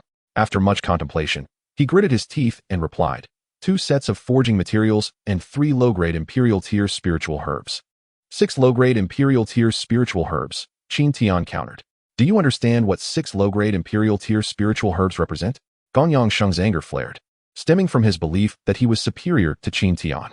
Had an esteemed imperial weapon master been present, he would have shown utmost deference. Yet, before him stood an unknown, powerless youth. Seeing the expression on Gong Yongsheng's face, Qin Tian felt a twinge of annoyance and casually remarked, "Forge if you wish. Or do not." At this, the prideful Gong Yongsheng erupted, "You are courting death, boy." With this declaration, he conceived a plan to capture Qin Tian as his personal tool, a captive artisan. The idea took root, and he was soon consumed by thoughts of the benefits of having a dedicated imperial weapon master, making it easy to usurp the Mu family and claim the throne. With this ambition clouding his judgment, he boldly stated, "I present you with 2 choices. First, accompany me back to the Gonyang family, where you shall serve as our exclusive weapon master, with ample wine and women at your disposal. Second, I shall take you by force, in which case your treatment will not be as favorable." After uttering this, he felt an inexplicable sense of pride. "You seem to be inviting your own demise," Qin Tian replied coldly. Sensing the shift in atmosphere, Qianxue hurried to summon Zhong Wu. With the conversation having escalated, Gong Yongsheng had no option of retreat left. He signaled to several subordinates, 3 third-level Saint Realm warriors, who charged at Qin Tian. Qin Tian revealed a hint of disdain and slowly drew a kitchen knife from his robes. With a swift motion, he severed the weapon of one of his attackers. Witnessing this, the 3 adversaries expressed apprehension, their expressions betraying their caution. They scrutinized Qin Tian and his knife, and Gong Yongsheng realized the implication. Was it an imperial weapon? With this thought, the smile on his face faltered. The earlier test had already indicated that Qin Tian was not as formidable as he appeared. Otherwise, the attack would have resulted in severed heads rather than broken weapons. The 3 opponents refrained from engaging Qin Tian in close combat, opting instead for ranged attacks. In this scenario, Qin Tian would have difficulty defending himself unless he forcibly unsealed his spiritual energy. At that moment, Miaoling and Zhong Wu arrived. Qin Tian retreated beside Miaoling, saying, "Miaoling, these 3 are yours to handle." And Miaoling felt a surge of emotion, touched that her master had left her 3 formidable opponents to hone her skills. She was in desperate need of a fierce battle to invigorate her spirit. The 3 third-level saints were ideal challengers, posing a threat, yet remaining within her grasp. Although her realm was only at the 3rd level of semi-saint, Her mastery of swordsmanship had reached the threshold of the sword domain, granting her combat prowess comparable to that of a saint. Should her sword domain attain full mastery, she would have no fear even when facing Imperial-level opponents. The 3 third-level Saint Realm warriors, upon seeing their new adversary, a stunning semi-Saint Realm beauty, were instantly captivated. Even the elder Gong Yangsheng found himself intrigued, for they had never encountered a woman of such beauty. In the entire Haoyan Empire, perhaps only Mu Qingqing could rival her. Be gentle, do not damage her. I intend to marry her as my 13th concubine, Gong Yangsheng said with a mischievous grin. Rest assured, my lord. One of the third-level saints replied. At this, a cold glint flashed in Miaoling's eyes as the surrounding temperature rapidly dropped. After all, she was a former empress. The notion of being a 13th concubine was an affront to her dignity. Qin Tian coldly addressed Zhong Wu, saying, Today, they shall not escape, and I hold you accountable. Zhong Wu recognized that he had touched upon Qin Tian's sensitive spot. Do not worry, my lord. They shall not escape. Qin Tian nodded slightly, instructing, Do not let them die too easily. Ensure they are appropriately rewarded. Hearing the promise of reward, Zhong Wu's spirits lifted as he tightly locked onto Gong Yangsheng's aura. Feeling the pressure, Gong Yangsheng turned to Zhong Wu. At this moment, Miaoling unsheathed her sword. She targeted one of the 3-tier Holy Realm experts, launching a lethal strike. Her intention was to eliminate one opponent first, thereby alleviating her own pressure. A fierce strike, infused with the essence of yin and yang, was unleashed. The Holy Realm expert under attack felt a shiver run down his spine as the terrifying power of the sword became evident. He attempted to evade, but was only partially successful, resulting in the loss of an arm. After this blow, the remaining opponents no longer underestimated the striking beauty before them, who was on the verge of becoming a half-saint. And Miaoling felt a twinge of regret, knowing that such a sudden outburst of power could only be effective once. She activated her Ice Phoenix bloodline, causing the temperature around her to plummet to over -100°C. The nearby pond instantaneously transformed into a solid block of ice, the fish within becoming frozen sculptures. Gong Yangsheng and his companions recognized this as the ancient Ice Phoenix bloodline of imperial quality. If one were to unite with such a woman, their offspring would undoubtedly possess extraordinary talents. Gong Yangsheng resolved that if the situation did not improve, he would take matters into his own hands. Despite her considerable strength, in the eyes of someone at the 2nd tier of the imperial realm, she was merely an insect. He decided to observe what surprises she might still unveil. Once her Ice Phoenix bloodline was fully awakened, and Miaoling's demeanor grew colder. Yet, there was an undeniable thrill in conquering such an icy beauty. Her objective was clear, to focus her assault on the disarmed Holy Realm expert. The others could evade if they wished, with a swift movement and a low crouch. She dodged the attacks from 2 Holy Realm experts and closed in on the one with the severed arm. Without hesitation, she executed another strike infused with yin and yang. The ice glass sword, imbued with the energies of black and white, surged forward toward the disarmed Holy Realm expert. This expert, previously disarmed by Qin Tian, realized that it was impossible to withstand such a strike with mere flesh and blood. Therefore, he could only strive to evade. With a swish, another arm was severed. Yet he was fortunate to have preserved his life. Now, the disarmed Holy Realm expert was rendered incapacitated. He attempted to retreat from the battlefield, but Miaoling denied him the opportunity. She thrust her sword fiercely toward him once more. At that moment, the disarmed expert was fully focused on evasion, while the other 2 Holy Realm experts launched a full frontal attack on Miaoling. In this critical moment, Miaoling finally comprehended the realm of the sword. An unstable sword domain enveloped the 3 Holy Realm experts in an instant.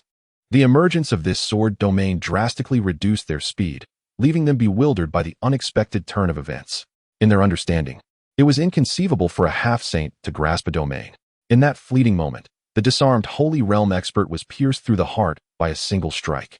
Miaoling swiftly turned to block the attacks from the other 2 Holy Realm experts. With the support of her sword domain, she dominated the 2 experts, wielding her ice glass sword to execute her techniques relentlessly. Within moments, both 3-tier Holy Realm experts sustained injuries. As the 2nd Holy Realm expert lost an arm to Miaoling's blade, Gong Yangsheng could no longer contain himself. These were the elite of his family, and he felt pained at the prospect of losing even one. Just as he prepared to intervene, Zhong Wu also took action. Your opponent is me. My master has decreed that none of you will leave today, Zhong Wu stated calmly. Faced with Zhong Wu's obstruction, Gong Yangsheng's expression soured, as he realized that Zhong Wu was of the same realm as himself. This revelation dashed his hopes of capturing Qin Tian, the imperial-grade artifact refiner. Furthermore, he had now offended an imperial-grade refiner, which left him with a throbbing headache. As he faced Zhongwu, another Holy Realm expert fell, leaving only one remaining. This last one was still within Miaoling's sword domain, rendering his demise imminent. Gong Yangsheng recognized this and turned to flee, but after only a couple of steps, he was stopped by the approaching Xiao Zhan. Knowing that Gong Yangsheng was heading towards Qingyan City, Xiao Zhan quickly pursued him. "What are you doing, brother Xiao?" Gong Yangsheng furrowed his brow and asked. Xiao Zhan's face bore a hint of killing intent as he retorted, "You thought you could just run after offending Master Qin? Do you wish to kill me? We are both part of the 4 great families of the Haotian Empire. If you kill me without cause, the Empress will not let you off easily. How can that be called without cause? You have offended Master Qin, a figure whom even the Empress must treat with respect. Even if I were to kill you today, the Empress would have nothing to say about it." Upon hearing Xiao Zhan's words, Gong Yangsheng recognized the murderous intent in his tone. With danger both ahead and behind, engaging in combat would surely lead to his demise, leaving him no choice but to flee. Realizing this, he darted to the right. Zhongwu, who had long since set his sights on him, would not allow him to escape so easily and quickly pursued. Meanwhile, Miaoling did not rush to eliminate her opponent. Instead, she was endeavoring to execute the 3rd form of the Silent Oblivion sword technique, Shattering Stars. After numerous attempts, she finally succeeded. A streak of azure sword light, embodying the force of Cataclysm, crashed into the 3-tier Holy Realm expert. Boom. Under this strike, the enemy was torn apart, becoming a mist of blood. Yet, before the blood mist could spread further, it transformed into crimson ice beads that fell to the ground. After vanquishing her opponent, Miaoling sheathed her sword and joyfully approached Qin Tian. "Thank you, Master, for providing me with such a worthy opponent. Otherwise, I would not have realized the sword domain's potential." Qin Tian feigned indifference, though internally he mused that had he been able to utilize spiritual power, he would have dispatched them instantly. After a while, Xiao Zhan and Zhongwu returned, and Zhongwu respectfully reported, "Master, I have dealt with that person." Qin Tian nodded in satisfaction and handed Zhongwu an imperial-grade supreme sword technique, the Breaking Heaven Blade. Upon receiving the technique and glancing at it, a smile spread across Zhongwu's face, impossible to conceal, much like a child receiving their New Year's money. Mastering this blade technique would elevate his combat prowess to an entirely new level. Xiao Zhan, observing Zhongwu's elation, recognized that the technique bestowed by Qin Tian was extraordinary, and he could only feel envy. He silently resolved to encourage his daughter, Meng Meng, to exert herself even more. Chapter 56, A Visit from Mu Qingqing. That night, Qin Tian, along with Miaoling and Bai Xiaoru, gathered on the rooftop to gaze at the moon. Tonight's moon was extraordinary, a blood moon, a celestial event seldom seen in a millennium. There is a saying in the Jiuzhou continent, when the blood moon rises, chaos will follow. For ordinary cultivators or common factions, this phrase is often dismissed as mere jest, as their existence may not even last a millennium. Perhaps they perish within a few hundred or thousand years. This is the harsh reality of the world of cultivators. Yet, Miaoling and Bai Xiaoru understood the truth behind it. The blood moon would disrupt the natural order, causing events to unfold prematurely. Historical records from Qingqiu indicate that after a blood moon, many factions across Jiuzhou would be affected, leading to the annihilation of countless sects and nations, relegating them to the dust of history. Even a power of Qingqiu's caliber could not guarantee its survival. In ancient times, there were over a dozen overtly powerful factions of the demon race, with many more hidden from view. Now, only 3 remained visible. In the past, the Qingqiu endured its trials due to the emergence of a celestial fox within the Fox clan during dire straits. This celestial fox single-handedly turned the tide, ultimately saving Qingqiu. Upon receiving this information, Qin Tian's demeanor grew grave. Time may not be on their side for growth and development, as the entanglements involving the 3 of them were far too complex. In the Haotian Empire, within the Haotian Palace, Xiao Zhan was reporting the matter of Gong Yangsheng to the Empress. Upon hearing the news, the Empress spoke gravely. "Since she has offended Master Qin, if she perishes, so be it. We must maintain a cordial relationship with such a person. I shall send Qing'er to pay a visit." Xiao Zhan replied with a smile. Given Princess Mu Qingqing's beauty, Master Qin will surely be unable to resist. Yet, a trace of worry crept into his heart. With Princess Qing's visit, his daughter would have even fewer chances. After Xiao Zhan departed, the Empress summoned Mu Qingqing, who had just emerged from her seclusion. Upon arrival, finding no one else present, she affectionately called out to the Empress, "Mother." The Empress gently patted her shoulder, relishing in this familial joy. After a while, the Empress inquired, "What is your impression of Master Qin? Are you referring to the Qin who assisted me in the secret realm?" The Empress nodded. "He is quite handsome and formidable." Mu Qingqing replied, a hint of shyness coloring her cheeks. The Empress, noticing her daughter's reactions, discerned that she harbored feelings for Qin Tian. If her daughter were to unite with Qin Tian as partners, it would be monumental news for the Haoyan Empire, possibly elevating it to the status of ancient aristocratic clans. Thus, the Empress continued, "You may not be aware, but he possesses another identity, that of an imperial-grade artifact master." An imperial-grade artifact master? Mu Qingqing gasped, covering her mouth in astonishment. As a princess of the empire, she was well aware of the significance of an imperial-grade artifact master. No wonder Miaoling sought cultivation resources instead of imperial weapons during their previous expedition. Observing her daughter's astonished expression, the Empress elaborated, "He currently resides in Qingyan City. If you are interested, you may seek him out." Realizing her mother's implication, Mu Qingqing readily agreed. After all, she would eventually marry. And who would not desire to wed someone as handsome and capable as Qin Tian? With this thought, a blush graced her exquisite features. The Empress then summoned an elder from the imperial realm to accompany Mu Qingqing for her safety and provided her with some crafting materials to seek Qin Tian's assistance. Mu Qingqing, being astute, refrained from approaching Qin Tian directly, as it would be too abrupt. She believed Qin Tian was not a person who would be swayed by superficial beauty, especially given the stunning disciple he had by his side. Upon arriving in Qingyan City, she first sent a communication to Miaoling, as they had previously imprinted their communication stones. Upon receiving her message, Miaoling welcomed Mu Qingqing, as she still held a favorable impression of her. When Mu Qingqing encountered Qin Tian, she respectfully called out, "Master Qin," displaying the same obedience as during their first meeting, which left a positive impression on him. Subsequently, Mu Qingqing stayed under the pretext of learning. By the time Miaoling realized the implications, it was too late. As she had already agreed, she could only sigh internally, lamenting the unpredictability of her master. She began reminiscing about her time at the Qitsong Sword Peak, where, despite the presence of Bai Xiaoru, she could manage, unlike now, when someone stunning appeared every few days. After settling in, Mu Qingqing occasionally engaged Qin Tian in conversation. When no one was around, she even playfully kneaded his shoulders, relishing the experience of having a future empress attend to him. Close to dawn, Qin Tian entered Miaoling's chamber without knocking, and Miaoling was resting beneath her covers, and upon hearing the noise, she opened her eyes. Without looking, she knew who it was. Only her brazen master would dare such an intrusion. "What brings you here at this hour?" she asked. "I came to check on you, as you seem rather discontent lately," Qin Tian replied, and Miaoling shot him a glance, surprised that he had noticed her feelings even though she had concealed them.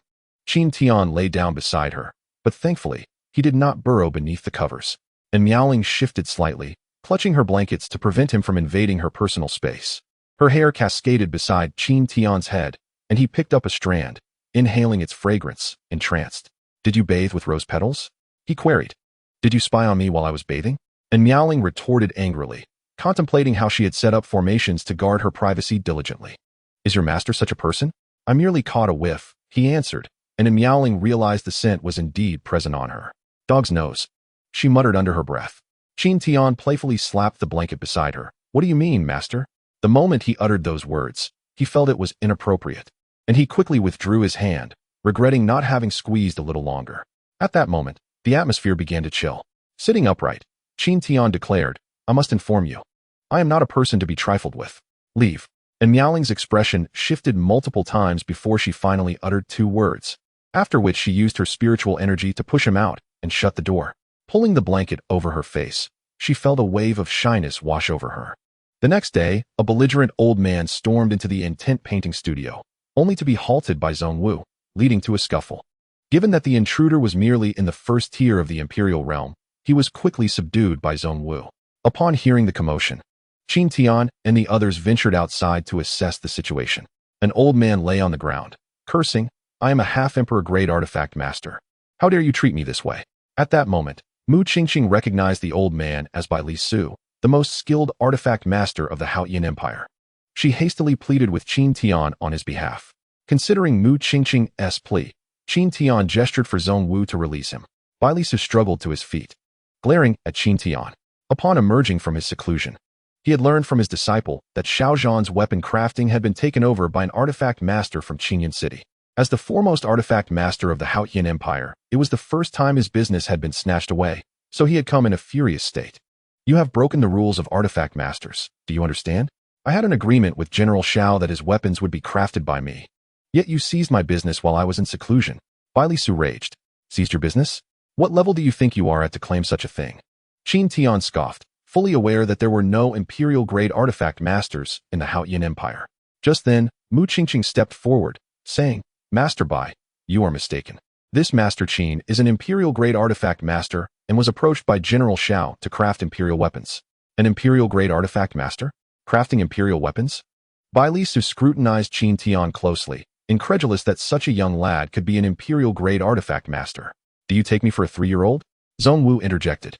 Skill is not merely spoken of. Then, how about we make a wager? Bai Li Su proposed. What kind of wager? Qin Tian inquired, intrigued. In the realm of forging. The victor shall be deemed the foremost craftsman of the empire. It matters not, replied Qin Tian with indifference. Bai Li Su furrowed his brow, then proposed. Let us wager with spirit herbs. With that, he unveiled 5 specimens of low-grade imperial-tier spirit herbs, aged for 10 millennia. I bet 5 such herbs. Can you match this? Bai Li Su looked at Qin Tian with an air of superiority, convinced that at his age, Qin Tian could not possibly possess such a bounty of spirit herbs. His confidence in his own forging skills was unyielding, believing that no matter how gifted Qin Tian might be, he could not surpass him in craftsmanship. For the journey of a forge master requires extensive time and learning. Qin Tian recognized this arrogance. Without the system, he too would not have achieved such proficiency at his age. Nevertheless, the prospect of wagering 5 ancient spirit herbs was tempting. I accept your wager, he declared, contemplating what he might offer in return. As Qin Tian pondered, Zhong Wu interjected, presenting his imperial weapon. Let us wager this. Bai Li Su glanced at the weapon in Zhong Wu's hand and scoffed. This broken blade cannot compare to my 5 ancient herbs. However, before he could finish, a glint of gold flickered in his eyes as he discerned that the blade was indeed exceptional. May I examine it? Zhong Wu tossed the blade over, instructing, observe closely. After a meticulous inspection, Bai Li Su exclaimed, what a remarkable blade. Reluctantly, he returned it to Zhong Wu. Your offering suffices, though it pales in comparison to mine.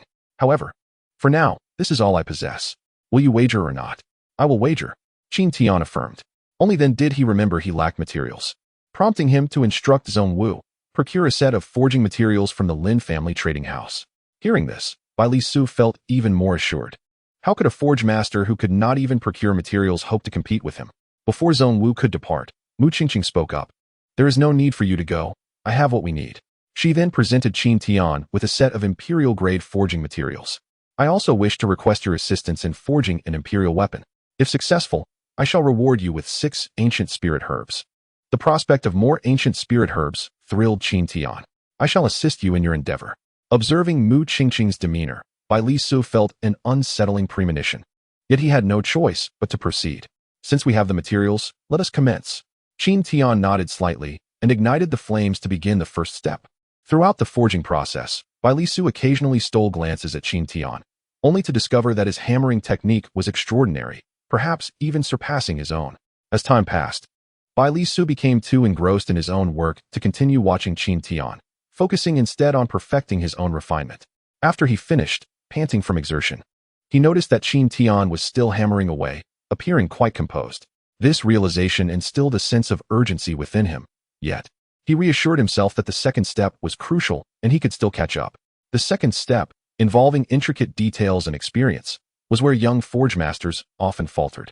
After consuming a restorative pill, he embarked on this next phase. Not long after, Qin Tian too commenced the second step, drawing from his prior experience, which significantly accelerated his progress. They nearly completed the task simultaneously. Bai Li Su felt a pang of anxiety as he observed that Qin Tian's weapon core was far superior to his own.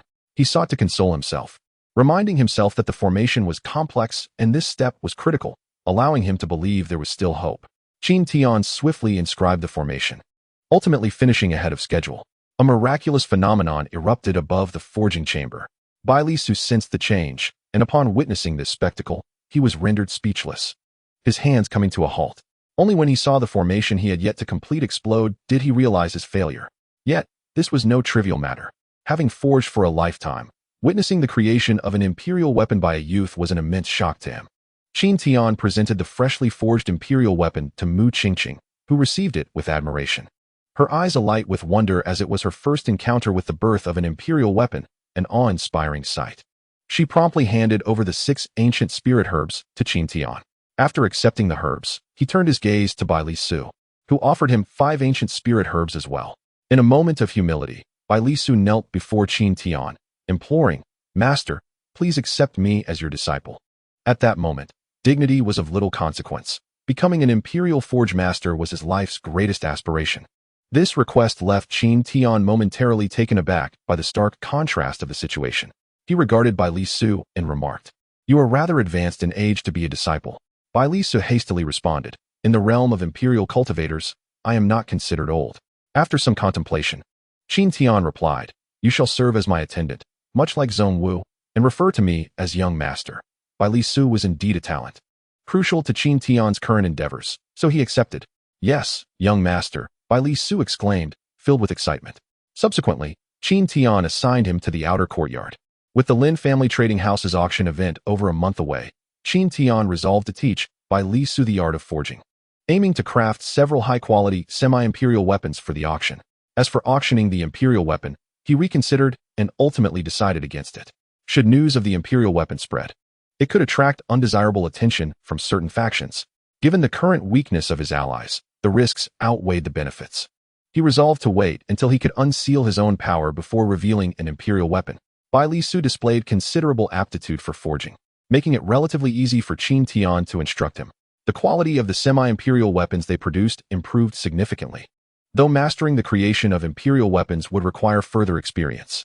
10 days later, Bai Li Su delivered 3 semi-imperial weapons to Lin Zhou, who was overjoyed and began to promote them further. For the sake of security, Qin Tian dispatched Zhong Wu to oversee the situation. Lin Zhou invested significant effort into this auction, ensuring thorough promotion not only within the Haotian Empire, but also among nearby factions, all aimed at establishing a reputation and preparing for future branch openings. As the auction day approached, the influx of people into Qingyun City increased, including nearly 20 Imperial Realm experts, though most were at the first level. Lin Zhou chose a spacious venue capable of accommodating thousands, repurposing a large beast-fighting arena, complete with numerous private boxes for the Imperial experts. The auction items included 3 low-grade Imperial tier pills and 3 semi-Imperial weapons provided by Qin Tian, alongside various contributions from others seeking favorable prices. Finally, the day of the auction arrived.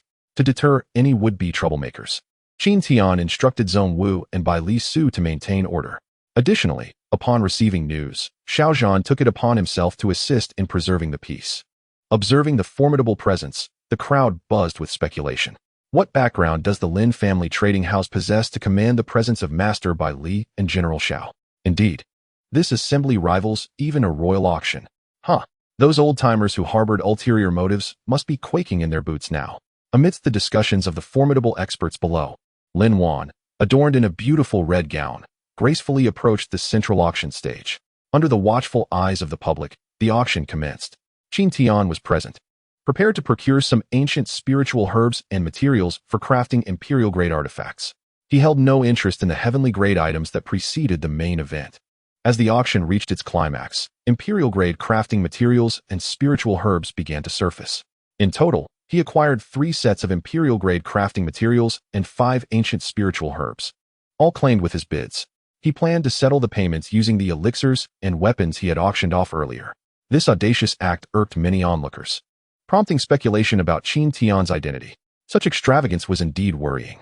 Some were apprehensive about the potential bids Qin Tian might place on the elixirs and weapons, but to their relief, he refrained. Numerous Imperial Realm experts eagerly placed their own bids, as such items were exceedingly rare. Ultimately, the auction concluded successfully.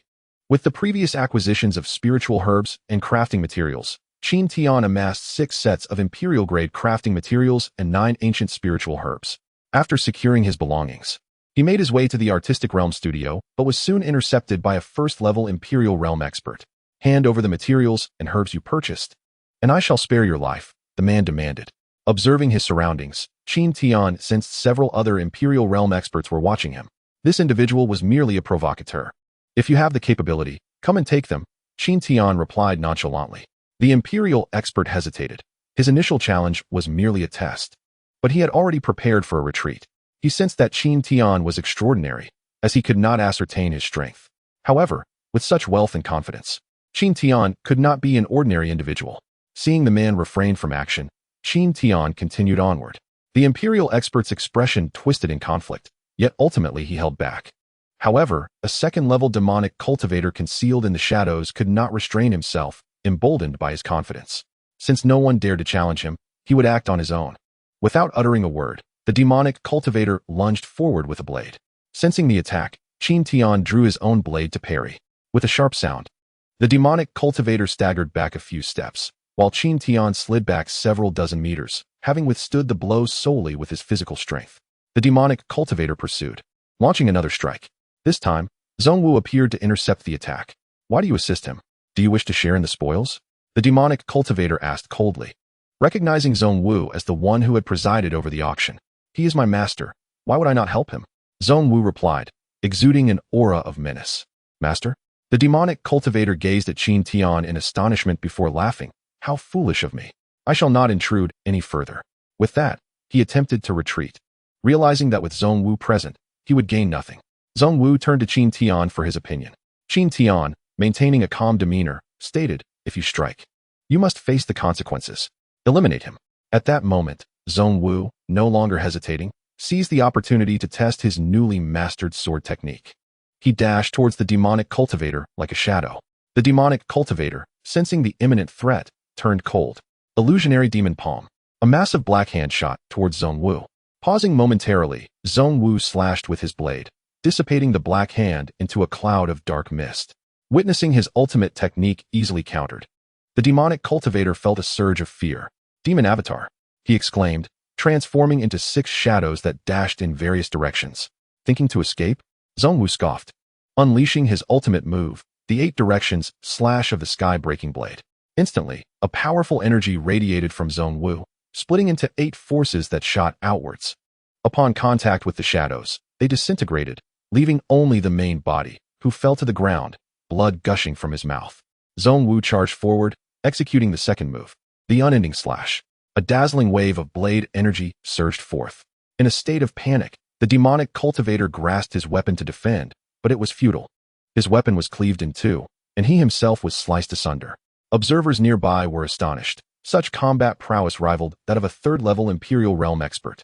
The 1st-level Imperial experts who had previously refrained from intervening silently rejoiced, relieved they had not engaged, lest they too meet a similar fate.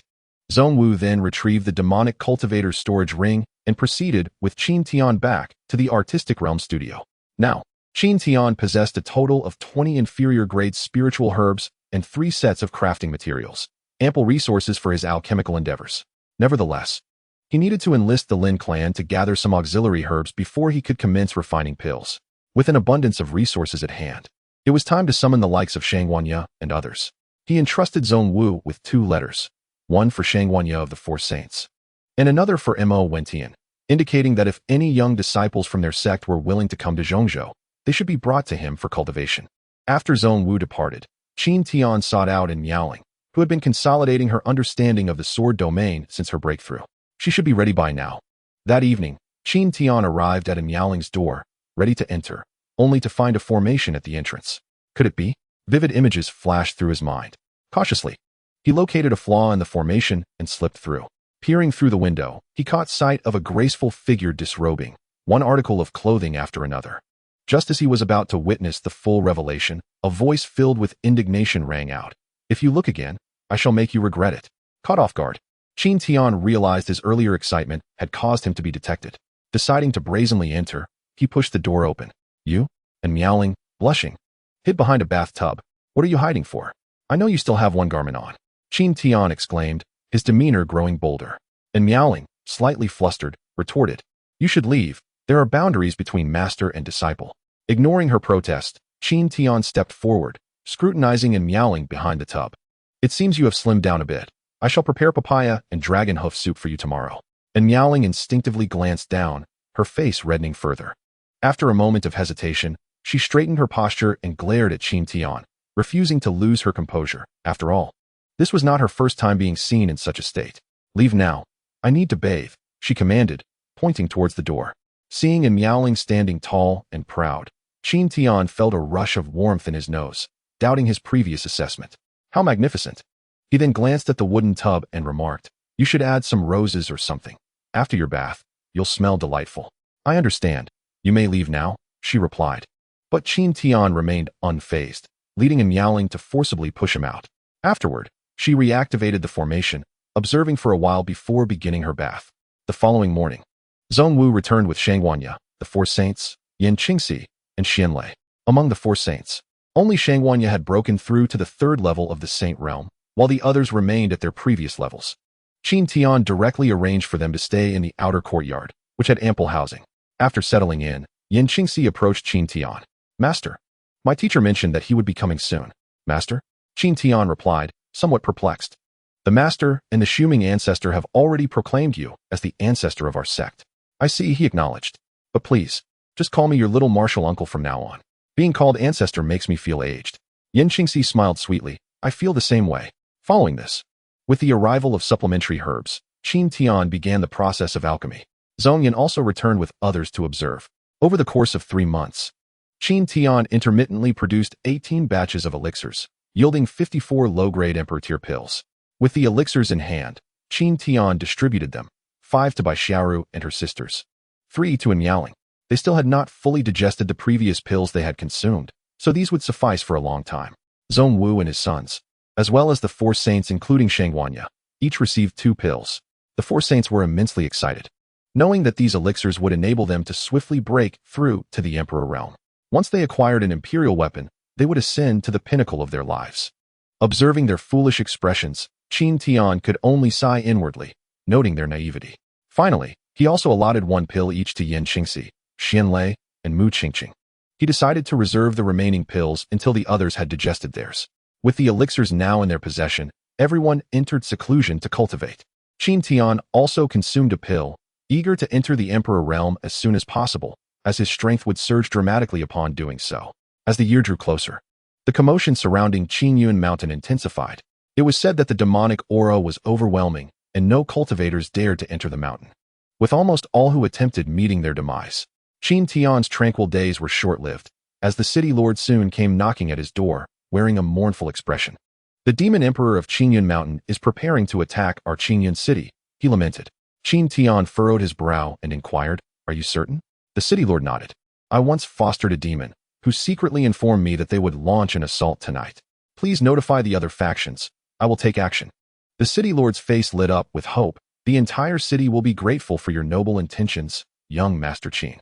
In truth, he had already contemplated that if Qin Tian refused to assist, he would have no choice but to abandon the city and flee, as the demon emperor was beyond his capacity to confront. Shortly thereafter, Lin Zhou arrived with formidable allies, having learned of Qin Tian's backing through the auction. As long as Qin Tian was present, the Lin clan had nothing to fear. As night fell, a torrent of demonic energy surged towards Qinyun City, with myriad demons emerging from the mountain in a magnificent spectacle. Qin Tian led his subordinates to the scene, viewing this battle as a form of training. At the city gates, he gazed at the approaching horde of demons, feeling a sense of awe. It was his first encounter with such a multitude of demons. The ground was teeming with xuanwu, serpent demons, tiger demons, and more.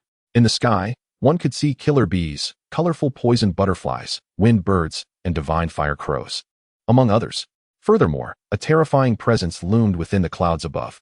Witnessing this sight, many in Qinyun City felt their knees weaken with fear. Qin Tian noted that his own forces were woefully outnumbered, with only 1,000 men at his disposal.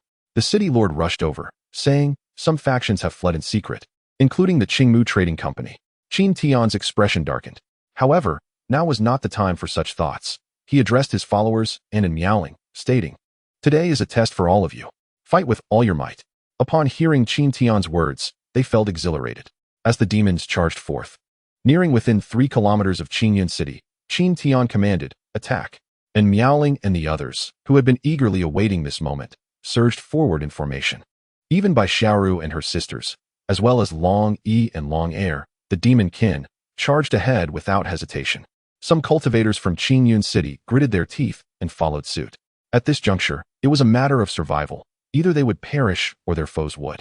Once in Miaoling and her team entered the fray, they became like a meat grinder, relentlessly harvesting the demons.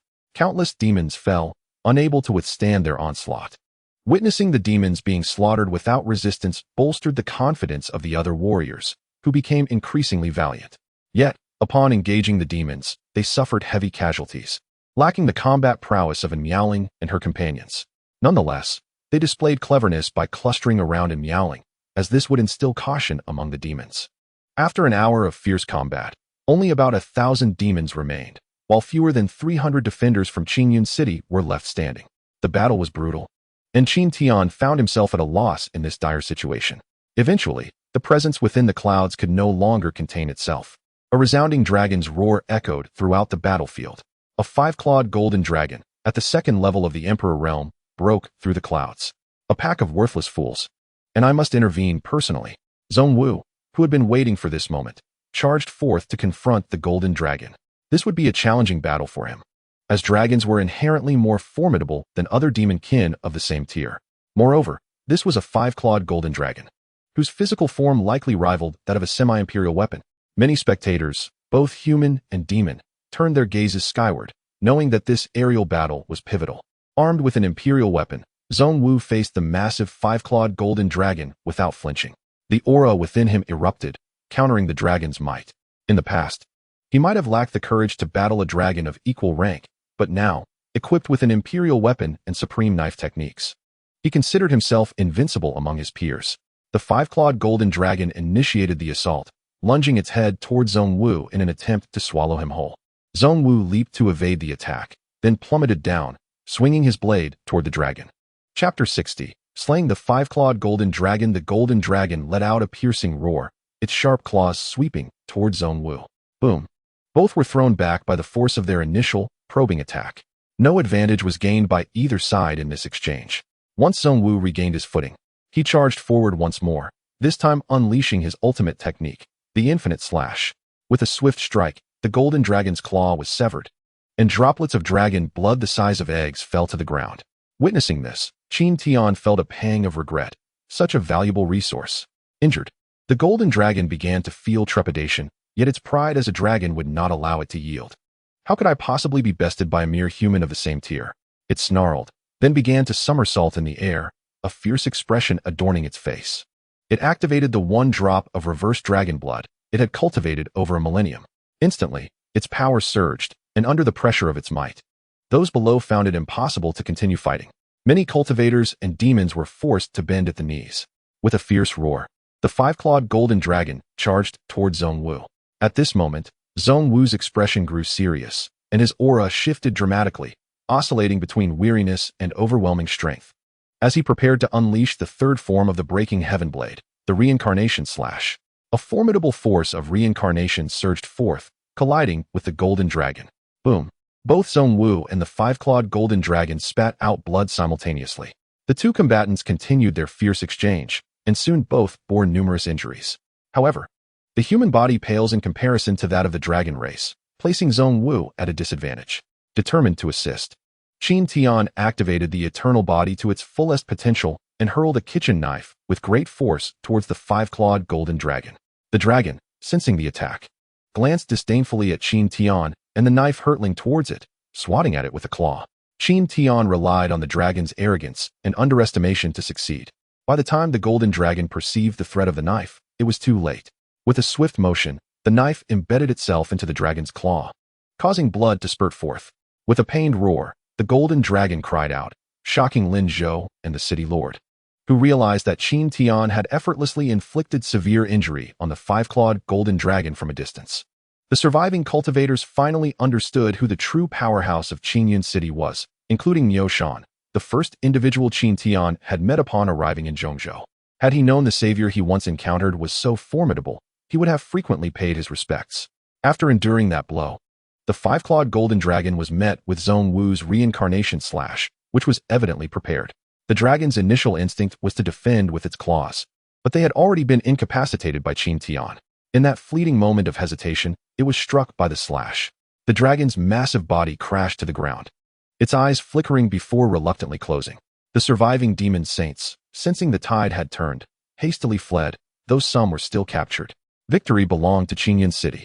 Zhong Wu retrieved the knife and collected the corpse of the five-clawed golden dragon, placing it into an empty storage ring, which he presented to Qin Tian. The remaining demon kings, demon emperors, and demon saints' bodies were gathered by Lin Zhou, the city lord, and others. Qin Tian demanded 70% of the spoils, directing Lin Zhou to utilize them for developing the merchant guild, with the remainder distributed among the combatants, a considerable fortune indeed.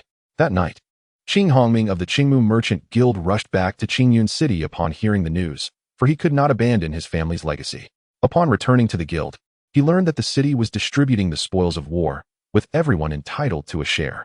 This included the corpses of demons of king rank or above, enticing him to send his subordinates to claim their portions.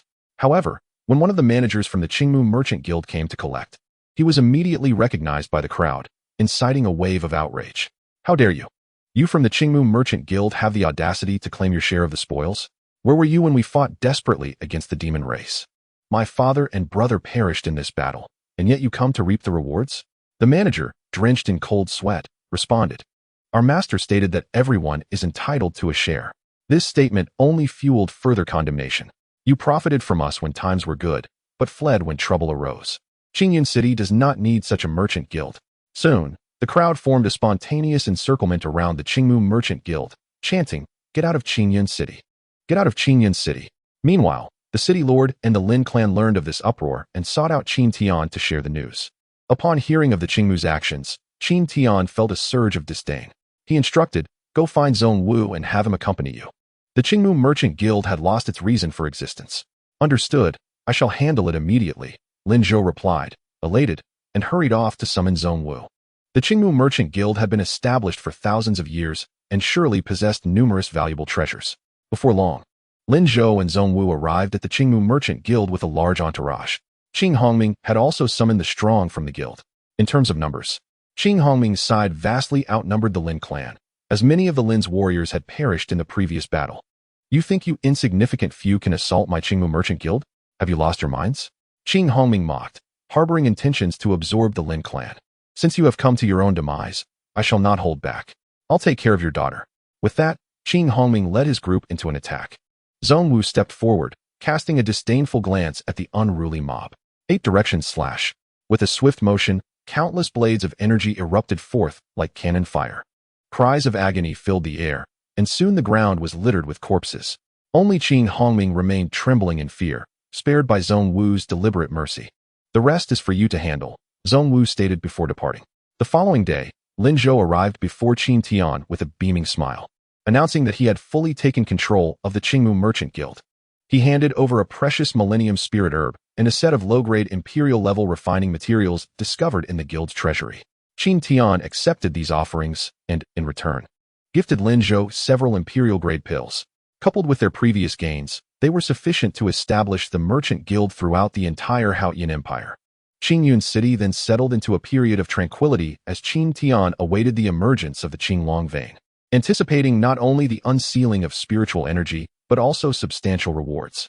As time passed, the spiritual energy of Qingyun Mountain grew increasingly dense, leading many to believe that a treasure was about to surface. Consequently, numerous individuals ventured into the Qingyun Mountain range in search of fortune. Sensing that the time was nearing, Qin Tian, accompanied by Miaoling and Zhong Wu, entered the mountains. Bai Xiaoru, however, opted to refrain from joining, wary of the throngs that could expose her presence and attract trouble for Qin Tian. Upon entering the mountain range, Qin Tian began his search for the area with the most concentrated spiritual energy, as such locales were most likely to reveal the presence of a dragon vein. His search led him to a secluded valley deep within the Qingyun mountain range, a veritable paradise of pristine waters and verdant hills. At this moment, the valley already harbored several individuals.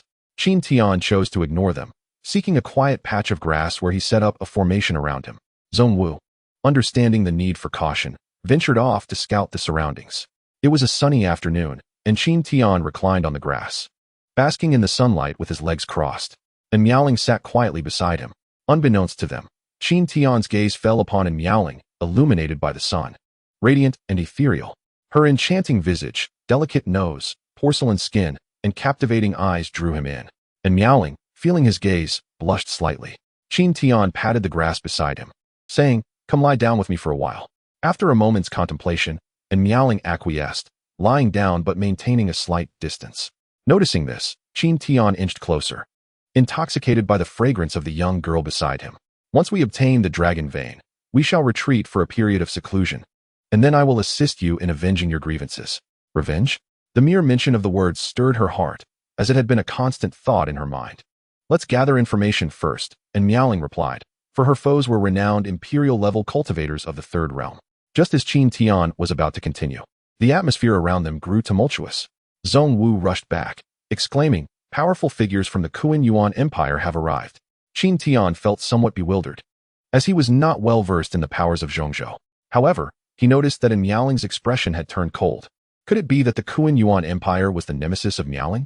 To his surprise, before they could seek out the enemy, the adversary had come knocking at their door, perhaps a consequence of the Blood Moon's aftermath. Qin Tian patted Miaoling on the shoulder. This time, they were embarking on a perilous journey with no return. And Miaoling looked at Qin Tian and asked, "You know, isn't it written all over your face?" Qin Tian replied, and Miaoling nodded, saying, "Among those who attacked me back then was the Kuan Yuan Emperor." Beside them, Zhong Wu wore a perplexed expression, unable to fathom why the Kuan Yuan Emperor would target someone of semi-saint status. For Qin Tian, confirming this information sufficed. He had initially intended to bide his time before aiding and Miaoling in her quest for vengeance, but it appeared that the enemy had come to confront them directly. He then instructed Zhong Wu to continue gathering intelligence on the enemy's strength, as he was not in a rush to act. His powers were yet to be fully unleashed. If the adversary was at the third level of the Emperor realm, he would not stand a chance. After a while, Zhong Wu returned. But it was not the Kuan Yuan Emperor who appeared, but rather his brother, Kuan Yuan Xian, a formidable figure at the third level of the Emperor realm. "Let us observe for now until the dragon vein emerges, then we shall act," Qin Tian replied. As time passed, the valley began to tremble. "The treasure is about to surface," someone shouted nearby. Gradually, the tremors intensified, and everyone's nerves tightened. A fierce azure dragon phantom erupted from the ground. "Is this the dragon vein?" Someone exclaimed in awe. "This dragon vein belongs to our thousand-blade sect. Anyone who dares to contest us shall face obliteration," an elder at the second level of the Emperor realm declared, his eyes ablaze with fervor. "What is the thousand-blade sect compared to us? This dragon vein is rightfully ours from the Xianbing sect." The valley erupted in chaos, as the arriving factions were driven by envy. Whoever obtained the dragon vein would ensure their sect's prosperity for millennia. Zhong Wu also felt a surge of ambition. If he could cultivate atop the azure dragon vein, his progress would multiply. "Young master, when shall we strike?" Zhong Wu inquired. "Not yet. There are too many people. Let us wait and watch the fierce competition unfold." After speaking, Qin Tian, accompanied by Miaoling and Zhong Wu, retreated slightly. Instantly, a melee broke out within the valley, with countless powerful martial techniques and spells exploding in a dazzling display reminiscent of fireworks. Simultaneously, the air was filled with cries of anger and despair, and soon, casualties began to mount.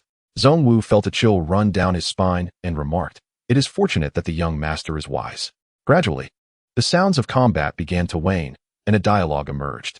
"Kuan Yuan Xian, how dare your Kuan Yuan Empire run rampant in our Haotian Empire? And if I have come, what can you do about it? Do you think you can compete with me?" Qin Tian stepped forward and was astonished to find that it was Xiao Zhan. At that moment, he had been injured by a middle-aged man clad in azure robes, the very Kuan Yuan Xian. Besides Xiao Zhan, there were several corpses and wounded individuals scattered nearby. "Shall we intervene?" Zhong Wu asked. Qin Tian pondered momentarily before replying. "Let us wait a bit longer." Seeing that no one else was advancing, Kuan Yuan Xian revealed a smug smile. He then clapped his hands forcefully against the ground, and another dragon's roar echoed. A blue dragon spirit emerged from the earth. This was the true essence of the dragon vein. Upon its appearance, Kuan Yuan Xian lunged forward, his hands converging as two massive hands of spiritual energy clasped around the dragon vein spirit. The dragon vein began to thrash violently, yet it could not break free. Kuan Yuan Xian's smile widened with excitement. If he could seize this dragon vein for his royal estate, there would be no doubt that his lineage would flourish. As the dragon vein struggled in vain, it prepared to unleash a spiritual explosion, igniting a portion of its own energy in a desperate bid for freedom. As the dragon vein's spirit expanded, Kuan Yuan Xian's smile faltered. He realized the dragon vein's intent, yet he had no choice but to withstand the impending explosion. Loosening his grip would allow the dragon vein to escape. "Now," Qin Tian commanded. At that instant, the dragon vein detonated, injuring Kuan Yuan Xian. Before he could regain his composure, he sensed an attack from behind. Turning, he saw Zhong Wu charging at him. Reincarnation Slash. Zhong Wu unleashed his most powerful move. Recognizing the onslaught's might, Kuan Yuan Xian hastily abandoned the dragon vein to parry Zhong Wu's strike. Failing to block would result in injury, and any subsequent attacks would be relentless. He could not afford to endure indefinitely. At the moment Zhong Wu relaxed his grip, Qin Tian seized the opportunity to embrace the dragon vein and began sealing it. Kuan Yuan Xian staggered back from Zhong Wu's blow. As he regained his footing, a glint of gold flashed in his eyes. An emperor weapon? He unsheathed his own emperor weapon, the Yuan long spear. Noticing Kuan Yuan Xian wielding an emperor weapon, Zhong Wu felt a twinge of trepidation, yet he understood retreat was not an option. Qin Tian was in the midst of sealing the dragon vein and needed time. With this in mind, Zhong Wu resolved to fight to the bitter end. Kuan Yuan Xian disowned Zhong Wu's intentions, but was unconcerned. With assistance in capturing the dragon vein, he would simply reclaim it later. Striding forward with commanding authority, Kuan Yuan Xian charged at Zhong Wu, determined to claim the emperor weapon in his grasp. The spear drew a crescent arc before crashing down upon Zhong Wu. Zhong Wu met the attack with his blade. Boom! The spear was deflected. Yet Zhong Wu was jolted back, spitting blood. After regaining his balance, Kuan Yuan Xian swept horizontally, and Zhong Wu's blade met the attack, sending him reeling several steps back. He was being thoroughly overwhelmed. Observing this, Xiao Zhan joined the fray, teaming up with Zhong Wu as a gesture of goodwill towards Qin Tian. After all, the dragon vein was no longer within his reach. Xiao Zhan's intervention temporarily alleviated Zhong Wu's predicament. But this relief was fleeting, as both combatants were injured, and their defeat was imminent. Meanwhile, Qin Tian's sealing process was nearing completion. Gather. The dragon vein was drawn into his being. Ding. Congratulations on completing the transformation task. Reward. Emperor-grade treasure, 9 heavens, Xian fire furnace. Reward. Emperor-grade treasure, celestial hammer. Reward. Supreme secret technique, demon sound control corpse technique. Sign-in reward increased by 30%. At last, he had fulfilled the task, and the rewards were particularly generous. The 9 heavens, Xian fire furnace, and the celestial hammer were essential for alchemy and forging. At the emperor grade, without superior tools, it was impossible to produce anything beyond mid-tier quality. This meant that the alchemists and blacksmiths of Zhongzhou could only forge items of moderate quality. Finally, he examined the demon sound control corpse technique, a supreme-level secret art. This technique allowed him to control corpses of supreme rank and below, with each additional tier enabling control over one more. This method was indeed extraordinary. It implied that if he could access a supreme-level corpse, he could command a formidable subordinate. However, for the time being, he could utilize Kuan Yuan Xian for this purpose, who was now thoroughly dominating Zhong Wu and Xiao Zhan. Qin Tian drew the sword of life and death, slightly bending his legs before leaping forward. In an instant, he found himself atop the head of Kuan Yuan Xian. Shattered stars. With the sword tip pointed downward, he plunged it fiercely. The overwhelming killing intent sent a chill down Kuan Yuan Xian's spine. He realized he had grossly underestimated the youth before him. At this moment, he could only raise his spear to deflect the strike. Boom.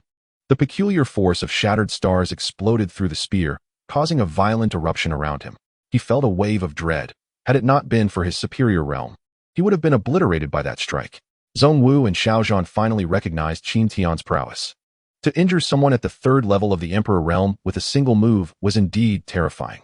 Without adhering to the rules of martial ethics, Qin Tian led the 3 in a relentless assault, battering Kuan Yuan Xian, who found himself increasingly wounded and unable to flee. Encircled by the trio, Kuan Yuan Xian's face contorted with rage. "Since you offer me no chance to survive, let us perish together," he declared, producing a talisman. Flickering with arcs of electricity, the talisman emanated a terrifying energy. Feeling this force, Qin Tian experienced a tingling sensation at the back of his neck. "Young Master Qin, be cautious. That is the ancestral 9 Nether Divine Thunder Talisman of the Kuan Yuan Empire. Its might rivals that of a half-step sovereign strike." Startled, Qin Tian understood the gravity of the situation, yet he had no intention of retreating. "Charge, yin and yang," Qin Tian bellowed, unleashing the sword of life and death infused with the energies of yin and yang. At the moment the talisman activated, the sword pierced Kuan Yuan Xian's heart. Boom! A bolt of thunder cracked through the sky, dark clouds gathering as if brewing an even greater storm. At that moment, Qin Tian withdrew his sword but sensed he was being targeted. The others also felt the terrifying force, their expressions filled with concern. And Miao Ling, in particular, gripped her ice glass sword tightly, an urge to rush forward coursing through her. Boom! A thunderbolt as thick as a barrel struck down. Shattered stars. Qin Tian shouted, brandishing the sword of life and death to meet it head-on. Thunder rolled as the ground was cleaved into a massive pit, clouds of dust obscuring the view, leaving Qin Tian's fate uncertain. Master! And Miao Ling cried out anxiously as she dashed into the pit. Gradually, the sky cleared. Inside the pit, and Miao Ling tightly embraced Qin Tian, whose lips bled. She frantically fed him medicinal pills. Zhong Wu and Xiao Zhan observed from above, refraining from interrupting the duo. After shoving 5 or 6 pills into Qin Tian, he still did not awaken, and Miao Ling grew desperate. The earlier attack would have overwhelmed even her at her peak in a past life. Thus, she succumbed to her thoughts, tears streaming down her cheeks. In a daze, Qin Tian felt something warm and wet on his face and lips, instinctively licking it. So salty, he murmured softly. Upon hearing these words, and Miao Ling snapped back to reality, witnessing Qin Tian slowly opening his eyes. Upon seeing her tear-streaked face, Qin Tian understood the source of the saltiness. He lifted his hand to wipe her tears, reassuring her, "Master is fine now." And Miao Ling nodded shyly, having noticed the moisture on his lips as well. Qin Tian had sustained minimal injuries, a testament to his formidable physique paired with the divine sword of life and death, which had absorbed much of the damage. He gradually rose, storing Kuan Yuanxian's corpse in his ring. Surveying the surroundings, his gaze frightened away anyone who had not yet fled. Switching to the realm of life, he unleashed a powerful sword wave directed at Zhong Wu and Xiao Zhan. The unexpected assault left them paralyzed with fear, momentarily forgetting to resist. When they regained their senses, they discovered their injuries were healing at an astonishing rate. They were utterly astonished by this miraculous ability, and Miao Ling covered her mouth and chuckled, knowing her master was being playful. Seeing her smile, Qin Tian remarked, "Consider this interest. It won't be long before I take you to the Kuan Yuan Empire." And Miao Ling replied, their unspoken understanding palpable. Subsequently, Qin Tian feigned weakness, allowing Miao Ling to assist him back to the realm of intent painting. Zhong Wu and Xiao Zhan remained behind to clean up the battlefield, where numerous lives had been lost and treasures aplenty awaited. Upon returning to the realm of intent painting, Qin Tian prepared a medicinal pool using the essence of the 5-clawed golden dragon he had slain. He then urged Miao Ling, by Xiaoru, and himself to partake in a medicinal bath. Initially, the two women hesitated, but Qin Tian feigned vulnerability, claiming that bathing alone would be perilous given his injuries. Ultimately, they acquiesced, and Qin Tian marveled at the sight of the two stunning beauties adorning the undergarments he had purchased, standing beside him. The scene was ineffable. As the medicinal power of the pool and the blood of the 5-clawed golden dragon took effect, and Miao Ling began to exhale fragrant breaths, her face flushed with color. As they drew closer, it wasn't long before their heated bodies embraced. Nearby, Bai Xiaoru blushed, stealing glances at the spectacle. Qin Tian sighed. "She's taking advantage of her master again. Then you could push her away," Bai Xiaoru retorted. Qin Tian refrained from responding directly, instead stating, "As master and disciple, we merely seek to deepen our bond and assist one another. Did you not see how Miao Ling's physique is continually strengthening? If you wish for the same, I would also extend my help to you." Humph. Bai Xiaoru quickly distanced herself from Qin Tian, exclaiming, "You wishful thinker." After the medicinal bath, and Miao Ling immediately distanced herself from Qin Tian, her cheeks flushed as she shyly declared, "Master, I will never bathe with you again." Qin Tian chuckled. Who can predict what the future holds? He then arranged the azure dragon vein in the inner courtyard and began studying the book of necromancy. After 3 months of dedicated practice, he successfully mastered the first level, allowing him to control a single corpse. He retrieved Kuan Yuanxian's body and employed the necromantic technique. Shortly thereafter, he felt an inexplicable connection with Kuan Yuanxian, able to issue commands through his necromantic voice. Qin Tian then prepared a black robe for him, equipping him with his imperial weapon, a long spear. Now, he possessed the fighting power of a 3rd-level emperor. He sought out Bai Xiaoru, feeling a longing to converse with her after such a long time apart. As he approached the door, he overheard Bai Xiao saying, "Sister-in-law, is it that brother-in-law no longer loves you? He hasn't come to see you in so long." Qin Tian pushed the door open. "Am I not here to see you?" Bai Xiao felt awkward, surprised by his timely arrival. "Sister-in-law, I'm going out to play. You two enjoy yourselves." With that, she fled. At that moment, Bai Xiaoru sat quietly in a chair, her beauty as captivating as ever. Qin Tian approached, suddenly lifting her into his arms as he walked toward the bed. "What are you doing?" she exclaimed, startled by his sudden action. He wouldn't dare to take advantage of me, would he? The thought made by Xiaoru's face flush crimson. No, I must refuse him. I vow to resist. Just as she spiraled into her thoughts, Qin Tian tossed her onto the bed and sat beside her. It's more spacious here. Is that all? Bai Xiaoru initially believed that Qin Tian intended to do something for her. Are you missing me? Qin Tian inquired. Not at all. Bai Xiaoru denied, pouting slightly in displeasure. Let me rest my head on your tail, he teased. Bai Xiaoru, visibly unhappy, pursed her lips as Qin Tian's thoughts returned to her tail. I refuse, she exclaimed. I am your master. You cannot refuse me. I will refuse, Bai Xiaoru replied playfully. Observing her adorably puffed cheeks, Qin Tian found her quite charming. Since Bai Xiaoru wouldn't let him use her tail as a pillow, he shifted his head to rest on her lap instead. Bai Xiaoru's face instantly flushed red.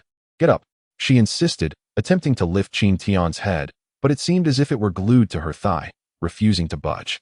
After a few attempts, she surrendered. Why are you here today? Bai Xiaoru asked. Didn't I say I missed you? He responded. I think you're just longing for my tail, she retorted. Isn't that the same? The tail is part of you, after all. Realizing she could not win the argument, she fell silent. A hush enveloped them as Qin Tian lay on her lap, feeling cozy and relaxed to the point of wishing to stay that way for 3 days and nights. After a while, he asked, Do you harbor resentment towards your parents? Bai Xiaoru paused before replying, Not at all. They were forced into their decisions, and ultimately, it was my father who secretly arranged for my escape. Do you wish to return home? Qin Tian continued. A flicker of hope crossed Bai Xiaoru's eyes at the mention of home, though it was momentary, and she did not answer his question. When you decide to return, let me know, and I shall take you back. With that, Qin Tian closed his eyes and drifted into a light slumber. He seemed genuinely fatigued, or perhaps just exceedingly comfortable, sinking into a deep sleep. Bai Xiaoru's younger sister peeked in twice, but Qin Tian remained undisturbed. The sight of her brother in such an intimate position with Qin Tian left her feeling shy. As dusk approached, Bai Xiaoru resolved to wake him. Gazing at his handsome visage, she couldn't resist pinching his cheeks playfully. Then, mischievously, she leaned down and blew gently on his eyelashes. Instinctively, Qin Tian pushed against something soft with his hand. Feeling intrigued, he pushed again, finding it quite pleasant. The fragrance of orchids filled the air, prompting Qin Tian to open his eyes. Bai Xiaoru, blushing and shy, was preparing to distance herself from him. She modestly shielded her front with her arms, her exquisite star moon glass gown accentuating her figure, though it bore slight creases and disarray at her bust. Her long hair cascaded over her shoulders. Her cheeks flushed with a rosy hue, and her gaze towards Qin Tian carried a hint of playful reproach and mild complaint, accompanied by a soft huff. In a flurry, Bai Xiaoru retreated, causing Qin Tian's head to tumble off her lap. Chapter 63. Invitation from Mu Qingqing. The two continued to gaze at one another, both feeling bashful and awkward. Ultimately, under Qin Tian's persistent demeanor, Bai Xiaoru conceded. However, at that moment, their relationship appeared to have undergone a subtle transformation. Time flew by, and in the blink of an eye, several years had passed. During these years, everyone had been consuming low-grade imperial elixirs for cultivation, resulting in significant advancements in their realms. Of course, the tenfold enhancement from the Qinglong vein also contributed to this progress. First was Bai Xiaoru, who had regained her cultivation to the 3rd level of the sacred realm, just one step away from returning to the imperial realm. Next was Miaoling, who successfully broke through to the sacred realm. Upon reaching the imperial realm, her combat prowess soared dramatically, coupled with her superior imperial weapon, the ice-glazed sword, and powerful techniques like the silent extinction sword art. Her combat capability could rival that of a 1st-level imperial realm expert. Subsequently, Qin Tian gifted her a spirit-gathering pearl, further augmenting her spiritual energy endurance.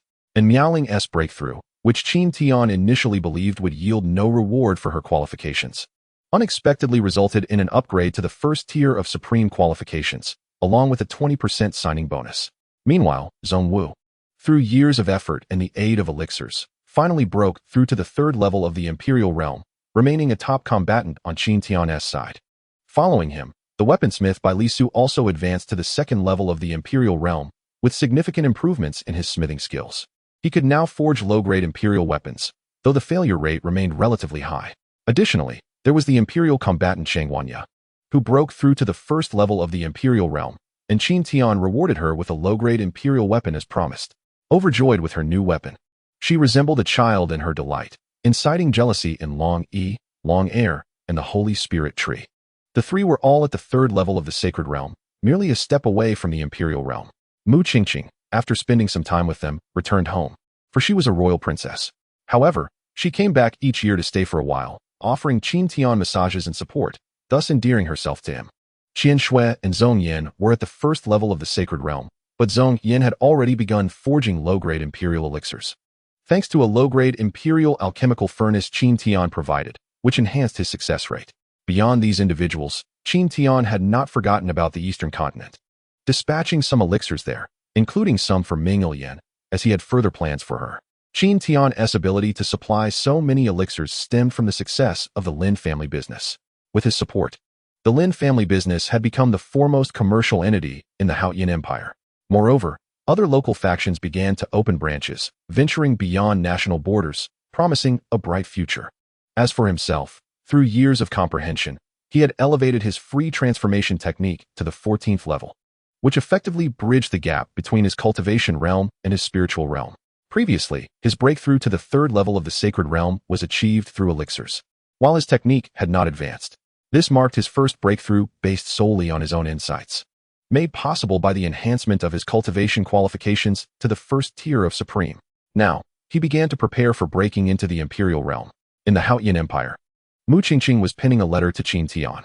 With the aid of elixirs, she had successfully broken through to the 1st level of the Imperial realm. Consequently, the Ice Crystal Empress planned to abdicate and pass the throne to her. The coronation ceremony would commence in 3 days, and she wished to invite Qin Tian to attend. After sending the letter, she felt a flutter of anxiety, uncertain whether Qin Tian would come.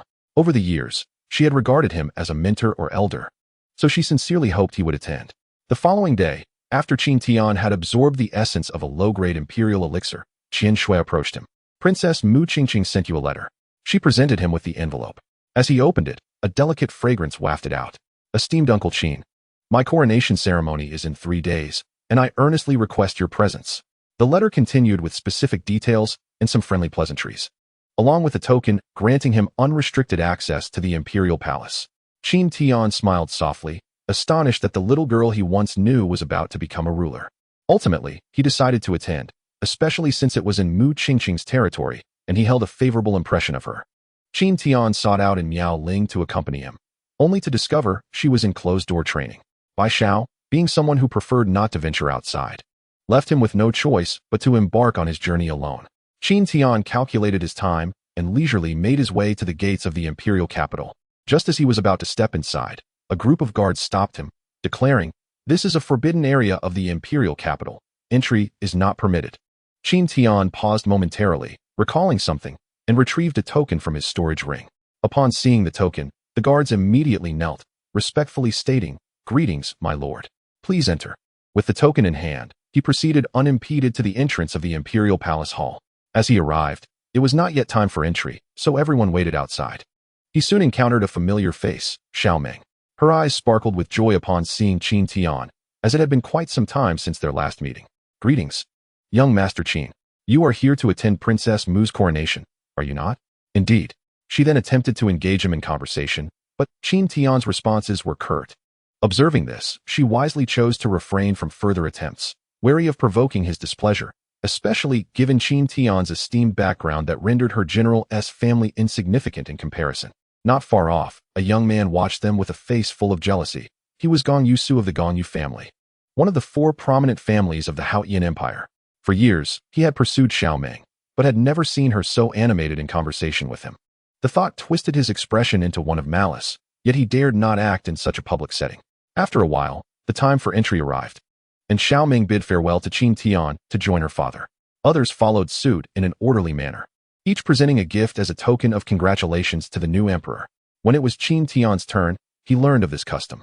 While pondering what to offer, Gong Yusu approached, mocking, "Surely you haven't come empty-handed?" Qin Tian produced a piece of paper and a pen, inscribing a few words, "One exclusive forging session." Gong Yusu glanced at the note and scoffed. "You are a master forger of the heavenly grade?" Qin Tian shook his head, observing the young man closely. Gong Yusu noted his only spirit movement phase cultivation and recognized him as a notorious playboy of the Haoyan Empire, leading him to feel less constrained. "Is this your gift for the new emperor's ascension? A mere piece of paper? And an exclusive forging session at that? You aren't even a heavenly grade master. How can you show your face?" He raised his voice intentionally, attracting the attention of onlookers who began to regard Qin Tian with disdain. Sensing their scorn, Gong Yusu felt a sense of triumph, dispelling his earlier frustrations. Xiao Meng, having just entered, caught sight of this scene and cast a disapproving glance at Gong Yusu. She too held a disdain for him, not only for his rumors, but also for his audacious pursuit of her. Qin Tian felt a surge of anger. However, he resolved to suppress it for the moment, as this was Princess Mu Qingqing's coronation, and he did not wish to disrupt the proceedings. After placing the note down, he strode inside, followed closely by Gong Yusu. The interior was already filled with seats, and after the ceremony, a grand feast awaited. The seating arrangement seemed hierarchical, with those of higher status seated nearer the front. The innermost tier was divided into 3 levels, featuring 3 dragon thrones, one for the Ice Phoenix Empress, another for Mu Qingqing, and the last for Master Qin, the imperial-grade forger. The middle tier accommodated the 4 prominent families and several princes, while the lower tier was reserved for ministers. As Qin Tian pondered where to sit, Gong Yusu taunted, "Surely your place is at the entrance." With a laugh, he made his way deeper inside. At this juncture, a kind soul beside Qin Tian remarked, "What did you do to offend Gong Yusu? He is notorious for his reckless behavior. If you have truly crossed him, it may be wise to apologize." Qin Tian, bewildered, inquired, "Is one of the 3 thrones at the top reserved for me?" "It is reserved for Master Qin," came the reply. Nodding in acknowledgement, Qin Tian advanced forward. As he passed by Gong Yusu on the 2nd step, the latter was taken aback. Before the crowd's gaze, Qin Tian ascended to the highest dragon throne. Gong Yusu's expression fluctuated with rage as he bellowed, "Impudent! You, a mere spirit movement realm trash, dare to sit upon the dragon throne? This is the seat of the Ice Phoenix Empress, the new Emperor Mu Qingqing, and Master Qin, the imperial-grade forger. Your actions are an affront to imperial authority." The moment his words fell, the crowd erupted in murmurs. He truly is of the spirit movement realm. Could he be the foolish son of that family? This will surely bring calamity upon them. Indeed, when he presented his gift, do you know what it was? A scrap of paper stating one exclusive forging session. I nearly laughed myself to death. As the palace guards prepared to apprehend Qin Tian, Xiao Zhan quickly gestured for them to hold back. Before he could speak, Gong Yusu's father, Gong Yuming Xian, rose, exclaiming, "Ignorant child, do you believe you can occupy this throne? You deserve death."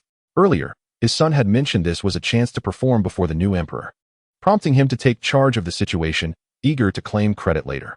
Xiao Zhan reveled in witnessing the Gong Yu family's embarrassment, suppressing his own words. Qin Tian contemptuously retorted, "Who do you think you are, to speak to me in such a manner?" A wave of astonishment swept through the hall. Nearly everyone was taken aback by Qin Tian's audacity.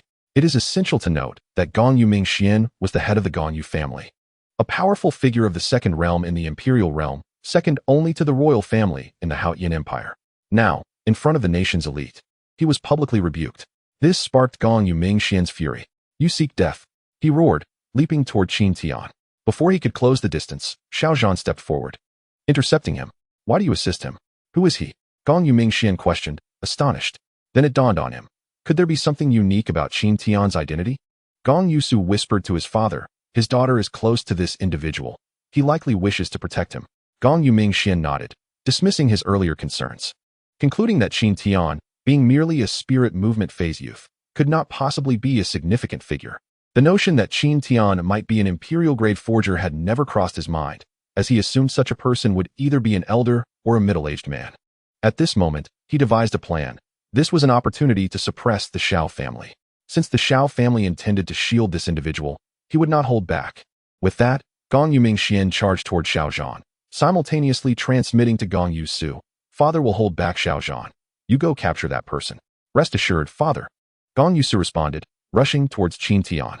The ministers watched in confusion, unable to comprehend why General Xiao would defend this individual.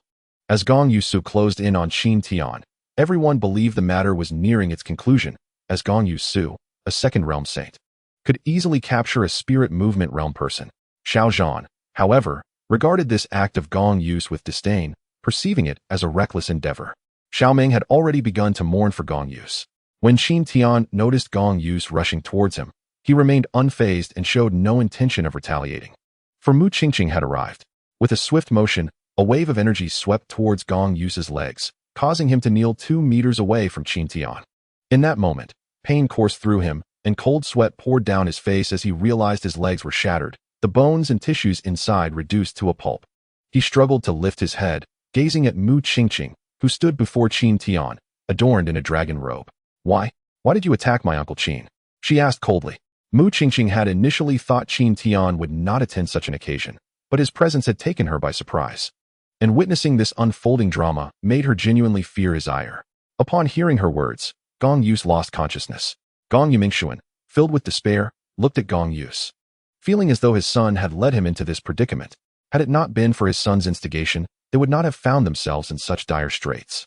At that moment, the crowd began to comprehend Qin Tian's true identity, and those who had been mocking and discussing him broke into a cold sweat, hurriedly lowering their heads in fear of attracting his attention. Mu Qingqing then turned to Gong Yimingxuan, stating, "Since you have offended my Uncle Qin, do not blame me for being ungracious." She stepped forward and announced, "From this day forth, the Gong family shall be disqualified from the Haotian Empire, and all their assets shall be confiscated." At this moment, all present realized the weight Qin Tian held in the eyes of Princess Mu. It was astonishing that a mere conflict had led to the downfall of one of the four great families of the empire. Gong Yimingxuan, upon hearing this, exclaimed in panic, "No, you do not have the authority to disband my Gong family. Empress Bingxian will not agree." As soon as his words fell, the voice of Empress Bingxian echoed, "I concur. Offending Master Qin in my Haotian Empire is tantamount to offending me." Gong Yimingxuan's face turned ashen. Subsequently, Empress Bingxian acted decisively, sealing Gong Yimingxuan and ordering a group of guards to escort the members of the Gong family away. Empress Bingxian then turned to Qin Tian and said, "I apologize for the spectacle." "Not at all," Qin Tian replied, evidently satisfied with her handling of the situation. Mu Qingqing, with an apologetic smile, also expressed her gratitude. The crowd then knelt in unison, proclaiming, "We pay our respects to the Empress. We pay our respects to Master Qin. We pay our respects to Princess Mu." After the formalities, the auspicious time had arrived, and the coronation ceremony proceeded in an orderly fashion. Once the ceremony concluded, all ministers knelt in unison, exclaiming, "We pay our respects to Empress Mu Tian." This was the imperial title chosen by Mu Qingqing for herself. Following the ceremony, a banquet commenced, beginning with the presentation of gifts from various ministers. Naturally, when others presented lavish gifts, it was only fitting to provide them with an opportunity to showcase their offerings. Most gifts included spirit pills, medicinal herbs, and rare treasures. Among the most valuable were a millennia-old spirit herb and materials for crafting imperial-grade weapons. However, when the officiant announced Qin Tian's gift, everyone understood its significance. It meant that Empress Mu Tian would soon possess her own imperial weapon. Those who had previously mocked Qin Tian now felt as though they had been slapped in the face, realizing the folly of their ridicule. Mu Qingqing rose, bowing toward Qin Tian with a cheerful demeanor. "Thank you for your gift, Uncle Qin." Qin Tian smiled in return, saying, "Prepare the blueprints and materials for the weapon you desire, and I shall assist you in crafting it once the banquet concludes." Hearing this, the crowd expressed their envy. Who wouldn't want an imperial weapon? The banquet was to last 3 days, and after consuming a light meal, Qin Tian decided to take his leave. Mu Qingqing and Empress Bingxian hurried after him, eager to engage in conversation. It was worth noting that Empress Bingxian had only recently met Qin Tian, and he had left a profound impression on her, one that was shrouded in mystery. Even with royal secrets, she could not discern much about him, no matter how she investigated. He remained an enigma at the spirit movement stage. Upon exiting the palace, Qin Tian remarked, "If the blueprints and materials are ready, I can begin crafting now." Mu Qingqing's eyes lit up with joy as she hurriedly replied, "They are ready." She retrieved the blueprints and materials from her ring and cautiously inquired, "Uncle Qin, can you craft a mid-grade imperial weapon?" Qin Tian fell silent, for crafting a mid-grade imperial weapon would take several days, a considerable amount of time. Observing his silence, Mu Qingqing mistakenly assumed he could not do it and quickly added, "If it's not feasible, then forget it. I was just speaking casually." Qin Tian pondered before responding, "It is not impossible. It simply requires a longer duration." The mother and daughter were taken aback by his words. Realizing that Qin Tian could indeed craft a mid-grade imperial weapon, their perception of him elevated even further. However, they also discerned the implication in his words. He merely needed more time. Thus, they concluded that providing Qin Tian with a satisfactory reward would suffice. After some discussion, Mu Qingqing stated, "If possible, I still hope Uncle Qin can craft the mid-grade imperial weapon for me. I will provide you with 2 sets of mid-grade imperial weapon crafting materials, in addition to a mid-grade imperial spirit herb and 2 low-grade imperial spirit herbs as compensation." Qin Tian was somewhat surprised to hear about the mid-grade imperial spirit herb. "Very well, I shall assist you in crafting it. Elated, Mu Qingqing handed over the materials and spirit herbs to Qin Tian. The mid-grade imperial spirit herb was a 15,000-year-old snow ginseng, emanating a powerful aura, far superior to the herbs she had acquired previously. After accepting the items, Qin Tian proceeded to the crafting chamber within the palace, preparing for a period of seclusion to forge the weapons. With 2 sets of materials at his disposal, he aimed to create 2 imperial weapons, alongside completing the mid-grade imperial pills. Once the materials were placed on the crafting table, he took out the celestial hammer to begin the refinement process. With the celestial hammer, the initial steps would require significantly less effort, allowing for a swifter pace. Meanwhile, Miaoling emerged from her seclusion to find a message from her master, stating he had gone to attend Mu Qingqing's coronation banquet. Mu Qingqing had also sent her an invitation, and upon glancing at the time, she noted that today marked the 2nd day of the banquet. Thus, she decided to attend, considering it a chance to unwind. Of course, she was also somewhat concerned about her somewhat awkward master. This time, Miaoling was accompanied by a figure clad in black robes, a protector assigned by Qin Tian. The 2 swiftly made their way towards Haotian City. As they approached the city, Miaoling donned a veil to conceal her extraordinary beauty. Together with her black-robed companion, she walked towards the imperial palace. Though she wore a veil, her presence attracted the attention of several male cultivators, for there were few in Haotian City who possessed the same charm as Miaoling. As she walked, a man approached her, attempting to strike up a conversation. "Miss, you must be from out of town. I am the captain of the Haokai Guard, and quite familiar with Haotian City. I could serve as your guide." "No need," and Miaoling replied coldly. Seeing that he was about to say more, she released a wave of sword intent laced with killing intent, causing him to retreat in fright. Before long, she arrived at the entrance of the imperial palace. With guards stationed at the entrance, she could not force her way through. Thus, she attempted to contact Qin Tian through sound transmission, but received no response.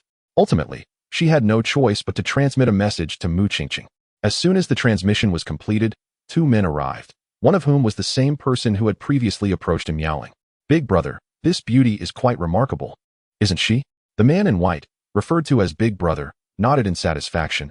Indeed, she was a rare gem, likely not inferior to Xiao Meng of the Xiao family.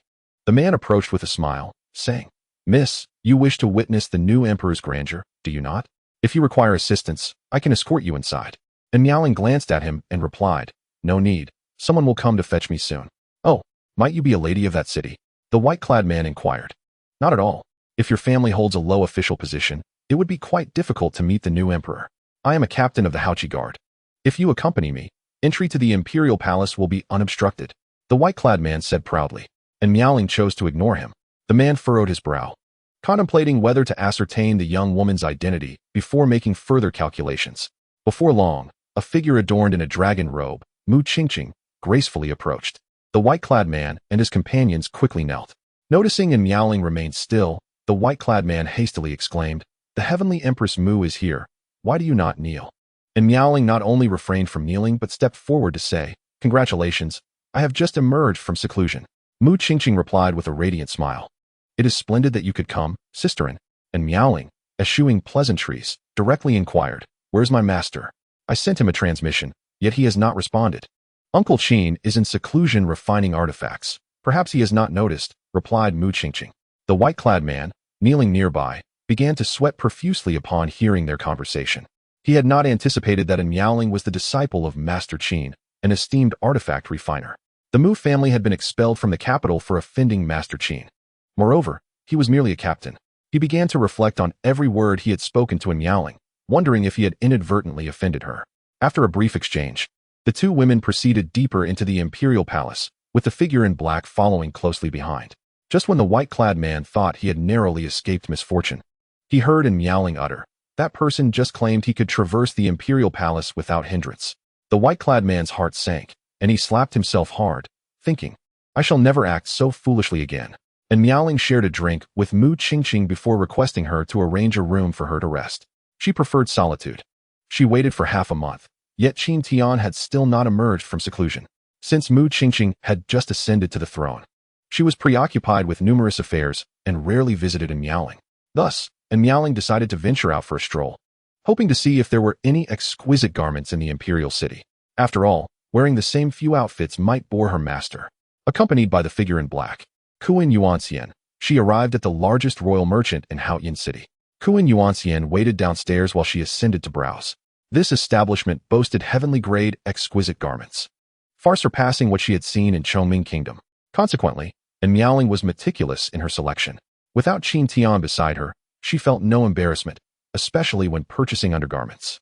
She ultimately chose 3 pieces, but felt a flush of heat when selecting the final item, as it was made from a rather sheer fabric. While buying, she reassured herself, "I will only be collecting these. I shall not wear them, at least not until my vengeance is fulfilled." Afterward, she selected a heavenly-grade colorful pleated phoenix tail skirt. Once finished, she browsed through the men's attire, intending to gift something to Qin Tian. Over the years, it seemed as though her master had always provided for her, and she had never truly bought him anything.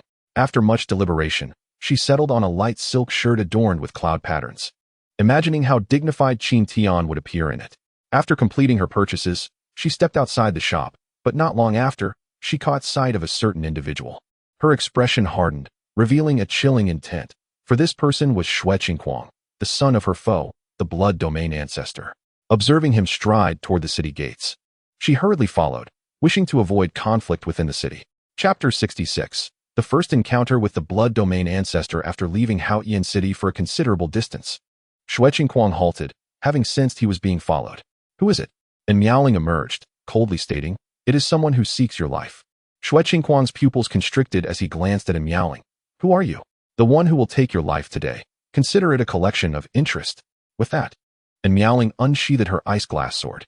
Xue Qingquang, undeterred, even displayed a lecherous glint in his eyes, for Miaoling was at the first level of the sacred realm, while he was at the 3rd level.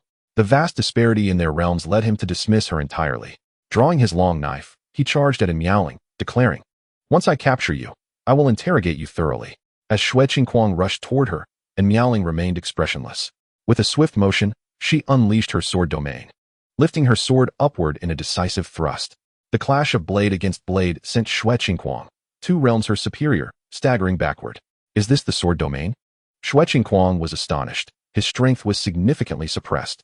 Defeating Miaoling, who wielded a sword domain, seemed impossible. Realizing that prolonging the confrontation would only lead to his downfall, he turned to flee, and Miaoling had anticipated this and commanded her ice-glass sword to pursue him. Feeling an overwhelming surge of energy behind him, Xue Qingquang could only turn to defend. Thus, he found himself ensnared. Star-shattering hammer, and Miaoling unleashed her killing move. The momentum of her sword aimed at him like a comet. Xue Qingquang's expression shifted from fear to ferocity. Just as Miaoling's sword was about to strike him, a jade talisman around his neck shattered. A golden light erupted, and a spiritual entity began to materialize. And Miaoling's sword pierced through this entity. The spiritual form trembled but sustained no damage, retaliating with a powerful palm strike. And Miaoling, bracing her sword, was sent flying. The entity roared at her, "Who are you? To dare harm my son?" This entity was none other than the blood domain ancestor, who gazed at the young woman before him, feeling a sense of familiarity. However, as Miaoling was veiled and wielding a sword, he did not recognize her. At this moment, Miaoling felt a surge of excitement, her hand gripping the sword, trembling slightly.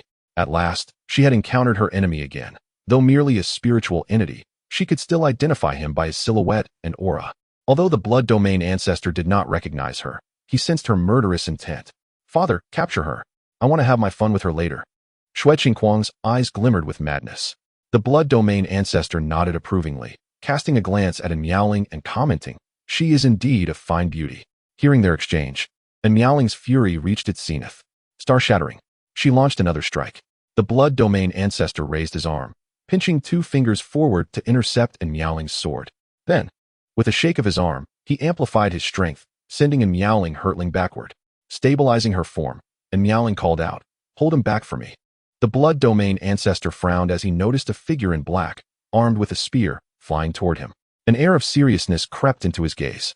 Upon the arrival of Kuan Yuanxian, he charged directly towards the spiritual form of the blood domain ancestor, launching a fierce offensive. The blood domain ancestor, being merely a spirit and situated at a considerable distance, could only manage to hold his ground against Kuan Yuanxian. Observing that the blood domain ancestor was preoccupied, Miaoling once again rushed towards Xue Qingquang.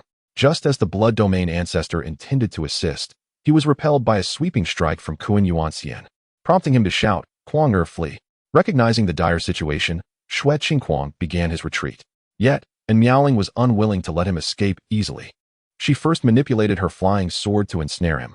With the distance sufficient, she executed a technique known as Shattered Stars. With a swift sound, Xue Qingguang's blade was cleaved in two, and he was violently shaken, causing blood to flow from multiple wounds. The blood domain ancestor felt a surge of anxiety. Yet he found himself powerless. Kuan Yuanxian wielded an imperial weapon, continually forcing him back. Were it his true form holding the imperial weapon in battle, swiftly defeating Kuan Yuanxian would pose no challenge. However, in this moment, he was left with no recourse. In a state of panic, the injured Xue Qingguang showed no inclination to retaliate. Realizing escape was futile, he knelt on the ground, trembling, and pleaded, "Do not kill me, please." Witnessing his son beg for mercy, the blood domain ancestor was consumed with rage, yet clung to a flicker of hope that in Miaoling might spare his son. However, without hesitation, and Miaoling brought her sword down, severing Xue Qingguang's head. She then stood silently, observing the clash between the blood domain ancestor and Kuan Yuanxian. As the blood domain ancestor's spiritual form began to dissipate, and Miaoling coldly declared, "This is merely the beginning. I will inevitably send you to join your son." Arrogant, the blood domain ancestor roared, his voice filled with boundless fury as he vanished into the air. Kuan Yuxian resumed his silent vigil behind in Miaoling. Blood Domain Mountain, a towering red mountain. At this moment, within a palace atop the mountain, a red-robed elder abruptly stood, exclaiming, "My son, I shall avenge you." He then began to ponder the identity of that woman. In the Haotian Empire, formidable women were exclusively from the imperial family. Realizing this, he bellowed, "Summon all disciples to return to the mountain and stand by." After speaking, he seemed to recall something, and hurriedly took flight towards the Kuan Yuan Empire. In the demonic abyss, the demon lord, upon receiving the summoning from the blood domain ancestor, slowly rose. Having utilized cultivation resources for thousands of years, he had barely regained his strength to the second level of the imperial realm. However, the newly nurtured life insect was rather weak. Subsequently, he met with Lu Hu, who had successfully usurped a body, though his cultivation was still at the first level of the imperial realm. "The ancestor has summoned me to attack the Haotian Empire. Accompany me. Perhaps we can enlist the ancestor's help for revenge." Lu Hu, without hesitation, agreed, and together they hastened to Blood Domain Mountain. Upon reaching Kuan Yuan's imperial palace, the Blood Domain ancestor sought out the Kuan Yuan emperor. The two had been acquainted for some time, having previously conspired against numerous foes. "Have you not been engaged in conflict with the Haotian Empire? This time, Blood Domain Mountain shall aid you." The Kuan Yuan emperor, taken aback, responded, "You were unwilling to assist before. Why the sudden desire to strike at the Haotian Empire now?" The Blood Domain ancestor, suppressing his emotions, replied, "My son perished outside Haotian City. The woman responsible must be from the Haotian Empire." Upon hearing this, the Kuan Yuan emperor was astonished. The Blood Domain ancestor's cultivation method made it exceedingly difficult to produce offspring. Having lived nearly 10,000 years, he had only fathered this one son. The loss would undoubtedly incite his wrath. Thus, irrespective of whether the Haotian Empire was culpable, he felt compelled to strike first and inquire later. The two then began to negotiate the distribution of benefits and the plans for their assault. Chapter 67. The War of Nations. After returning to the imperial palace, and Miaoling did not venture out again, awaiting Qin Tian's emergence from seclusion. Half a month passed, and finally, Qin Tian emerged. "Master, Uncle Qin." Upon stepping outside, Qin Tian was greeted by the exclamations of two women. He presented a mid-grade imperial sword to Mu Qingqing, asking, "Do you like it?" After inspecting the sword, Mu Qingqing's face lit up with joy as she exclaimed, "I love it. Thank you, Uncle Qin." She then immediately began recognizing it as her own, causing a remarkable phenomenon to manifest in the skies above the imperial capital. The Ice Empress, deep within the palace, also smiled at the sight. After recognizing ownership of the sword, Mu Qingqing politely bid farewell to Qin Tian and hurried away. At that moment, Qin Tian was in high spirits, having also concocted 3 mid-grade imperial pills. Mid-grade pills significantly surpassed low-grade ones. Once he absorbed one, bolstering his initial foundation, he should be able to break through to the imperial realm upon his next attempt. After spending some time with Miaoling, Qin Tian offered her a mid-grade imperial pill. "Is this a mid-grade imperial pill?" And Miaoling's beautiful eyes widened in surprise. She had previously absorbed one and was aware of its rarity, valuing it on par with an imperial weapon. "Isn't Master impressive?" Qin Tian nodded, pride evident in his voice. "Thank you, Master." And Miaoling expressed her gratitude with uncommon warmth. She then presented Qin Tian with a light, cloud-patterned robe she had purchased, saying, "I have a gift for you as well." Qin Tian, surprised, accepted the robe. Having never received a gift before, he promptly changed into it. Adorning the light robe, he exuded an ethereal aura. Does it look good? He inquired. It looks great. Did you get one for yourself? Quickly, wear it from master to see. Upon hearing this, and Miaoling recalled the ultra-thin undergarment she had bought. Her cheeks flushing as she protested no. Seeing in Miaoling's reaction, Qin Tian felt a surge of delight. He secretly resolved to visit her quarters more often. Confident he would eventually witness what he wished to see, the two then retreated to their respective seclusions with their pills. 10 days later, and Miaoling emerged from her retreat. With the immense power of the mid-grade imperial pill propelling her, she had broken through to the second level of the sacred realm. Additionally, there remained a significant amount of residual energy within her that required time to digest. After her seclusion, she first sought out Qin Tian, only to find him still in retreat. Sensing a stronger aura emanating from him, she refrained from interrupting. Subsequently, she learned that the Kuan Yuan Empire and the Blood Domain Ancestor had joined forces to launch an assault on the Haotian Empire. In just a matter of days, the Haotian Empire had lost 9 cities. The entire Haotian Empire was engulfed in panic. At this rate, the empire could fall within 2 or 3 months. Upon hearing this news, Miaoling felt troubled, realizing that her enemies had united against her. The Blood Domain Ancestor's actions were likely motivated by the death of his son at her hands. Ultimately, she resolved to ally with the Kuan Yuan Empire against the Blood Domain Ancestor. She left a message for her master before seeking out Mu Qingqing, only to discover that Mu Qingqing had already gone to the front lines. After ascertaining the location, Miaoling set out with Kuan Yuanxian. In their haste, the Kuan Yuan Empire and the Blood Domain Ancestor divided their forces to expedite their attack on the Haotian Empire. At Chiyuan City, Mu Qingqing, along with her aunt Mu Yun and an elderly woman, was engaged in battle with the subordinates of the Blood Domain Ancestor, which included the Demon Lord and Lu. Mu Qingqing faced off against the Demon Lord. Although Mu Qingqing was only at the first level of the Emperor realm, she wielded an Emperor weapon, which surprisingly gave her the upper hand. After engaging in combat several times, the Demon Lord found his weapon utterly destroyed. Consequently, he dared not summon his newly cultivated life-sustaining goo, as it was far too fragile. At this moment, he began to reminisce about his previous life-sustaining goo, a thought that intensified his hatred for Qin Tian. With each passing moment, Mu Qingqing grew bolder, showcasing her royal sword techniques, which flourished in abundance.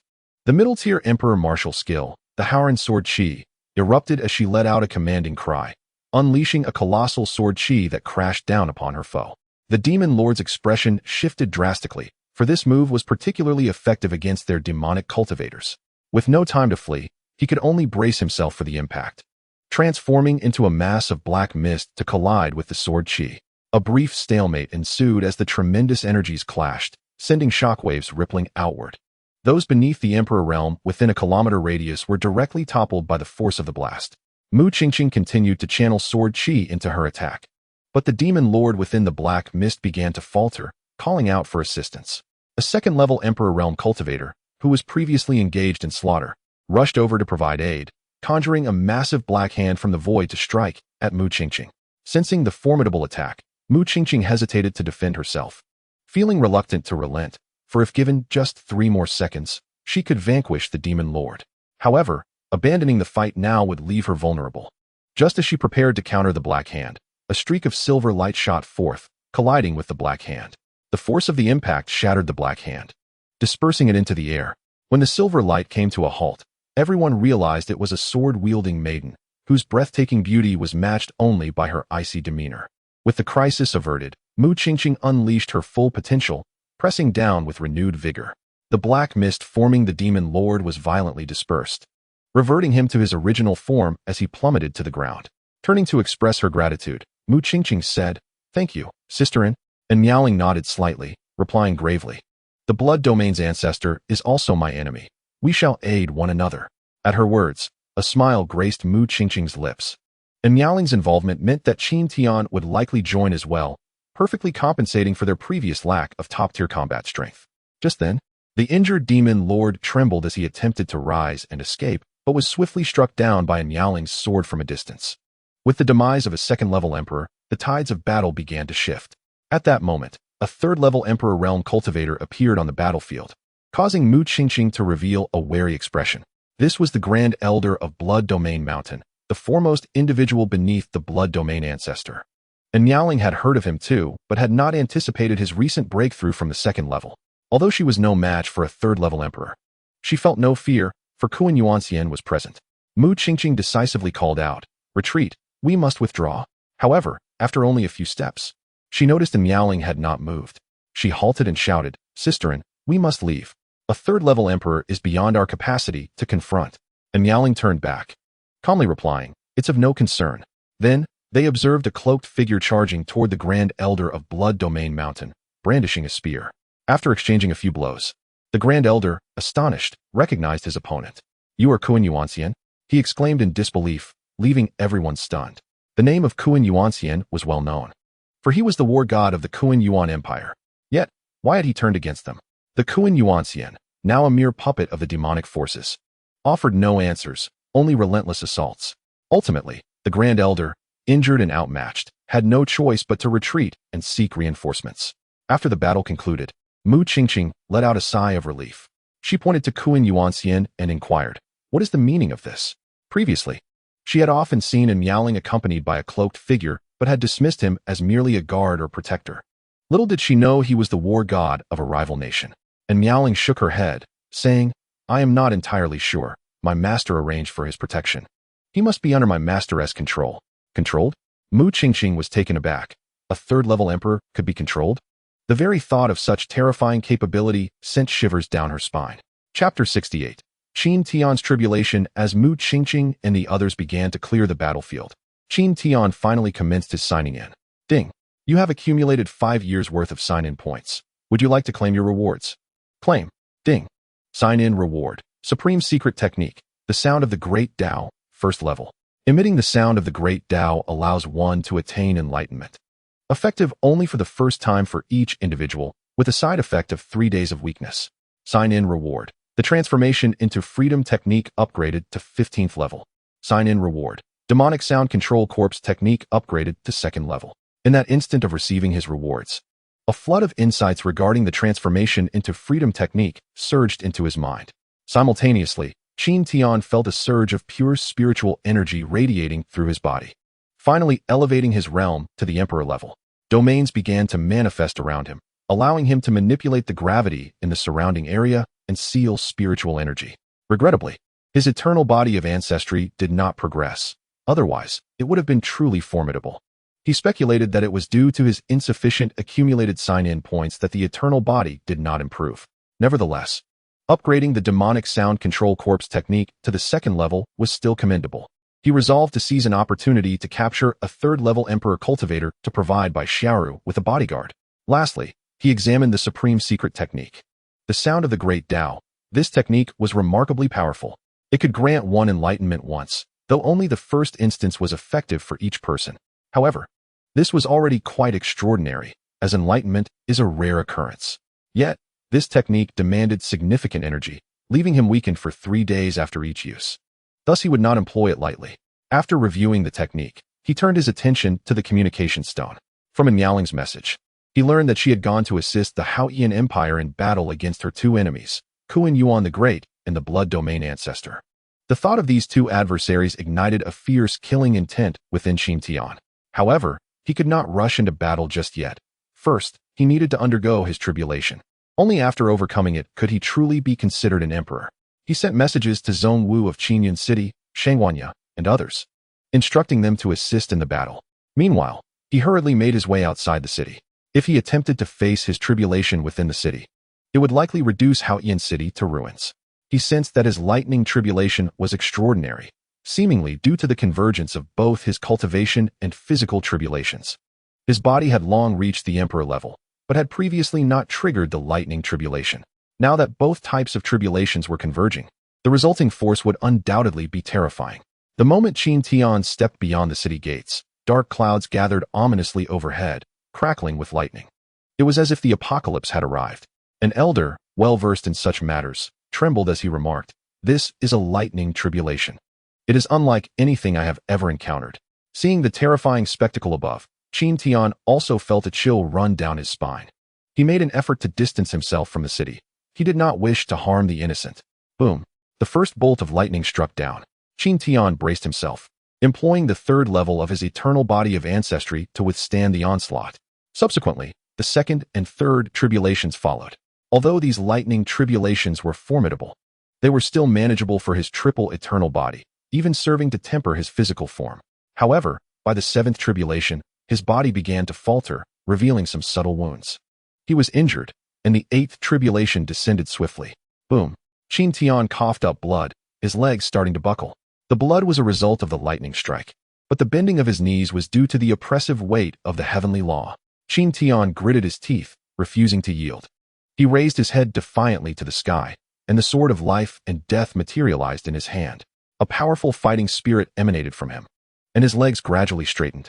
In the air, the final and most formidable lightning tribulation began to gather, a bolt 3 meters thick and dark purple in hue. The sheer size of this tribulation left Qin Tian momentarily dazed.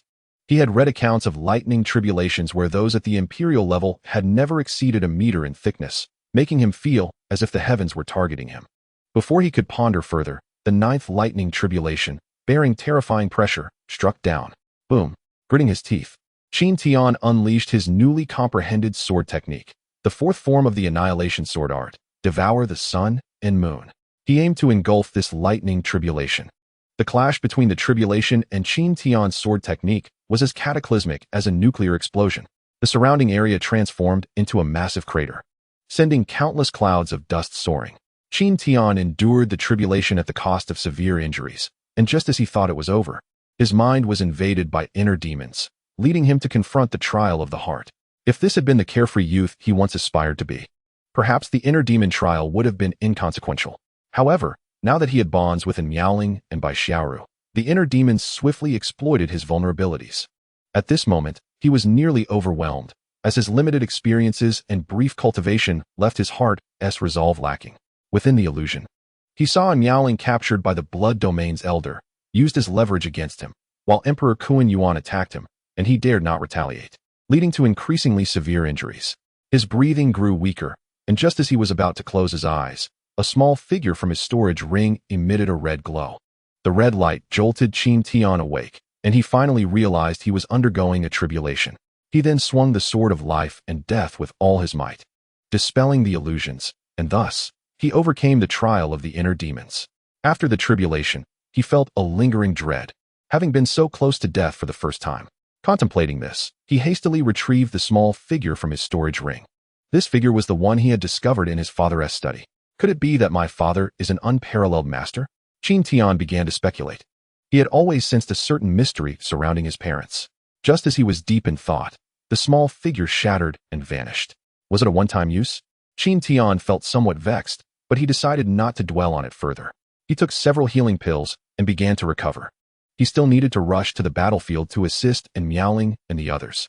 Meanwhile, the elder of the Blood Domain and his companions sought out the Blood Domain's elder to explain the situation and request support. Upon hearing that a girl and a figure in black robes had arrived, the elder's eyes turned crimson, and after a few probing questions, he confirmed that this girl was indeed the one who had slain his son before him. He stood up in fury, exclaiming, "It is her who has killed my son. Take me to them at once."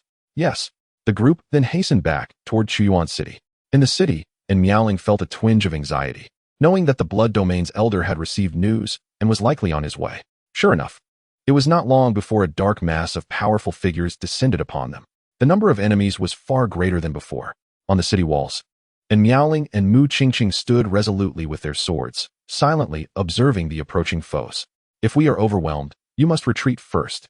Remember to have Uncle Qin avenge me," Mu Qingqing said solemnly, her demeanor resolute, as if facing death itself. And Miaoling did not respond. Her only hope was that her master would arrive soon. The Blood Domain's elder soared above the city, addressing Miaoling. "In the end, I have found you. Do you regret it?" "No regrets," and Miaoling replied coolly. The moment the veiled Miaoling uttered those words, the elder felt an inexplicable familiarity wash over him, though he did not yet consider the notion of reincarnation, as he regarded it merely as a legend. At that moment, the Blood Domain's elder's expression turned frigid, his eyes ablaze with fury. Finally, he coldly declared, "I will not allow you to die easily. I shall torment you thoroughly, and in the end, all of Blood Domain Mountain will have their way with you." Ha ha. As he spoke, the Blood Domain's elder erupted into maniacal laughter. Upon hearing this exchange, Mu Qingqing realized that Miaoling had a significant history with this adversary. She formed some conjectures in her mind, but chose not to voice them, as discussing anything further was now futile. The Blood Domain's elder drew his imperial weapon and commanded, "Kill them all. Leave not a single one alive. Kill." A throng of powerful figures surged forward. The warriors on Miaoling's side also charged into battle. The Blood Domain's elder zeroed in on Miaoling and charged directly at her. Before he could get close, Kuan Yuanxian intercepted him. "You again?" The Blood Domain's elder exclaimed. Somewhat irritated, though he did not dwell on it. Blood Domain S slashing blade. The elder swung down with a blade imbued with a torrent of blood energy. Kuan Yuanxian, wielding a long spear, bravely countered. Boom. Kuan Yuanxian was sent flying backwards. Witnessing this scene, and Miaoling gasped in astonishment. The Blood Domain's elder was far more powerful than Kuan Yuanxian. Could it be that he had reached the threshold of a half-step sovereign? Above the imperial realm lay the half-step sovereign and the sovereign realm. In her previous life, she had encountered a half-step sovereign, but she had never seen a true sovereign. It was merely a legend. Meanwhile, the elder continued his rampage, and after only a few exchanges, Mu Qingqing was forced back. Chapter 69. Confronting the Blood Domain's elder as the situation teetered on the brink of collapse, the Veil by Xiaoru and Zhongwu arrived. "Am I late?" Bai Xiaoru smiled. And Miaoling shook her head and resumed fighting. Among the newcomers were Bai Xiaoru, Zhongwu, Bai Li Su, and Shang Wanya, all possessing imperial-level combat prowess. Armed with imperial weapons, their combat strength was formidable. Zhongwu immediately engaged the elder, quickly suppressing him, but eliminating him would still require effort. Although support had arrived, the crisis remained unresolved, for the Blood Domain's elder was simply too powerful. Kuan Yuanxian found himself on the defensive. Fortunately, being a creation of Qin Tian's, he felt no pain. Were he human, he would have likely succumbed by now. However, cracks were beginning to appear in Kuan Yuanxian's body. It was evident that he could not hold out much longer. Swish. The Blood Domain's elder unleashed another Blood Domain S slashing blade. One of Kuan Yuanxian's arms was severed, yet there was no blood, and he made no sound. This scene struck the Blood Domain's elder as peculiar, reminding him of the legendary corpse refining clan. After losing an arm, Kuan Yuanxian's combat effectiveness diminished, rendering him no match for the Blood Domain's elder. Not long after, it was shattered into pieces, rendered utterly useless. At this moment, the ancestor of Blood Domain turned his gaze towards Miaoling, asking, "Are you in despair?"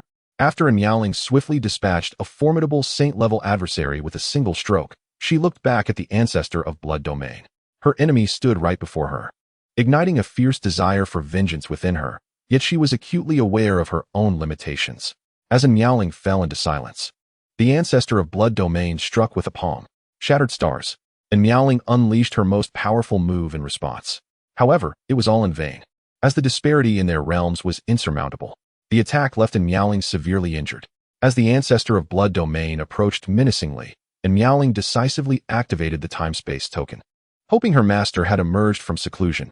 Otherwise, she would never see her disciple again. Qin Tian did not disappoint her. A golden spirit emerged from the time-space token. Upon witnessing the sudden appearance of the spirit, the ancestor of Blood Domain paused and inquired, "Who are you?" Qin Tian remained silent, turning to Miaoling to ask, "Is he your enemy?" And Miaoling nodded. With confirmation, Qin Tian declared, "Your master will avenge you."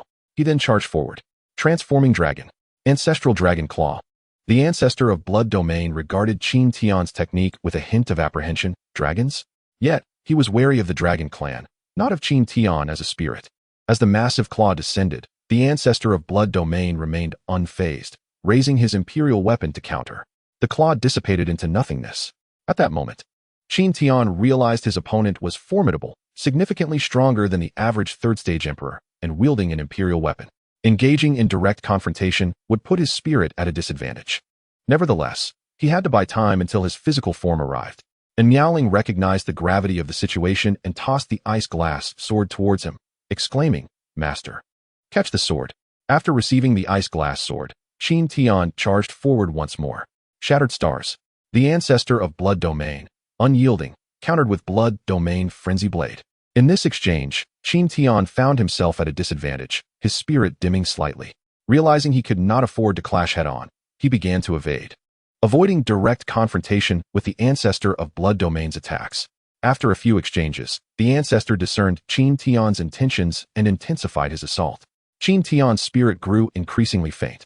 Meanwhile, though Mu Qingqing and her companions held a significant advantage in their battle, their expressions were laden with concern. If the ancestor of Blood Domain were to free himself, none among them would stand a chance. They could only pray for Qin Tian's swift arrival. With a rush, Qin Tian's spirit was forced back again, becoming somewhat transparent. With little spirit energy remaining, he unleashed his final move, devouring the sun and moon. Boom! The ancestor of Blood Domain was pushed back several hundred meters. Yet Qin Tian's spirit dissipated. The ice glass sword returned to Miaoling's grasp. She began to scan her surroundings, hoping to catch sight of the mysterious voice, as did the others, including the ancestor of Blood Domain. Upon realizing no one else was present, the ancestor of Blood Domain rushed towards Miaoling. From their previous encounter, he sensed Qin Tian was extraordinary. It was best to settle matters before the latter's physical form arrived. His singular desire was to eliminate Miaoling. Die! The ancestor of Blood Domain slashed down with his blade. Just as Miaoling prepared to defend with her sword, a familiar figure wrapped his arm around her waist, swiftly pulling her aside and evading the strike. Wow! Brother-in-law is so handsome! Exclaimed Bai Xiaoxiao in surprise. Mu Qingqing looked on with envy. Wishing she were in Miaoling's position, Zhong Wu and the others finally breathed a sigh of relief. Without Qin Tian, they would have been doomed. Qin Tian, glancing at the shattered remains of Kuan Yuan Xian, felt a twinge of regret. He then turned his attention to the ancestor of Blood Domain, contemplating refining him into a demonic corpse, but hesitated, realizing the inconvenience of facing an enemy daily. As Qin Tian pondered, Miaoling shifted slightly in his arms, feeling somewhat shy under the gaze of so many. Understanding that this was not the time for intimacy, Qin Tian released Miaoling. He then waved the Sword of Life, channeling a surge of vitality into her, rapidly healing her wounds. Witnessing Qin Tian's ability, the ancestor of Blood Domain grew wary. Qin Tian then shifted to the realm of death, activating the eternal body, his aura intensifying further. The ancestor of Blood Domain unleashed his Blood Domain Frenzy Blade, testing Qin Tian's capabilities. With a forceful thrust, Qin Tian countered Shattered Stars. Boom! The power of Qin Tian's sword technique pierced through the ancestor's blade, inflicting direct harm to his body. Thud! 2 wounds appeared on the ancestor's form. Following the injury, the ancestor of Blood Domain was forced to retreat. This trial made him realize that Qin Tian had grown significantly stronger. Without granting him respite, Qin Tian pressed the attack, engaging in close combat. However, after a few exchanges, the ancestor discovered a chip in his imperial weapon. Is this truly an imperial-grade weapon? He exclaimed in shock. Qin Tian shook his head and continued his assault. Clang! The ancestor's imperial weapon finally shattered. The sound left the onlookers in utter astonishment. How could one shatter an imperial weapon? With the weapon broken, the ancestor's fighting spirit evaporated. Vengeance was no longer on his mind. Blood shield! The ancestor cried, transforming into a mass of blood energy and fleeing rapidly. Qin Tian swiftly sent forth his sword, its speed surpassing that of the ancestor's blood shield. As the sword approached, the ancestor of Blood Domain resolutely abandoned his physical form, his soul drifting away. At that moment, it was too late for Qin Tian to pursue. The Emperor's soul, empowered by the blood shield, moved at an incredible speed. Qin Tian looked apologetically at Miaoling, lamenting, I was careless. I let his soul escape. And Miaoling shook her head. Without his physical body, his soul will be much easier to deal with. We will find him eventually. Qin Tian nodded in agreement. Meanwhile, the Grand Elder, upon witnessing the ancestor's demise, appeared somewhat dazed, having been pierced through the heart by Zhong Wu's longevity blade. The remaining Blood Domain mountain warriors were nearly all defeated due to the intervention of Bai Xiaoru and others. Chapter 70. Ming Ilian ascends to the throne in Zhongzhou. After the battle concluded, Qin Tian collected the Grand Elder's remains. Mu Qingqing approached, sweetly calling out, Uncle Qin. Qin Tian smiled. You wear this dragon robe quite elegantly. Mu Qingqing blushed and smiled shyly. Observing her demeanor, the powerful figures of the Haotian Empire were left speechless. The once decisive empress had transformed into a bashful girl? Let us proceed to attack the Kuan Yuan Empire, Qin Tian declared. Yes, Mu Qingqing replied, clearly delighted at the prospect of assaulting the Kuan Yuan Empire. Subsequently, she led a group towards Silver Moon City, the site of her mother's battle against the Kuan Yuan Emperor. Upon their arrival, they found the Kuan Yuan Emperor and the Ice Xian Empress engaged in a fierce aerial duel.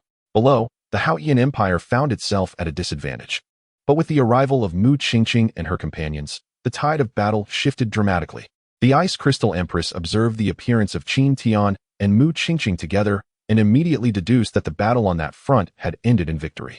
Conversely, the expression on the face of the Kuan Yuan Emperor grew increasingly grim.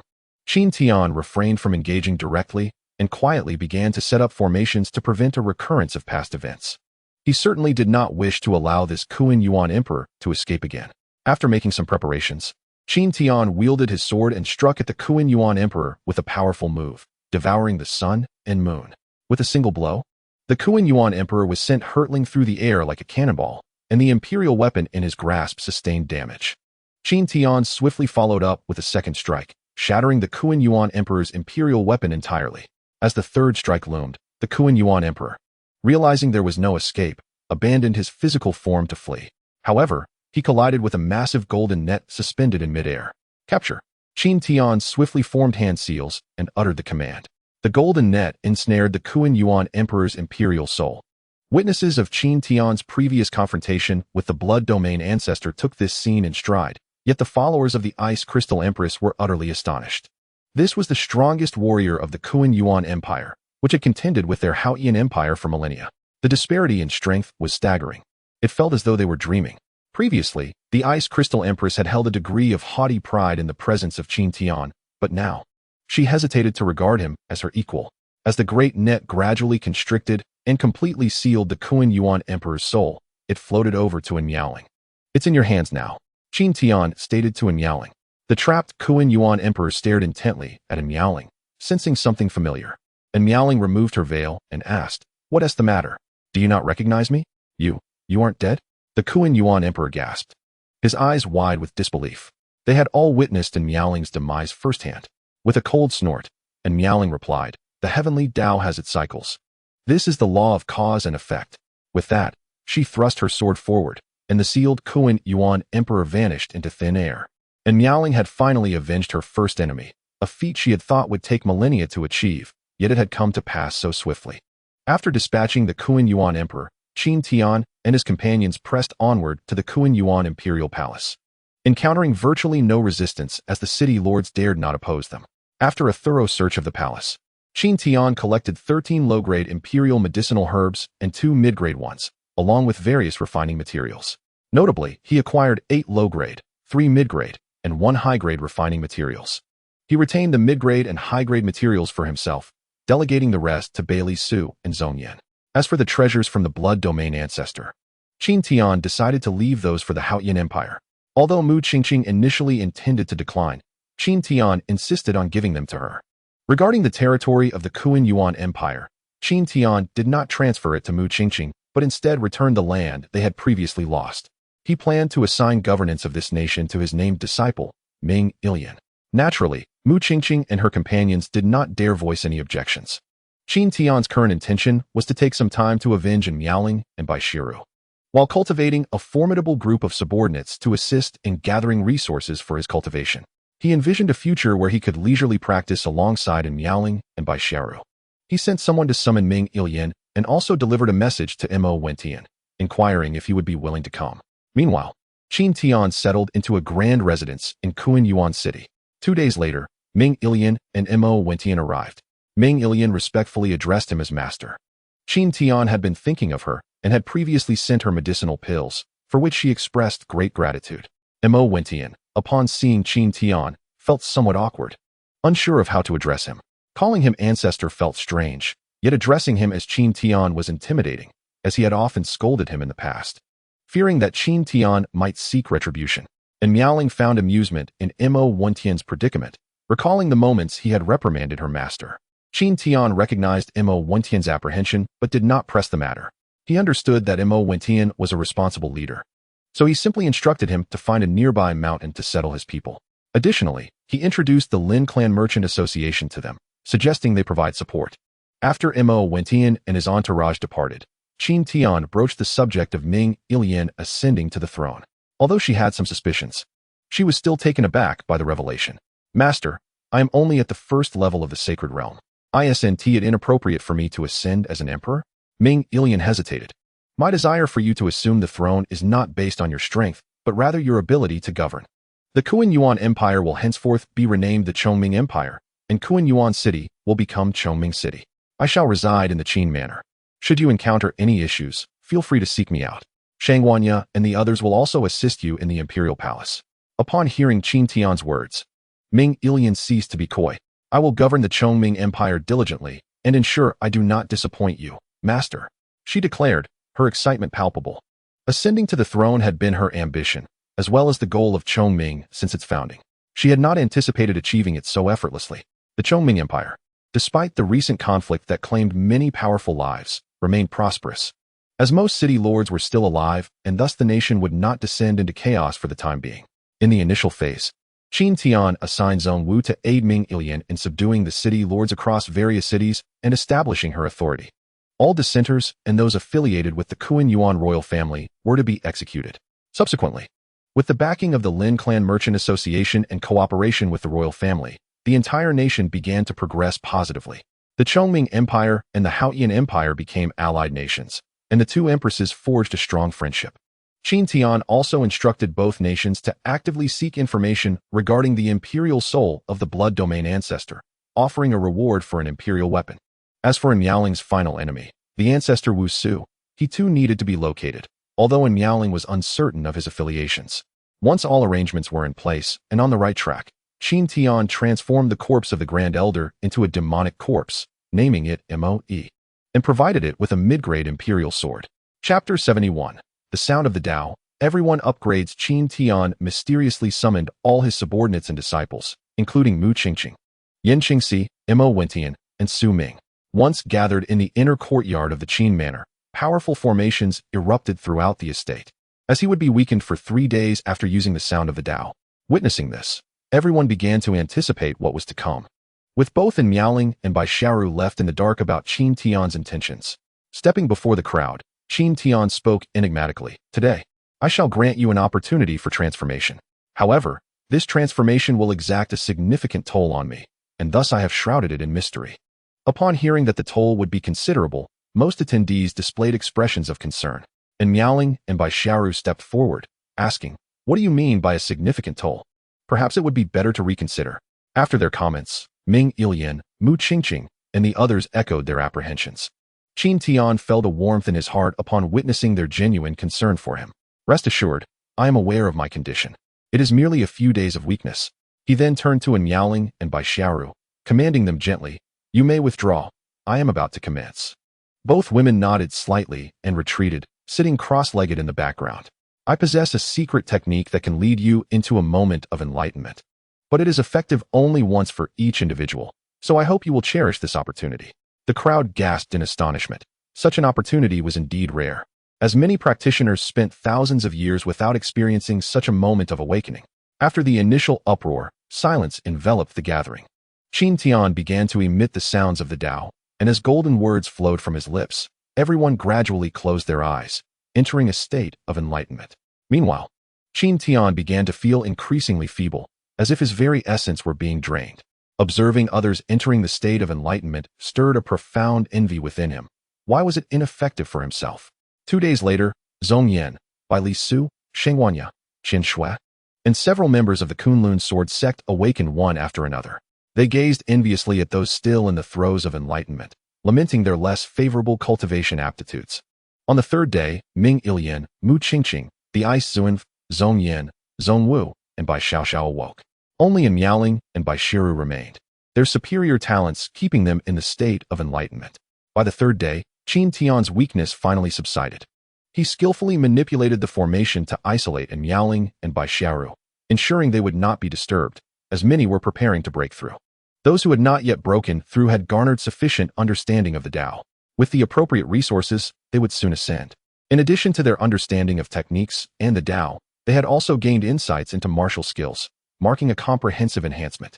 Zhong Wu and the Ice Suanf, both at the 3rd level of the Emperor realm, attempted to leap into the realm of semi-supreme beings. The 2 women remained in enlightenment until the 7th day, when they simultaneously awakened, their realms having advanced significantly, and Miaoling ascended to the 3rd level of the Saint realm, setting her sights on breaking into the Emperor realm next, while Bai Xiaoru returned to the 1st level of the Emperor realm and had also developed a profound comprehension of the 2nd level, needing only a brief period of consolidation before her breakthrough. As Bai Xiaoru re-entered the Emperor realm, Qin Tian received a reward. Ding! Congratulations, host. Bai Xiaoru has successfully advanced to the first level of the Emperor realm. Reward. The host's cultivation aptitude has been elevated to the second tier of supremacy. Reward. Sign-in rewards have increased by 20%. With this reward, Qin Tian felt that his efforts in emitting the sounds of the Tao had finally yielded some returns. Subsequently, others began to break through as well, including Long Yi, Long Air, and the Holy Spirit Tree, all advancing to the Emperor realm. Qin Tian gifted them an Emperor weapon, enabling them to face their tribulations. Overwhelmed with gratitude, the three demons rejoiced in their decision to follow Qin Tian. Otherwise, they might still be waiting for their breakthroughs. Once everyone had completed their breakthroughs, they departed. Sheng Wanya, Long Yi, and others continued to assist Ming Ilyan. The days returned to a semblance of tranquility for Qin Tian and his companions. That evening, Qin Tian prepared a sumptuous feast to celebrate their achievements. Under the moonlight, he and the three women savored the Emperor-grade dragon imperial wine, reveling in the moment. Before long, a pleasant intoxication took hold, and a rosy hue adorned the faces of the three women, creating a captivating sight. Noticing Qin Tian's gaze, and Miaoling, feeling bashful, fled the scene. Bai Xiaoxiao playfully remarked, "Brother-in-law, tonight my sister is yours, I shall not intrude." With that, she too dashed away, leaving behind a shy Bai Xiaoru. "Come, I shall escort you back to your chamber. I have something to give you," Qin Tian offered. He intended to present Bai Xiaoru with an extra Emperor-grade mid-tier elixir to expedite her breakthrough to the second level of the Emperor realm. Bai Xiaoru blushed slightly. "Are you suggesting I carry you back to your room?" Qin Tian chuckled. Pouting, Bai Xiaoru stood and made her way to her room. Finding her playful demeanor endearing, Qin Tian followed her. Upon reaching her chamber, he closed the door behind him. The sound of the door closing made Bai Xiaoru feel a twinge of anxiety. As her mind raced with thoughts, she considered it only natural for a man to act impulsively in the presence of such an extraordinary beauty. "Sit on the bed. There's ample space," Qin Tian instructed. Bai Xiaoru shook her head vigorously, casting a wary glance at him, clearly indicating that she was not about to allow him to take advantage of her. Growing impatient with her coyness, Qin Tian stepped forward and swept Bai Xiaoru into a princess carry. Flushed with embarrassment, she began to struggle, attempting to escape his embrace, but he held her firmly. "Stay still. When you were in your fox form, I held you like this daily," Qin Tian remarked, placing her gently on the bed before sitting beside her. Bai Xiaoru clutched the bedspread tightly, initially fearing his intentions. However, Qin Tian retrieved an elixir, stating, "This is a mid-tier Emperor-grade elixir. It should assist you in swiftly breaking through to the second level of the Emperor realm." Upon seeing the elixir, she felt an inexplicable sense of disappointment. Reflecting on the formidable figures who had fought valiantly for her, she admired Qin Tian's composure. How could he remain unperturbed in the presence of such beauty? Bai Xiaoru extended her delicate hand to take the elixir, but Qin Tian evaded her grasp. "As per our usual arrangement," he said with a grin. "Usual arrangement?" Bai Xiaoru recalled the implications, realizing he was still fixated on her tail. Reluctantly, she revealed her tail, reminding herself it was not the first time. After accepting the elixir, she gazed at Qin Tian, deciding to wait until he departed before absorbing its essence, as mid-tier Emperor-grade elixirs could not be digested hastily. As Bai Xiaoru observed Qin Tian reclining on her tail, engrossed in a novel, she pondered, "Is my appearance unattractive?"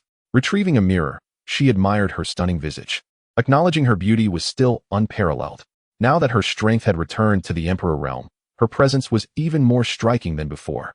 While she was preoccupied with her reflection, she felt a warm hand gliding across her back. "Is this truly happening?" she thought, blushing as she glanced at Qin Tian, who was reading with one hand while caressing her back with the other, reminiscent of her time curled up in his embrace as a fox. After a while, Bai Xiaoru could no longer endure the sensation. Blushing, she murmured, "That's enough. Please get up." Qin Tian halted his caress, rolling onto his side and declaring no. Gradually, he succumbed to slumber. Bai Xiaoru studied Qin Tian, noticing a hint of fatigue on his face. It seemed the after-effects of the sounds of the Tao had yet to completely fade, prompting her to feel a pang of compassion for him. Given his current state, he would likely sleep for quite some time. Thus, she too sought a comfortable position and lay down. At the door, Bai Xiaoxiao stealthily approached, peering through the window and candlelight to glimpse the two figures reclining on the bed. "So, this brother-in-law is indeed confirmed," she thought, feeling an inexplicable joy at the realization. With such a formidable protector by her side, perhaps sister no longer needs to fear that villain, Emperor Tian. As dawn broke, the sun cast a brilliant glow through the window. Qin Tian gradually opened his eyes, only to discover that his face was nestled against Bai Xiaoru's abdomen. Her leg draped casually over him. The sight stirred an undeniable excitement within him. He reached out a hand to gently shift her leg aside, but the softness of her skin made him hesitate. At that moment, Bai Xiaoru slowly opened her eyes, startled to find her leg resting on Qin Tian. Their bodies nearly pressed together. Instantly, her cheeks flushed crimson, embarrassment washing over her as she chided herself for having fallen asleep. Not only had she dozed off, but she had also inadvertently snuggled closer to him. Flustered, she attempted to retract her leg, but a large hand rested atop it, preventing her. Stealing a glance at Qin Tian, she was taken aback to find him looking back at her. "Ah," Bai Xiaoru gasped, quickly sitting upright. "When did you wake up?" "Before you," Qin Tian replied casually. "Why didn't you call me? Were you trying to take advantage of me?" Bai Xiaoru retorted, her voice tinged with shyness. Qin Tian playfully tapped her leg, saying, "If anyone is taking advantage, it's you who is benefiting from your master." Bai Xiaoru fell silent, unable to retort. As Qin Tian sat up, he gently stroked her head and shifted the topic. "How about I accompany you back to Qingqiu in 3 days to visit your family?" Bai Xiaoru, who had been about to shake off his hand, froze in surprise. "Back to Qingqiu?" she echoed, her body trembling slightly with a hint of excitement. "Yes. Take these 3 days to prepare and absorb the medicinal energy," Qin Tian instructed. Bai Xiaoru hesitated, worry flickering in her eyes. Qin Tian reassured her. "I'm merely taking you home to visit, not to confront Emperor Tian." She sighed in relief upon hearing this. 3 days later, Bai Xiaoru had successfully absorbed the potency of the medicinal pills. She was now capable of directly breaking through to the second level of the Emperor realm. However, she chose to suppress this power for the moment, preferring to stabilize her foundation before advancing further. Upon stepping outside, she spotted Qin Tian and Bai Xiaoxiao waiting for her, along with Zhong Wu and Moe, while the others had stayed behind. Qingqiu was located within a grand mountain at the heart of Zhongzhou, aptly named Qingqiu Mountain. As they traveled, Bai Xiaoru began to elaborate on Qingqiu. It was a gathering place for the fox clan, home to various species such as the green fox, red fox, silver fox, and the illustrious nine-tailed fox clan, to which her family belonged. The nine-tailed fox clan was the ruler of Qingqiu, with her grandfather, Bai Wudi, having reached the pinnacle of strength thousands of years ago. As she spoke of her grandfather, both Bai Xiaoru and Bai Xiaoxiao wore expressions of admiration. Qin Tian, too, was astonished by the notion that her grandfather had attained such mastery so long ago. He realized he had underestimated the great powers of Zhongzhou. "If your grandfather is so formidable, why were you forced to leave home?" he inquired. "Is Emperor Tian more powerful than him?" Bai Xiaoru shook her head. "He pales in comparison to my grandfather. However, the imperial family behind Emperor Tian may have individuals who can rival him. The reason I left was that my grandfather has been secluded for thousands of years. He hasn't communicated in a millennium, leading others to believe they can pressure our fox clan." Qin Tian began to grasp the gravity of the situation. Bai Xiaoru continued to explain the structure of Qingqiu. "Beneath my grandfather are the 5 emperors of Qingqiu, each at least at the 3rd level of the emperor realm. My father is Bai Jiangyu, the head of the 5 emperors." Qin Tian nodded, slightly surprised by this revelation. Nevertheless, he did not regard those at the 3rd level of the emperor realm as a significant threat. Only those at the half-step sovereign level and sovereign level were worthy of his caution. As they made their way to Qingqiu, Qin Tian realized the vastness of Zhongzhou. Despite their emperor realm strength, it took them 7 days to reach Qingqiu Mountain, traversing countless factions along the way. He had initially hoped to gather information about Jiang Qingshui and her parents, but it seemed this would prove challenging. Upon entering Qingqiu, Qin Tian noticed the density of spiritual energy rivaled that of his own Qin residence, which possessed a Qinglong vein. This indicated the profound foundation of the great clans. He instructed Moe and Zhong Wu to wait outside while he accompanied Bai Xiaoru deeper into Qingqiu. Along the way, he encountered many Fox clan members, all of whom had transformed into strikingly beautiful humans, though they paled in comparison to himself and Bai Xiaoru. News of Bai Xiaoru's return spread rapidly, igniting excitement throughout Qingqiu. Numerous Fox clan maidens gazed at Qin Tian with starry eyes, speculating on his identity. Meanwhile, some were apprehensive, fearing that Bai Xiaoru's return would spell disaster for Qingqiu, especially following the recent appearance of the blood moon. Before long, a middle-aged man in gray robes confronted them. "What brings you back?" he asked, his tone disapproving. He was Bai Hao, the second of the 5 emperors and a figure of authority within the Fox clan. Bai Xiaoru bit her lip, replying, "I've come to see my parents." "Indeed, uncle, my sister is merely here to visit," Bai Xiaoxiao chimed in. Bai Hao shot Bai Xiaoxiao an exasperated glare. "You have no shame. running away from the mountain. Do you wish to see how I punish you? Neither of you can be trusted. With that, he turned to Qin Tian. And who might you be? What business do you have in Qingqiu? This is my brother-in-law. Bai Xiaoxiao blurted out, not caring for the consequences. Before Bai Xiaoru could clarify, Bai Hao unleashed a powerful aura directed at Qin Tian. Unfazed, Qin Tian met Bai Hao's gaze. Were it not for Bai Xiaoru's presence, he would have retaliated without hesitation. Although you are merely at the spirit movement realm, your physique is impressive. Are you a body cultivator?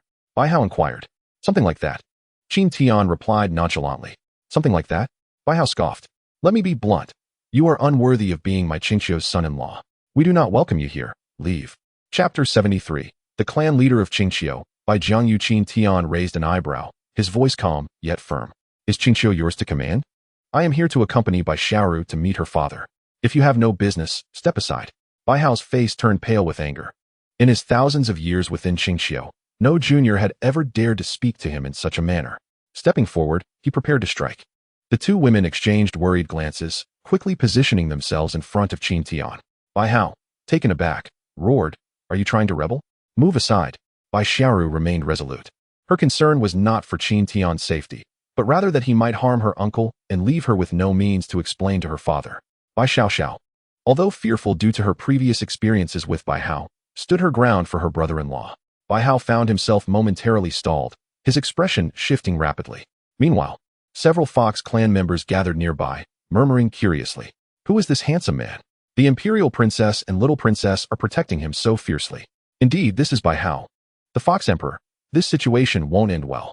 Some have begun to notify the senior members of the Fox clan. I shall reiterate, step aside. Bai Hao's expression turned cold. Bai Xiaoru, undeterred, replied, These are the people I brought. Any matters will be explained to my father by me. Indeed, my sister is correct, Bai Xiaoxiao added, puffing out her chest, feeling a sense of pride for standing firm before Bai Hao for the first time. After all, with Qin Tian backing her, she had witnessed his formidable prowess. The previous Emperor Qin Yuan and the Blood Domain ancestor, both of whom were formidable beings of the third tier of the Imperial realm, were easily dispatched by Qin Tian. Bai Hao, infuriated, declared, If you refuse to heed my counsel, then as your elder, I shall have to discipline you. With that, he raised his hand, making a gathering motion in the air before pushing it forward. A powerful wave of energy surged towards the Bai sisters. Bai Xiaoxiao quickly ducked behind Qin Tian, tugging at his sleeve, signaling him to retaliate against Bai Hao. However, Qin Tian remained still. Bai Xiaoru harnessed the power of the Heavenly Demon Pearl, unleashing a strike known as the Heavenly Demon Claw. Boom! The clash of the Heavenly Demon Claw and Bai Hao's energy dissipated in a spectacular display. Onlookers were astonished. They had no doubt that Bai Hao had held back, as many were knocked back by the residual force of the collision. Was it not said that after the princess sacrificed her tail, her strength had diminished to below the half-saint realm? Yes, I had heard that too, and I was quite worried. The fact that such a young princess could contend with the Fox Emperor Bai Hao is truly terrifying. I hope she can withstand the Imperial Alliance. If she does, she will become the pillar of our Fox clan. If she falters, everything becomes meaningless. The most shocked of all was Bai Hao, who had not exerted his full strength in their exchange. Yet, he noted that Bai Xiaoru had also not unleashed her full capabilities, as she appeared quite at ease. To truly defeat her, he would need to resort to the use of an imperial weapon. However, as an elder, he could neither bring himself to do so nor lose face by using such means. Just as Bai Hao was pondering how to handle the situation, a middle-aged man flew in, clad in a white robe, with striking sword-like eyebrows framing his sharp black eyes. He possessed an imposing physique that exuded an air of aloofness and authority, embodying the essence of a sovereign. The crowd erupted in a chorus of, We welcome the clan leader. Bai Hao called out, Elder brother. Bai Xiaoxiao leapt into the embrace of the middle-aged man, while Bai Xiaoru, her emotions a mix of complexity, called out, Father. He was Bai Jiangyu, the leader of the Qingqiu clan. Qin Tian was aware of Bai Jiangyu's identity, but he was momentarily at a loss for how to address him. Ultimately, he opted to refer to him as uncle. Bai Jiangyu cast a glance at Qin Tian without uttering a word, then turned his attention to Bai Xiaoru. He had witnessed the exchange between his daughter and his brother Bai Hao, which left him somewhat astonished. After allowing Bai Xiaoru to leave, he had secretly followed her, unable to completely stand by as a father. He had endured watching his daughter make sacrifices time and again, knowing there was someone watching over her who was not weaker than himself. If he intervened, that individual would also take action, potentially plunging the entire Fox clan into peril. During the incident at the Two Realms Mountain, He had been prepared to intervene when his daughter was cornered. Fortunately, Qin Tian had stepped in to rescue Bai Shiru, allowing him to return home with peace of mind. He had witnessed his daughter reduced to a mere tale. How many years had passed since then? Not only had she regained her strength, but she had even ascended to a higher tier. Could it be due to her celestial fox bloodline? Bai Jiangyu pondered. With a sigh, he remarked, heavenly jealousy towards gifted individuals. This is all a calamity. You seem to be thriving outside. Why have you returned? Bai Jiangyu spoke solemnly. You should continue to conceal your whereabouts and cultivate in seclusion. Your return at this time is detrimental both to Qingxiu and to yourself, given the commotion you've caused. The Imperial Alliance has undoubtedly received word and may be on their way. Upon hearing this, Bai Xiaoru's expression darkened. She was an astute individual. Recognizing the truth in her father's words, she should not have returned now, at least not so openly. Observing Bai Xiaoru's distress, Qin Tian interjected. It was I who insisted on bringing her back. I will ensure her safety. As soon as he spoke, all eyes turned to Qin Tian, some puzzled by his audacity. Just moments ago, he had hidden behind a woman when facing Bai Hao, yet now he proclaimed such boldness? Bai Jiangyu began to scrutinize Qin Tian earnestly. During their first encounter at the Two Realms Mountain, he had not discerned Qin Tian's true strength. At that time, he had perceived him as a being of the spirit movement realm, yet he had managed to slay a Saint Realm opponent. However, based on the circumstances of their confrontation, it could be deduced that his power was at most equivalent to that of the third tier of the Saint Realm. Now, he still appeared to be at the spirit movement realm, but in such a short time, he had evidently reached at least the first tier of the Imperial realm, a remarkable feat among the younger generation. Yet, in comparison to their generation of powerful beings, he still seemed lacking. With this thought, Bai Jiangyu spoke. Firstly, I thank you for saving my daughter, but do you comprehend the extent of the Imperial Alliance's might? Youthful exuberance is one thing, but arrogance is another. Your actions jeopardize not only yourselves, but also Qingxiu. With a sigh, Bai Jiangyu continued, while they have yet to arrive, you should leave now. I will escort you. Bai Xiaoru looked to Qin Tian for his opinion. After a moment of contemplation, Qin Tian replied, no problem. Bai Hao erupted in fury, you insolent brat. His displeasure towards Qin Tian grew with each passing moment. Bai Jiangyu's brow furrowed, his irritation palpable. He turned to Bai Xiaoru, hoping she would heed his counsel. Seeing the confident expression on Qin Tian's face, Bai Xiaoru declared, I trust him.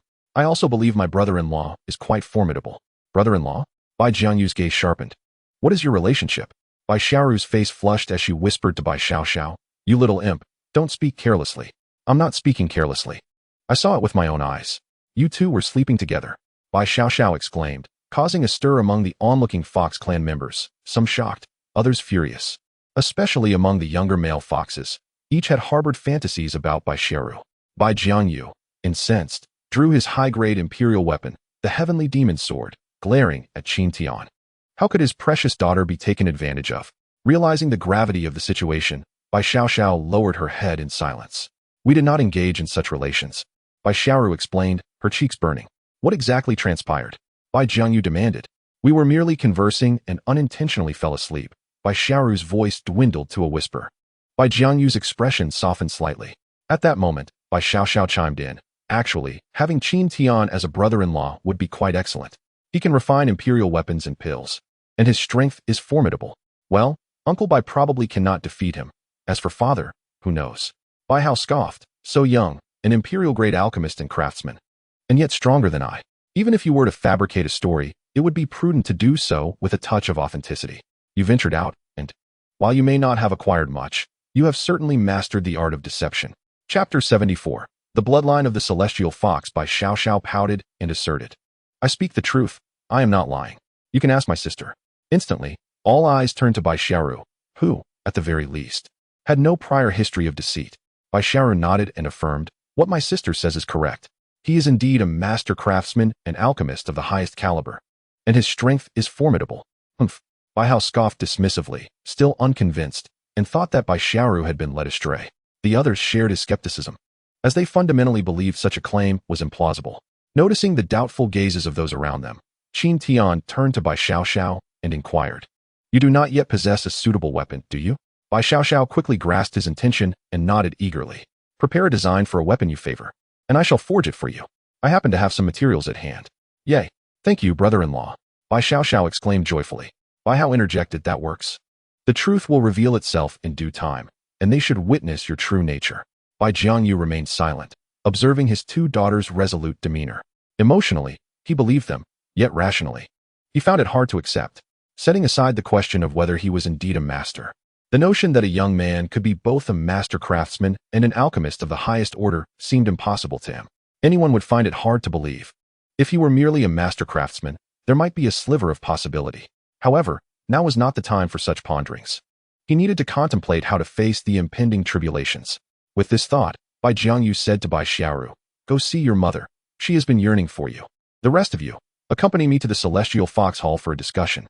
Subsequently, Qin Tian followed Bai Xiaoru and Bai Xiaoxiao towards the Celestial Fox Imperial Palace to meet her mother. Upon arriving at the palace, he was awestruck by the breathtaking scenery. The Celestial Fox Imperial Palace was perched upon a floating island, surrounded by the sweet sounds of nature and vibrant floral scents, brimming with spiritual energy. The entire palace exuded an ethereal aura, shrouded in mist, and every structure within was resplendently adorned, reminiscent of a celestial abode. The path leading to the palace was a magnificent rainbow bridge. Bai Xiaoxiao proudly declared, "Isn't our imperial palace beautiful? It surpasses the palaces of Sister Mu and Sister Ming by far." Qin Tian nodded earnestly in agreement. As Qin Tian stepped onto the rainbow bridge, each step sent ripples shimmering across its surface, a truly delightful sight. Bai Xiaoxiao danced ahead, reveling in the experience. Crossing the bridge led them to the grand entrance of the palace, where a cadre of elite guards awaited them, the leader being a formidable figure of the imperial realm. Upon seeing Bai Xiaoru and Bai Xiaoxiao, the guards were taken aback, surprised that the imperial princess had returned to her clan. After a brief moment of astonishment, the captain knelt respectfully and proclaimed, "We welcome the imperial princess and the little princess back to the palace." Bai Xiaoru raised her hand with poise and proceeded inside. While along the way, numerous members of the Fox clan paid their respects, to which Bai Xiaoru responded with grace and elegance. Qin Tian approached her and remarked, "You certainly carry the air of an empress." Bai Xiaoxiao chimed in, "Of course. My sister is very proud. Only you can manage her." Bai Xiaoru shot a glare at Bai Xiaoxiao and continued on. Eventually, the trio arrived at a picturesque courtyard where a beautiful woman awaited them. Dressed in a simple white gown, she bore a striking resemblance to Bai Xiaoru, equally enchanting and graceful. "Mother," Bai Xiaoru called out, hurrying towards her. Bai Xiaoxiao introduced, "This is my mother, Qinglan." She too dashed forward. The ensuing embrace was filled with warmth and affection. Shortly thereafter, Qinglan noticed Qin Tian standing nearby. "And who might this be?" she inquired. Bai Xiaoxiao hurriedly leaned in to whisper in her ear. Qinglan's expression shifted to one of shock, and she turned to Bai Xiaoru. Embarrassed, Bai Xiaoru said, "Mother, do not listen to my sister's nonsense. We are not involved in that way. Even my daughter has become shy." Qinglan teased. "I am not," Bai Xiaoru retorted, lowering her gaze in silence. Qinglan smiled and courteously addressed Qin Tian. "Welcome to Qingxiu. I thank you for saving my daughter." "You are too kind, aunt," he replied. "What do you think of my daughter?" Qinglan asked. "She is splendid, beautiful, and well-behaved." "Well-behaved?" Qinglan was taken aback. For Bai Xiaoru had never been described in such a manner. The fact that her daughter had changed for him indicated deeper feelings. She began conversing with Qin Tian as a mother-in-law would with her son-in-law. "Where are your parents from? What realm do you currently inhabit?" Meanwhile, a gathering of formidable beings convened at the Celestial Fox Hall. The 7 clans of Qingxiu were all present, each with a formidable presence of the 3rd tier of the imperial realm. Bai Jiangyu stated, "My 3rd brother and younger sister are out training. I have notified them, but I cannot guarantee their arrival." He bowed slightly, expressing his apologies. "I understand many of you harbor grievances regarding my daughter's return, but it is unavoidable. She has returned. Thus, I hope we can unite to safeguard her. This is for the good of our Fox clan." Many of the strong individuals frowned at his words, expressing dissatisfaction. Bai Jiangyu continued, "What you may not be aware of is that my daughter has awakened the Celestial Fox bloodline. Although she currently stands at the 1st tier of the imperial realm, she was able to match my 2nd brother in strength. This, my 2nd brother can attest to, and many others bore witness." Bai Hao nodded in agreement, stating, "The imperial princess's strength is indeed comparable to mine." A murmur of astonishment rippled through the crowd, and soon they began to communicate telepathically to verify the information. Ultimately, they confirmed that the news was, indeed, true. Observing the shift in the attitudes of the powerful beings below, Bai Jiangyu continued, "With my daughter's talent, she will undoubtedly become a pillar of our Fox clan in the future, and it is possible she may even ascend to become a celestial fox." The mention of a celestial fox invigorated all present, as the emergence of such a being could lead their clan to dominance in Zhongzhou. With this thought, someone shouted, "Protect the imperial princess. We shall fight for her." Indeed, our Fox clan is not to be trifled with. Bai Jiangyu bowed once more, expressing gratitude. "Thank you, everyone. Since we have made this decision, let us prepare for battle." "Yes." The gathered powerful beings responded in unison before dispersing. As he watched the united front of formidable warriors depart, Bai Jiangyu remained troubled. He then approached the entrance of the celestial fox secret realm, hoping to summon his father, Bai Wudi. If Bai Wudi were to emerge, all crises could be averted.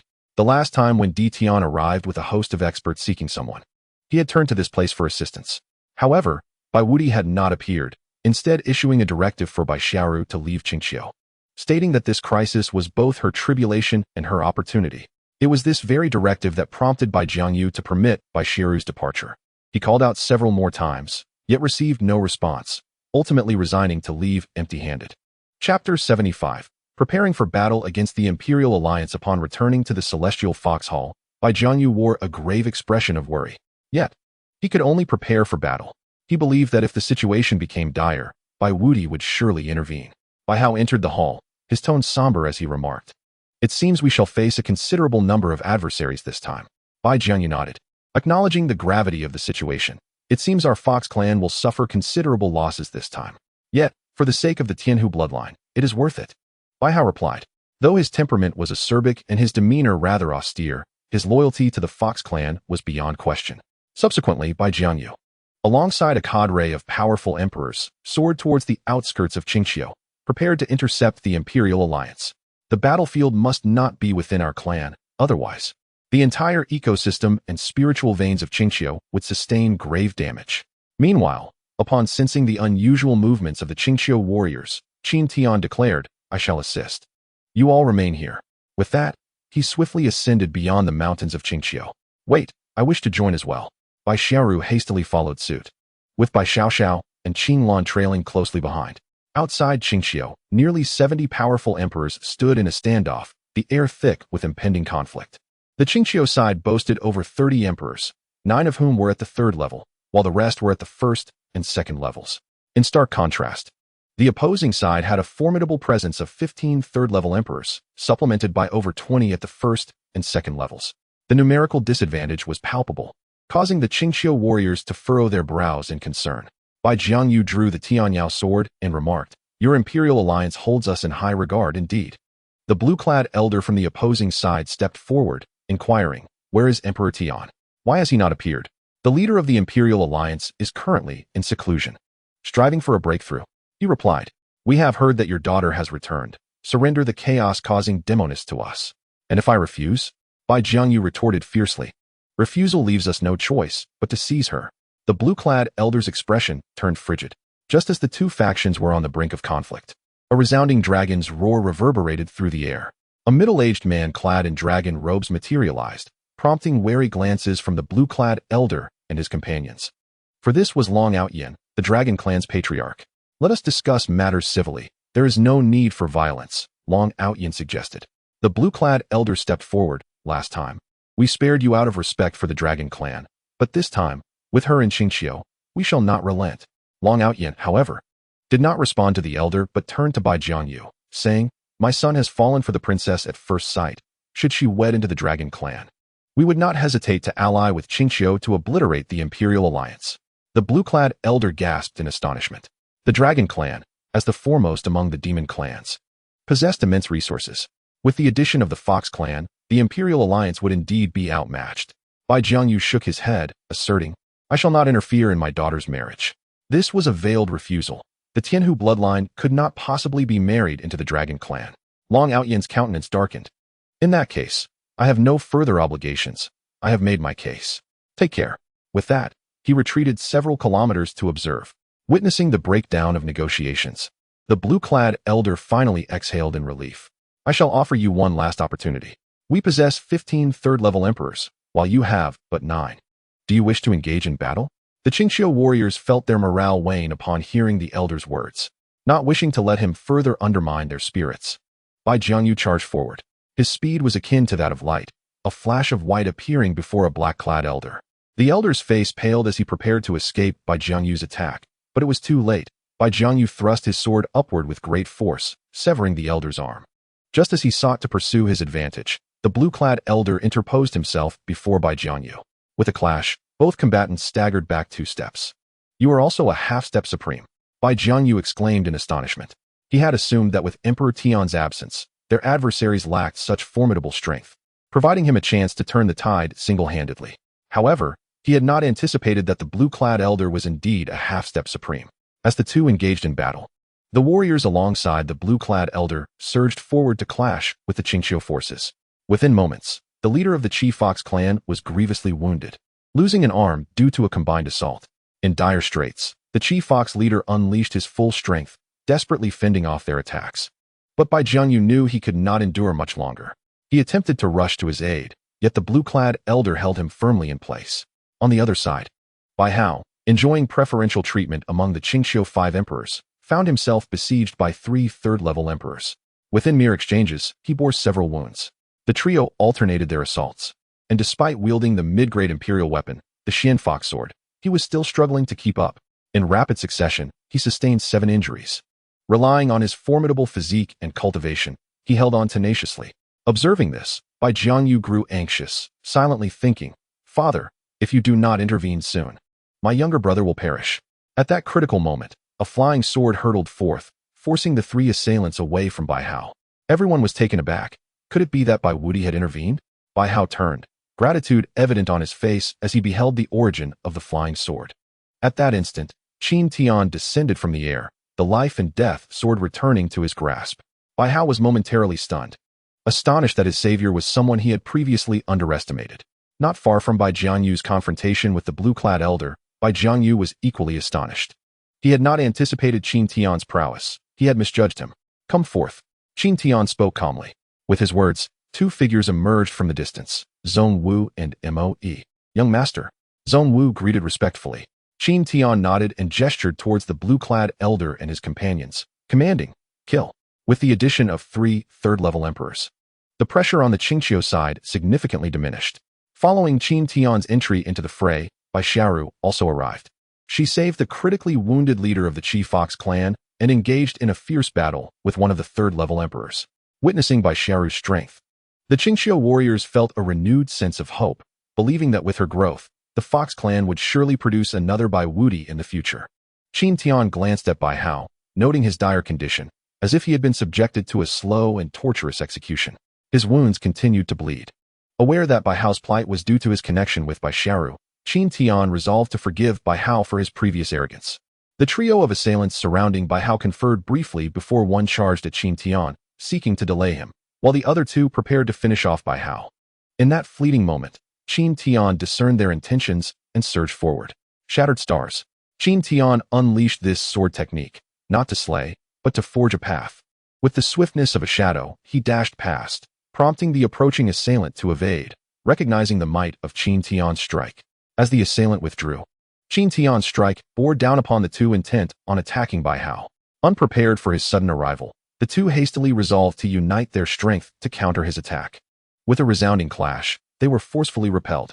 Chapter 76, Shattering the Imperial Alliance. Following this clash, the 2 adversaries recognized Qin Tian's formidable prowess. Seeing that Qin Tian was not a member of the Fox clan, he advised, "This is a matter of enmity between our Empire Alliance and Qingqiu. You are not from Qingqiu, so I hope you will not interfere. Otherwise, our Empire Alliance is not to be trifled with. If not for yourself, you ought to consider your family." Threatening me? A cold smirk played upon Qin Tian's lips. "I merely believe you need not oppose the Empire Alliance for the sake of Qingqiu," one of the powerful members of the Empire Alliance stated. "Since Bai Xiao is one of mine, do you think it is unnecessary?" Qin Tian's voice was loud enough for many to hear, including Long Ao Tian, who was observing from a distance with a rather unfriendly gaze. Qin Tian raised his death sword, ready to unleash a lethal strike. Swallow the sun and moon. Qin Tian thrust forward with his sword, its brilliance blinding, accompanied by a tempestuous wind. The Supreme Sword technique combined with the death sword of the Supreme Tier bore an astonishing power. Faced with this strike, the 2 members of the Empire Alliance felt their hairs stand on end, sensing the imminent threat of death. Boom. Though they exerted their full strength to resist, they were still gravely injured by the blow, their weapons shattering in their hands. At that moment, they were utterly powerless, beginning to struggle in their final throes. Bai Jiangyu, the elderly figure in green, and Long Ao Tian, 3 who were half-step supreme, were also stunned by the power of this strike. Even they could not easily withstand it. Ignoring the 2 who were on the verge of death, Qin Tian charged towards the individual who had previously obstructed him. That person had just witnessed the dire fate of his companions and now saw this unparalleled fiend advancing towards him. Instantly, he lost all courage and fled without a moment's hesitation. Although Qin Tian's attack was overwhelming, he was merely at the first level of the Emperor realm. Thus, it took him some time to catch up with the fully fleeing third-level Emperor. Seeing him run far away, Qin Tian sought out other members of the Empire Alliance. However, nearly everyone fled upon seeing him, unwilling to engage in combat. Nevertheless, with Qin Tian's several interventions, the pressure on the Qingqiu side was significantly alleviated. The 2 previously injured individuals were also slain by Bai Hao. After pursuing for a while, Qin Tian found the endeavor tedious and turned his attention to the elderly figure in green. Upon witnessing Qin Tian's sword strike, the elderly figure felt a headache coming on. Outnumbered, he gradually found himself at a disadvantage. From a distance, Long Ao Tian observed this and decided to leave. The conclusion was undoubtedly the Empire Alliance retreating. The Qingqiu side grew bolder with each battle, while the members of the Empire Alliance fell one after another. Ultimately, the elderly figure in green had no choice but to issue a retreat order. Bai Jiangyu, relying on his higher cultivation, relentlessly pursued, killing 2 more third-level Emperor realm individuals. In the end, Qingqiu lost 1 third-level Emperor, whereas the Empire Alliance suffered 6 deaths. The losses were indeed severe. After the battle concluded, everyone returned to the Tianhu Hall. Zhong Wu and Moe quietly stood behind Qin Tian. The powerful members of Qingqiu began to speculate about Qin Tian's identity. What kind of background did he possess to have 2 third-level Emperor realm experts as his subordinates? One must understand that even among their Fox clan, third-level Emperor realm experts were the pinnacle of existence, each of them extraordinarily esteemed. Moreover, they had previously heard Qin Tian refer to Bai Xiao as one of his. At that moment, some began to consider that if this individual truly became the son-in-law of Qingqiu, it might not be unacceptable. Bai Jiangyu cleared his throat twice to signal for silence, and then spoke to Qin Tian. "Thank you for your assistance this time." The other powerful members echoed their gratitude. Without Qin Tian, many of them might have perished in battle. Bai Hao also stepped forward, stating, "I was wrong before. I misjudged the situation. I apologize." Qin Tian nodded slightly, choosing not to hold a grudge. At that moment, Bai Xiao rushed over, saying, "Brother-in-law, now that everything is fine, could you forge a sword for me?" With that, she produced a blueprint and handed it to Qin Tian. Bai Xiao's words left many present in a state of disbelief. Subsequently, those who were aware of the circumstances exchanged thoughts through telepathy to explain the situation. Upon learning the backstory, no one believed it, thinking Qin Tian was merely boasting. A young man with such formidable strength was already astonishing enough, yet he claimed to be both an imperial-grade weaponsmith and an imperial-grade alchemist. Such audacity was too much to accept. Soon, whispers began to circulate. "I now oppose this marriage. Boasting is not a commendable trait. Indeed, those who lie are likely to be scoundrels." As Qin Tian examined the blueprint, he overheard the discussions around him. He felt wronged. How had he become a scoundrel? At that moment, Bai Hao stepped forward, saying, "The previous matter was merely a jest. Please do not take it seriously." Since the incident originated with him, he decided to assist Qin Tian in easing the tension, offering him a way out, which could also be seen as repaying a favor. "No need. I stand by my word," Qin Tian replied. "I only have materials of medium imperial grade here, so I shall forge you a medium imperial grade sword." Hom. Bai Xiao nodded repeatedly, excited at the prospect of possessing an imperial weapon as a mere small saint. Bai Hao found himself at a loss for words. He offered a way out, yet she would not take it. At this moment, the leader of the Qing Fox clan could not help but interject. "From what you say, is it possible that if you had superior materials, you could forge a superior imperial weapon?" "That is not out of the question," Qin Tian replied nonchalantly. The Qing Fox clan leader raised an eyebrow. "Do you know that no one in Zhongzhou has been able to forge a superior imperial weapon for tens of thousands of years?" "I do not know. Then how can you claim you can forge a superior imperial weapon?" The Qing Fox clan leader, being rather forthright, confronted Qin Tian directly. Moreover, he harbored ulterior motives. As his son had affections for Bai Xiao, by undermining Qin Tian, perhaps his son would have a chance. Bai Jiangyu's expression darkened. He conveyed to Bai Xiao through telepathy, advising her to persuade him to cease his boasting. Initially, he had a decent impression of Qin Tian due to prior events. But now he felt a growing disdain. Before Bai Xiao could respond, Qin Tian spoke directly. Just because others cannot do it does not mean I cannot. Then show me. The Qing Fox clan leader challenged. I can forge it, but I lack superior materials for forging. Otherwise, will you provide me with the materials? Hearing Qin Tian offer himself a way out, Bai Xiao chimed in. If there are no materials, then it can be put off until later. She knew Qin Tian could forge medium imperial weapons, but was uncertain about superior ones, as indeed, no one in Zhongzhou had been able to forge one for many millennia. We, the Qing Fox clan, do possess materials for superior imperial weapons, but I fear that if I give them to you, you may ruin them. Nearby, Zhongwu interjected. If you ruin them, I will compensate you with my medium imperial weapon. Seizing the opportunity to showcase his worth, he felt assured. Knowing Qin Tian would not treat him unfairly, everyone was taken aback, astonished that even Qin Tian's subordinates possessed medium imperial weapons. Show me, the Qing Fox clan leader demanded. Zhongwu promptly presented it. Upon inspecting, the Qing Fox clan leader discovered it was indeed a medium imperial weapon. He himself only wielded a low-grade imperial weapon. All right, I accept your wager. With that, the Qing Fox clan leader produced the Qingjin Liuli, or a prized possession of his clan. Qin Tian accepted the Qingjin Liuli, or stating, if I successfully forge a superior imperial weapon, this, or will belong to me? Agreed, the Qing Fox clan leader replied without hesitation. Then it is settled. Hearing Qin Tian's words, the Qing Fox clan leader felt a sense of glee, as if the medium imperial weapon was already in his grasp. Observing the wager between the two, many regretted not having spoken up first. In Zhongzhou, for tens of thousands of years, no one had been able to forge a superior imperial weapon, yet here was a young man in his 30s claiming he could do so. It is undoubtedly something that nobody believes. If Qin Tian were a monstrous entity thousands of years old, there might be a semblance of credibility. Bai Jiangyu shook his head. Increasingly disenchanted with Qin Tian, he had begun to contemplate ways to distance his daughter from him. Qinglan also furrowed her brow. It seemed that only Bai Xiaoru and Bai Xiaoxiao retained a sliver of trust in Qin Tian. Chapter 77, Astonishment. Crafting a superior emperor weapon with the materials in hand. Qin Tian followed Bai Xiaoru to the crafting room. Upon reaching the entrance, Bai Xiaoru tugged at Qin Tian's sleeve, a hint of concern in her eyes. Qin Tian turned and reassured her with a simple phrase, trust me. All right. Then, Qin Tian stepped into the crafting room and began his work. The others gathered outside to observe. Placing the Qingjin Liuli, or upon the golden anvil, he retrieved the celestial hammer and commenced his forging. With each strike, the expressions of the onlookers shifted dramatically, for they discerned that Qin Tian's hammer was extraordinary. Is that a supreme-grade emperor hammer? Bai Hao exclaimed, his eyes widening in disbelief. Indeed, Bai Jiangyu replied, his demeanor grave.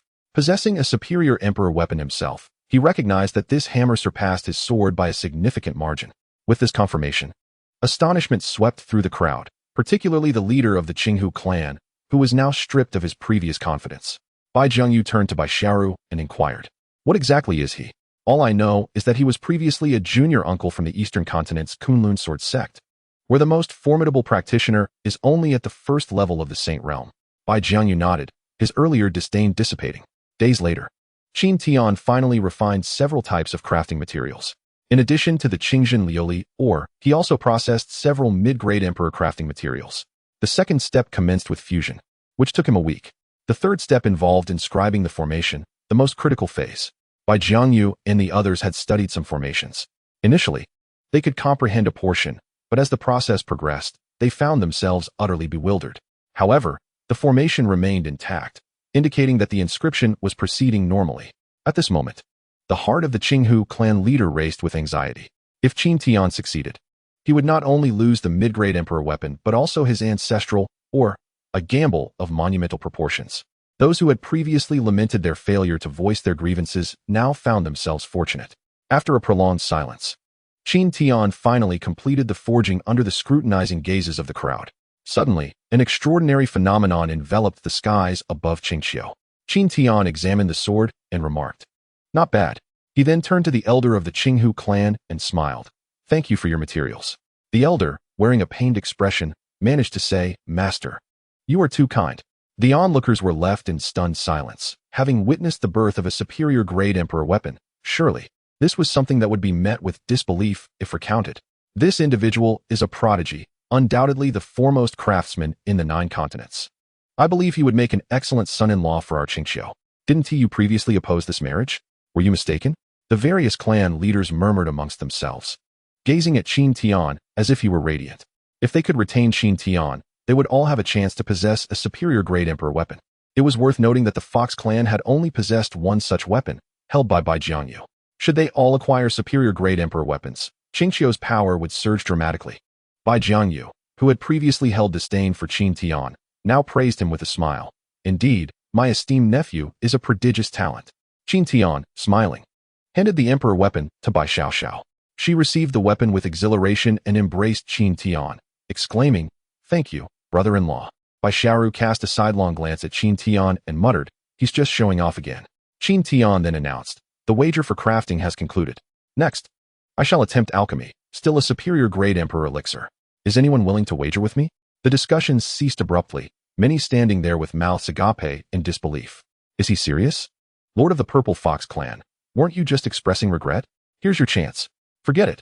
I'm too poor to wager, it's all yours."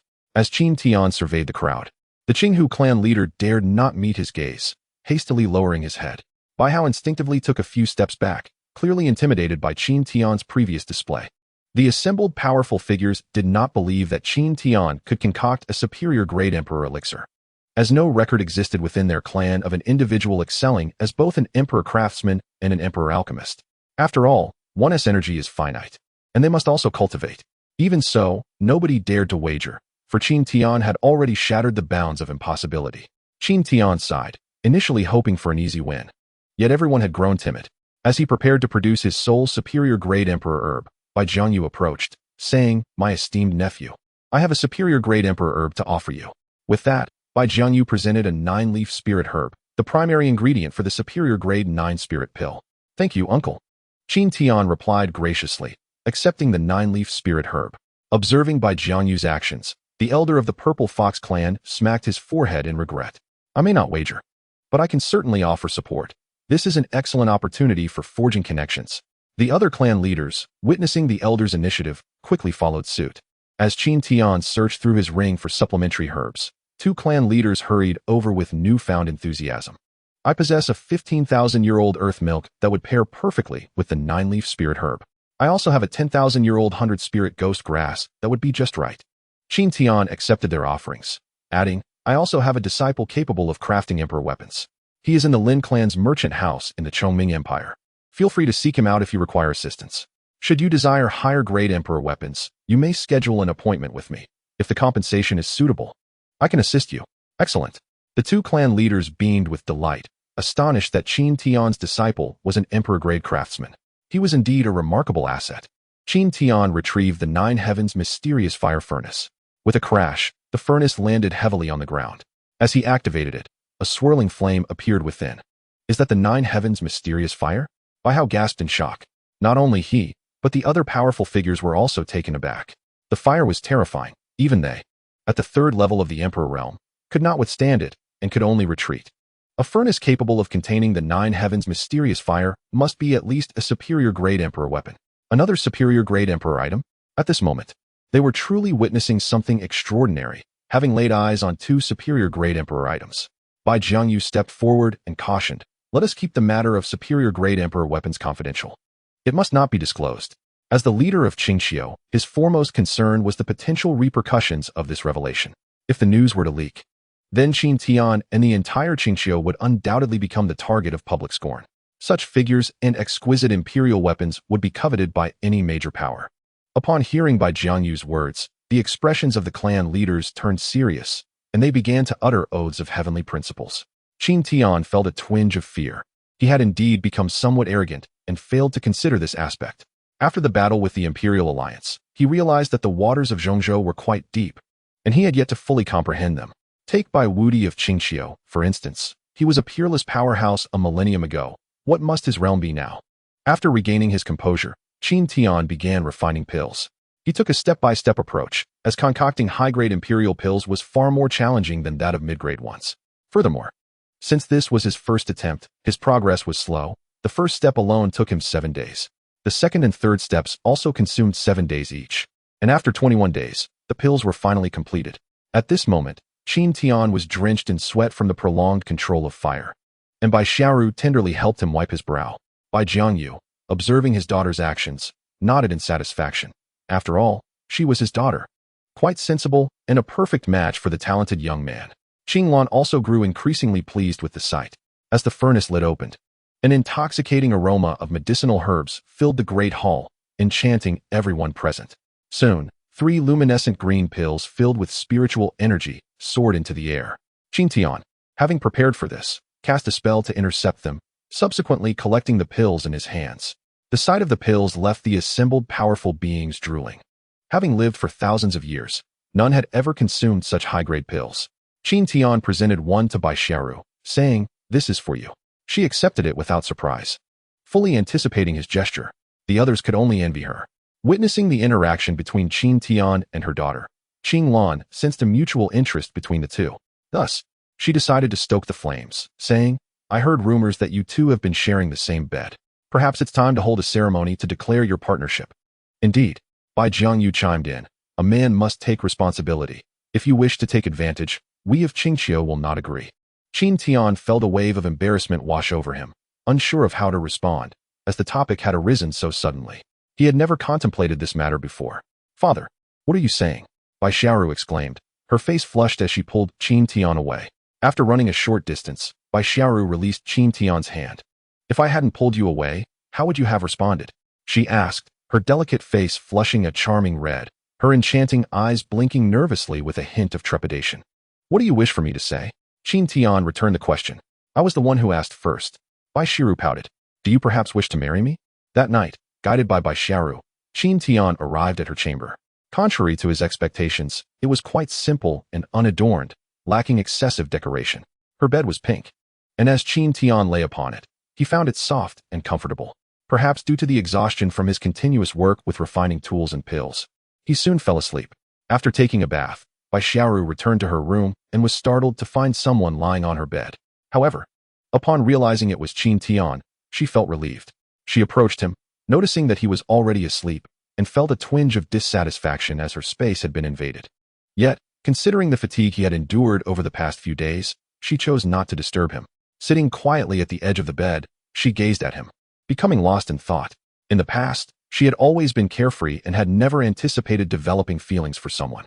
Yet now, she had to admit her affections for the man before her. A breathtaking beauty, one who could drive countless emperors mad, had thus found her heart claimed. As she gazed at Qin Tian's fair face, she couldn't resist gently pinching his cheek. At that moment, Qin Tian opened his eyes, surprised to find himself having dared to offend the master of the room. In the course of speaking, he had unknowingly placed his hand upon Bai Xiaoru's delicate waist. Just as she prepared to resist, he tightened his embrace, leaving her momentarily frozen, unsure of how to react.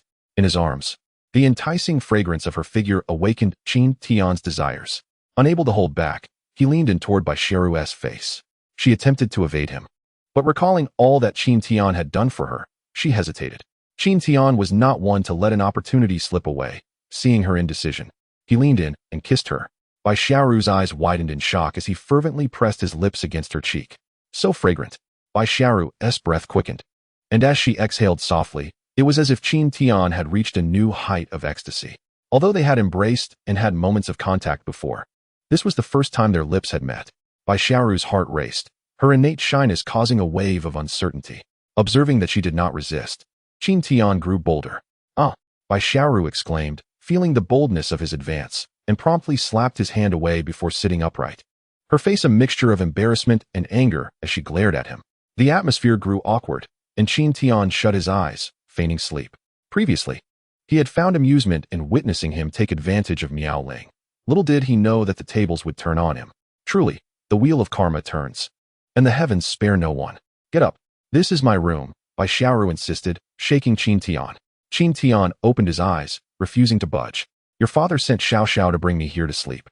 Meanwhile, on a nearby hill, Bai Jiangyu, who had been eavesdropping, felt a wave of embarrassment wash over him.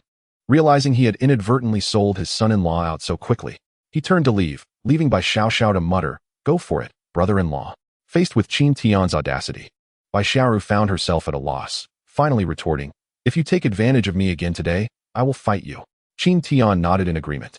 Shifting to make space in the bed for her, Bai Xiaoru placed the blanket between them as a makeshift boundary, then lay down.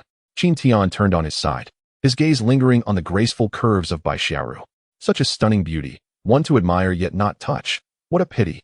The following morning, Qin Tian discovered his wish had been granted. He had inadvertently made contact. Bai Xiaoru, in her sleep, had unknowingly rolled onto him. He inhaled sharply, so fragrant. This time, he refrained from moving, simply wrapping an arm around her and patiently waiting for her to awaken. The morning sun in Qingqiu was warm, its rays streaming through the window. Bai Xiaoru, facing the sunlight, found it somewhat blinding. When she opened her eyes, she encountered a rather intimate scene. Qin Tian was gazing at her. Before she could say anything, he quickly defended himself. I didn't cross any lines. You came over on your own. Bai Xiaoru inhaled sharply. So your hand just happened to end up there? Qin Tian instinctively nodded. Startled, she sat up abruptly and kicked out at him. Aware that he was in the wrong, Qin Tian refrained from retaliating. His physical body was impervious to even imperial weapons, let alone Bai Xiaoru's ordinary strikes. After getting out of bed, Qin Tian strolled over to a nearby stream, where he coincidentally encountered Bai Jianyu. How did you sleep last night, dear nephew? Not bad. As men grow up, they must marry, and as women mature, they must wed. My daughter is exceptionally beautiful. If you do not act swiftly, she may be taken from you. Do not worry, uncle. As long as I am here, she will not be snatched away, Qin Tian replied with a smile. Bai Jianyu nodded, then said, I wish to discuss matters regarding Di Tian. Di Tian is the leader of the Di Alliance, composed of 10 factions, though only a portion has arrived thus far. To my knowledge, Di Tian is currently in seclusion. Once he emerges, his power will be nearly on par with that of a supreme being. Thus, my daughter's peril has yet to be averted. Qin Tian nodded thoughtfully, then inquired, I have heard of a senior named Bai Wudi from Qingqiu. Cannot he intervene? It is exceedingly difficult for my father to take action. He is currently unreachable, and even if he were, he would not act lightly. The Di clan stands behind Di Tian, a tremendously powerful ancient family. The Di clan was a dominant force during the mythological era. Although they may not hold the same power now, their deep-seated legacy remains formidable. Should my father act, equally powerful figures will undoubtedly emerge in response. Qin Tian nodded slightly. In that case, I shall take Bai Xiaoru away in the coming days. My location is on the outskirts of Zhongzhou, where Di Tian is unlikely to discover us. I will devise a solution for the Di Alliance. Bai Jianyu nodded, realizing that he would have previously doubted such words. Yet, Qin Tian himself is a miracle, making anything possible. Not to mention, as a top-tier refiner and alchemist, gathering a group of formidable allies would be effortless for him. After some conversation, Qin Tian returned to Bai Xiaoru's chamber. At that moment, Bai Xiaoru was indeed in the midst of her cultivation. Upon noticing Qin Tian's return, she paused and asked, Where did you go? I just stepped out for a walk and chatted with your father. Oh, what did you discuss? Your father mentioned marrying you to me. You are aiming for a breakthrough soon, correct? Once you achieve it, we shall return to the Qin residence, Qin Tian declared. Bai Xiaoru nodded. Although she felt comfortable at home, she recognized that the Di Alliance could return at any moment. When they do, they will undoubtedly come prepared. Chapter 79. The Wolf God Empire. As night fell once more, Qin Tian lay down early, awaiting Bai Xiaoru. Instead of joining him in bed, she brought over a reclining chair to sleep on. Qin Tian stood and walked toward her. Bai Xiaoru tensed up. What are you doing? I have given you the bed. Qin Tian chuckled. How could I let a woman sleep on a chair? You take the bed, I shall sleep here. Perhaps not, Bai Xiaoru replied skeptically. Do you want me to carry you? At this, Bai Xiaoru sprang to her feet and dashed to the bed. Qin Tian plopped down onto the reclining chair, which promptly broke beneath him. Rubbing his head, he exclaimed, This chair is poorly made. He then walked to the bedside. Was that deliberate? Bai Xiaoru asked, puffing up in irritation. Qin Tian sat down on the edge of the bed. It's not my first time sleeping. Why be shy? He then reclined fully. Bai Xiaoru instinctively shifted over to make room for him. With no other option, she wrapped herself in the quilt and waited until Qin Tian fell asleep before closing her eyes. That night, Qin Tian dreamt of eating steamed buns. The next morning, he awoke to a piercing scream. From that point on, Bai Xiaoru dedicated herself to her training, eager to leave Qingqiu. Upon returning to the Qin residence, she would at least have her own room, unlike here, where her father had intentionally arranged for them to share a space. By the third day, Bai Xiaoru finally broke through to the second layer of the Emperor realm. In terms of combat prowess, she feared no one except her father. At noon, Qin Tian prepared a lavish feast, inviting Bai Xiaoru's family to dine. Wow, I can finally enjoy brother-in-law's cooking again, Bai Xiaoxiao exclaimed upon arrival. Seeing their daughter's excitement, Bai Jianyu and Qinglan also felt a sense of anticipation. They had begun to regard Qin Tian as their son-in-law. Bai Xiaoru served her parents a bowl of dragon's claw soup. After tasting it, Qinglan and Bai Jianyu praised, "The flavor is indeed exceptional. After all these years, we have never tasted such a delightful soup." The meat was from a 5-clawed golden dragon, a delicacy they had never encountered. In the central region of Zhongzhou, the dragon clan's influence was immensely strong. Eating dragon meat was considered an affront to them, thus few dared to indulge. Once they had eaten their fill, Qinglan and Bai Jianyu began to advise Bai Xiaoru, aware that their daughter would soon depart. They felt a sense of guilt for their inability to protect her properly. Bai Xiaoxiao, catching on to their intentions to leave, insisted on accompanying them. Initially, her parents resisted. They wished to have their daughter by their side. However, they could not withstand Bai Xiaoxiao's persistence. Moreover, since joining Qin Tian, her cultivation had indeed progressed rapidly. Ultimately, they had to relent. After all, traveling with a top-tier alchemist would surely expedite her growth. The three set off together toward the Qin residence in the Chongming Empire to evade surveillance.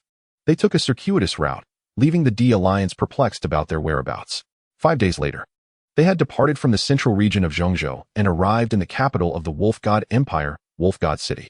The Wolf God Empire is governed by the Wolf Clan, where humans coexist with wolves. However, due to the wolves' status as rulers, their standing is relatively higher. The trio initially planned to pass through directly, but learned of an upcoming auction the following day. Intrigued, they decided to stay a while longer. Having heard of a rare 2,000-year-old spirit herb, a high-tier item, that would be auctioned, Qin Tian intended to acquire this herb, for with higher cultivation, consuming superior-grade elixirs would hasten his advancement. Qin Tian found lodging at a human inn, choosing not to wander around as he frequently witnessed humans being bullied in the streets. Thus, he preferred to remain oblivious. That night, Bai Xiaoru insisted on sleeping with Bai Xiaoxiao, leaving Qin Tian alone. Sleeping alone was rather dull, so he began to contemplate the profound teachings of his transformation technique. After all, he possessed the aptitude of a second-tier supreme being and could not afford to waste it. A night of cultivation yielded significant results, prompting him to consider how to enhance in Miaoling and Bai Xiaoru's bloodlines. His first thought was elixirs, so he began to review the formulas he possessed. However, after searching for a considerable time, he could not find any that could elevate their emperor-tier cultivation. Eventually, he concluded that it required supreme-tier elixirs to enhance emperor-tier cultivation. Yet, he lacked the formulas for such elixirs. After some contemplation, he attempted to communicate with the signing system. "Could you provide a formula?" Ding. Task triggered. Acquire supreme-tier spirit herbs, Heaven-mending root, Phoenix vermilion fruit, Great Tao supreme fruit. Heaven-mending root. Phoenix vermilion fruit acquisition location, Demon God Island.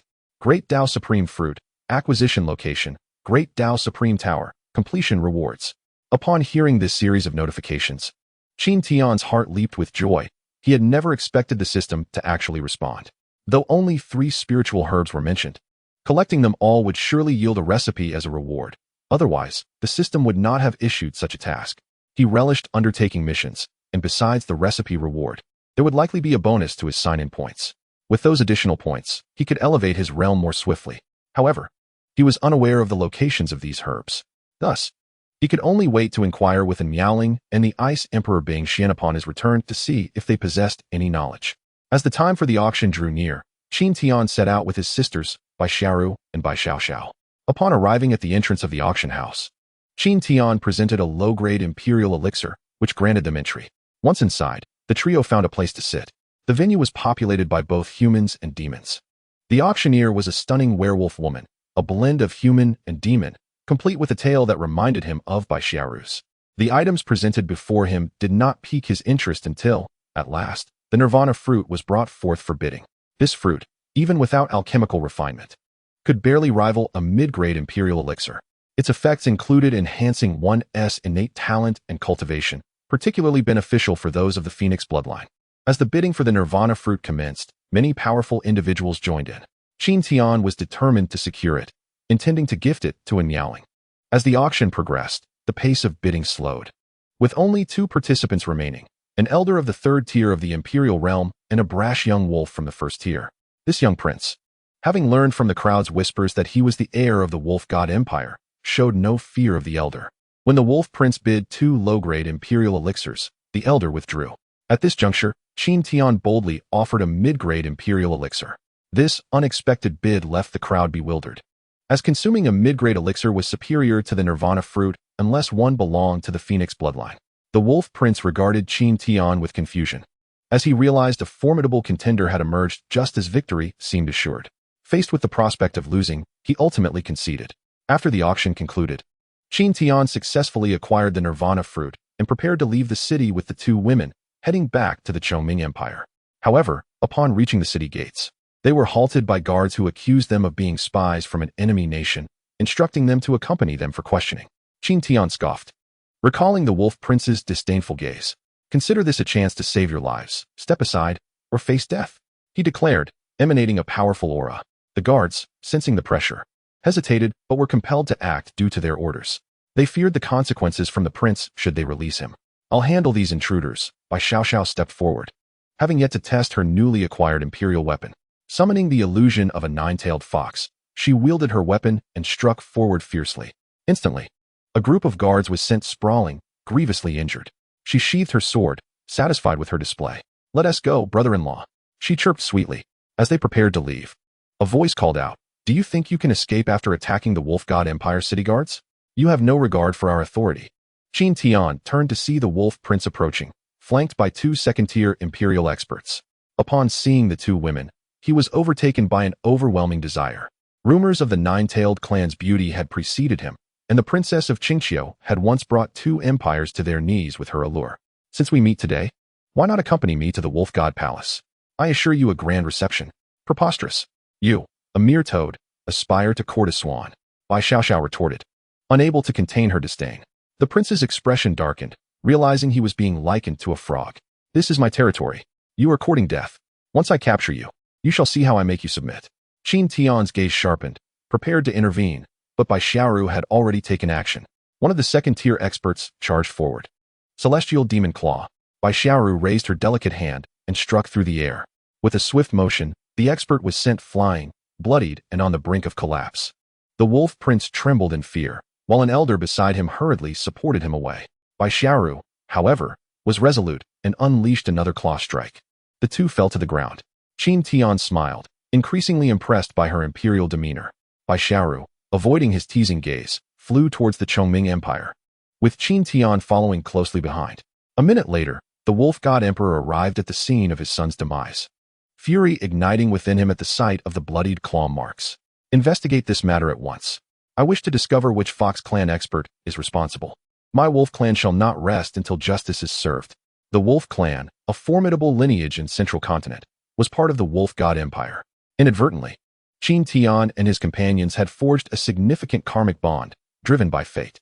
Upon returning to the Qin residence, Qin Tian sought out An Yaoling, whom he had missed dearly. She was dressed in a slender black training outfit, gracefully accentuating her alluring figure as she practiced swordplay. Her ponytail, paired with her stunning beauty, rendered her exquisitely pure and charming. Qin Tian couldn't help but reminisce about the buns he had dreamt of devouring. Sensing his gaze, An Yaoling paused, feeling a bit self-conscious. Yet, as she noticed Qin Tian captivated by her allure, a hint of delight flickered in her heart. Unable to contain himself any longer, Qin Tian approached and embraced her, his hands wandering as he murmured, "I missed you, my dear disciple." The softness of her attire was undeniably comforting. An Yaoling abruptly pulled away, threatening, "Do you believe I won't sever your hands?" Seeing her anger, Qin Tian presented the Nirvana fruit, explaining, "This is a gift for you. I was simply overwhelmed by longing." Upon seeing the fruit, her ire subsided, and they settled down to converse, discussing matters of the Fox clan. Eventually, Qin Tian inquired if she knew the locations of the Demon God Island and the Supreme Tower of the Great Path. As the reincarnation of an empress, An Yaoling indeed knew. Demon God Island lies atop the Tontian Sea in Central Continent. It is said to have existed since the mythical age 100,000 years ago, where demon gods once roamed. Presently, it hosts several formidable factions, though I cannot provide further specifics. As for the Supreme Tower, it appears once every 1,000 years upon the Supreme Mountain. It is rumored to be an unparalleled treasure, yet no one has ever managed to claim it. I ventured into the tower once and obtained a mid-grade imperial herb. Qin Tian nodded and inquired, "When will the Supreme Tower open again?" "I need to obtain the Supreme Fruit as a reward for clearing it." And Yaoling furrowed her brow as she calculated, finally stating, "In about 5 years, I suppose." The expression on An Yaoling's face indicated her anticipation for the tower's appearance. "All right. I will prepare to visit the island of demonic gods in a few days to gather medicinal herbs. Once I acquire the supreme fruit, I will be able to concoct supreme-grade elixirs, which will also enhance your cultivation aptitude. Supreme-grade elixirs? And Miaoling was taken aback. Since the end of the mythical era 100,000 years ago, not only had supreme-grade elixirs ceased to exist, but even emperor-grade top-tier elixirs had become exceedingly rare. The scarcity of spiritual herbs over the millennia and the inadequate skills of alchemists contributed to this rarity. Are you certain you can refine supreme-grade elixirs? And Miaoling asked. Let us give it a try. I haven't practiced yet. Is there any reward if I succeed? Qin Tian inquired. Reward? To be frank, she was skeptical about Qin Tian's ability to produce a supreme-grade elixir. If he were to produce an emperor-grade top-tier elixir, she might entertain the notion. But supreme-grade elixirs felt too ethereal. Even during the mythical era, those capable of refining supreme-grade elixirs were likely few and far between. After a moment of contemplation, and Miaoling said, if you succeed, I will grant you one condition. Qin Tian's eyes sparkled with excitement. His motivation for alchemy surged. Are you sure? Absolutely. Although she discerned his ulterior motive, she acquiesced. She did not believe he could actually produce one, and if he did, what harm would it do to grant him a small favor? After all, he was her own master, not a stranger. Elated, Qin Tian attempted to embrace her, but Miaoling skillfully sidestepped. She smiled lightly, as if to say, you gain the upper hand. Subsequently, Qin Tian sought out Baisharu, intending to establish a wager with her as well. Baisharu was equally astonished to hear that Qin Tian intended to refine a supreme-grade elixir. Rationally, she did not believe it, yet she harbored a vague feeling that he might actually be capable. Ultimately, to avoid further exploitation on Qin Tian's part, she agreed. Days later, Qin Tian set off on his journey to the island of demonic gods. The island was quite distant from the Chongming Empire, and it took him 5 days to reach the Tongtian Sea. The depths of the Tongtian Sea were a life-restricting zone in the 9 provinces. Even emperor-level powerhouses often met their demise when venturing too far in. Historical records indicated that numerous half-step supremes had perished in the depths of the Tongtian Sea. It was inhabited not only by sea creatures, but also by various other races, leading to myriad rumors surrounding it. The outskirts of the Tongtian Sea were dotted with numerous islands, many of which were home to reclusive factions. The island of demonic gods, which Qin Tian aimed to reach, lay at the edge of the sea's depths. Gazing at the boundless ocean, Qin Tian refrained from flying directly, uncertain of how long the journey would take. Chapter 81. Landing on the island of demonic gods, Qin Tian found a city by the sea named Icy City, one of the larger towns nearby. Within, some fleets were dedicated to traveling to various islands within the Tongtian Sea, though they generally avoided the deeper regions. Upon reaching the fleet, Qin Tian approached the manager. Upon discovering that Qin Tian was merely at the spirit movement stage, the manager intended to dismiss him, doubting his ability to afford a ticket. Noticing this, Qin Tian released an aura of emperor-level presence, instantly subduing the manager. The manager's demeanor shifted to one of respect. My apologies, esteemed senior. Where might you wish to go? The island of demonic gods. Hearing this, the manager frowned, as the island lay within a perilous zone that they typically did not enter. Could you make an exception? Qin Tian inquired. Seeing the manager hesitate, Qin Tian understood. What if I offer an emperor-grade low-tier elixir as payment? An emperor-grade low-tier elixir? Are you certain? The manager asked. Astonished. Affirmative. Please hold on. I will consult with the ship's captain. Qin Tian nodded, and the manager left. Before long, a middle-aged man with sword-like brows and clad in white arrived. Are you the one offering an emperor-grade low-tier elixir for passage to the island of demonic gods? Indeed. May I request a healing elixir? My daughter is in need. Certainly. Qin Tian produced a 6-turn water source elixir and handed it to the white-clad man. It was an excellent healing remedy. The man's face lit up with excitement. Thank you. My name is Yifeng. Please, follow me. Yifeng led Qin Tian to his ship. The vessel was modest, yet adequately sized, reinforced with a layer of secret silver iron for decent defense, capable of withstanding attacks from a Sacred Realm powerhouse for a short time. As they boarded, a charming little girl ran toward them. Daddy. The girl, with her adorable features, sported twin ponytails and wore a pink dress but had a rather pale complexion. Yifeng gently patted his daughter's head, saying, This is my daughter, Yian. Our fleet accidentally entered a toxic mist area, resulting in Anur being poisoned. Although the poison was later cured, it left lingering effects. With this elixir, she should recover. Upon hearing her father's words, Yian's eyes brightened, and she turned to Qin Tian, saying, Thank you, uncle. Qin Tian smiled warmly, and then asked Yifeng, When do we set sail? Please wait for half an hour. I will first administer the elixir to my daughter. Qin Tian nodded and found a cabin to rest. The cabin was furnished with a table, chairs, and a bed. Exhausted from the long journey, he collapsed onto the bed, finally able to rest. After a while, a horn sounded from outside, and Qin Tian felt the ship begin to move. Once the speed stabilized, he noted that it was quite swift. Knock, knock. A series of knocks echoed at the door, followed by a voice. Young master, this journey will take approximately 5 days. Please rest well. The person then departed. Upon hearing the duration, Qin Tian felt his decision to take the ship was wise. Flying for 5 days would have been exhausting.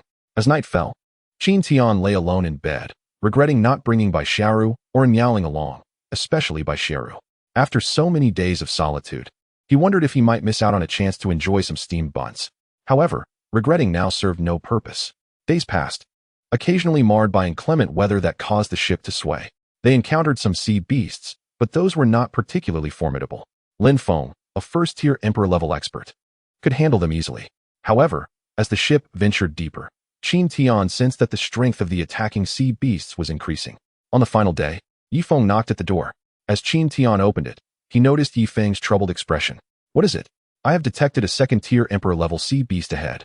I am no match for it, so I wish to turn back. Qin Tian's countenance changed at the news. Yifeng quickly added, I will find a way to compensate you for your elixir. Qin Tian replied calmly, since we are so close, let us continue onward. If a powerful sea beast attacks, I will handle it. You will handle it. The creature before them was merely a second-tier sea beast. Yet it possessed a formidable strength far surpassing that of human cultivators of the same rank, as Yifeng remarked. It's just a second-tier sea beast. I shall handle it. Qin Tian retorted disdainfully. Yifeng, however, remained hesitant, for his life, and that of his daughter, was at stake. Observing Yifeng's indecision, Qin Tian proposed. How about this? Unleash your full strength against me. If I move, we shall retreat. If I do not, we will continue onward. Are you certain? I am but a first-tier emperor, Yifeng inquired. Come now, Qin Tian urged, offering no further words. Shall I truly strike? Yifeng asked. Yes, indeed. If you can force me back even a single step, I shall reward you with 3 low-grade emperor pills. Qin Tian's confidence was unexpectedly high. Perhaps he was truly exceptional. For Yifeng had previously heard from the steward about his emperor-tier prowess. Strong he might be, but Yifeng doubted that even a typical third-tier emperor could withstand his full might without yielding. Thus, he believed he had a considerable chance of acquiring those 3 pills.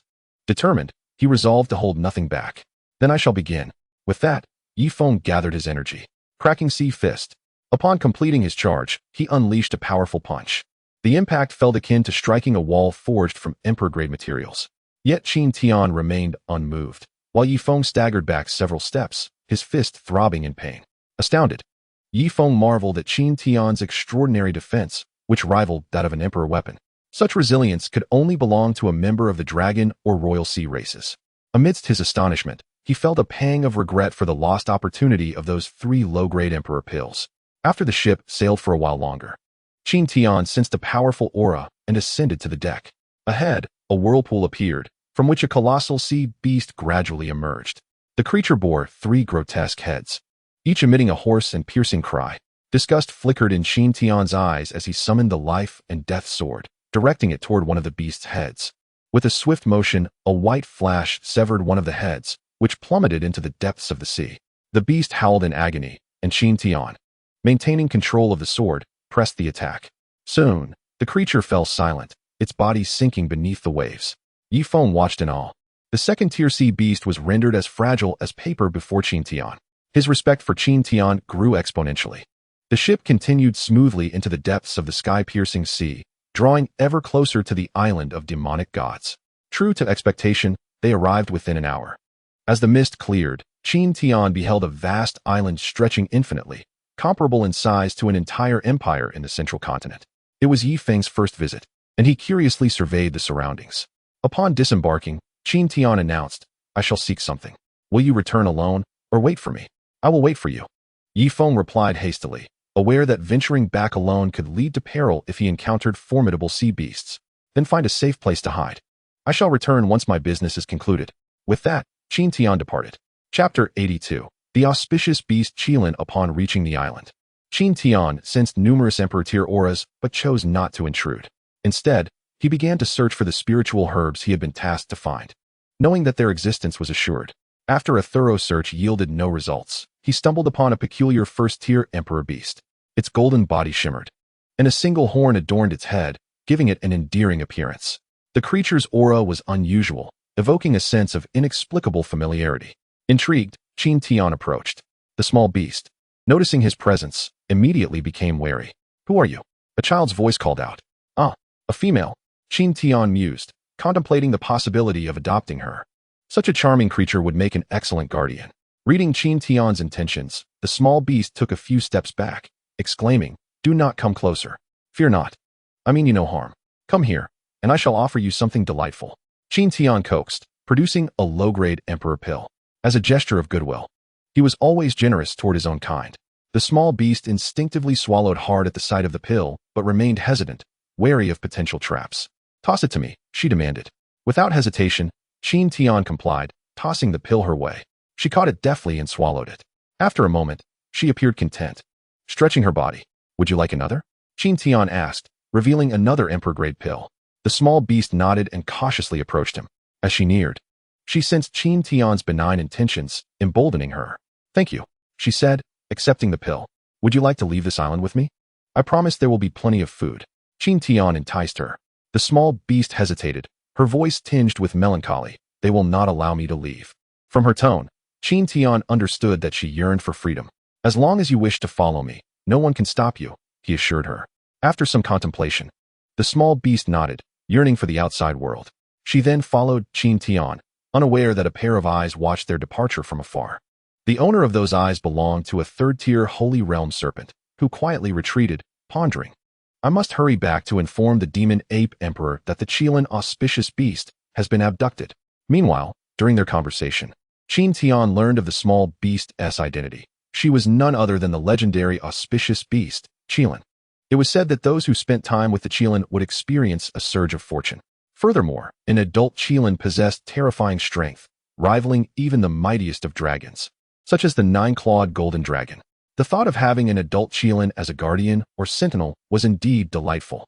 As they grew more acquainted, Qin Tian inquired about the whereabouts of the Repairing the Heavens root and the Phoenix Vermilion fruit. The Qilin pondered.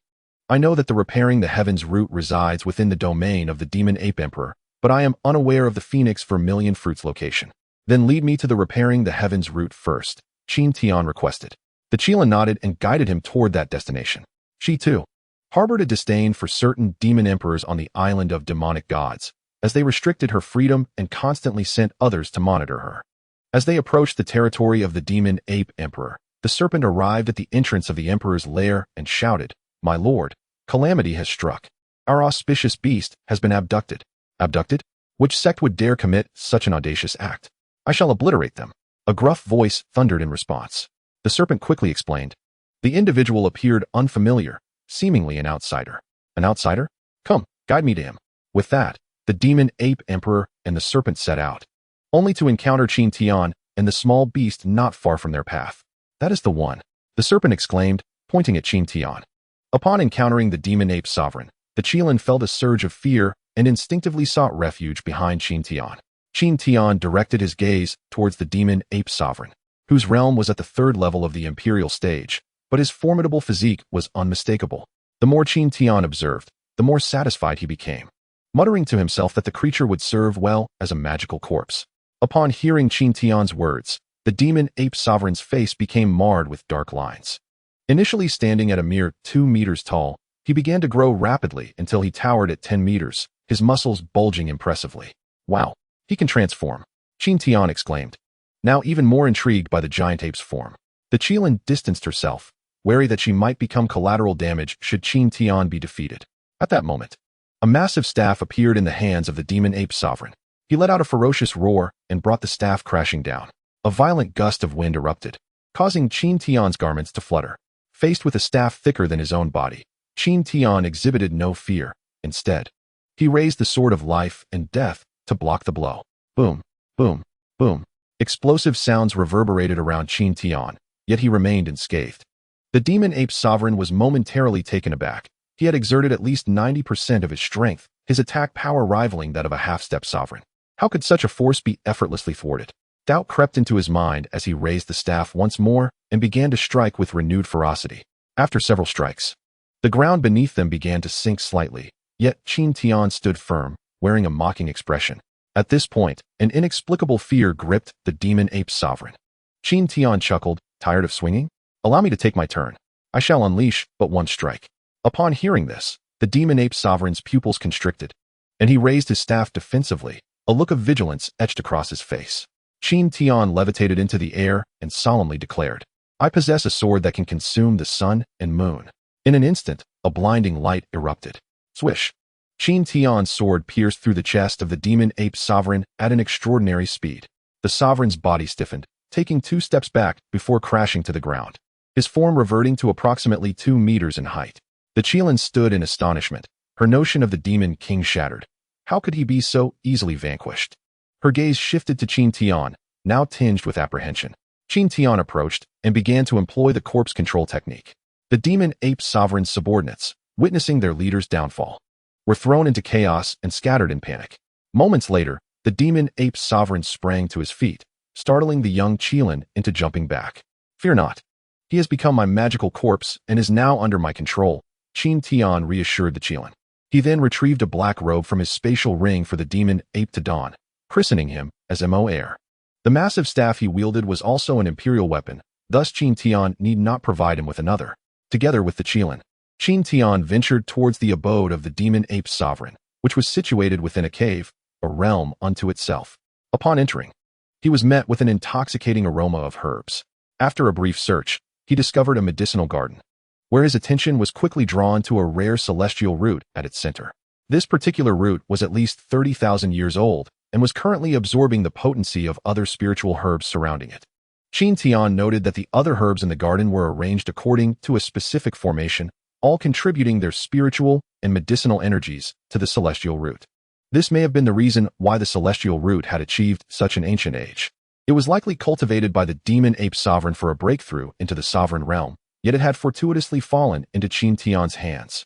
He carefully sealed the celestial root and stored it within his storage ring. Additionally, he collected several other 1,000-year-old spiritual herbs before departing with the Qilin. Do you have a name? Qin Tian inquired. The Qilin shook her head. What of your parents? Again, she shook her head. Qin Tian felt a pang of pity. Then you shall take my surname from now on. Let us call you Qininen. After a moment's reflection, the Qilin replied, All right, brother. From now on, I shall be known as Qininen. Chapter 83. Acquiring the celestial root. Qininen's talent was indeed formidable.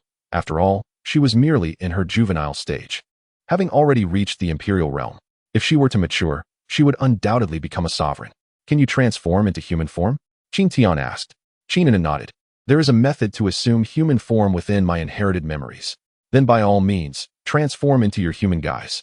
Okay, Qininen responded, her entire being emanating a golden light as she gradually morphed into a human form.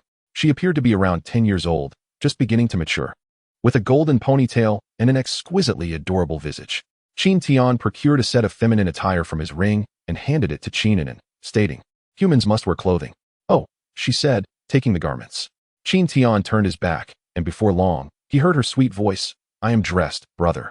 Upon turning around, he found her quite charming. Certainly, he had never encountered such an exquisite young girl before. The clothing, originally intended for Bai Xiaoru, was adjustable in size, allowing it to fit Qininen perfectly. Qin Tian couldn't help but pat her little head, then declared, Let us proceed. We are off to find the phoenix Zhu fruit. Qin Tian led Inen deeper into the demon god island. Meanwhile, a serpent demon arrived at the entrance of the ghost-faced demon emperor's lair.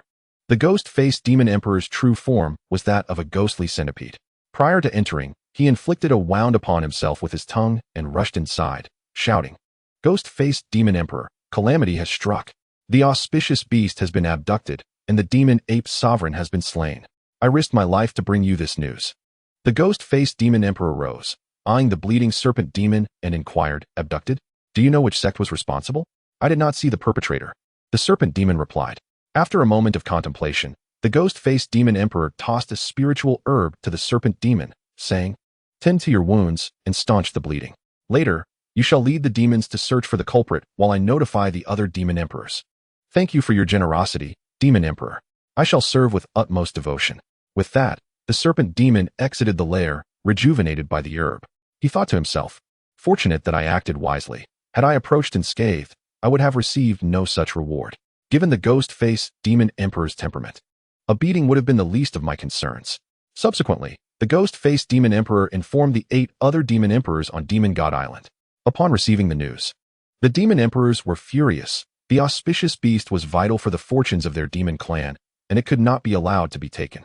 Together, the 9 demon emperors issued a decree for pursuit, launching an attack on the human sects residing on Demon God Island. The already struggling human cultivators found themselves in dire straits, with some sects declaring dissolution and scattering to hide. As Qin Tian and Qin Anin continued their journey, they encountered a group of disheveled women. Leading the group was a strikingly beautiful girl in purple robes, the senior sister of the Zishuan sect, named Xiao. A sudden invasion by a horde of demons had besieged their mountain gate, and with their sect leader at sea and unaccounted for, their sect suffered tremendous losses. She had barely managed to escape with a few disciples. Upon spotting Qin Tian, Xiao was taken aback, astonished to find a member of the human race amidst the chaos. The human race appears rather feeble, possessing merely the spirit movement realm. Beside them stands a young girl, seemingly no more than 10 years of age. Though she has not scrutinized her closely, preoccupied with her own survival, she cannot concern herself with others. Nevertheless, out of solidarity as a fellow human, she offers a word of caution. Currently, the entirety of Demon God Island is hunting humans. I advise you to find a place to hide swiftly. With that, Xiao hastily departs with her companions. Not far along, a voice remarked, "Sister, there's no need to waste words on them. A spirit movement realm individual cannot possibly survive in such circumstances. Indeed, it is a pity for that little girl, so young. We should focus on our own safety and not concern ourselves with their fate." Hearing her disciples' discussions, Xiao sighed, feeling quite helpless. In truth, she desired to save them. Yet her heart was willing, but her strength lacking. She could not fathom what madness had overtaken these demon tribes. Qin Anin, overhearing the distant conversation, expressed her dissatisfaction, saying, "With their meager strength, they look down upon my brother and me." Qin Tian patted her head and remarked, "Humans are quite complex. Do not pay them any mind." Anin nodded, somewhat understanding. Meanwhile, at the Qin residence, Bai Xiaoru and her sister were engaged in conversation. Noticing her sister's somber demeanor, Bai Xiaoxiao inquired, "Are you missing brother-in-law?" Bai Xiaoru's cheeks flushed slightly. Ever since their somewhat intimate encounters, she had discovered a different sentiment towards Qin Tian. Even after his absence for several days, she found herself yearning for him, often dreaming of him at night. The Fox clan is not prone to emotional attachments. Yet once they fall, it is for a lifetime. Observing her sister's expression, Bai Xiaoxiao knew her guess was correct. "Shall we go out for a stroll and buy some new clothes to lighten the mood?" Bai Xiaoru considered this and agreed. It was indeed time for some new garments, especially since Miao Ling had already acquired some. Thus, the sisters donned veils and ventured into the streets. Despite their veils, their graceful figures attracted the attention of numerous male cultivators, many of whom attempted to strike up conversations, only to be met with by Xiaoru's cold glare. The largest trading company in the Chongming Empire is the Lin family business. They visited the main store, where they encountered Lin Wan. Upon seeing the Bai sisters, Lin Wan greeted them warmly. After a considerable selection, each sister chose several outfits. Lin Wan did not charge them, as it was her family's establishment. Once they finished, she escorted them out of the shop. At that moment, Bai Xiaoru noticed several powerful auras streaking through the sky. Lin Wan remarked, "It seems a nearby faction is seeking trouble. This has occurred several times due to the Ming Emperor's low realm, making him a target. Some factions believe the Chongming Empire is easy prey, aiming to seize control of the imperial family. Previous attempts had been thwarted by Elder Zhongwu, and she hoped this time would be no different." Bai Xiaoru quickly comprehended the situation, suspecting these were individuals who had previously coveted the Chongming Empire. Rebuffed before, they had returned with assistance, believing a nascent imperial family would be easier to conquer than those with deep-rooted legacies. Resolving to head towards the imperial palace, she sensed that among the flying figures, 2 were formidable beings at the 3rd level of the emperor realm. Though the imperial palace had Elder Zhongwu and others, they possessed only 1 warrior of the 3rd level. Upon arriving at the palace entrance, she received a distress signal from Ming Ilian. By the time she reached the scene, Zhongwu was engaged in combat with a 3rd level emperor realm expert, while Shangwanya and others were besieging another. However, this adversary also wielded imperial weapons, rendering them outmatched and injured. The bodies of several palace guards lay nearby. Ming Ilian was surprised to see Bai Xiaoru arrive so promptly. "You came just in time. Had you delayed, Shangwanya and the others would have faced dire consequences." Chapter 84. Spirit Spring by Xiaoru and her sister immediately joined the fray. The Emperor Realm expert, engaged with Shangguanya and the others, felt alarmed upon sensing by Xiaoru's claw strike, causing his hair to stand on end. With no time to evade, he braced himself for impact. Yet by Xiaoru's claw, augmented by the heavenly demon pearl, proved too formidable for the third-level Emperor Realm expert to withstand. With a swift motion, he was sent reeling, 3 deep gashes appearing on his body. Regaining his footing, he inquired in astonishment, "You are a Fox Clan warrior?" He then turned to his companion, who was battling Zhongwu, and shouted angrily, "Did you not say they had only 1 third-level Emperor Realm expert? Where did this fox warrior come from?" Fury surged within him, feeling deceived. When his companion offered no reply, he turned to flee, but Bai Xiaoru would not allow it. She lashed out again. Realizing he had been foolish to heed his companion's words, he lamented that he had come to seize imperial weapons and beauties, only to find himself offering his own head instead. With a sickening thud, he spat blood and was flung backward, severely injured. Summoning all his strength and energy, he attempted to escape, but he had barely begun to run when a sword pierced his heart.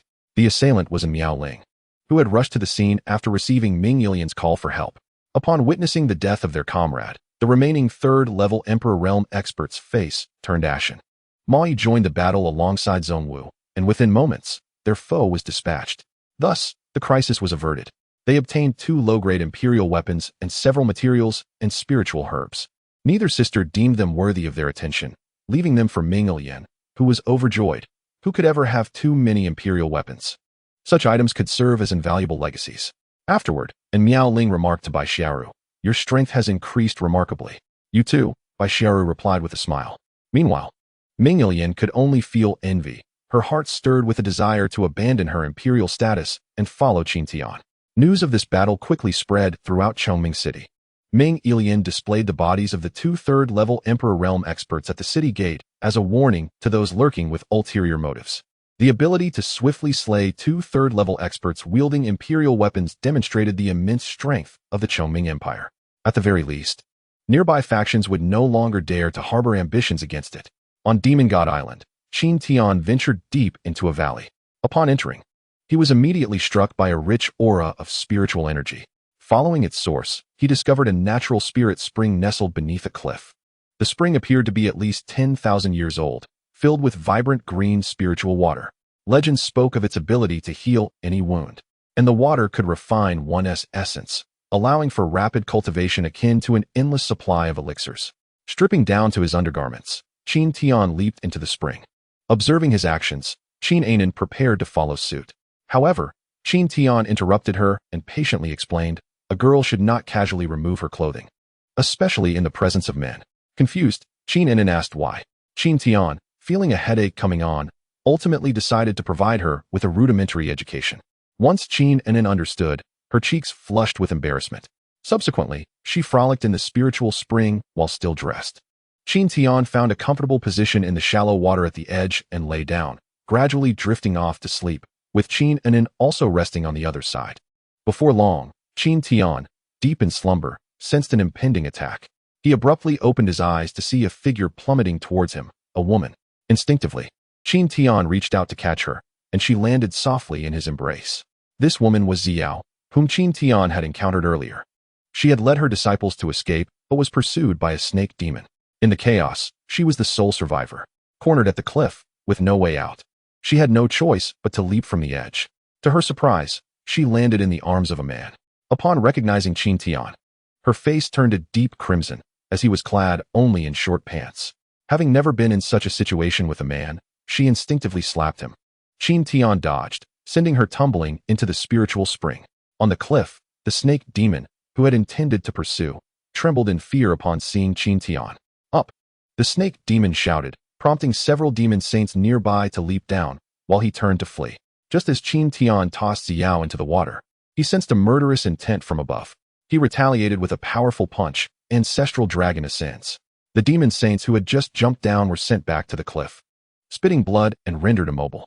The snake demon, witnessing the grim fate of his companions, felt a wave of dread and inflicted a wound on himself with his tongue to report to the ghost-faced demon emperor. Emerging from the water, Xiao gazed upwards, sensing a fluctuation of spiritual energy. However, she detected nothing and saw that the pursuing demons had not followed. Turning to Qin Tian, she inquired, What just happened? Qin Tian shook his head. Xiao glanced up once more, confirming that no demons were in pursuit, and sighed in relief. Her attention then shifted to Qin Tian, her face reddening again. You rogue. How am I a rogue? I'm simply enjoying the hot spring here. You jumped into my arms, Qin Tian reminded her. Xiao pondered this and realized he had a point. She held a favorable impression of him. He had shown concern for her even while she was fleeing. Take your time in the spiritual spring. It will aid your injuries. Xiao instinctively replied, but quickly realized, is this a spiritual spring? Her expression turned excited. But it soon settled again. She was escaping. Encountering a spring was of no use. It was better to heal her wounds and flee as soon as possible. Before long, Xiao's injuries healed, and her complexion improved. She then turned to Qin Tian and said, let's find a place to hide together. We can look out for one another. No, I wish to rest a while longer, he replied. Xiao, concerned, insisted, this place is very dangerous. The demons could come at any moment. Then go by yourself. Qin Tian stated. Xiao felt a bit helpless. She couldn't forcibly take him with her. After a moment's thought, she produced a low-grade imperial technique and a heavenly-grade elixir, offering them to Qin Tian. I see your cultivation level is quite low. If you wish to train here, take these. Qin Tian was taken aback by her kindness. Accepting the technique, he replied, I don't need the elixir.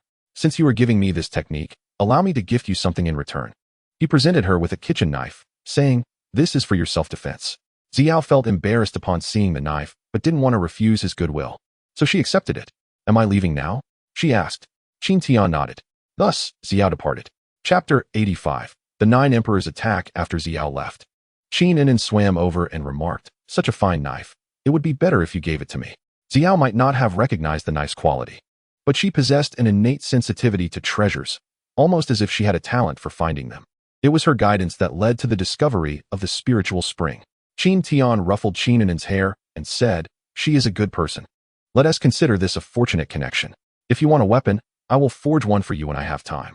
I also plan to refine a better kitchen knife. Thank you, brother. After soaking for a while, Qin Tian took out a blank storage ring to collect some spiritual spring water, intending to bring it back for Miao Ling and Bai Xiaoru to enjoy as well. That night, upon receiving news from the snake demon, the ghost-faced demon emperor immediately contacted the other 8 demon emperors to head to the location indicated by the snake demon.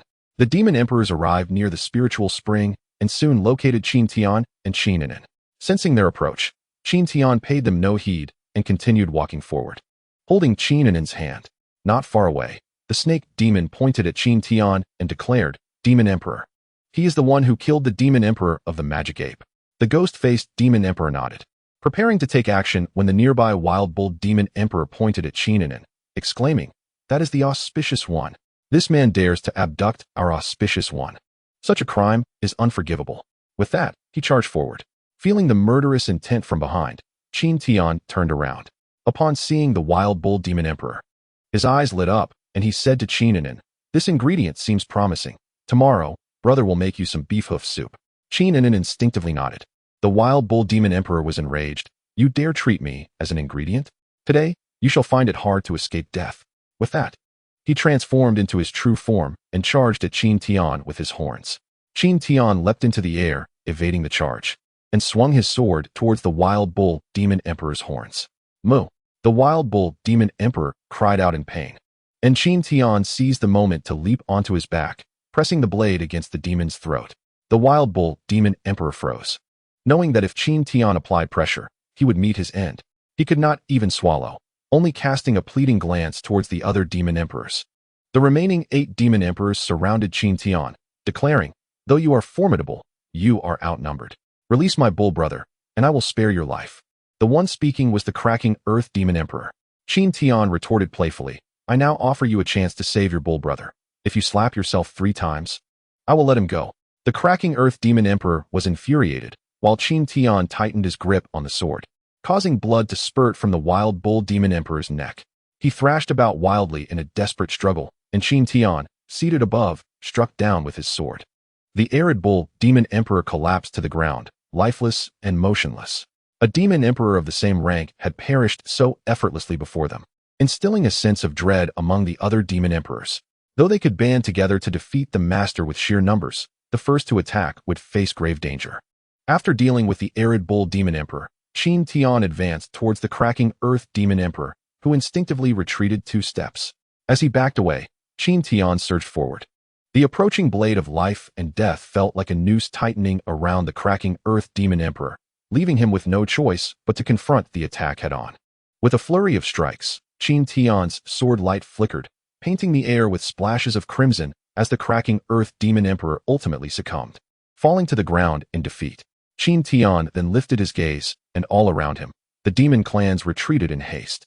He began to seek his next target and soon set his sights on the Thunder Falcon Demon Emperor in the sky. In an instant, Qin Tian soared upward, charging towards the Thunder Falcon Demon Emperor, who promptly turned to flee. Seizing the opportunity, the other demons scattered in all directions.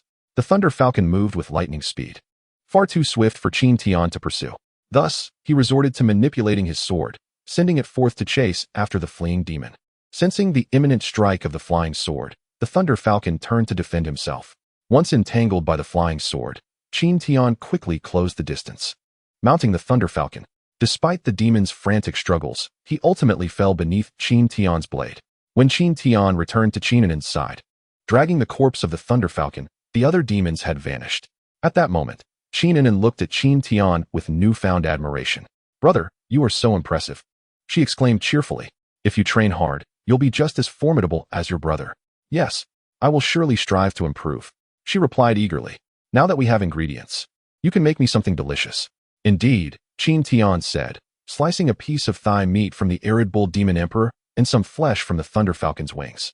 He intended to prepare a bullhoof soup and braised Thunder Falcon wings. After some time, the aroma wafted through the air, tantalizingly inviting. Qin Tian set out the tableware and served a bowl of bullhoof soup to Qinanen, knowing it would be beneficial for a growing child. He poured himself a bowl as well, as the nourishing broth would aid in his own cultivation, given that he was only at the initial stage of the Emperor realm. After consuming the soup, Qinanen's aura surged, hinting at a potential breakthrough to the second stage of the Emperor realm. Qin Tian observed in astonishment. She was merely a child. He realized he needed to intensify his training, lest he be surpassed by this little girl. While they enjoyed their meal, an elderly man and woman, drawn by the enticing aroma, flew over. Upon seeing the 3 demon emperor corpses on the ground, they were momentarily taken aback. "These are the arid bull demon emperor, the Thunder Falcon demon emperor, and the cracking earth demon emperor?" they murmured in disbelief. After exchanging glances and confirming their observations, they turned their attention to Qin Tian and Qinanen, who were enjoying their soup. "Did you slay these demon emperors?" the elder inquired. Qin Tian nodded and replied nonchalantly. "Are you here to join us for a meal?" "Absolutely not." Both the elder and the old woman exclaimed in unison. "We are the sect master and elder of the Zishuan sect. Upon returning from the sea, we discovered our sect was annihilated. We are now searching for surviving disciples and attempting to forge alliances with other human factions. If we do not unite, there may soon be no place for our kind on Demon God Island." Qin Tian nodded, feeling somewhat guilty, as the recent assault by the demon emperors was evidently a consequence of his actions. The elder hesitated for a moment and then asked, "Since you are also human, could you lead us in resisting the demons?" The strength of humans on Demon God Island had always paled in comparison to that of the demons. However, with Qin Tian's involvement, the situation would be markedly different, especially with the 3 demon emperor corpses lying before them. Recognizing the elder's local influence and potential for alliance, Qin Tian conjured an image of the phoenix Zhu fruit in the air. "Do you know where I can find this fruit?" The two examined the projection closely before finally asking, "Are you in search of the phoenix Zhu fruit?" "Indeed. Do you know where it can be found?" The elder's expression grew serious, and he pondered. "We have only seen records of this fruit in our sect's texts. If the phoenix Zhu fruit exists on Demon God Island, it can only be found in one location, the cave of the 9 nether dragon sparrow. Legend has it that there once stood a Zhu fruit tree there, where a phoenix had nested. The 9 nether dragon sparrow is the overlord of Demon God Island, with power reaching the threshold of supremacy." Upon hearing the elder's words, Qin Tian's face lit up with joy.